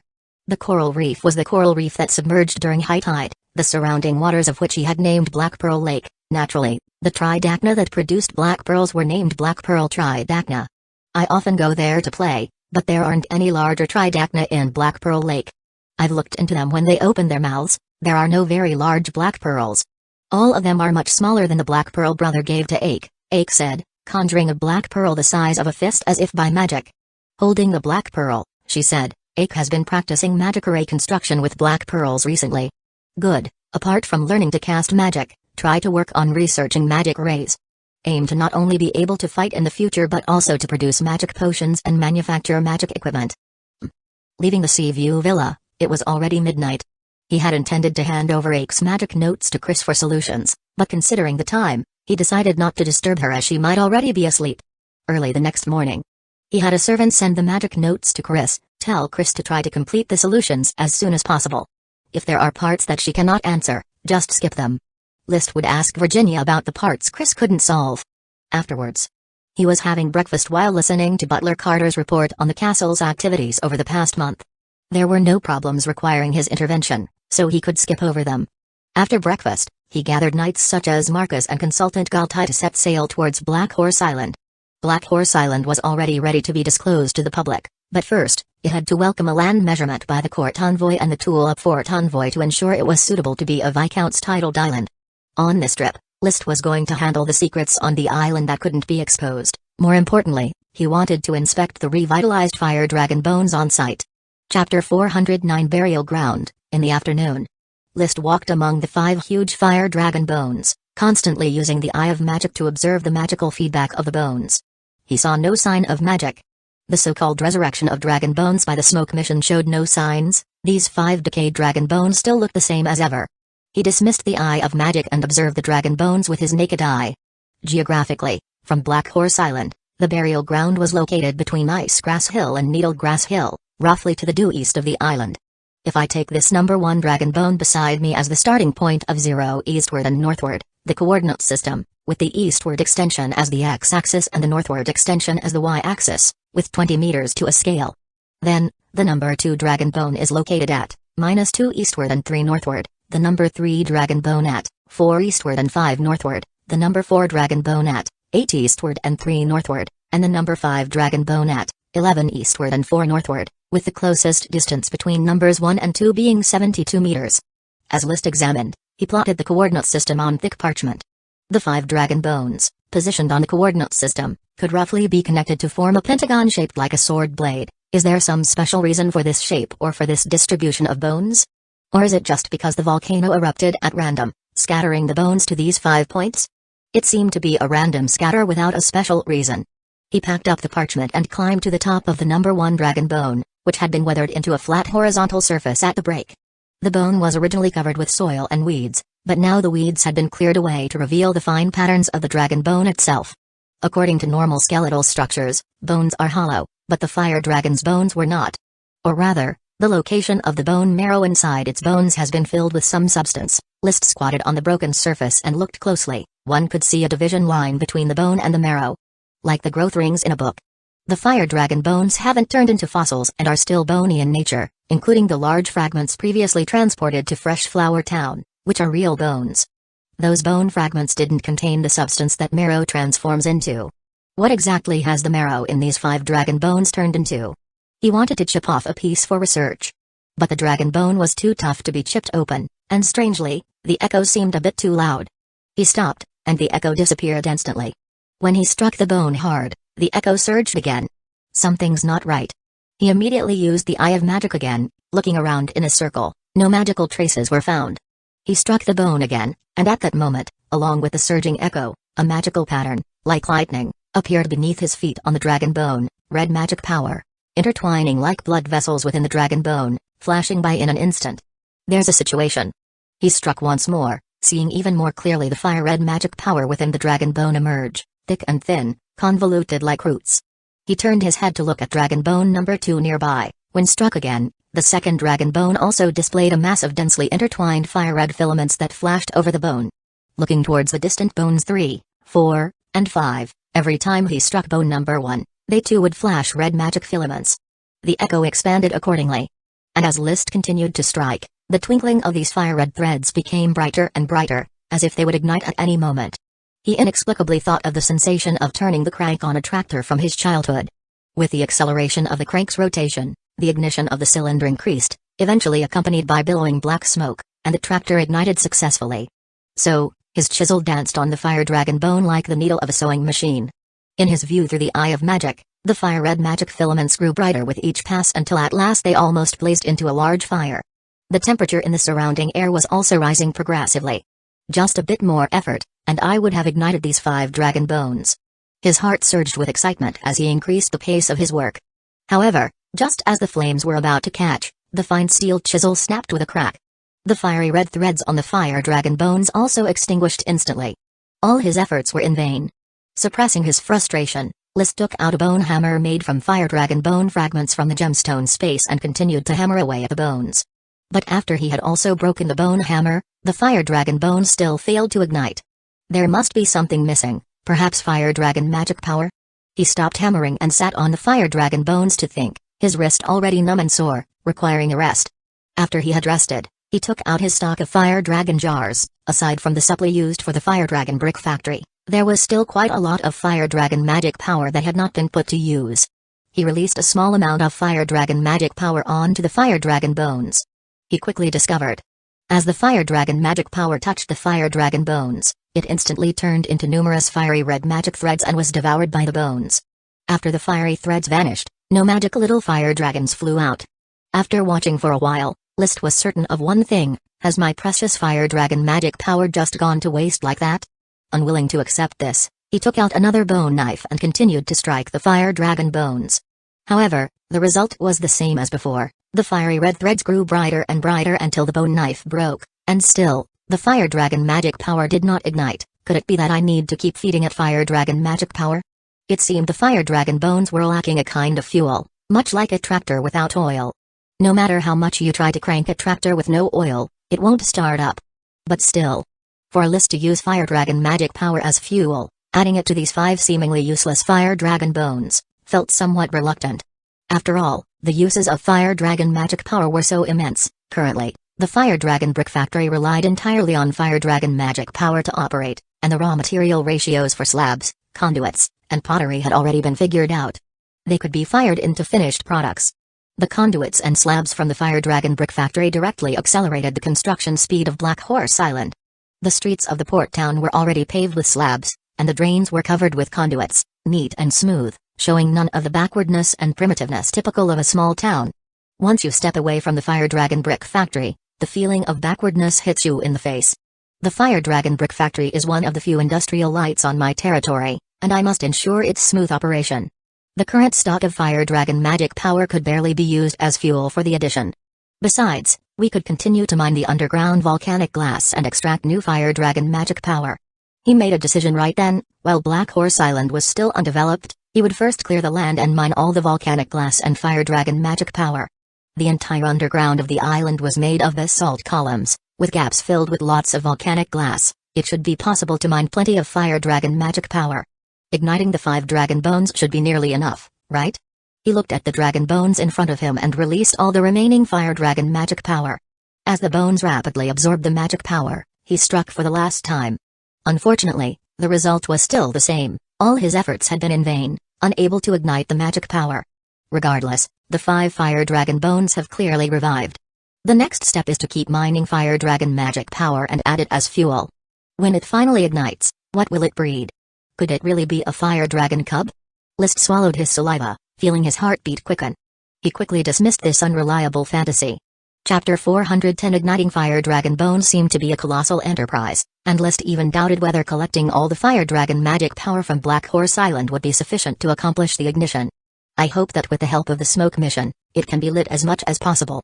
However, the exploitation of fire dragon magic power had to be postponed, as he did not currently have enough serfs arranged for production.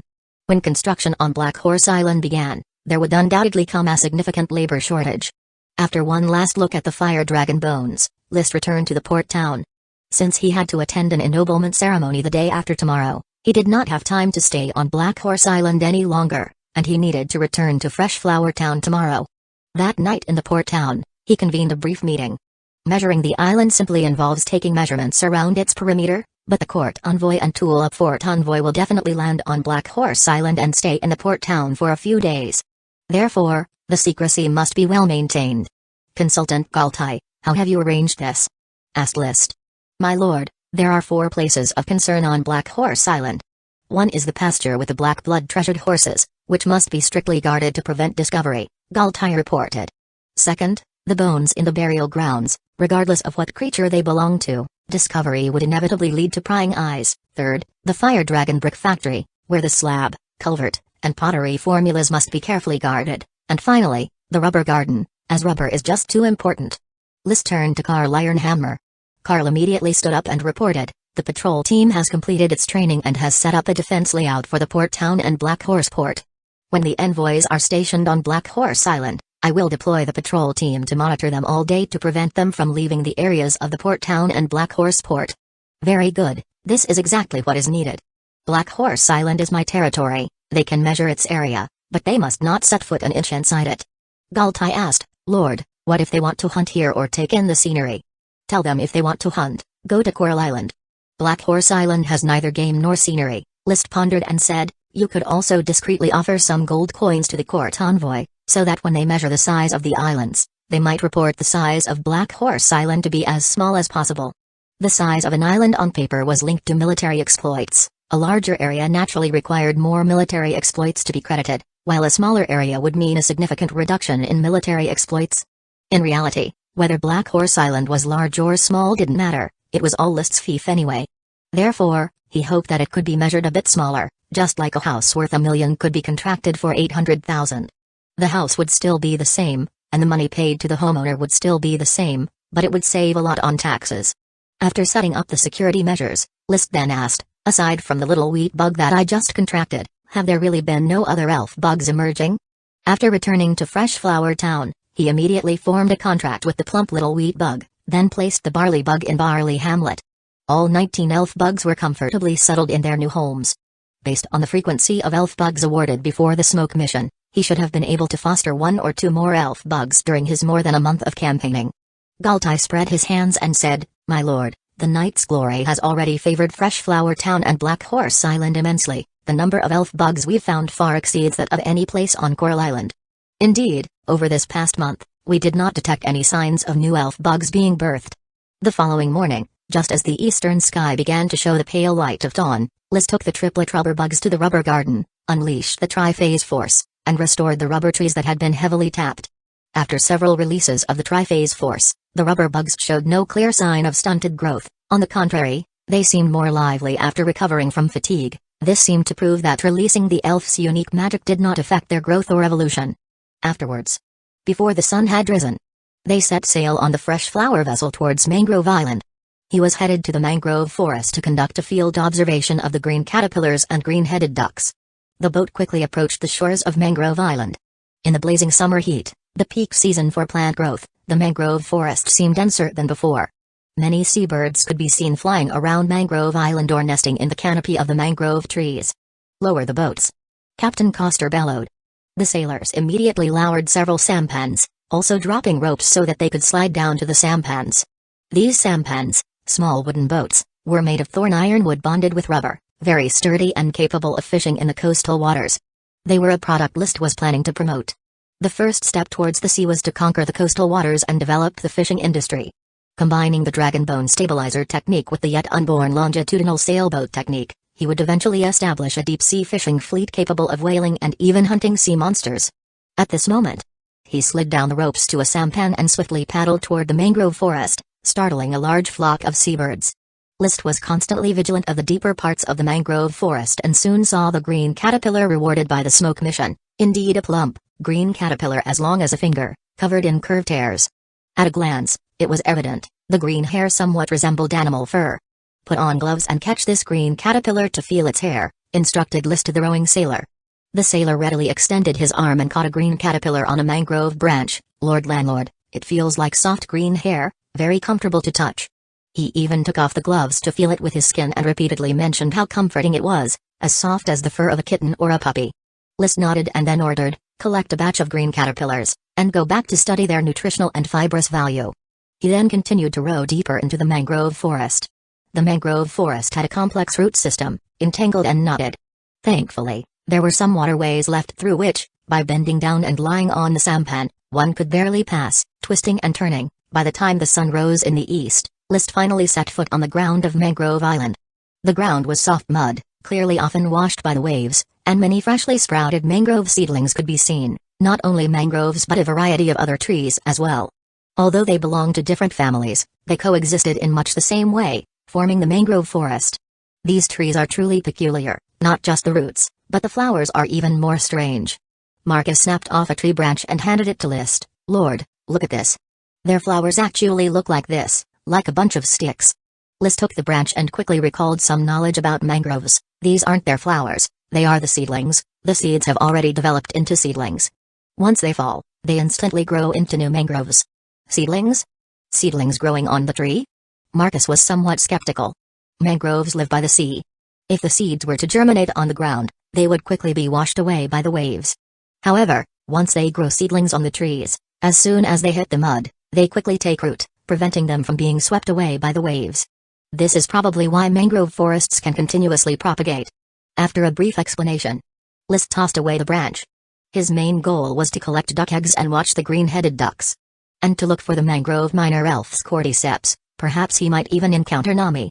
Now that he was confirmed as the Viscount of Black Horse Island, the announcement of another minor elf would likely set off another wave of Knight's Glory favors, sort of overwhelming flattery, though the current Nami seemed of little use.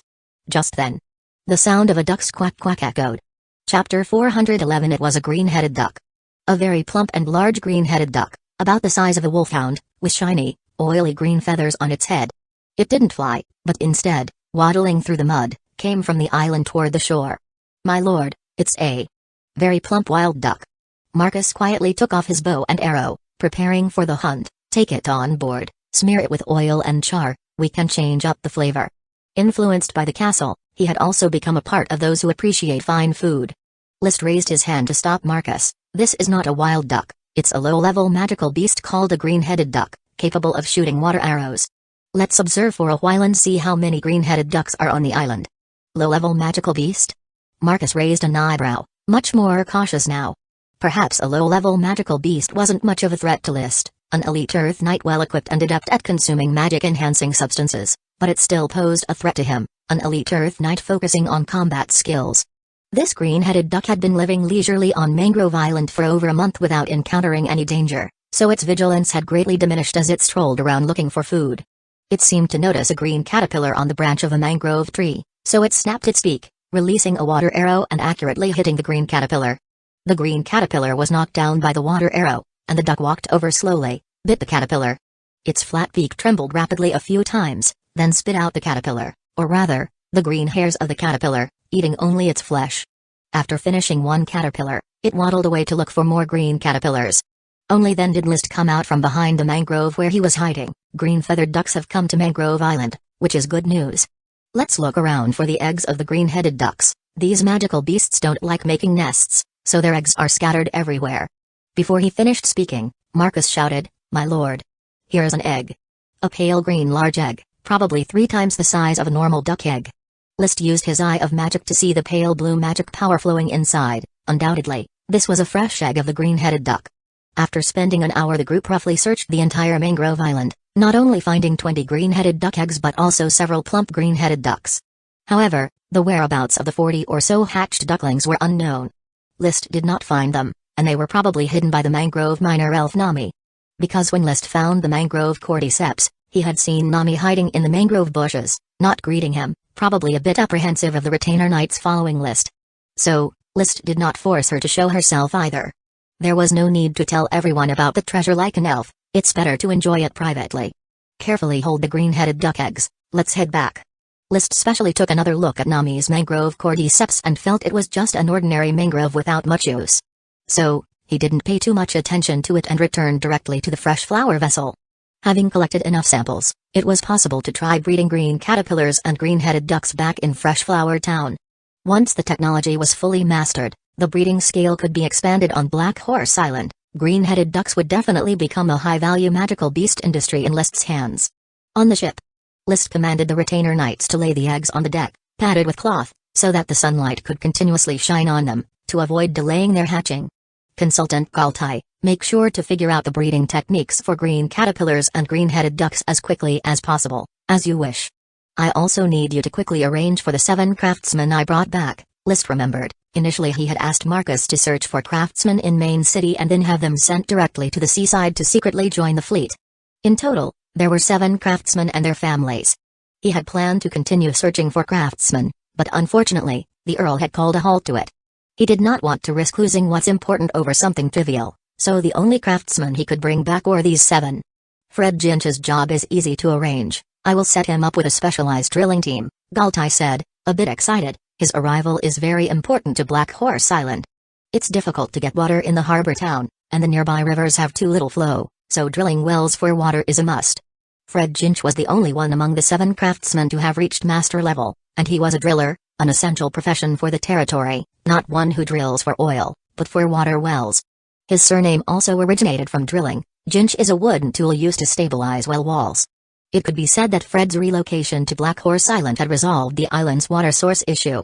Galtai continued, paper craftsman Lavane can have a thick paper workshop built for him so we can produce our own thick paper. Shoe craftsman Flitton can set up a shoe store in Fresh Flower Town, and I believe the business should be passable. The 2 carving artisans can be arranged to work with the carpenters in the woodworking workshop to carve furniture. Umbrella craftsman Gomez can also prepare an umbrella shop.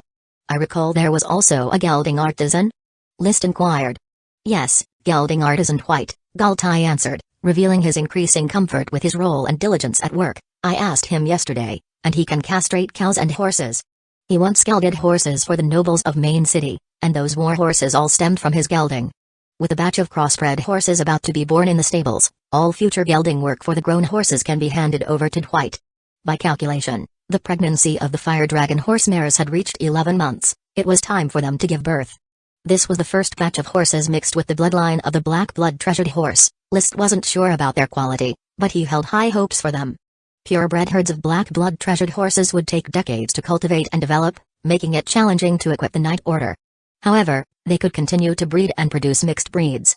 As long as the mares could keep up, these crossbred horses could expand in scale in a short period, easily arming the Knight Order. List was now Viscount Black Horse Island and could support an Earth Knight Order of over 100 people to fight for him. Driller, paper craftsman, shoe craftsman, umbrella craftsman, carving artisan, gelding artisan.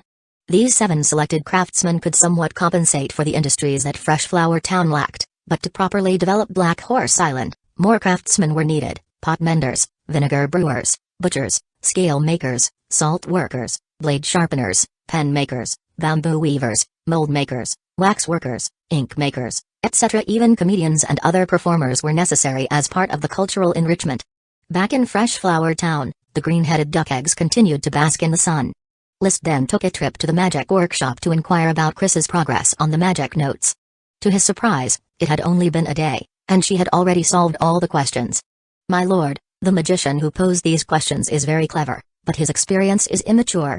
It seems as if he is groping in the dark. Many of his basic understandings are incorrect. I have temporarily finished answering the questions in this magic notes. If you need it, I can write a more detailed basic magic textbook to give to you, Chris offered dutifully. Seeing List as her benefactor or as a patron of magic research, Chris was very committed. List certainly wouldn't refuse. Then I'll have to trouble you. It's for a young relative of mine, a sister who doesn't like to practice chi but is instead very interested in magic. Chris smiled and said, if she has any questions, she can come and ask me anytime.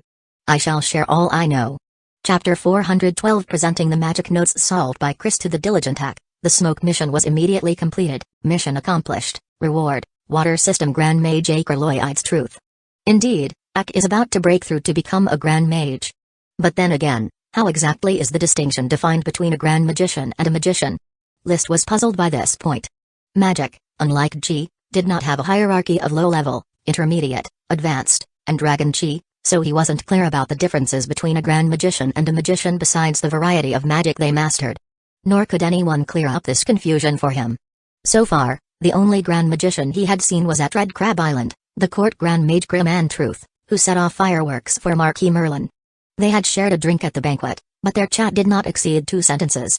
Chris obviously had been in contact with Grand Magicians, as her teacher was a Grand Magician. However, her teacher had not told her the significance of being a Grand Magician too early, probably treating her as cannon fodder for the goat assembly, not intending to teach her further magical knowledge. Once Ak breaks through to become a Grand Magician, I'll study it thoroughly. Perhaps I can summarize some data, which could be used to enlighten Chris and help her break through to become a Grand Magician as well.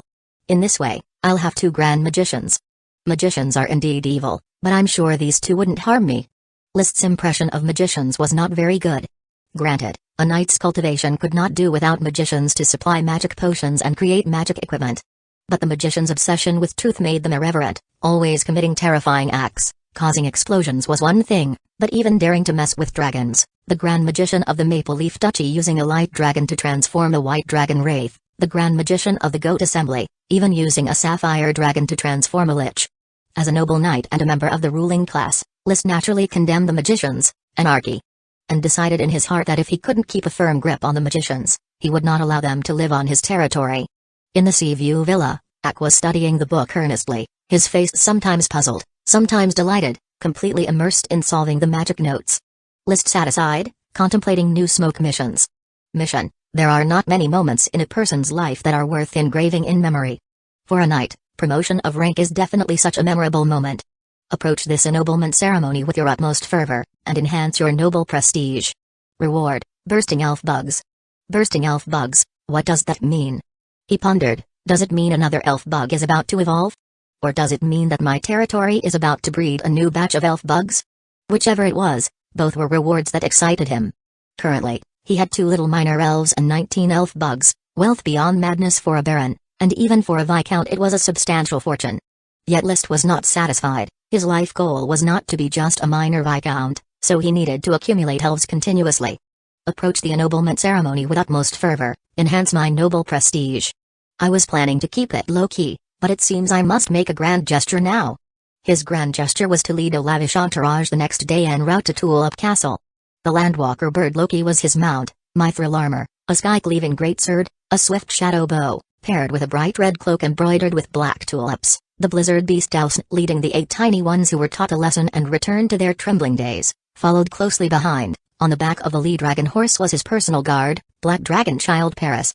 Following them were 10 Earth Knights from Freshflower Town, along with a host of retainer knights and officials waiting to witness his ennoblement. It was as if he had brought out his entire following, only stopping short of placing Jayla and Nami on his shoulders, and choosing 19 servants to carry the elf bugs. Such an ostentatious entrance, galloping all the way to Tulip Castle, drew countless gazes. Having made a deliberate detour through Coral City, he had drawn countless citizens to the streets, sparking widespread discussion. That's the Earl's most outstanding son, the new Viscount. Magical beasts, so many magical beasts. The magical beast dog that glanced at me just now scared me so much that I nearly wet my pants, it had such a terrifying gaze. The one riding on the giant bird, that's the Viscount, with a noble aura as admirable as the Earl's, invoking respect from within one's heart. The Tulip family's lineage is so noble, their glory unceasing. The commoner's envy and admiration went unheard by List as he roared away from Coral City and sped toward Tulip Castle. Escorted by the guard knights, he headed straight to the gates of the castle. Nobles who had came to attend the ennoblement ceremony walked out of Tulip Castle one after another to welcome List's arrival. Viscount List, congratulations, tonight will be your solo show, said Trequid as he came forward. Glory belongs to all the knights who will be ennobled tonight, List responded with a smile. Besides him, there were several other honored knights receiving their titles tonight, all veteran Earth Knights who had accumulated military exploits over several battles, earning their noble titles. For these knights of common birth, today marked a day of transformation, the moment of glory they had long dreamed of. The 10 Earth Knights from Fresh Flower Town had not been ennobled, for they had not yet accumulated enough military merits, nor did they possess List's talents and background. "Viscount, Aubrey sends his regards," said the once jovial fat man who had been on friendly terms with List. Now, he dared not speak to List as an equal, standing respectfully beside his father and bowing deeply in greeting. List was inwardly moved, but even more so, he was proud.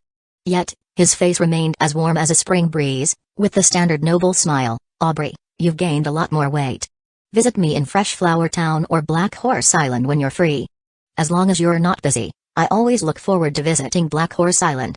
Jonas Shatteredstone and his son also came to greet him, but their approach was not very warm. The Ironhoof Island campaign had resulted in losses for Jonas that did not balance out with his gains, causing him silent distress. No sooner had the greetings been exchanged than Levi's appeared, wrapping an arm around List and proclaiming loudly, "List, welcome the true master of Tulip Castle for tonight's festivities." The remark was mostly polite, but it was also tinged with genuine pride for Levi's. After the pleasantries, he swiftly changed the subject. "List, is this your blizzard beast?" "Yes, they've grown up, and I took this opportunity to bring them out, to prepare them for future battle training." List snapped his fingers, and Dowson immediately led the 8 tiny ones to gather around him. "I'm planning to form a blizzard beast siege team." "I have regrets," said Levi's in a tone of envy and complaint. "I really should have snatched a few blizzard beasts back then. Dowson is too eye-catching on the battlefield. By the way, has that female tyrant Earthhound gotten pregnant again?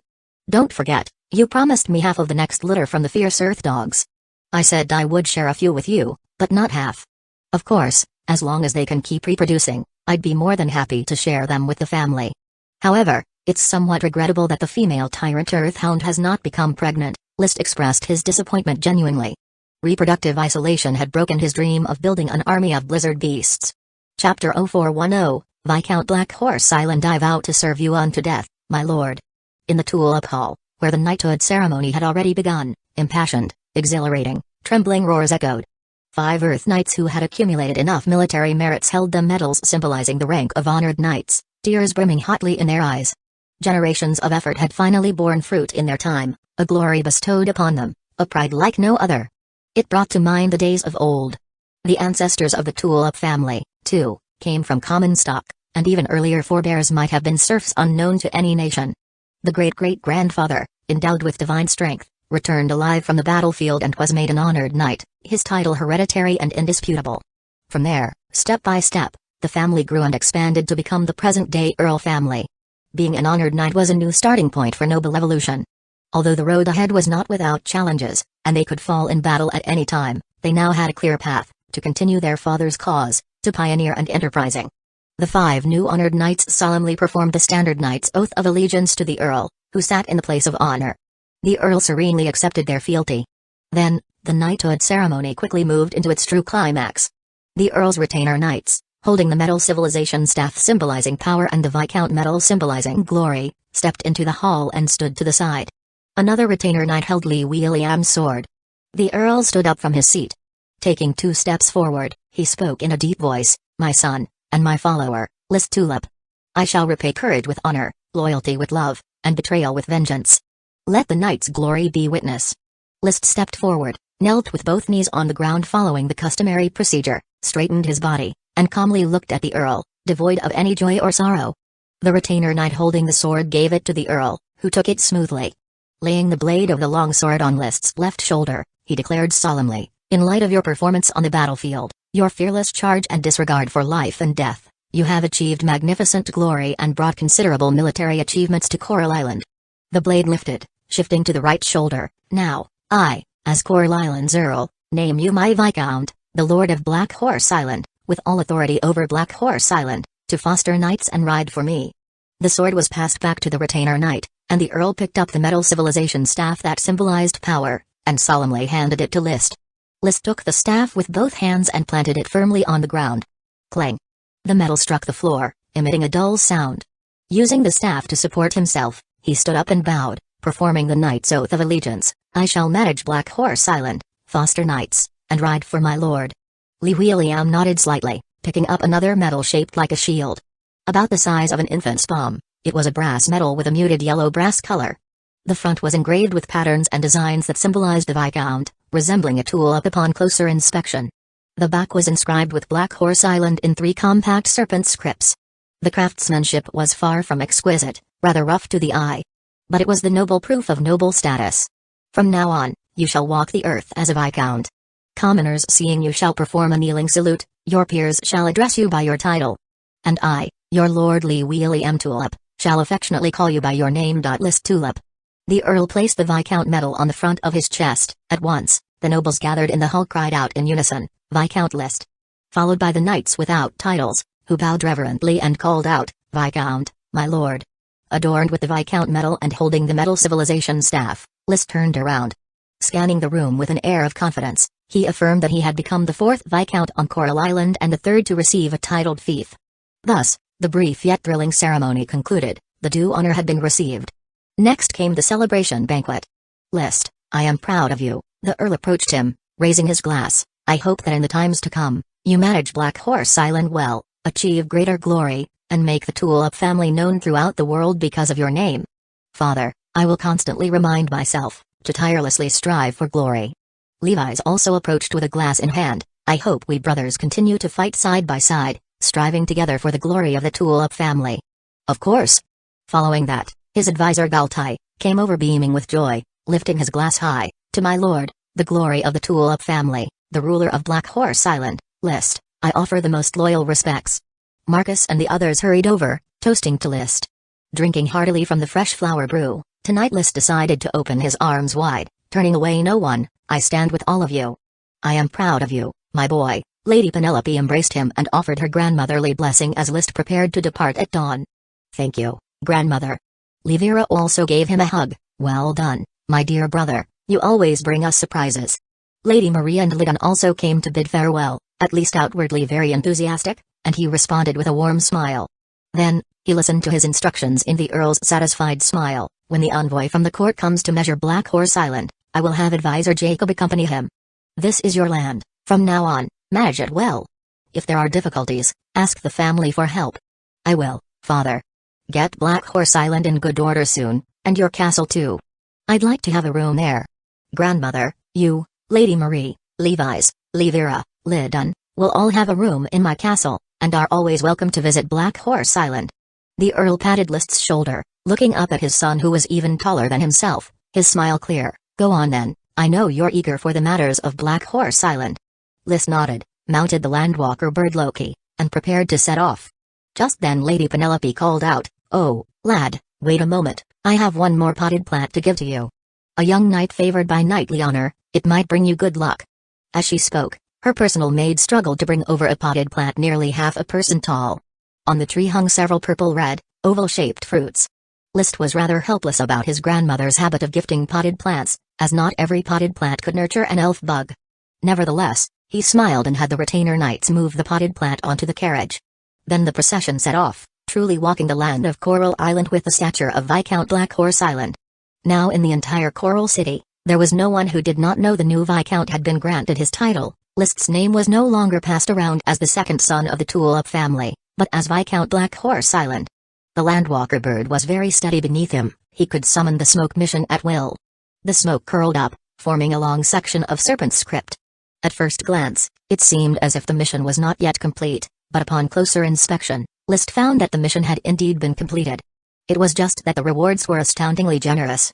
Mission completed, reward 1 fig elf bug, smoked grass elf bug, green tea tree elf bug, pea elf bug, blackberry elf bug each. Chapter 0411, The Knight's Glorious Favor 5 elf bugs? List almost exclaimed in surprise. He had already been astonished when he was rewarded with 3 rubber bugs and 4 serpent blood fruit sprite bugs. Yet, unexpectedly, now he was being rewarded with 5 elf bugs at once, and crucially, each of the 5 elf bugs was different. Just the day before yesterday, I was complaining that I hadn't found a single elf bug for over a month, and now here comes such a concentrated surprise. The smoked grass elf bug will definitely be in the smoked grass field, easy to find. The green tea tree minor elf must be from one of those 3 green tea trees. The fig elf bug. Fresh Flower Town and Black Horse Island don't seem to have any figs, right? Didn't grandmother just give me a potted plant that looks like figs? He quickly made his way near the carriage and instructed the retainer knight, open the carriage door, let me have a look at the potted plant. Once the carriage door was opened, within the vision of the eye of magic, the potted plant indeed showed a magical response, and on one of the purple-red fruits, there were evident signs of red magic power converging. Take good care of this potted plant, don't damage a single leaf. Yes, my lord. His gaze left the fig-potted plant, and List suddenly didn't know how to describe his feelings. He had just been complaining that his grandmother always loved to give away potted plants, which seemed meaningless. But this turned out to be the second potted plant she had given away that contained an elf bug. It seems I should often stroll through grandmother's balcony to see if a third elf bug will pop up. His mood was very cheerful, he had just been ennobled, and here were 5 elf bugs as a celebration. With this, the whereabouts of the fig bug, smoked grass bug, and green tea bug are confirmed, leaving only the blackberry bug and the pea bug unaccounted for. Blackberries are a very common wild shrub on Coral Island and are also a wild fruit often eaten by commoners, similar to raspberries and mulberries, with a taste both sour and sweet. Perhaps it is due to the abundance of wild blackberries that no commoners choose to cultivate them. However, Mrs. Abby does make a dish called blackberry pancakes, which is just pancakes sprinkled with a layer of blackberries. The taste is passable. Both Fresh Flower Town and Black Horse Island have an abundance of wild blackberries. If no one provides clues, it won't be easy to find the blackberry bug. List frowned slightly, then started thinking about the other pea bug. Peas are a common food for commoners. Every commoner's household grows peas in their yard, and ripe peas can be ground into flour and mixed with wheat flour to make dark grain bread, the staple food for commoners. Tender peas can be eaten as a vegetable side dish along with bread. List quite liked peas. Especially stir-fry green peas. It was just like the American peas he often ate before he crossed over, with a great taste. Nearly every commoner's house grows peas, but there are no large-scale pea fields. I wonder which family's peas will give birth to the pea bug. I hope that family is smart enough to notice the anomaly of the pea cordyceps early on and report it to the administration. Hopefully, they won't damage my pea bug. The policy in the domain is that there are high rewards for discovering magic potions, elf bugs, devising new technologies, etc. It encourages the townspeople to explore the new world. Yet, the number who actually receive this reward is not many. Nevertheless, this award is still enthusiastically endorsed by the townspeople, with everyone hoping to become that lucky person. So, List wasn't worried about his elf bugs. What was meant to come would always come.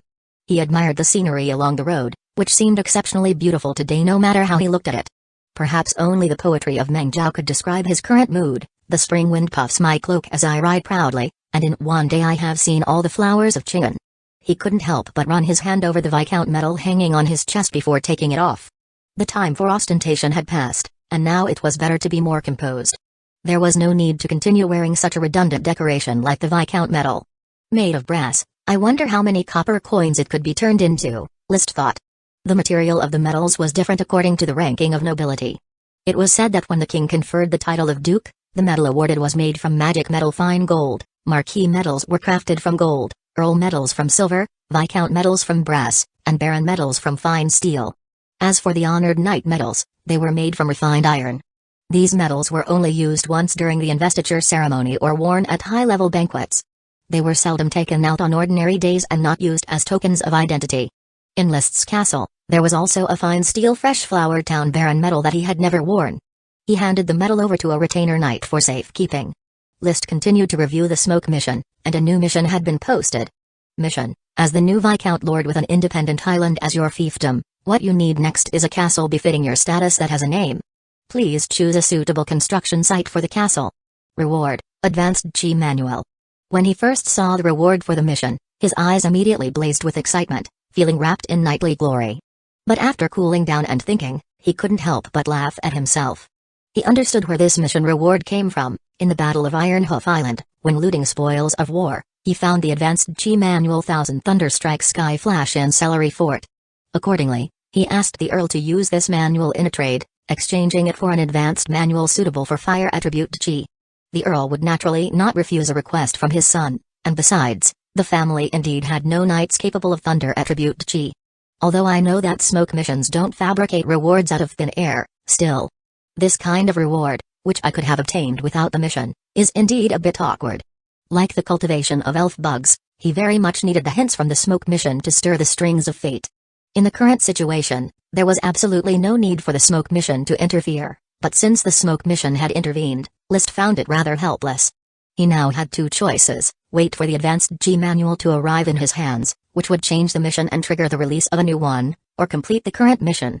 The mission just asks me to choose an appropriate site for building the castle, not to start the construction now, so it's not difficult. Since there was no difficulty, he naturally chose to complete it, to doubly ensure the appropriateness of the advanced chi manual for his use. For he had gradually come to feel that his progress in potion taking was going smoothly, his strength improving rapidly, far surpassing his brother Levi's.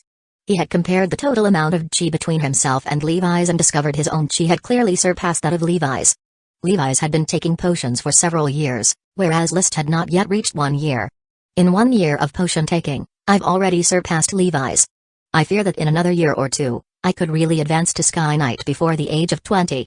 Scientific potion taking, it really works. Plus, I have dragon breed milk for added nutrients, green tea to aid digestions of food, a constant supply of magical beast meat, and I haven't even finished the meat of the 6-headed king serpent. It could be said that, relying on his own gains, his potion-taking methods were now no less than those of large noble scions. Right, I also have Dragon Hollyhock, an auxiliary magic medicine. I wonder if it will enhance my potion-taking. Lost in thought, he had already returned to Fresh Flower Town. Chapter 415, having returned to Fresh Flower Town, List was ceaselessly busy. First, he settled the fig cordyceps in the castle's garden and instructed the servants on fertilizing and watering. Then, at the luncheon, he gathered all the town's officials and announced a census, inspect all the crops in the territory. Over the past month, not a single elf bug has been bred, there might be oversights. The census was merely a ruse designed to disguise the fact that he had prior knowledge of the elf bug's existence. In the afternoon, he naturally joined the census procession and patrolled Fresh Flower Town. Of course, his inspection was selective, and he quickly arrived at the smoked grass field. He unleashed the eye of magic and began searching for the cordyceps. Before long, in the corner of a farm, he spotted the cordyceps. To be precise, he also spotted an elf bug. Though the cordyceps was not very conspicuous because of its thriving branches and leaves, a plump gray elf bug crawled on it. It has already been bred. It seems it happened while I was away. Perhaps the farm was fertilized more, greatly enhancing the breeding probability of Fresh Flower Town's elf bugs. For a normal town, it would be a noteworthy harvest to breed 1 elf bug in a year. The existence of the smoke mission greatly increased the survival rate of elf bugs in Fresh Flower Town, almost eliminating miscarriages. As for why a plant can breed an elf bug, there are not enough data to analyze and make a judgment. It might be related to nutrients. However, the most nutrient-rich plants do not necessarily breed elf bugs, and even poorly nourished plants may produce them. My 4 serpent blood fruit bugs were bred from the blood of sea serpent monsters. That is probably a clue. Alas, I still don't understand what conditions trigger the breeding of elf bugs. Magic radiation? Nutrient stimulation? Or genetic mutation? His thoughts flashed by. He had already taken out the jade powder and sprinkled it on the leaves of the smoked grass cordyceps, attracting the smoked grass bug. Watching the smoked grass bug eagerly lick the jade powder, he extended his finger coated with jade powder directly towards it. Then, it bit him with a snap, not very painful and without bleeding. The next moment, a contract of heartfelt communion was established, and he could already feel the little creature's vague emotions. It was happy from eating the jade powder. Package it. List took the smoked grass bug and handed it to the retainer knight to be put in a jade box. Rom, take good care of this smoked grass cordyceps. Yes, my lord. Rom responded excitedly. Fresh Flower Town is truly a place favored by knightly glory. My lord is naturally favored by knightly glory. List had almost grown calluses in his ears from listening to talk of knightly glory. However, he found that it always felt pleasant to hear and never grew tired of it. He had contracted the smoked grass bug. The blackberry bug and pea bug would have to wait. The possible distribution of cordyceps was too wide to search effectively, so he could only wait patiently for reports from the common people. He planned to set sail for Black Horse Island tomorrow, complete the smoke mission, and incidentally contract the green tea bug. He hadn't left the smoked grass field yet. Hearing of the new elf bug contract, Galtai hurried over and started lavishing excessive flattery. List did not get lost in the flattery and remained clear-headed. He casually asked, "Consultant Galtai, how is the smoked grass processed in town?" "It's mainly sun-dried, piled up in open spaces, and wrapped with straw. Normally, it doesn't have many uses. The smoked grass had an extraordinarily foul smell, and it might be effective in driving away magical beasts and wild animals. Now that Fresh Flower Town had leveled Thorn Ridge, not to mention magical beasts, not even a few wild cats could be seen, making the smoked grass practically useless. The harvested dry grass was piled up in open spaces and left to rot. But even if the smoked grass was indeed useless, List would not have it cut down, because it was the only thing capable of attracting the formless dragon. Rational analysis concluded that the probability of the formless dragon returning to Fresh Flower Town was very small, yet in his heart, he still hoped that one day, the formless dragon would remember the scent of smoked grass and come back. At that time, the value of smoked grass still exists, cultivation must not slacken, and now with the smoked grass bug, maintain an area of 100 acres. Also, assign people to research the uses of smoked grass, don't ignore it just because it smells bad. List pondered for a moment before adding, I'll provide a train of thought. Please command, my lord. If smoked grass can drive away magical beasts, have you considered diluting and weakening its scent so that people can't smell it, yet it maintains the effect of repelling mosquitoes and bugs? He thought of a plant on Earth, mugwort. Mugwort was traditionally hung by the door during the Dragon Boat Festival. Ordinarily, many people used dried mugwort to repel mosquitoes, ground it into powder for filling pillows and sachets, and even the moxa used in acupuncture was made from mugwort. This world probably didn't have mugwort, so List wondered if smoked grass might have a similar effect. You could start your research from this aspect. In any case, you must think for yourselves and consider the potential of these plants. Galtai bootlicked, my lord, you always have genius ideas. I will arrange for the serfs to research whether smoked grass can be used for mosquito repellent as soon as possible. List provided a train of thought, and Galtai could only think of this one idea, without any intention to actually use his own brain. Having never experienced the baptism of the Industrial Revolution, human thinking was confined to the established rules and frameworks, which List found quite helpless. The fire dragon horse was about to give birth.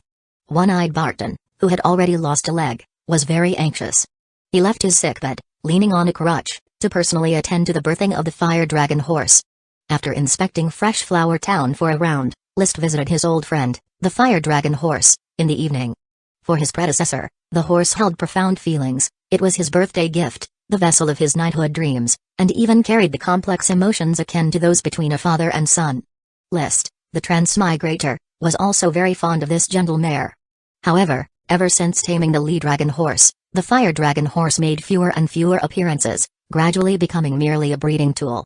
Stroking its fiery red mane, List couldn't help but whisper softly, after you give birth, I will ride you again. The fire dragon horse seemed to understand his words, rubbing its head gently against List's arm with a soft snort. After a moment of affection with the fire dragon horse, List looked towards one-eyed Barton with the crutch. Barton, how is your leg injury? Thank you for your concern, master.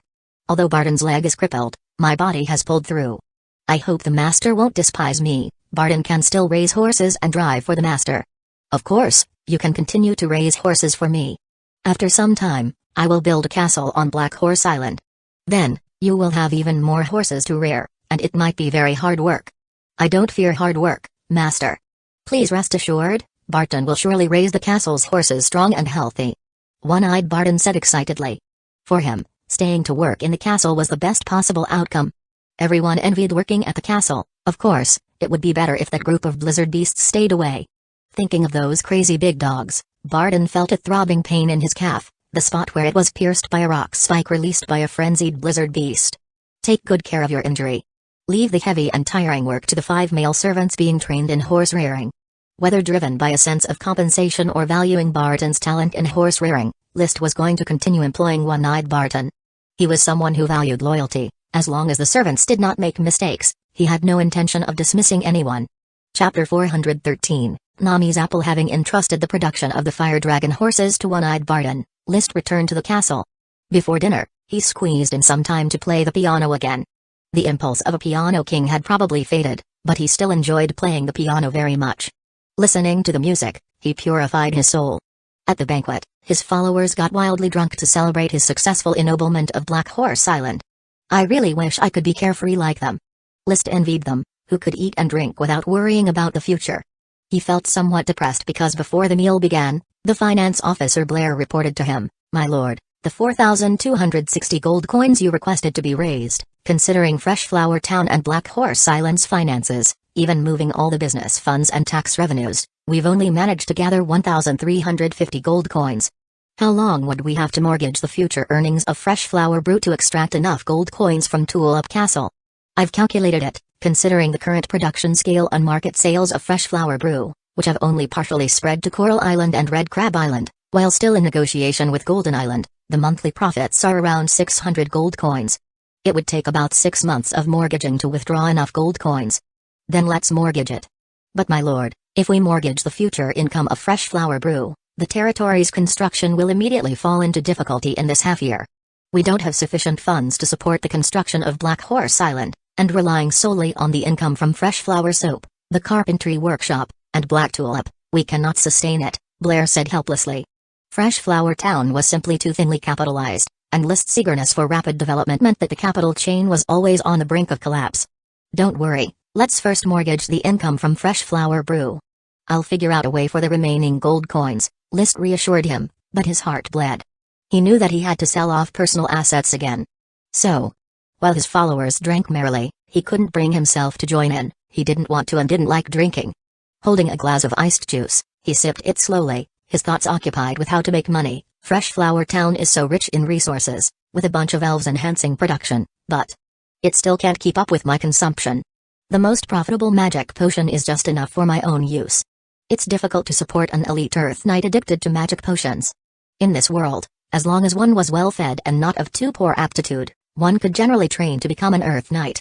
But an elite Earth Knight who insisted on daily use of magic potions was not something everyone could afford.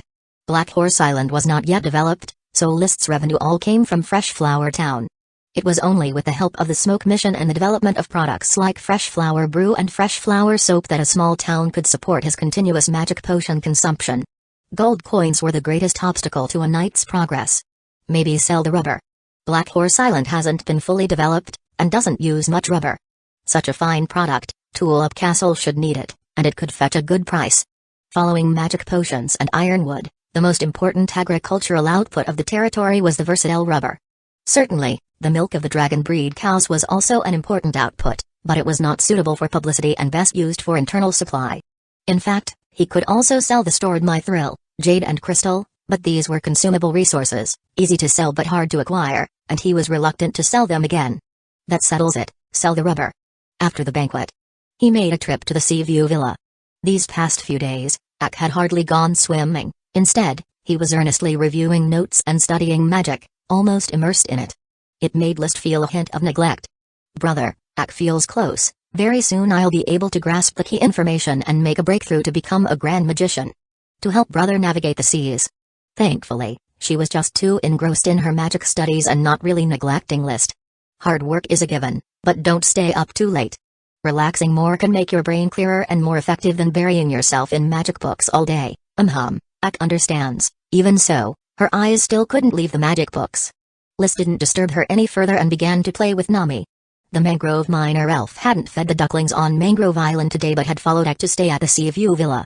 Chirp, Nami was sitting on the table with an apple she had bitten into in her hands, a gift from List, and she liked eating apples very much. Nami, do you like the mangrove forest? Chirp, chirp, Nami took another bite of her apple, then blinked her large eyes at List, who couldn't tell if she understood his words.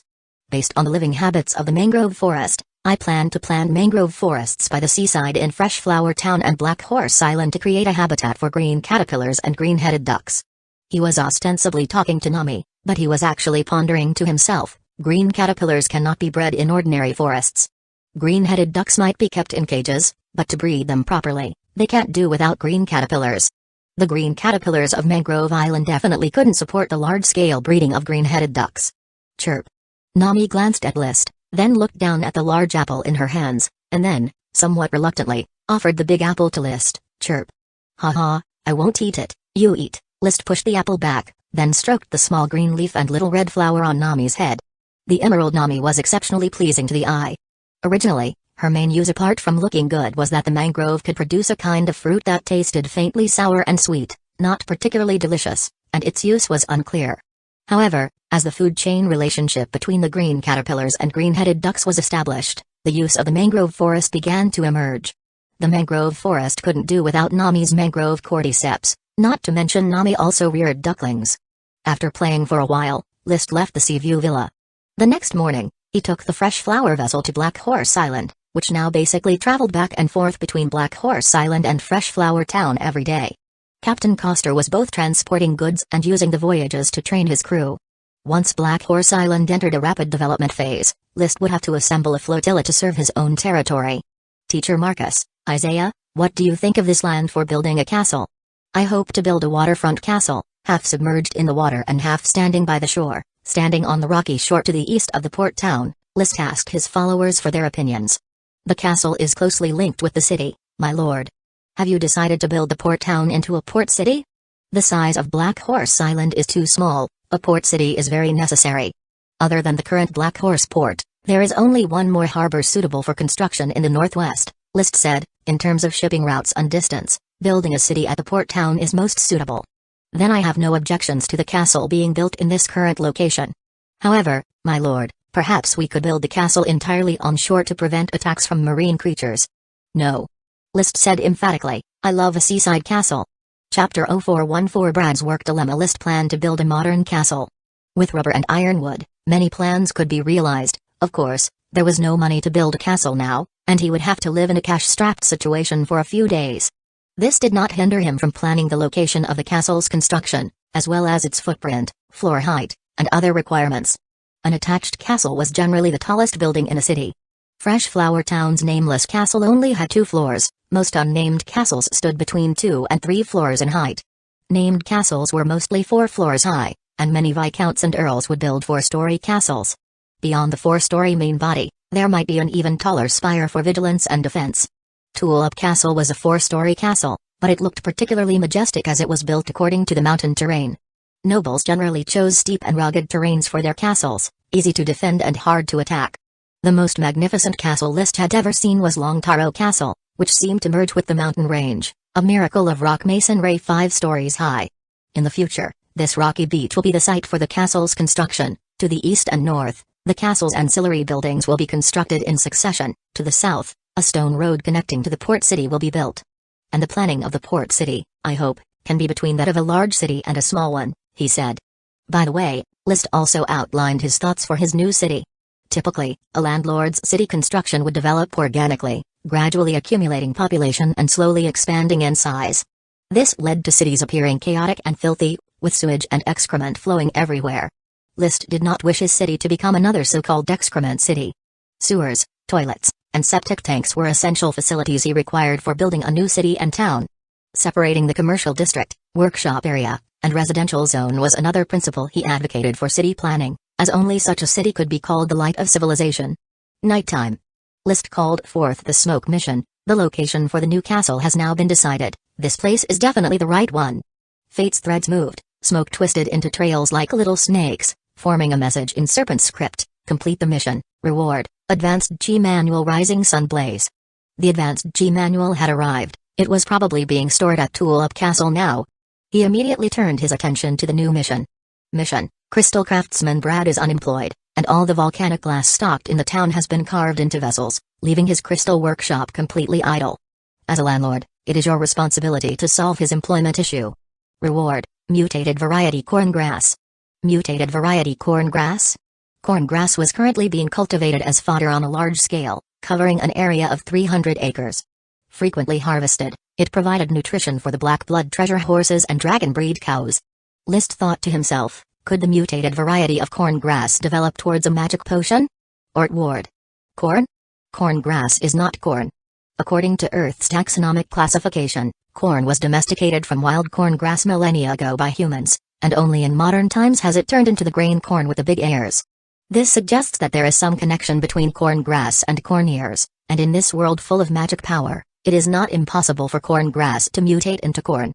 Compared to the fodder attribute of corngrass, the grain attribute of the corn ear is the real divine artifact. I remember not only that corn is a high-yield crop but compared to other grains, it is the simplest to grow. List recalled some of the videos about Africa he had seen. Africans love to grow corn because it can be directly sown into the fields without weeding or fertilizing, waiting until the harvest season when the wild grass withers. They then find that the corn has managed to produce ears. Corn could be processed into cornmeal, from which they made their staple food 11 ma, similar to corn pudding, which could be eaten by pinching it with one's fingers. If only we could really mutate corn. Black Horse Island is huge, and I don't have enough serfs to cultivate it. But with corn, all you need to do is plant it and then leave it be. Come harvest time, the yield might not be high, but it'll be better than other crops that can be taken over by weeds and end up with no grains at all. This was a wonderful expectation. In order to obtain the possible corn cobs, List decided to seriously solve the issue with Brad's employment. Brad was a crystal craftsman, making a living by carving crystal items. He had a good income in Coral City, belonging to the wealthy class among the commoners. However, due to the secrecy of the telescopes, he was sent by the Earl to Freshflower Town, becoming one of List's subjects unsettling there. Now there was no need to make telescopes, nor volcanic glass vessels, so he was idle all day long. I had originally planned to have Brad make glass in the future, but it seems glass won't be figured out anytime soon. Even if it is, glass seems to be very brittle and difficult to carve. It appears that glass is blown into shape, List recalled from his memories of glassmaking. The red-hot glass, after being blown and inflated, then hand-molded, forms glass goods like wine glasses, teacups, jars, etc. Moreover, there seems to be another method of flattening, pressing molten glass into flat pieces to be used as window panes. Unfortunately, neither of these two manufacturing methods seems to have anything to do with Brad's profession. It's not like they could have him abandon his expert carving skills to deal with high-temperature glass solutions. As for finished glass, it doesn't require further carving. Should I have him learn other carving arts? List thought next. But he quickly dismissed the idea. As the craftsman's trade is generally passed down through the generations, a type of profession where the son follows in the father's footsteps, it would be very difficult for Brad to change to other forms of carving. His thought processes had become rigid. It was clear when he was asked to carve volcanic glass that he was quite reluctant. Besides, the art of crystal carving also requires constant practice to maintain proficiency. Why not just give him another batch of crystal to keep him busy? After all, once the castle is completed, a large number of crystal items will be needed for decoration. By the time he finishes carving this batch, it will be about time to mine new volcanic glass, keeping him busy. Those 5 revived fire dragon bones are still waiting for my rescue. Having made a decision, he could rest easy and sleep. Early the next morning, riding the landwalker bird Loki, he headed to the pasture and switched to the king of black blood treasure horses, Lightning. Actually, he no longer needed such ordinary dragon breed horses as mounts, but in order to show that the landlord and his following knights were united, he still had to have a fine horse. Even the Sapphire Duke kept a blue blood treasure horse as a mount, often charging into battle with his knights. Lightning was the link between List and his knights. Giddy up! Accompanied by the retainer knights, he dashed straight to the green tea trees on the north slope of Ice Grass Hill. The green tea was still being picked vigorously this season. The tea leaves that had been fried could satisfy List's personal drinking needs. Using the eye of magic, he could easily see that the biggest green tea tree in the middle had already nurtured an elf bug. Carl, this green tea tree has nurtured an elf bug. Protect it, and as soon as the elf bug is born, notify me immediately. The glory of a knight favors us.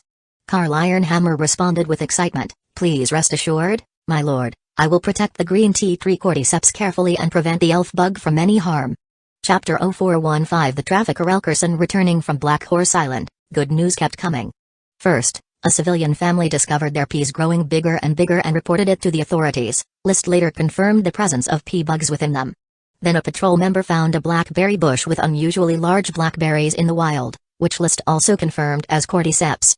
With that, the rewards from the last smoke mission had been fulfilled, contract with smoked grass bug had been sealed, and the identification of cordyceps included the fig bug, blackberry bug, pea bug, and green tea bug. Following close on the heels of these events was news delivered by a messenger knight from Tulip Castle. Viscount Sermi Iabao from Red Crab Island Yam Fort visits Tulip Castle, and the Earl requests your presence to receive him. Cousin is here. List was surprised and then nodded to acknowledge. Sermi Iabao visits Tulip Castle. Did he mention a reason?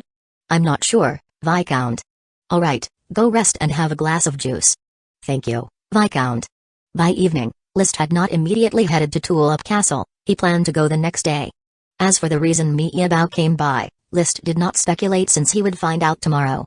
In the evening, he still made his usual visit to see the sea sprite Ake who could break through to become a water system Grand Mage at any moment. Unfortunately, Ake was not at the Seaview Villa tonight. Blowing the horn received no reply. I don't know where Ake has gone off to. Never mind, let's head back. Not having seen Ake, he could only return and only upon arriving back at the castle, did he learn that Mr. Elkson had come. Viscount, I have not been able to arrive at Freshflower Town in time to offer my congratulations. Mr. Elkerson, long time no see. List gestured for Elkerson to take a seat at his leisure. It's been several days since I returned, and I have been a bit anxious waiting for your magic books. I went on a trip to an outer island to connect with magicians I had known before in search of new magic and magic books. This time I brought an entire cartload of magic books and 7 new casting schemes, Elkerson said excitedly, knowing well that he could make a tidy profit once more. List's mouth twitched subtly in response. He was now so poor he was close to having to sell his assets. The thought of spending lavishly again on magic books and casting schemes was causing him pain. But for Ake's future, as well as for the advancements of Chris, he decided to purchase these magic books and casting schemes regardless. Luckily, I still have a little private money left, enough to cover this expenditure. List paid a total of 62 gold coins from the castle's money pouch. Where Elkerson got magic like waterfall and permafrost, which only grand magicians could master, was anyone's guess. Just these two magic books cost 40 gold coins.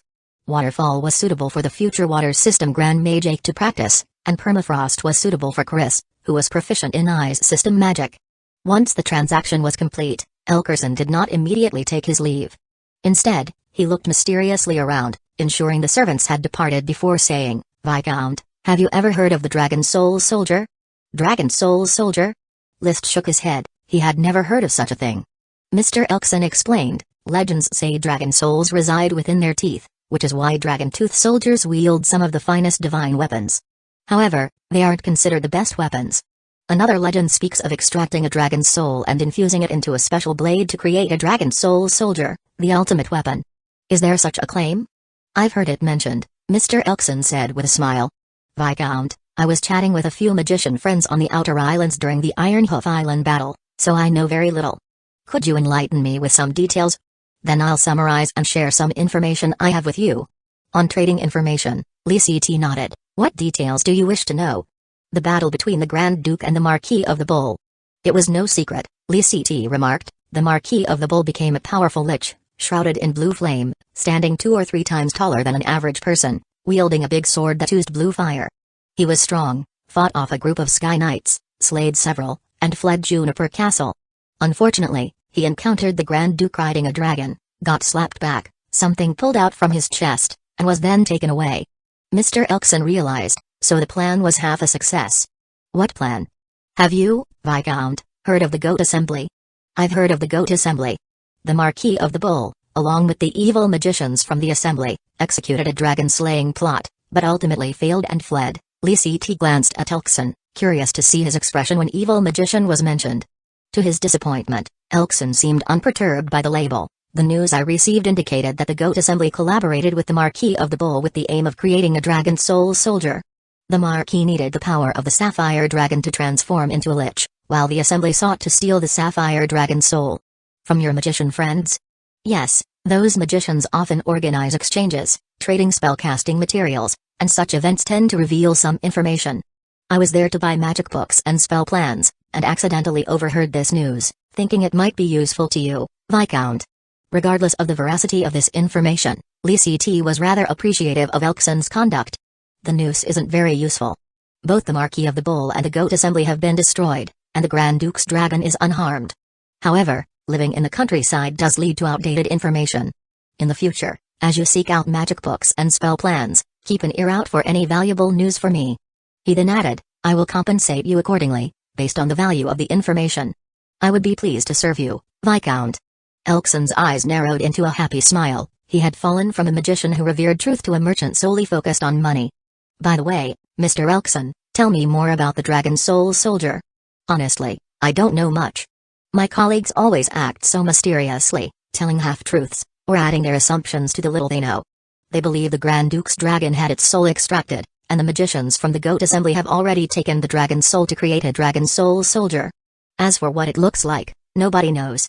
The truth is, not just the Dragon Soul Soldier, but also the Dragon Tooth Soldier, remain unknown. These are all just legends. The best weapon known to actually exist, at least to list, was a Greater Elf warrior, a divine weapon steeped in Greater Elf blood, the Sapphire Duke's sword. The name of that sword was the Wailing Cage sword. Chapter 0416 Water Waves Shield under the moonlight. Why a Greater Elf warrior weapon called the Wailing Cage sword is so named remains a mystery. But its value is absolutely enormous. After all, it requires soaking in the blood of a Greater Elf. Whether the blood is from an enemy Greater Elf or an elderly one, the value is still expensive. Beneath the weapons of Greater Elf warrior rank are dragon bone weapons, weapons made from dragon bones. List highly suspects that the great sword of the Marquis of Bull that spews blue flames is a dragon bone weapon. Coincidentally, the left foreleg of the Sapphire Dragon is broken off, and much of its power has been stolen by the Marquis of Bull.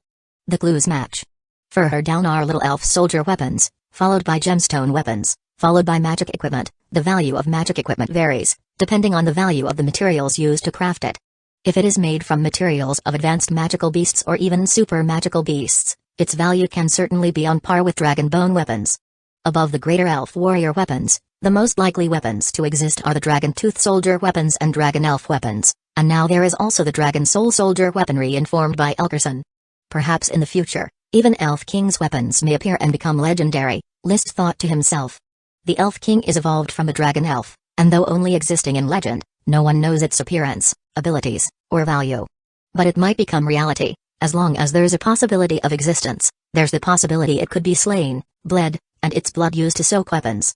He even thought, using dragon teeth as the main material for the weapon, infusing it with the soul of a dragon, and then soaking it in the blood of an elf king, could it become an ultimate, unparalleled divine artifact? I really hope that one day I can forge such a unique divine artifact, gallop across the continent on the back of a dragon, and explore this world. In this world filled with magic power, there are countless hidden secrets waiting to be discovered.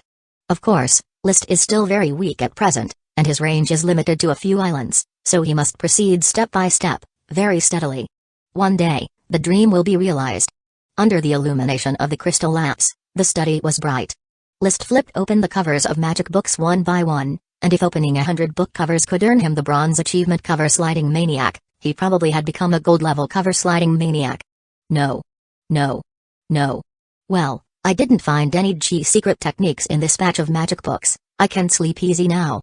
List piled the books into a stack, waiting for tomorrow to classify them into story type or research type, keep the story type, and send the research type directly to Chris and Ake. I just wonder what they will think when they see the opened covers. He left the study. He had the servants prepare the bathwater, took a quick bath, and then went to the bedroom to sleep. However, just as he fell asleep, many miles away at Black Pearl Lake, on a coral reef exposed at low tide, a huge white shell slowly swam upwards from the depths. In the moonlight, the white shell slowly opened, and the silhouette of a young girl slowly unfolded, propped up by the seawater within the shell, and soon she was floating above the sea surface. With her back to the moon, she quietly hovered in midair. A clear voice pierced the tranquility of the night at Black Pearl Lake. Let meditation communicate with magic power. Use magic power to build a bridge. The bridge extends into a pathway. At the end, surrounded and escorted by countless runes, there is magic. The girl slowly raised her left hand. Her fingers spread apart. A faint blue light gathered at her fingertips, forming a shield with wrinkles the size of a bull's mouth. The wrinkled surface slowly expanded outwards in the shape of water waves, creating a larger arc. That faint blue light, along with the moonlight, illuminated the girl's face, revealing her to be the sprite of the sea sprite Ake.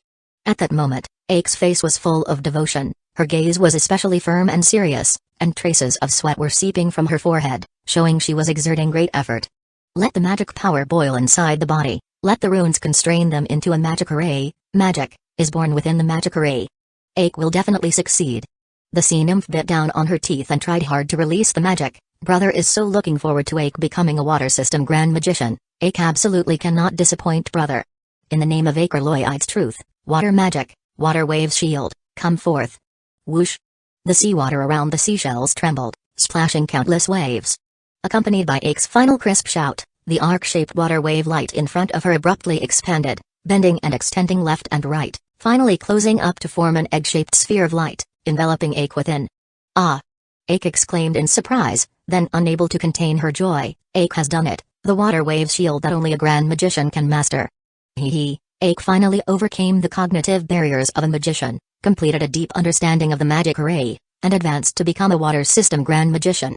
She sank into the sea from the surface like this, with the water wave shield continuously surrounding her. Without the need for much magic power to sustain it, the light shell could last continuously until the magic array that maintained it collapsed, which would likely be nearly half an hour. Swimming swiftly, and then replacing the water wave shield once along the way, she supported the water wave shield and returned to the Seaview Villa.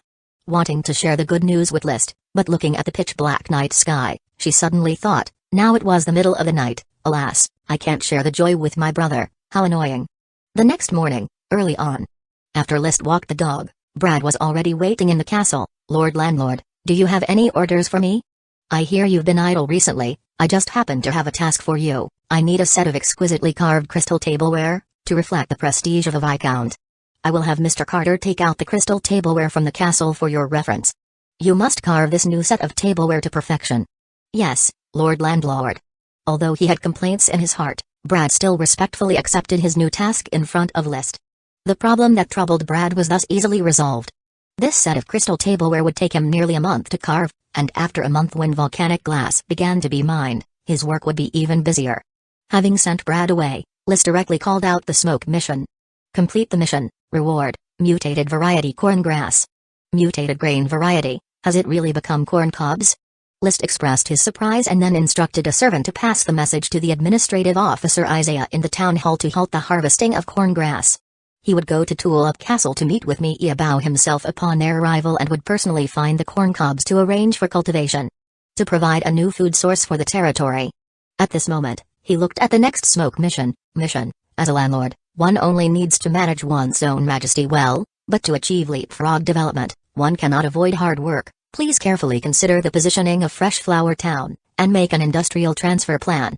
Reward: mutated variety corn grass. More mutated variety corn grass? Chapter 417 Green Lush Hat. I wasn't sure what the new mutated variety of corn grass was. On the way, List had been contemplating the industrial transfer of Fresh Flower Town. Even without the prompts from the smoke mission, the idea of industrial relocation had crossed his mind. The future would certainly revolve around the development of Black Horse Island. His vision for Fresh Flower Town was clear. It was to serve as a trade hub for Coral Island and a location for cooperative industries. He planned to relocate some industries with advanced intellectual property to Black Horse Island, within his own sovereign territory. Once he roughly mapped out his plan, he had arrived at Tulip Castle and soon met his cousin, Mi'Yabao Taro. After exchanging pleasantries, he learned the reason for Mi'Yabao's visit. His engagement to Angela Sapphire, the youngest daughter of the Grand Duke, had been set for August 17th, which also happened to be Angela's 19th birthday. Congratulations, cousin, Liz offered his good wishes. Mi'Yabao smiled. Actually, there's not much to congratulate.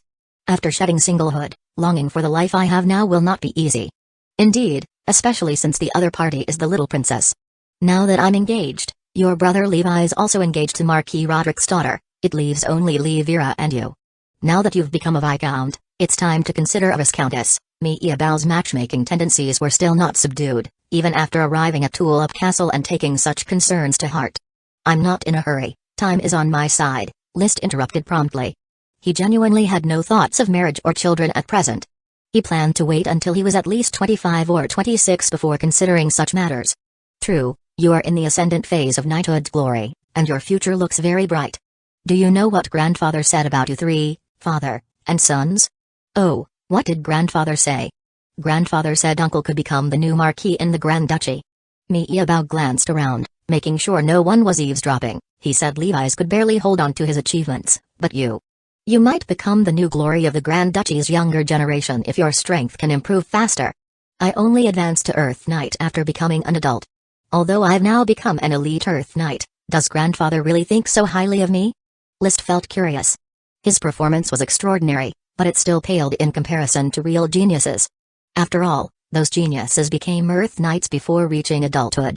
Mi'Yabao shrugged. Grandfather said that he saw a strong confidence in your eyes, not the conceit common to geniuses but a calm confidence that you believe you can achieve greatness through effort. Honestly, I admit your eyes are bright, but not as bright as mine. Confidence and how bright someone's eyes look aren't quite the same thing, are they? By then Levi's had come over. Mi'Yabao, List, what are you two discussing? List replied with a smile, cousin and I are comparing whose eyes are brighter, which shows who has more confidence. Is that so? Well, then I'm definitely in first place, Levi's declared with an air of self-evidence. List can be second. As for Mi'Yabao, after marrying the little princess, he's likely to live a dim and unilluminated life. Angela is not easy to deal with. I won't bring shame to the Long Taro family. Just you watch, once Angela moves into Long Taro Castle, she will only be the lady of the house, and I will be the absolute master of Long Taro Castle.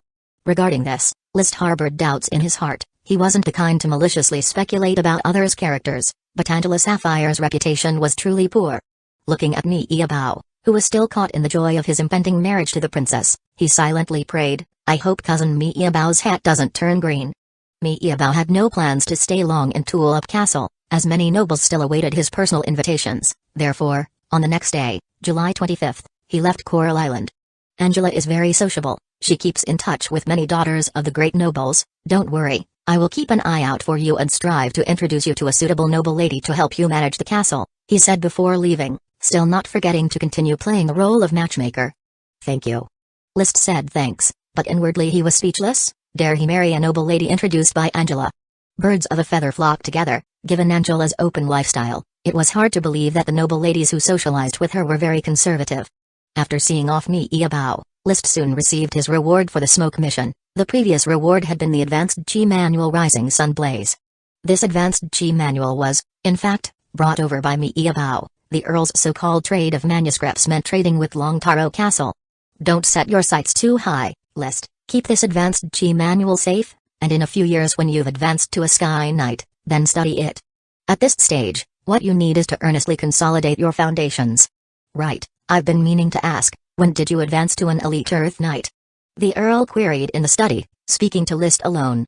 This secret couldn't be kept, probably exposed during the battle at Ironhoof Island, as his valiant fighting style, overpowering strength, clearly weren't things a common Earth Knight could achieve.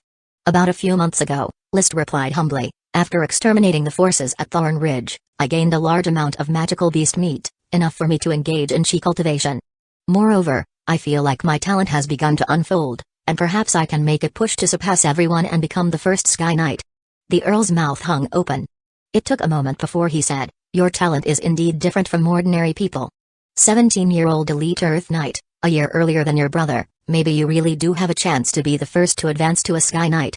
However, I hope that between father and son, we can have more communication. List smiled awkwardly. Perhaps he had been too overly cautious, treating the family of this body with wariness. In fact, he could afford to be more capricious, adopting the unreasonable stance of my talent is unique. He wanted to make amends. So he said, maybe I've been holding my breath, I couldn't beat my brother or sister when I was younger. Now I want to achieve surpassing them to prove myself. Becoming a Sky Knight faster is the way to prove that my talent is not inferior to theirs. I understand. Maybe in the past, the pressure I put on you was too much. Not only did it not help you, it may have suppressed your talent. The Earl, led by List's words, began to find reasons in himself. Fortunately, assigning you to Fresh Flower Town, the impoverished environment unleashed your talent. Arriving at Fresh Flower Town indeed gave me a new perspective. Now that you've become Viscount Black Horse Island, work hard on managing your own industries. The trade of fresh flower brew, supported by Tulip Castle, should suffice for your daily expenses. I believe you can surpass Levi's and become a Sky Knight earlier. After all, you carry the noble bloodline of Melissa and me. Chapter 418 Earl suffers a provocation. List didn't argue when the Earl attributed his success to the noble lineage he and Melissa shared. One must always give the other party some respect. He changed the subject. Father, how do you plan to deal with the sales of rubber? I tested the rubber you provided yesterday. It is indeed an extraordinary item, more impressive and versatile than glutinous rice juice, the Earl said thoughtfully, then continued, Tulip Castle has acquired quite a bit of supplies in the Ironhoof Island campaign, so we're not heavily reliant on gold coins. I can purchase a batch of rubber to relieve some of your pressure. Rubber is a specialty crop of Black Horse Island, with a low yield. Moreover, harvesting rubber does significant damage to the rubber trees, so it won't be cheap. More expensive than glutinous rice? Glutinous rice is a type of cereal that can be eaten, but its juice is more useful in the watering of castles. The Marquis of Leather Island, Ramirez White glutinous rice, built his family's wealth on glutinous rice.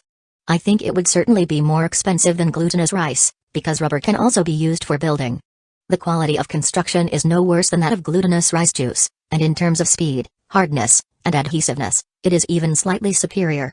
But rubber is not only good for building, it can bond any object, be it for shipbuilding or armor repair, it can be used for everything.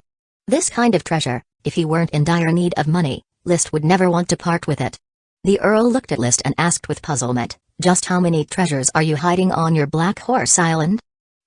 Well, there are indeed some special products, List replied indifferently. The main thing is that the development work has been done well. For example, the rubber from rubber trees might be considered just sap by most people, without exploring its uses. In his heart, he was very pleased because his domain had too many special products. In terms of crops rubber, the infinitely possible adhesive, thornwood of ironwood quality, fragrant coconut fruit that can be consumed directly, green tea trees not yet planted on a large scale, smoked grass that can attract formless dragons, and corn grass which might become corn cobs. In terms of magic potions, the black tulip, a symbol of the domain flag, flame mushrooms, and ice snow flame mushrooms grown from mushroom farming, magic medicine thorns that can grow quickly among thorns, and dragon hollyhock, a type of auxiliary medicine recently started being farmed on a large scale. In the field of animal breeding, green caterpillars and green-headed ducks would become major specialties. Black pearl tridacna is also a fine specialty. Black blood treasured horses need no mention of their value. Dragon breed cows are similarly precious, and if the breeding difficulties could be overcome, the blizzard beast should be considered a specialty. In the industrial sector, the fire dragon brick factory's products are all specialties, including slates, culverts, bricks, and other fired products under development like ceramics, glass, cement, lime, etc. Distilled liquor, fresh flower brew, bathing products, fresh flower soap, and future white paper as well. In terms of culinary delights, there's no need to mention much, as Fresh Flower Town has always been known as the source of Coral Island's delicacies, with countless dishes spreading from there. Where others would kill for just one specialty product, List is troubled by having too many, unable to develop them all, leaving many specialties unattended. Thus, with so many specialty products in Fresh Flower Town and Black Horse Island, he still finds himself so poor that he can barely afford books. To find treasures, one must first have treasures that genuinely exist. The Earl took a deep breath to suppress his jealousy toward his son. How many elves do you have now? Well, List pondered, considering how to answer. The Earl, dissatisfied, said, do you still need to hide things from me? I have 24 elf bugs. And also 2 little minor elves? 2 little minor elves? One is Jayla, whom you've seen. The other is an insignificant mangrove minor elf, he said humbly. Now, Nami is not without use, as her abilities are essential to the breeding of green-headed ducks. The Earl was taken aback for a moment. Then he sighed, I remember when I ennobled you, I only gave you 4 elf bugs, and later, when you discovered the black tulip, I rewarded you with another elf bug, meaning, you've found 19 elf bugs on your own. And 2 little minor elves?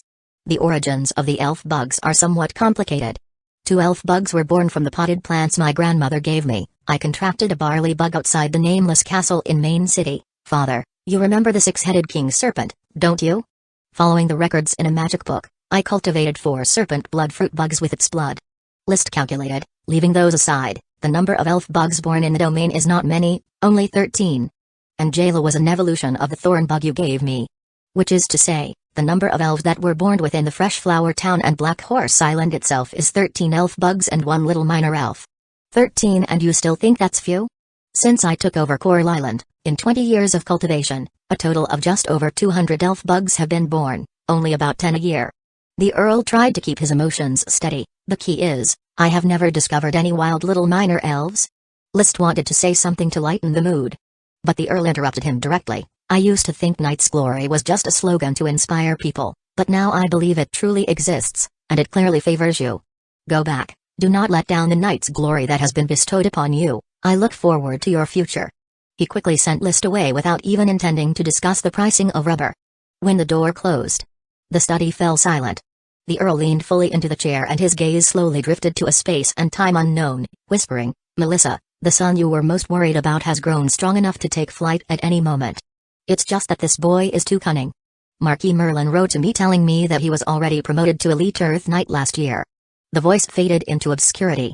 After a while, he raised his volume slightly. From Common Earth Knight to Elite Earth Knight, it only took half a year.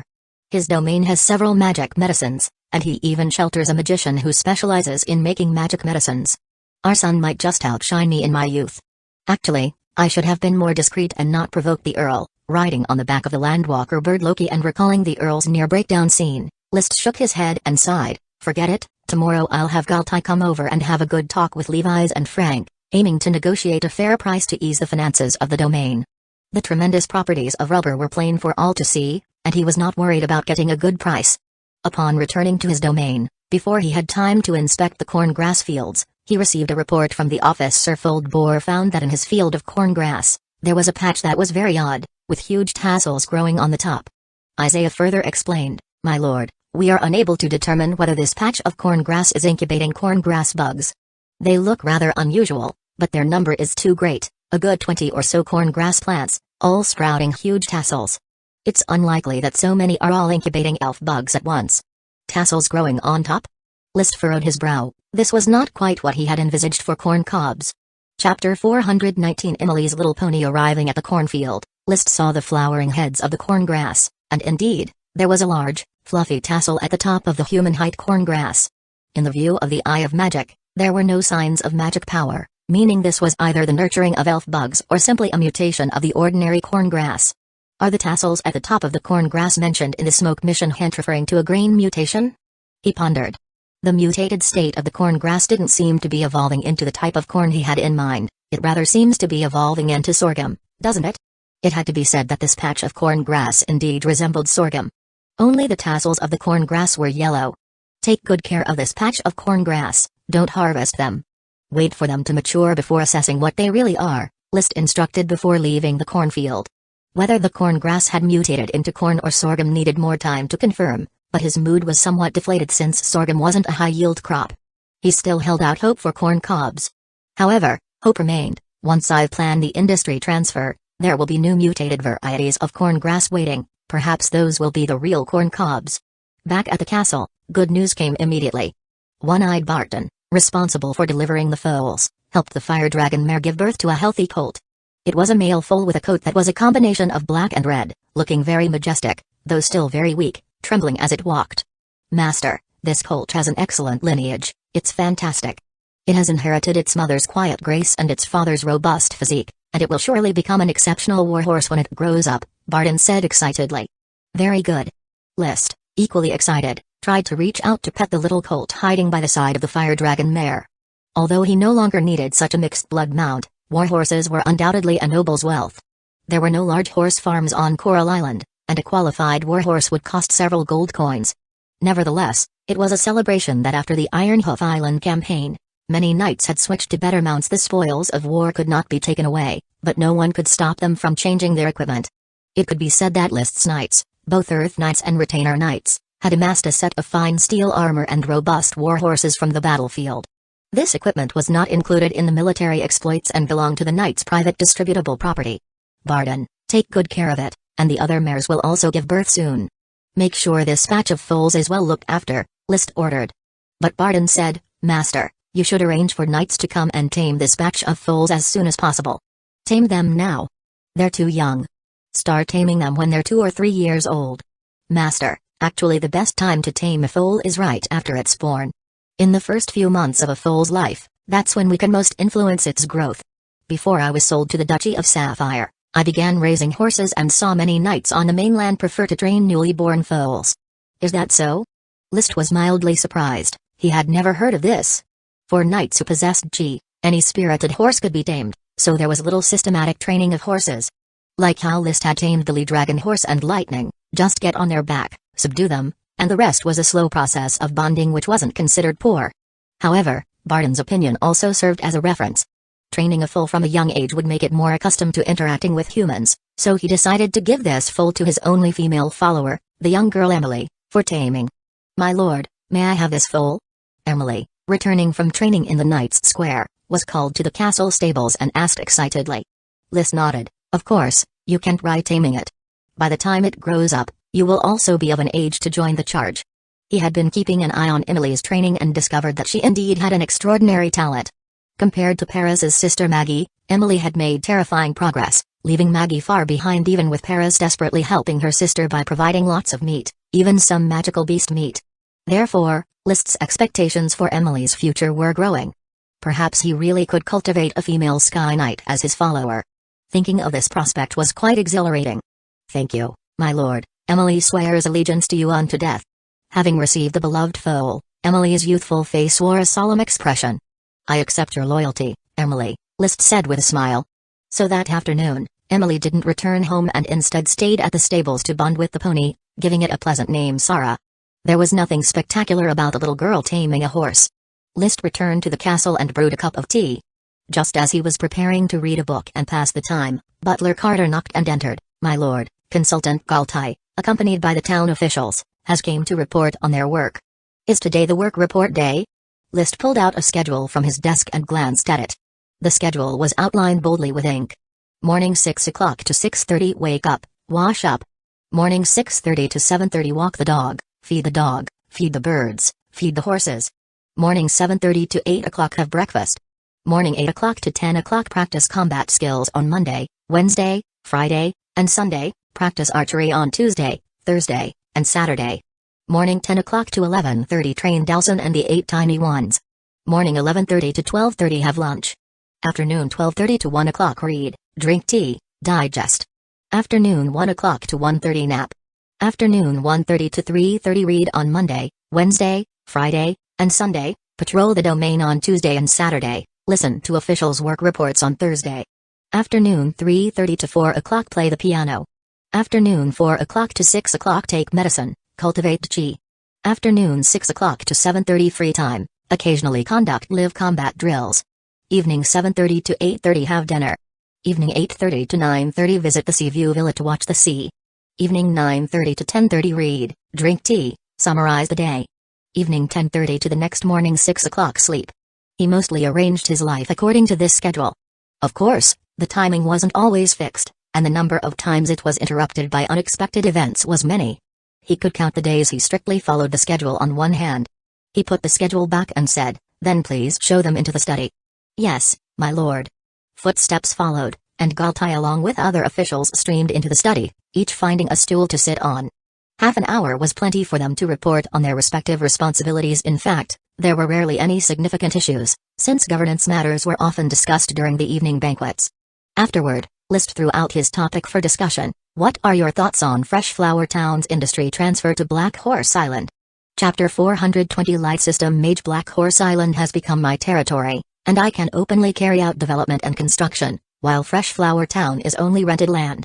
Although the Tulip family will not reclaim it, industries that need to be transferred should still be transferred, to align with future territorial planning. List spoke from a strategic height. For now, only one new town is planned on Black Horse Island, Harbor Town, which is designed as a port city and will become the central city of Black Horse Island in the future. Of course, if Fresh Flower Town can develop, I don't mind turning it into a city of trade. If Fresh Flower Town only undertakes trade business, then there's no need to overly develop the planting industry here, Galtai said, following List's tone. Isaiah added, workshops that produce raw materials should also be relocated to Black Horse Island, and livestock, cattle, and horses should be moved there as well. Zambrata then said, considering the agricultural planning of Black Horse Island, Fresh Flower Town should still retain some planting and breeding for daily needs, and some basic foreign trade raw material production. Keeping it in Fresh Flower Town can save on the cost of shipping. The former noble, now accustomed to abstract concerns, had become much more practical. Then, you all must formulate an industry transfer plan for me as soon as possible. Within 3 days, I need to see it completed. List set a deadline. Additionally, I will appoint a batch of new officers to take posts in Harbor Town on Black Horse Island. You may choose to stay or go to Harbor Town. He then added, the choice is yours, I will not insist. Although he did not insist, any follower with a bit of sense naturally knew that taking a post in Harbor Town would lead to more important roles. Therefore, without much hesitation, they were all willing to take up positions in Harbor Town on Black Horse Island. Since that is the case, Consultant Galtai, you will leave your position as advisor to Fresh Flower Town and go to Black Horse Island to serve as the advisor for Harbor Town. Finance Officer Blair will be transferred to Harbor Town to serve as administrative officer. Isaiah will continue to serve in Fresh Flower Town and take on the responsibilities of an advisor. Zambrata will also stay in Fresh Flower Town, but also take on the role of a diplomat on Black Horse Island. Landlords usually leave advisory positions to noble followers. Apart from List in Fresh Flower Town, only Galtai was an honored knight. Therefore, by his reassignment as the advisor for Harbor Town, no one could assume the advisory role for Fresh Flower Town. Administrative Officer Isaiah, at most, could take on the advisory responsibilities but was not able to directly assume the role of an advisor. However, with hard work, he would eventually be rewarded by List with the title of Honored Knight, achieving a transformation from commoner to noble, though it may take a very long time. Compared to ennoblement through martial achievements, other achievements made ennoblement much more difficult. In the evening, during his free time, List intended to look at some magic books he hadn't had the chance to examine yet, but Paris sought him out. Viscount, I have some issues and would like to ask for your help, she said. Please speak. List was sitting by the apple table under the apple tree cordyceps, swaying in his rocking chair, enjoying the evening breeze that dispersed the day's heat. A clear glass of green tea rested on the table. I've failed at practicing Qi and cannot resist the erosion of the light dragon magic power in my body, so following your suggestion, I began to learn magic from Chris, Paris said, not without distress. I unexpectedly discovered I'm quite successful in meditating on magic, particularly the light attribute magic power, which has a high affinity for me. But Chris only knows one light system magic, flash magic, which I've already mastered, and there is nothing else to learn. So you plan to have me help you find some light system magic? Yes, among the people I know, you are the only one, Viscount, Who has the capability to help me? Paris said frankly. List got up, picked up his teacup, and took a sip of the now cool tea, saying, "It is indeed very difficult to find light system magic, but rest assured, I will help you find some light system magic casting plans as soon as possible." "Does this mean you intend to change your path to become a light system mage?" "I hope I can successfully transition. I vaguely feel that once I'm able to control the light dragon magic power inside me with magic, the erosion of my body by the light dragon magic power will be greatly reduced, and maybe I will be able to live a little longer." "This is truly exciting news, Paris," List said with a clenched fist and a sincere expression. "No matter what, I will help you transition into a light system mage, allow you to overcome the erosion of light dragon magic power, and have the freedom to enjoy life like a normal person." "Thank you," she responded. "Do we need to say thank you to each other?" List smiled. Paris met List's gaze, then a flush of red swiftly crept up her cheeks, and she awkwardly turned her head away. "Then I'll leave everything in the hands of Viscount. I have something else. I must take my leave." The person had already walked away. List still reminisced about the charming turn of Paris's head. It was undeniable that this female black dragon child had a dynamic beauty that was pleasing to the eye. However, his feelings for Paris were limited to admiration, without any deliberate pursuit of more, respecting each other's spiritual independence. Often like this, there would be a taste of close friendship. It could perhaps be called a platonic relationship. As for how future feelings might evolve, he was unclear, with no real direction indeed, other than the clear goal of dragon riding. He was quite muddled about what exactly he wanted for himself. Especially in matters of the heart, just going with the flow. He had been moved. The confession from Azina Salmon left him in turmoil, nearly unable to contain himself. The passionate night with Duniko Hyacinth gave him the impulse to make a lifelong commitment. The warm kiss and late-night invitation from Rona Sally Goldenweed made him waver between hesitation and regret. The beauty and flawlessness of Sea Sprite made him harbor endless protective and possessive desires, and Paris's carefree attitude and occasional naivety often led to shared knowing smiles. But none of this matched the head-over-heels love he imagined. Not having met the right person after looking in the eyes, nor experiencing a tumultuous or do-or-die love, sometimes List would ask himself, "Besides myself, can I fall in love with another person?" No answer. He had a servant bring paper, pen, and envelope present, unfolded the paper and wrote a letter that said, "Elkerson, contact your magician friends, help me acquire light system casting schemes, 10 gold coins for a standard light system magic, 40 gold coins for light system magic that only a grand magician can master." Except for flash magic and invisibility technique, Paris had already learned them. After writing the letter, he melted the resin, poured it onto the envelope's seal, and before it solidified, he pressed his newly carved stamp onto it with force. The stamp bore the List serpent script mark. He called for retainer knight Xavier and handed him the envelope. "Go to Coral City and find Elkerson, give him this letter." Xavier, skilled at flattery and now List's most trusted among the retainer knights, immediately replied with respect, "Yes, my lord." The retainer knight left. List reclined back into his rocking chair, gazing at the sunset sky, his eyebrows slightly raised. Water system mage. Light system mage Paris. Human mage Chris. How many more magicians can I collect? Chapter 421 Tri-State Magic Array. Speaking of water mages, List immediately thought that Hack should also be promoted to Grand Magician. Nevertheless, he waited until the banquet was over before he went to the Seaview Villa. The crystal lamplight had been burning all night, and tonight, the beautiful shell girl was reading under the light. Brother Hack, familiar with List's footsteps, didn't hide in the room but awaited his arrival with reserved excitement. "You're here. I haven't seen you in a few days, Hack, and you seem to have changed a bit." List always felt that Hack now had a different air about her, more so than when he saw her a few days ago. Hack really has changed. The sea serpent twirled joyfully, like a fairy under the moon, her curvaceous figure making List's mouth go dry. "Brother, can you guess what changes have happened to Hack, please? Has she developed?" "Of course, that was unlikely." List's eyes sparkled. "Hack, have you been promoted to a water system grand mage?" A touch of pride showed on Hack's little face, and she then extended her hand and slowly conjured a water wave shield to envelop herself. "I just learned it 2 days ago, and I'm still not very proficient. The casting difficulty is quite high for these advanced spells, requiring prolonged preparation. Let me test the defense of the water wave shield." List couldn't wait to draw his sky-cleaving greatsword and aimed a fierce chop at Hack's water wave shield. There was no chi attached, it was merely a plain chop. When the sword blade touched the water wave shield, it felt like chopping into a kind of chopping block, sinking in a little bit before meeting a great resisting force, unable to penetrate any further. He lifted the sword blade, and the water wave's shield was intact. "I'm going to infuse chi now," Be careful, Ak. Fire attribute chi surged powerfully within him. Now, List's consumption of magic potions had become smoother, and his chi naturally more abundant. Flames danced upon the sky-cleaving greatsword as he chopped fiercely at the water wave's shield once more, and a dull thud rang out from where the sword blade touched the shining light of the shield. The water wave's shield violently oscillated and flickered but firmly blocked List's close-range hefty strike. Sheathing the sky-cleaving greatsword, he nodded, "The defense of the water wave's shield is quite good. Based on my attack just now, it would probably take dozens of chops to break the water wave shield. If I were to unleash my strongest attack, it would still require at least 5 or 6 hits to break it. Very powerful. Of course, facing the charge of a band of knights, a magician probably couldn't maintain it. But when it comes to a duel or hunting magical beasts, a magician wrapped in a water wave's shield could virtually annihilate the opponent. Assuming the magician had time to don it, Ak cancelled the water wave's shield and asked eagerly, "Brother, is Ak very powerful now?" "Of course you're powerful, but you still lack advanced offensive magic. Your next step should be to learn Waterfall," List said as he stroked her azure hair. Ak has already started learning Waterfall, but advanced magic is hard to learn. There's too much content to grasp, and I can't perform it instantaneously. You're already doing great.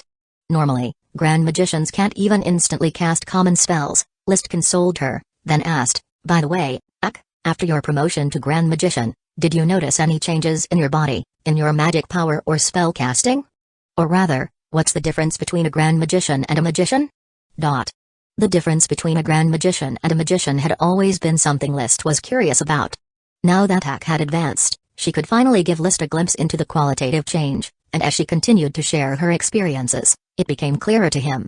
Essentially, magicians rely on meditation to harness magic power, then use that power to create runes, which form a magic array.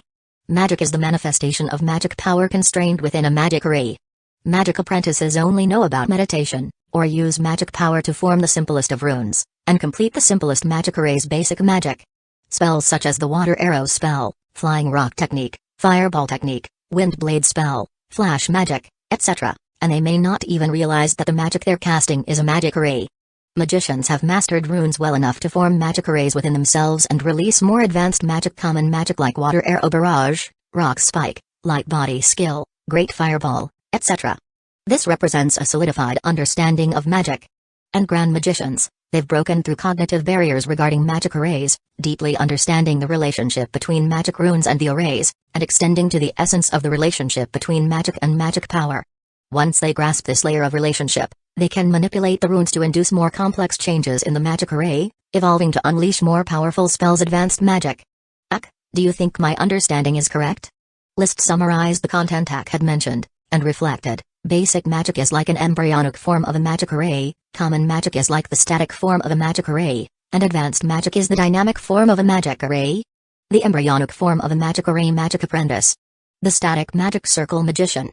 The dynamic magic array, grand magician. That is List's understanding of magic, in a nutshell. Ak pondered for a moment, then nodded. "Brother, your summarization is quite vivid, and it's essentially correct. However, regarding the understanding of dynamic magic arrays, there should be an additional point. Ak is a water mage, so when releasing water system advanced magic, the form of the magic array undulates like flowing water. If the dynamic form of advanced water magic is like flowing water, does that mean the dynamic form of advanced fire system magic is like a flame burning? It's highly likely." After understanding this, List had a good grasp of the principles of a magician's practice.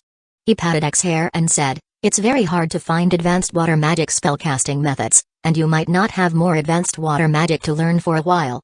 However, you can start researching practical applications of magic arrays." "Do you mean making magic equipment and extracting magic potions?" "Yes.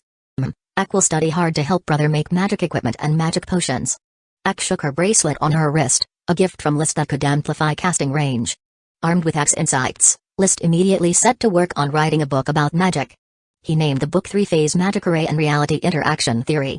The title was grand, but the content was straightforward. It simply summarized the 3 stages of a magician's magic from Ak's perspective, comparing the magic array and magic with that in magic equipment, and ventured into some discussions about the application of magic arrays.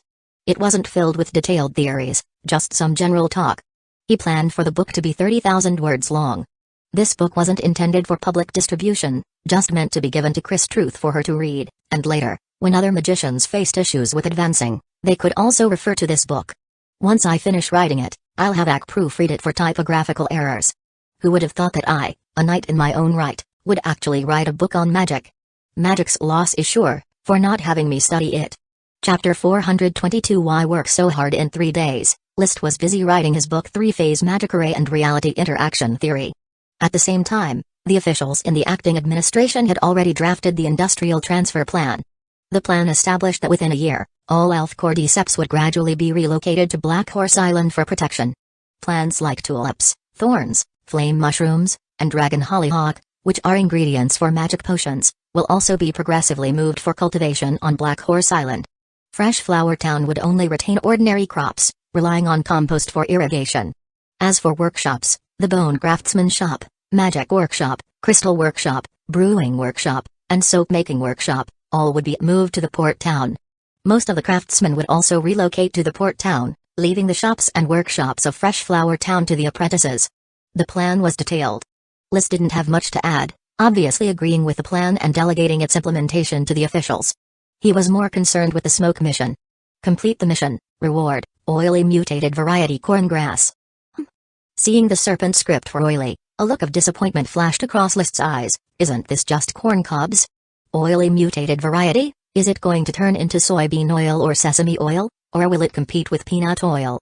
The oil currently consumed in the castle was extracted from soybeans and peanuts, both of which List could accept, and he had no more particular demands in terms of taste. Therefore, oily corn grass was not really a reward to get excited about. He turned to the new smoke mission, resurrecting fire dragon bones. Have you forgotten that the parched dragon bones need the nourishment of magic power?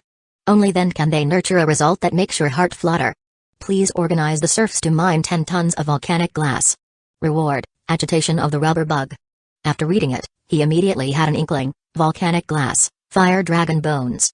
It seems like something good is about to be born. I must complete this mission quickly, no matter what. Only, why is the reward the agitation of the rubber bug, not the agitation of the corn grass bug? I always thought the previous 2 missions were linked tasks related to the corn grass bug. Based on his understanding of the smoke missions, continuous rewards of the same type indicated the arrival of a chain mission. Therefore, the previous 2 rewards of mutated corn grass had led him to anticipate that perhaps the corn grass bug was about to evolve, much like Jayla's evolution before. But then, suddenly, the reward for the mission became the agitation of the rubber bug. What exactly are these triplets agitated about? Could they be preparing to evolve? It shouldn't be possible, they've only been born for half a year. So, what are they agitated about? He could only wait until the smoke mission was completed to observe the rubber bug triplets who at the moment were residing peacefully in the castle, calm in both mind and action, showing no signs of abnormality. With a trace of disappointment, List went to check the corn grass fields, in search of oily corn grass. However, compared to the previous corn and sorghum, oily corn grass was harder to find. After setting the serfs from Barley Hamlet to search for 2 days, they still hadn't found the oily corn grass he was hoping for. His only choice was to issue an order to expand the cultivation area of corn grass. Harvesting of corn grass is prohibited for 1 month. Wait for the corn grass seeds to mature before considering the harvest. Strictly speaking, the administration hadn't immediately planned to expand corn grass cultivation, but the officials had grown accustomed to List's occasional arbitrary decisions. And so, the corn grass was protected. They could slowly search and wait for the appearance of oily corn grass. As time flies, the mares in the stables gave birth one after another. The first batch of mixed-breed foals with black blood treasured horse lineage was born. On the other side, the fig bug, blackberry bug, and pea bug had also been born, and news had come from Black Horse Island that the green tea bug had been born as well. List had made a trip to Black Horse Island. While overseeing the mining of volcanic glass, he also contracted the green tea bug. With that, he officially owned 24 elf bugs. The newly contracted fig bug, blackberry bug, and pea bug had been brought to Black Horse Island and planted in the agricultural area planned by the port town. These areas would gradually be turned into vast farmlands. Not only these elf bugs. The alfalfa cordyceps from the grasslands outside the castle had also been relocated to the expansive grasslands at the center of Black Horse Island. The 4 serpent blood fruit bugs and their cordyceps had been planted early in the subsidiary agricultural land of the port town, and a large serpent blood fruit orchard had been planned. The fragrant coconut tree cordyceps had also been moved to Sandy Beach Island, a subsidiary island of Black Horse Island. The fragrant coconut trees in Fresh Flower Town were distributed in long strips along the beach, which limited the influence of the cordyceps, so List simply relocated them to Sandy Beach Island. Sandy Beach Island was full of fragrant coconut trees and was not large in size, fitting perfectly within the area of influence of the fragrant coconut tree cordyceps. Most of the other cordyceps would need to wait until the harvest at the end of autumn, or until the farmland on Black Horse Island was ready to be relocated. Sir, we have collected a large number of mangrove saplings from Mangrove Island and are now transporting them to the mouth of the Red River for planting. The breeding of green-headed ducklings is also underway with hand feeding. With green caterpillars as feed, the ducklings are growing well, Blair, who had become the administrative officer of the port town, respectfully reported. The Red River was the largest river on Black Horse Island. Its name had no special significance, decided simply because of the planting of mangroves. It originated from Ice Grass Hill, passed through the burial ground, and eventually flowed toward the eastern sea, forming a small delta at the mouth, piled with silt. Mangroves thrived in the muddy estuary, making it possible to develop a new mangrove forest there. Till the land as quickly as possible and then breed the green caterpillars. These bugs are treasures, List said. Blair agreed wholeheartedly. Yes, the green fur of the green caterpillars is more suitable for weaving blankets than the wool of the gazelles from Eagle Perch Mountain. It can be used as food for magical beasts and also for making clothing. It's extremely valuable. The green fur of the green caterpillars might not look appealing in color, but it was very suitable for making clothes, warm and comfortable.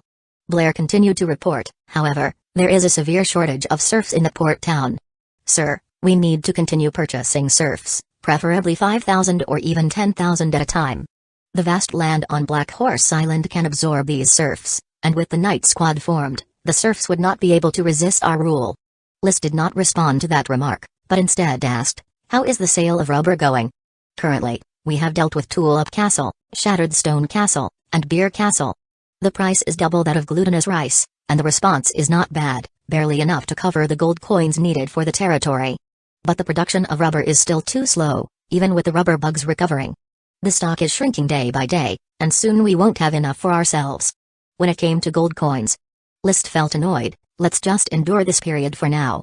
Despite having piles of good things and the tremendous potential of his territory, which promised immeasurable achievements in the future, he still couldn't change the current embattled situation. He was poor. Every time he came to Black Horse Island and looked at the empty plot for the future castle, he would feel heartbroken contemplating over 500 different design schemes, but all could only be drawn on heavyweight paper. Out from the range of Black Horse Island, the gloomy mood brought on by poverty hadn't yet recovered when Butler Carter brought another worry. My lord, you will soon be attending the wedding of Sir Miebao and the little princess. What do we need to select as a gift? Should we prepare the gift according to the standard you set for young Master Levi's grand wedding? Mr. Carter, what do you think if I only send a few bars of fresh flower soap and a few bottles of fresh flower brew as gifts? Would that be acceptable?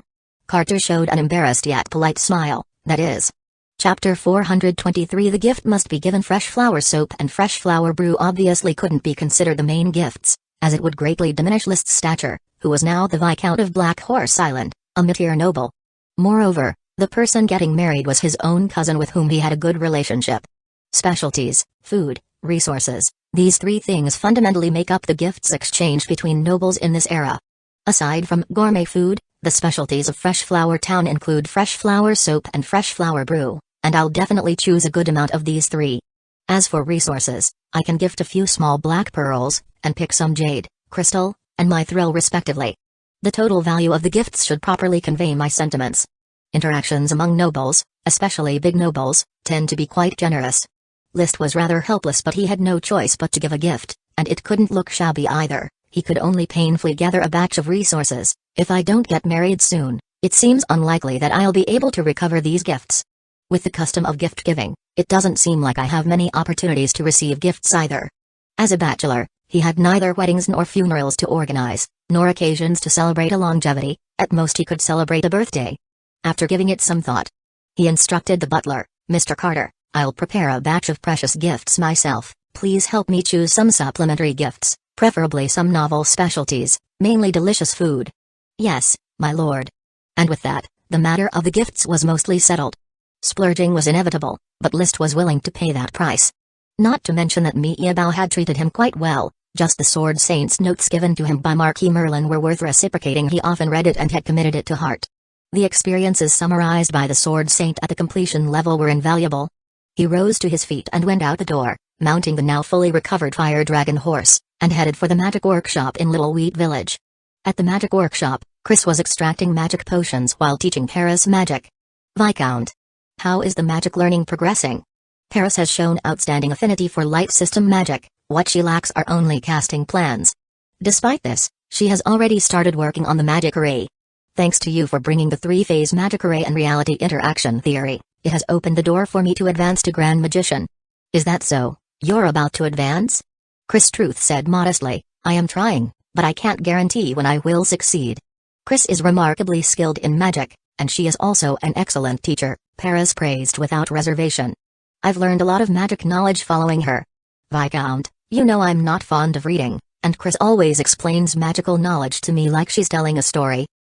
Teaching students in accordance with their aptitude, that's indeed a very good method.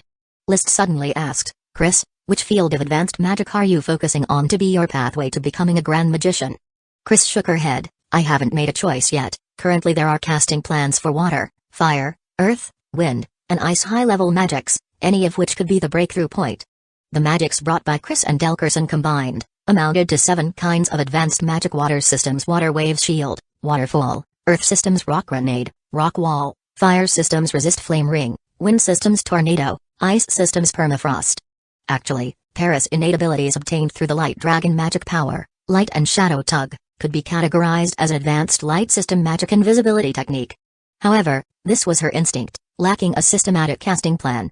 Paris suggested, I think, Chris, you could learn permafrost. It's so hot right now, by mastering permafrost you could place a large block of ice in the magic workshop for cooling. I can already create ice blocks with my regular ice freezing spell, Paris. Chris rejected Paris' suggestion. I can make ice cream on my own workbench. For a magic technician who isn't biased towards any particular system, summer isn't too difficult. Ice system magic is quite challenging. I should choose a simpler advanced magic. List suggested, I suggest choosing the water system or wind system as the breakthrough point, as the Duchy of Sapphire is an archipelago nation where sailing is an important component. The use of advanced water system and wind system magic is significant. Then I will choose the wind system. If Viscount brings me along when sailing, I can help speed up the journey, Chris quickly decided. And she cast a covert glance at the strikingly handsome List. As a magician who esteemed the truth and was prepared to dedicate herself to it, she had no intention of continuing with the secular institution of marriage. Instead, she was prepared to devote her finite life to the infinite study of magic. However, it didn't prevent her from working for a lord who made her heart flutter. Frequently seeing his confident smile was enough to console her during the lonely nights, no matter if it's a man or a woman, as long as one has hands, one could fend for oneself. Thus, after a brief chat with the two List got down to business. Chris, how much of this batch of magic potions have you completed? I'm about to leave for Red Crab Island to attend a wedding and need a batch of magic potions as backup. I've completed the majority, enough for you, Viscount, to use for a week, she replied. I will depart in 3 days. Can you prepare 2 weeks' worth for me by then? He asked. Yes, she said. Then I'll leave it to you, he said. Chris smiled. You're too polite. Chris is always willing to serve the Viscount. 3 days later, a well-prepared List set off for Tulip Castle with his retainer knights. Riding the landwalker bird Loki, he led the blizzard beasts Storm and Flame. Dowson, together with Rock, Surge, Thunder, Light, Ice, Snow, and Shadow, stayed in Fresh Flower Town. He was now consciously training the discipline of the 8 tiny ones during outings. As intermediate magical beasts, they must adapt to various environments and maintain absolute obedience to List. Only in this way could he command the Blizzard Beast Squad at will and sweep through the enemy forces on the battlefield of the Night's Charge. No one yet knew that they were all intermediate magical beasts, but they would learn soon. At that time, the name List would once again astound everyone with 9 intermediate magical beasts as pets, military exploits would be within easy reach, and the title of Earl was almost assured. As long as his strength could break through to that of a Sky Knight, the Grand Duchy's regulation stated that an Earl must be a Sky Knight, and if for 3 generations none can become Sky Knights, the title would be revoked. A noble's strength was explicitly linked to their title. List, have you prepared my birthday gift? Levi's asked after a hug at Tulip Castle. This time I'm afraid I won't be able to celebrate my birthday at Tulip Castle. I'll either celebrate at Long Taro Castle or on the way back. His birthday was on August 19th. The wedding date for Mi Iabao was August 17th, just 2 days apart. Oh, I forgot. Since we can't hold a birthday party, let's just skip it then. You can make up for it with a grand birthday party next year, List suggested somewhat gloomily. Levi's laughed. The birthday party can be skipped, but I must definitely receive the gift. Chapter 424 Earl's Quality Green Tea. The entire Tulip Castle household set off, including the Earl, Lady Marie, Levi's, Levira, List, and Lyddon. Only Lady Penelope stayed behind due to ill health. Lucky List, take this potted plant with you and tell that handsome young fellow at Meeabao that my plant has given birth to 2 elf bugs. Lady Penelope earnestly told List before leaving. She already knew her fig potted plant had bred fig bugs, so she was now doubly concerned about her potted plants and truly believed they were treasures. Of course, I believe my cousin will be delighted to receive your potted plant. Perhaps he too will be blessed with an elf bug. Levi's had a servant take the potted plant. He sneakily used the eye of magic to check the plant and found no trace of magic power. Lady Penelope said with an air of expectation, "It depends on his luck. If he is favored by the knight's glory as you are, he is certain to get an elf bug. If he doesn't get one, it's not because my potted plant isn't precious enough, but because he isn't favored by the knight's glory." List offered a faint smile. At that moment, Levira came over. "I just can't help but feel envious of you. Why do you always have luck that others don't?" "I looked through all of grandmother's potted plants and couldn't tell which might give birth to elf bugs, yet in your hands, they continually produce them. You know, I am blessed by the knight's glory. I am the son of glory." He had now learned to shamelessly toot his own horn. Being high profile on Coral Island wasn't a mistake. After a moment of thought, Levira sighed, "I won't be surprised the day you become an earl." "Neither will I. You've really grown up. I can't find a trace of your childhood self anymore." "It's still there, after all, I've always been this handsome since I was young." "Hey." The ship sailed across the vast ocean. List spent his idle time at the bow of the ship, setting up a deck chair, a parasol, brewing a cup of green tea, and arranging a plate of fruit. Enjoying the cool breeze on his face. "You really know how to enjoy yourself," said the Earl, emerging from the ship's cabin to the deck, where he found List lounging in his chair. He couldn't help feeling a pang of jealousy, thinking that his son's life seemed different from his own. "It's too hot and the cabin is too stuffy. Better to come out and enjoy the sea breeze." List stood up and instructed his personal manservant, "Thomas, bring over a chair." "Yes, my lord." "Tom, brew a cup of green tea for the Earl." "Yes, my lord." Thomas quickly brought over a chair for the Earl to sit in, and Tom prepared a cup of green tea, placing it on a side table. Both the table and the chair were products of the woodworking workshop that List had brought specially. The Earl's gaze fell upon the scene behind List. Storm and Flame were fast asleep, snoring heavily. "Are they descendants of Dowson?" "Yes, one is named Storm and the other Flame." "Do they take after Dowson or the fierce earth dog?" the Earl asked casually. List casually replied, "They're probably more like Dowson. It's not bad to keep a few low-level magical beasts." "Wait, what did you just say?" "Their lineage is closer to Dowson's." The Earl immediately stood up, walked over to the sleeping blizzard beasts, and reached out to pet one of them, Storm. Storm's alertness was commendable, as it immediately opened its eyes and, seeing the unfamiliar Earl, made to rise and bite.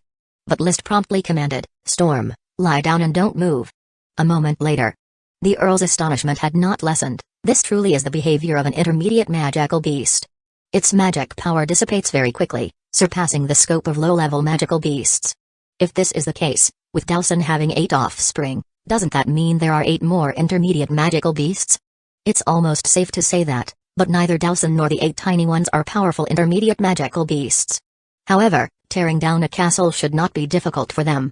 After a good while, the Earl returned to his own chair and slowly began, "List, do you realize what this means? It means that once they grow, even Sky Knights could be besieged to death, or during a night order charge, they could hold off several nights. Does it also mean that, perhaps even before my promotion to Sky Knight, I could achieve glorious military exploits and even satisfy the military exploits required to be granted the title of Earl? Under ideal conditions, indeed it could be so. Maybe by that time I'd still be an Earl, and you would already have the chance to start a new family line. I've never thought about starting a new family. Starting a new family is nothing special, it's just a change of surname, a part of noble honor. Both the Golden Wheat Sheaf and Golden Wheat Grain families, despite being offshoots, are as close as ever," the Earl said. "If you become the new Earl, I would be very pleased to see you start a new family." List still couldn't quite understand this world's perception of honor, hence he uttered a meaningless The Earl didn't know how to continue. 9 intermediate magical beasts, a force like this, so long as no accidents occur, challenging for the title of Earl would definitely not be difficult, and charging for the title of Marquis would just be a matter of time. He prided himself on his strong talent, having fought his way from Viscount to Earl, and he even harbored hopes of charging towards the rank of Marquis, always full of pride. Though he was looking forward to each of his offspring achieving greater things, he knew deep down that of his daughters and 3 sons, the one with the most hope to surpass him was Lidon. This was also the reason he wasn't fully committed to piling resources onto Levi's for the Sky Knight challenge. He had placed the hopes of hoping for his son to become a dragon on his youngest son. Hence, for a small mistake in the past, he directly stripped Lidon's family tutor, the honored Knight Sambrata, of his title. He was very expectant of Lidon's future development, if indeed Lidon's talents were extraordinary. If father and son joined hands in their efforts, the charge toward the rank of Marquis would be stable. If Lidon's performance upon maturing was unlike his childhood, it wouldn't be too late then to fully support Levi's, stacking magic potions and advancing to Sky Knight. So his consistent belief was Levi's could maintain what has been achieved, while Lidon represented hope. As for List, the more he grew, the less promising he became, from a beacon of hope to a disappointment, and eventually, when he was indifferently granted his own fief, he became the most failed creation in the Earl's heart. Yet, it was this overlooked son who was now showing momentum that surpassed his own. A 17-year-old elite Earth Knight was not particularly outstanding, but List had become an Earth Knight only after reaching adulthood and had been promoted to elite status in just over half a year. This talent was terrifying enough. His strength was already formidable. Even more incredible was his luck. The Earl didn't want to list examples to prove how greatly List was favored by knightly glory. He breathed deeply, lifted the teacup on the table, and took a sip of green tea. Upon tasting, he immediately frowned. "What is this tea? Why is it so bitter?" List explained, "This green tea is brewed from the leaves of the green tea tree, which indeed tastes bitter at first, but after lingering for a moment, you can taste the freshness and fragrance on your lips and teeth." "Is that so?" The Earl savored carefully, indeed sensing the taste of green tea, which was not just bitter, but behind the bitterness was a very novel flavor. Just like his current mood, initially shocked by List, feeling the bitterness, but after accepting it, filled with a sense of achievement of surpassing the blues. Chapter 425. The green tea is quite nice. The more I drink, the more flavorful it becomes. Is this also a specialty product from your territory? The Earl asked after finishing a cup and having it refilled. List replied, "I discovered 3 green tea trees on Black Horse Island, and I'm thinking of ways to expand the planting scale. Fortunately, a green tea bug emerged among them, which greatly reduced the difficulty of cultivating green tea trees. Can you just pick the leaves of the green tea tree and brew them in water? They need to be roasted to remove the raw taste and to allow more nutrients from the tea leaves to infuse into the water, which makes the tea especially tasty. It does have a rich flavor. I like this taste." The Earl looked at List with a knowing expression. A cup of green tea after a nap seems to greatly relieve the heat. "When I return, I'll send a batch of tea leaves for you to brew, father." "How many cups will it make?" asked the Earl with a smile. List, without any embarrassment, answered seriously, "Morning tea, afternoon tea, evening tea, 3 cups a day, and each cup can be brewed 3 times. However, drinking that often seems excessive. Too much green tea isn't good. So brewing 2 cups, 6 times a day, is more appropriate." He continued, "If we calculate 5 grams per cup, that's 10 grams a day, 300 grams a month. Father, leave the provision of tea leaves for your consumption to me. Once I develop the green tea planting industry, everyone in Tulip Castle will be able to enjoy green tea." Of course, by the time, he would charge for the tea leaves. While they were chatting, Levi's also stepped out of the cabin and joined the tea tasting. A good thing List brought plenty of tea leaves. However, unlike the Earl, Levi's didn't have the same earnest approach to tea tasting. After a few sips, he still couldn't get used to it. "What's so good about such a bitter drink?" "Bitter first and sweet later, brother, you need to taste it carefully." "I have tasted it, but it's bitter indeed. You should add some milk, sugar cubes, or maybe a bit of minced meat or egg to balance the taste," Levi's suggested. "Its flavor should be appreciated as is, to fully experience the character of green tea." "Brother, your life is too impetuous. Drinking tea requires patience. If you don't take the time to experience it, you'll never discover the sweetness behind the bitterness. It's like life itself. You attend too many parties and social events and often overlook the essence of life." "Oh heavens, List, have you become a minstrel now? Advising me on how to live my life? Sorry, but my life is much more exciting than you imagine. And, I don't like drinking this green tea." Levi's shook his head. List wasn't annoyed. It was like playing the lute to a cow. "Actually, I'm relieved to hear that. The green tea trees have a low yield of tea leaves right now. Supplying them for my own father's consumption is already difficult. If you also like tea, brother, I really wouldn't know what to do," he said. After a while, List shifted the topic. "Cousin is already married, so when is brother's wedding with Loria Goldwheatear going to take place?" "It will be set at the beginning of September, before the Pioneer Mandate begins." Levi's will marry Lauria, the Earl stated. With 2 wedding ceremonies coming up, List was rather helpless at the thought of the expenses. It's as if it's been agreed upon me about in August, Levi's in September. Father, when will you start worrying about Livira? He asked, showing rare concern for his sister. Livira is too picky. I don't know what kind of noble she wants to marry. I'll see if she makes a suitable choice. If not, in a couple of years, I'll choose a partner for her, he responded. As nobility with a title, Livira actually wasn't worried about finding a match. So List just asked casually, his interest lying more in this year's Pioneer Mandate. Is the Grand Duke still waiting for the Steel Ridge Kingdom and the Eagle Kingdom to go to war? He has not asked about the dragon-slaying incident in our country. What impact does it have on the outside world? The battle for Ironhoof Island had been concluded for a month. The feedback from foreign countries should have reached the Grand Duchy by now. The Earl said, the specifics are not very clear, but probing is inevitable. Steel Ridge Kingdom will likely send an envoy to visit Blue Dragon Island to communicate with the Sapphire family. The Pioneer Mandate this year will reflect the will of the Grand Duke as well as the positions of the various kingdoms. When do you think the Pioneer Mandate will be issued? No later than October. What's the matter? Do you plan on participating in the Pioneer Mandate again? Yes, I hope to continue participating. Although the strength of my territory is still rather weak, my personal strength is not. I also have Dowson, and at the very least, I can take over the logistics. Most importantly, my territory is in dire need of serfs, and I hope to purchase more from the Eagle Kingdom. The Earl nodded. That's fine, you can join me this year, and have Levi's stay in Tulip Castle. Levi's interjected eagerly, I look forward to going into battle as well, father. You need to stay with Lauria, and it would be best if you can produce the 4th generation of the Tulip family as soon as possible, to ensure the continuity of the family's property. Lady Penelope was the 1st generation, the Earl was the 2nd, Levi's was the 3rd, and his son would naturally be the 4th. Such matters did not require shyness, so Levi's nodded and replied, I will work hard with Lauria to try to have an heir as soon as possible. In addition, you need to properly manage your mistresses and illegitimate children, understand? Said the Earl suddenly. Oh heavens, father, are you perhaps mistaken? I do indeed know several women, but I definitely do not have any illegitimate children. There's no need to explain to me. You must understand Lauria's status as a Marquis's daughter. She will not tolerate your mistresses and illegitimate children taking even half a step into Tulip Castle. I understand. The private lives of the nobles often involve various mistresses and illegitimate children.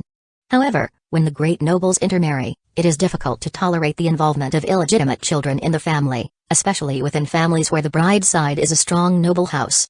Illegitimate children can only end up outcast, struggling against the injustices of the world on their own. Drifting at sea for one day and one night. Finally reaching Red Crab Island. The deputy butler Ranieri of Longtaro Castle had been waiting early at the port of Sea Crab City to receive the Tulip family's delegation. By the time they reached Longtaro Castle, it was the afternoon of August 15th, with only a day and a half left before the wedding at Miiabao. Li William. Maziro. On the road outside Longtaro Castle, Maziro personally greeted the Earl and his group, expressing great enthusiasm. Clearly, the Tulip family, with its burgeoning growth, was a powerful ally of the Longtaro family. The 2 earls who were followers of Marquis Merlin were also in the welcoming party Shark Cauliflower and Durant Hyacinth. After a warm and boisterous round of pleasantries, List was just another inconspicuous person within the crowd exchanging courtesies. He demonstrated his grace by greeting everyone, then stood to one side. Glancing at Durant Hyacinth, he was Duniko Hyacinth's father. Clearly, Duniko's excellent genes were inherited from her father, a handsome, middle-aged man who also possessed a refined and elegant demeanor. His style was quite different from that of the more domineering Earl Shark standing beside him. Maziro, Li William, Shark, Durant. The 4 Sky Knights standing together made List very pleased to find that although his father had the most ordinary appearance, his presence was the most dazzling.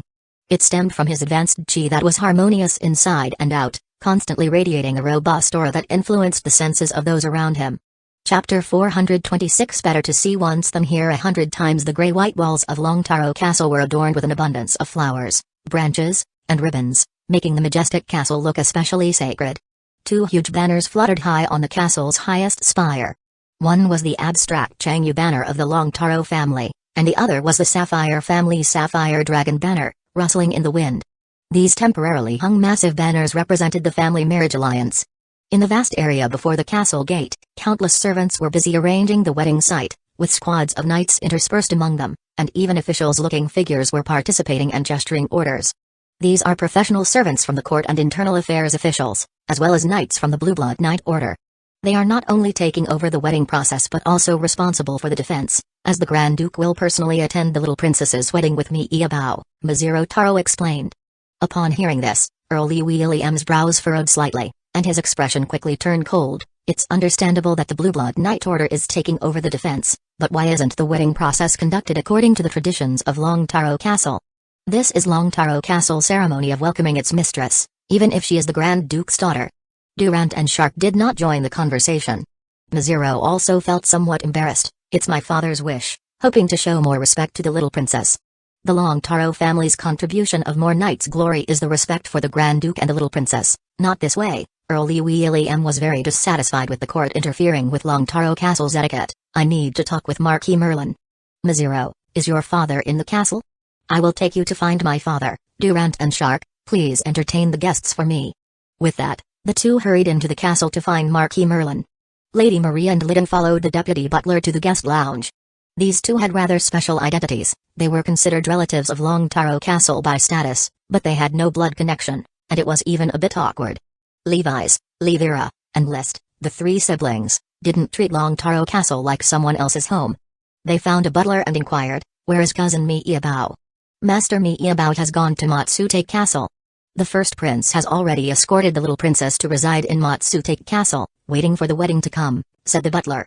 Miss Melinda's family has also gone with the young master to Matsutake Castle to take care of the little princess's daily life. Matsutake Castle is another castle of the Long Taro family. Should we rush over there or stay in Long Taro Castle? List asked.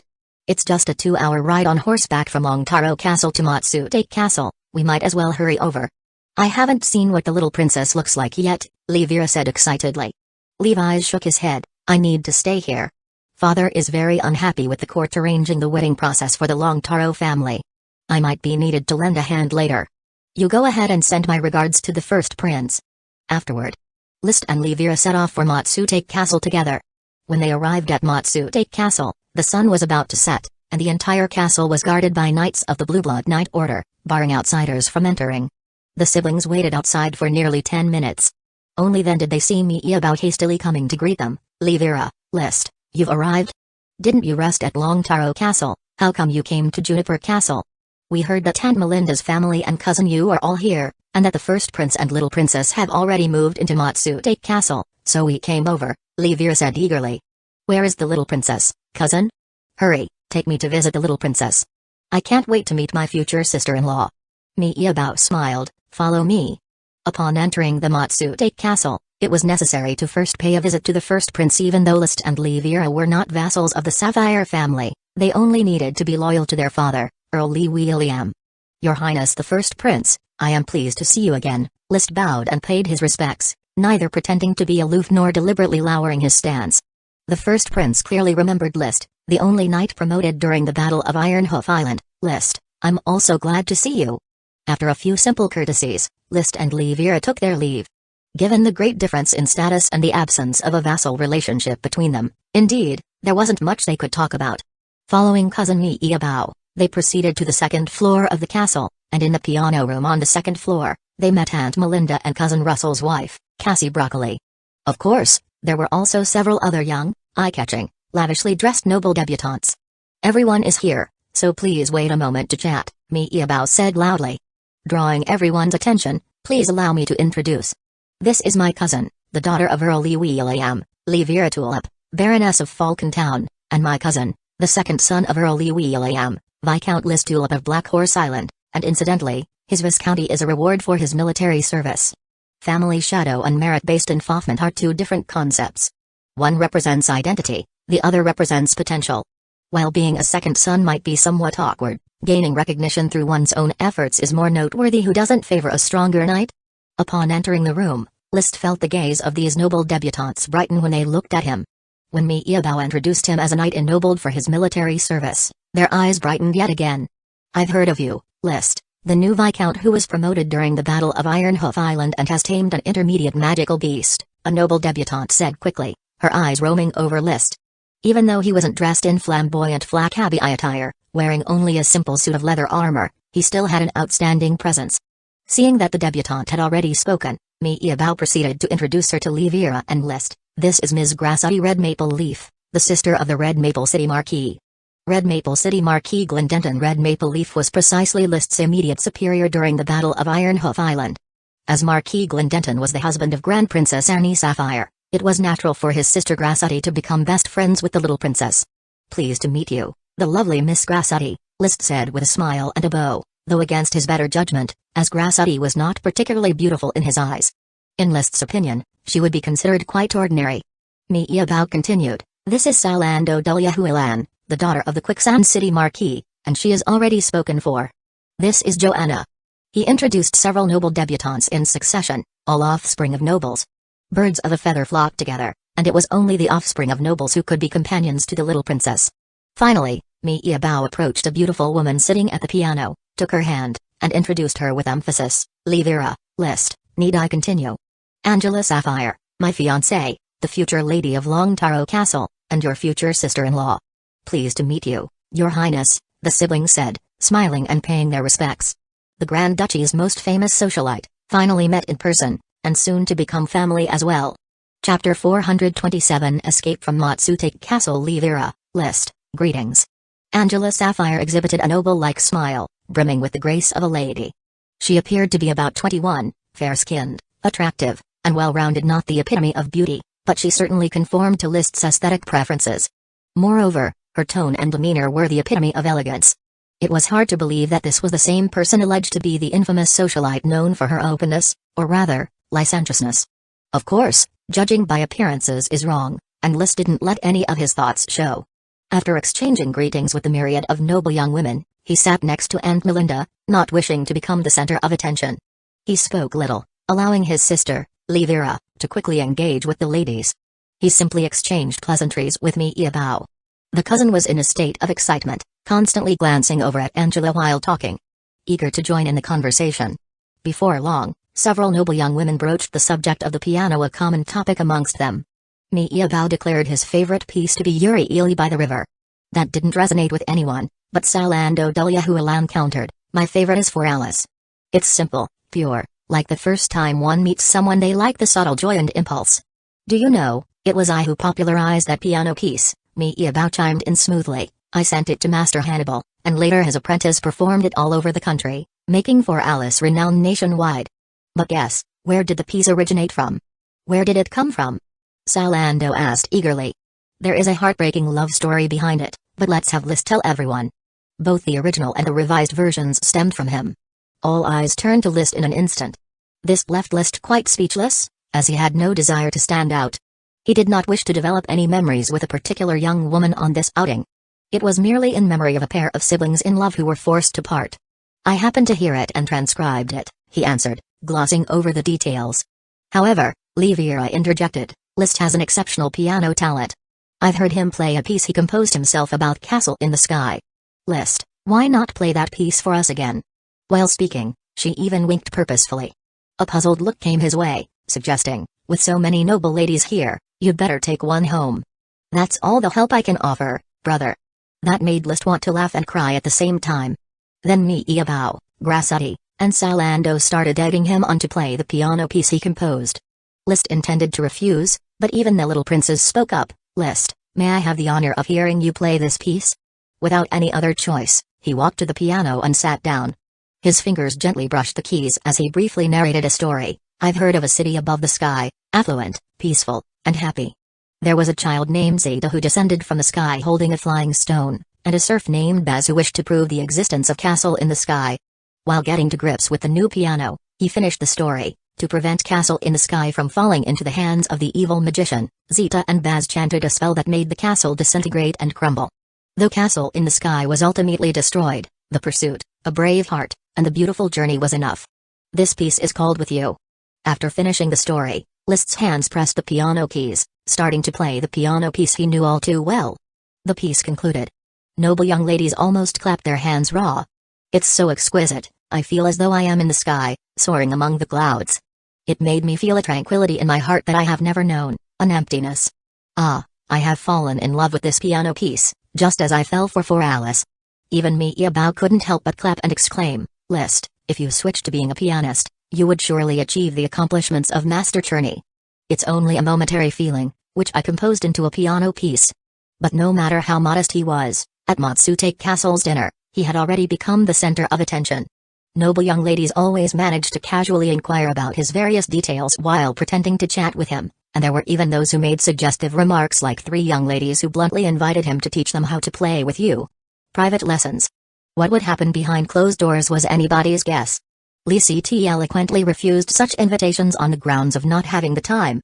I must admit I'm jealous of your talent, Lee Ct.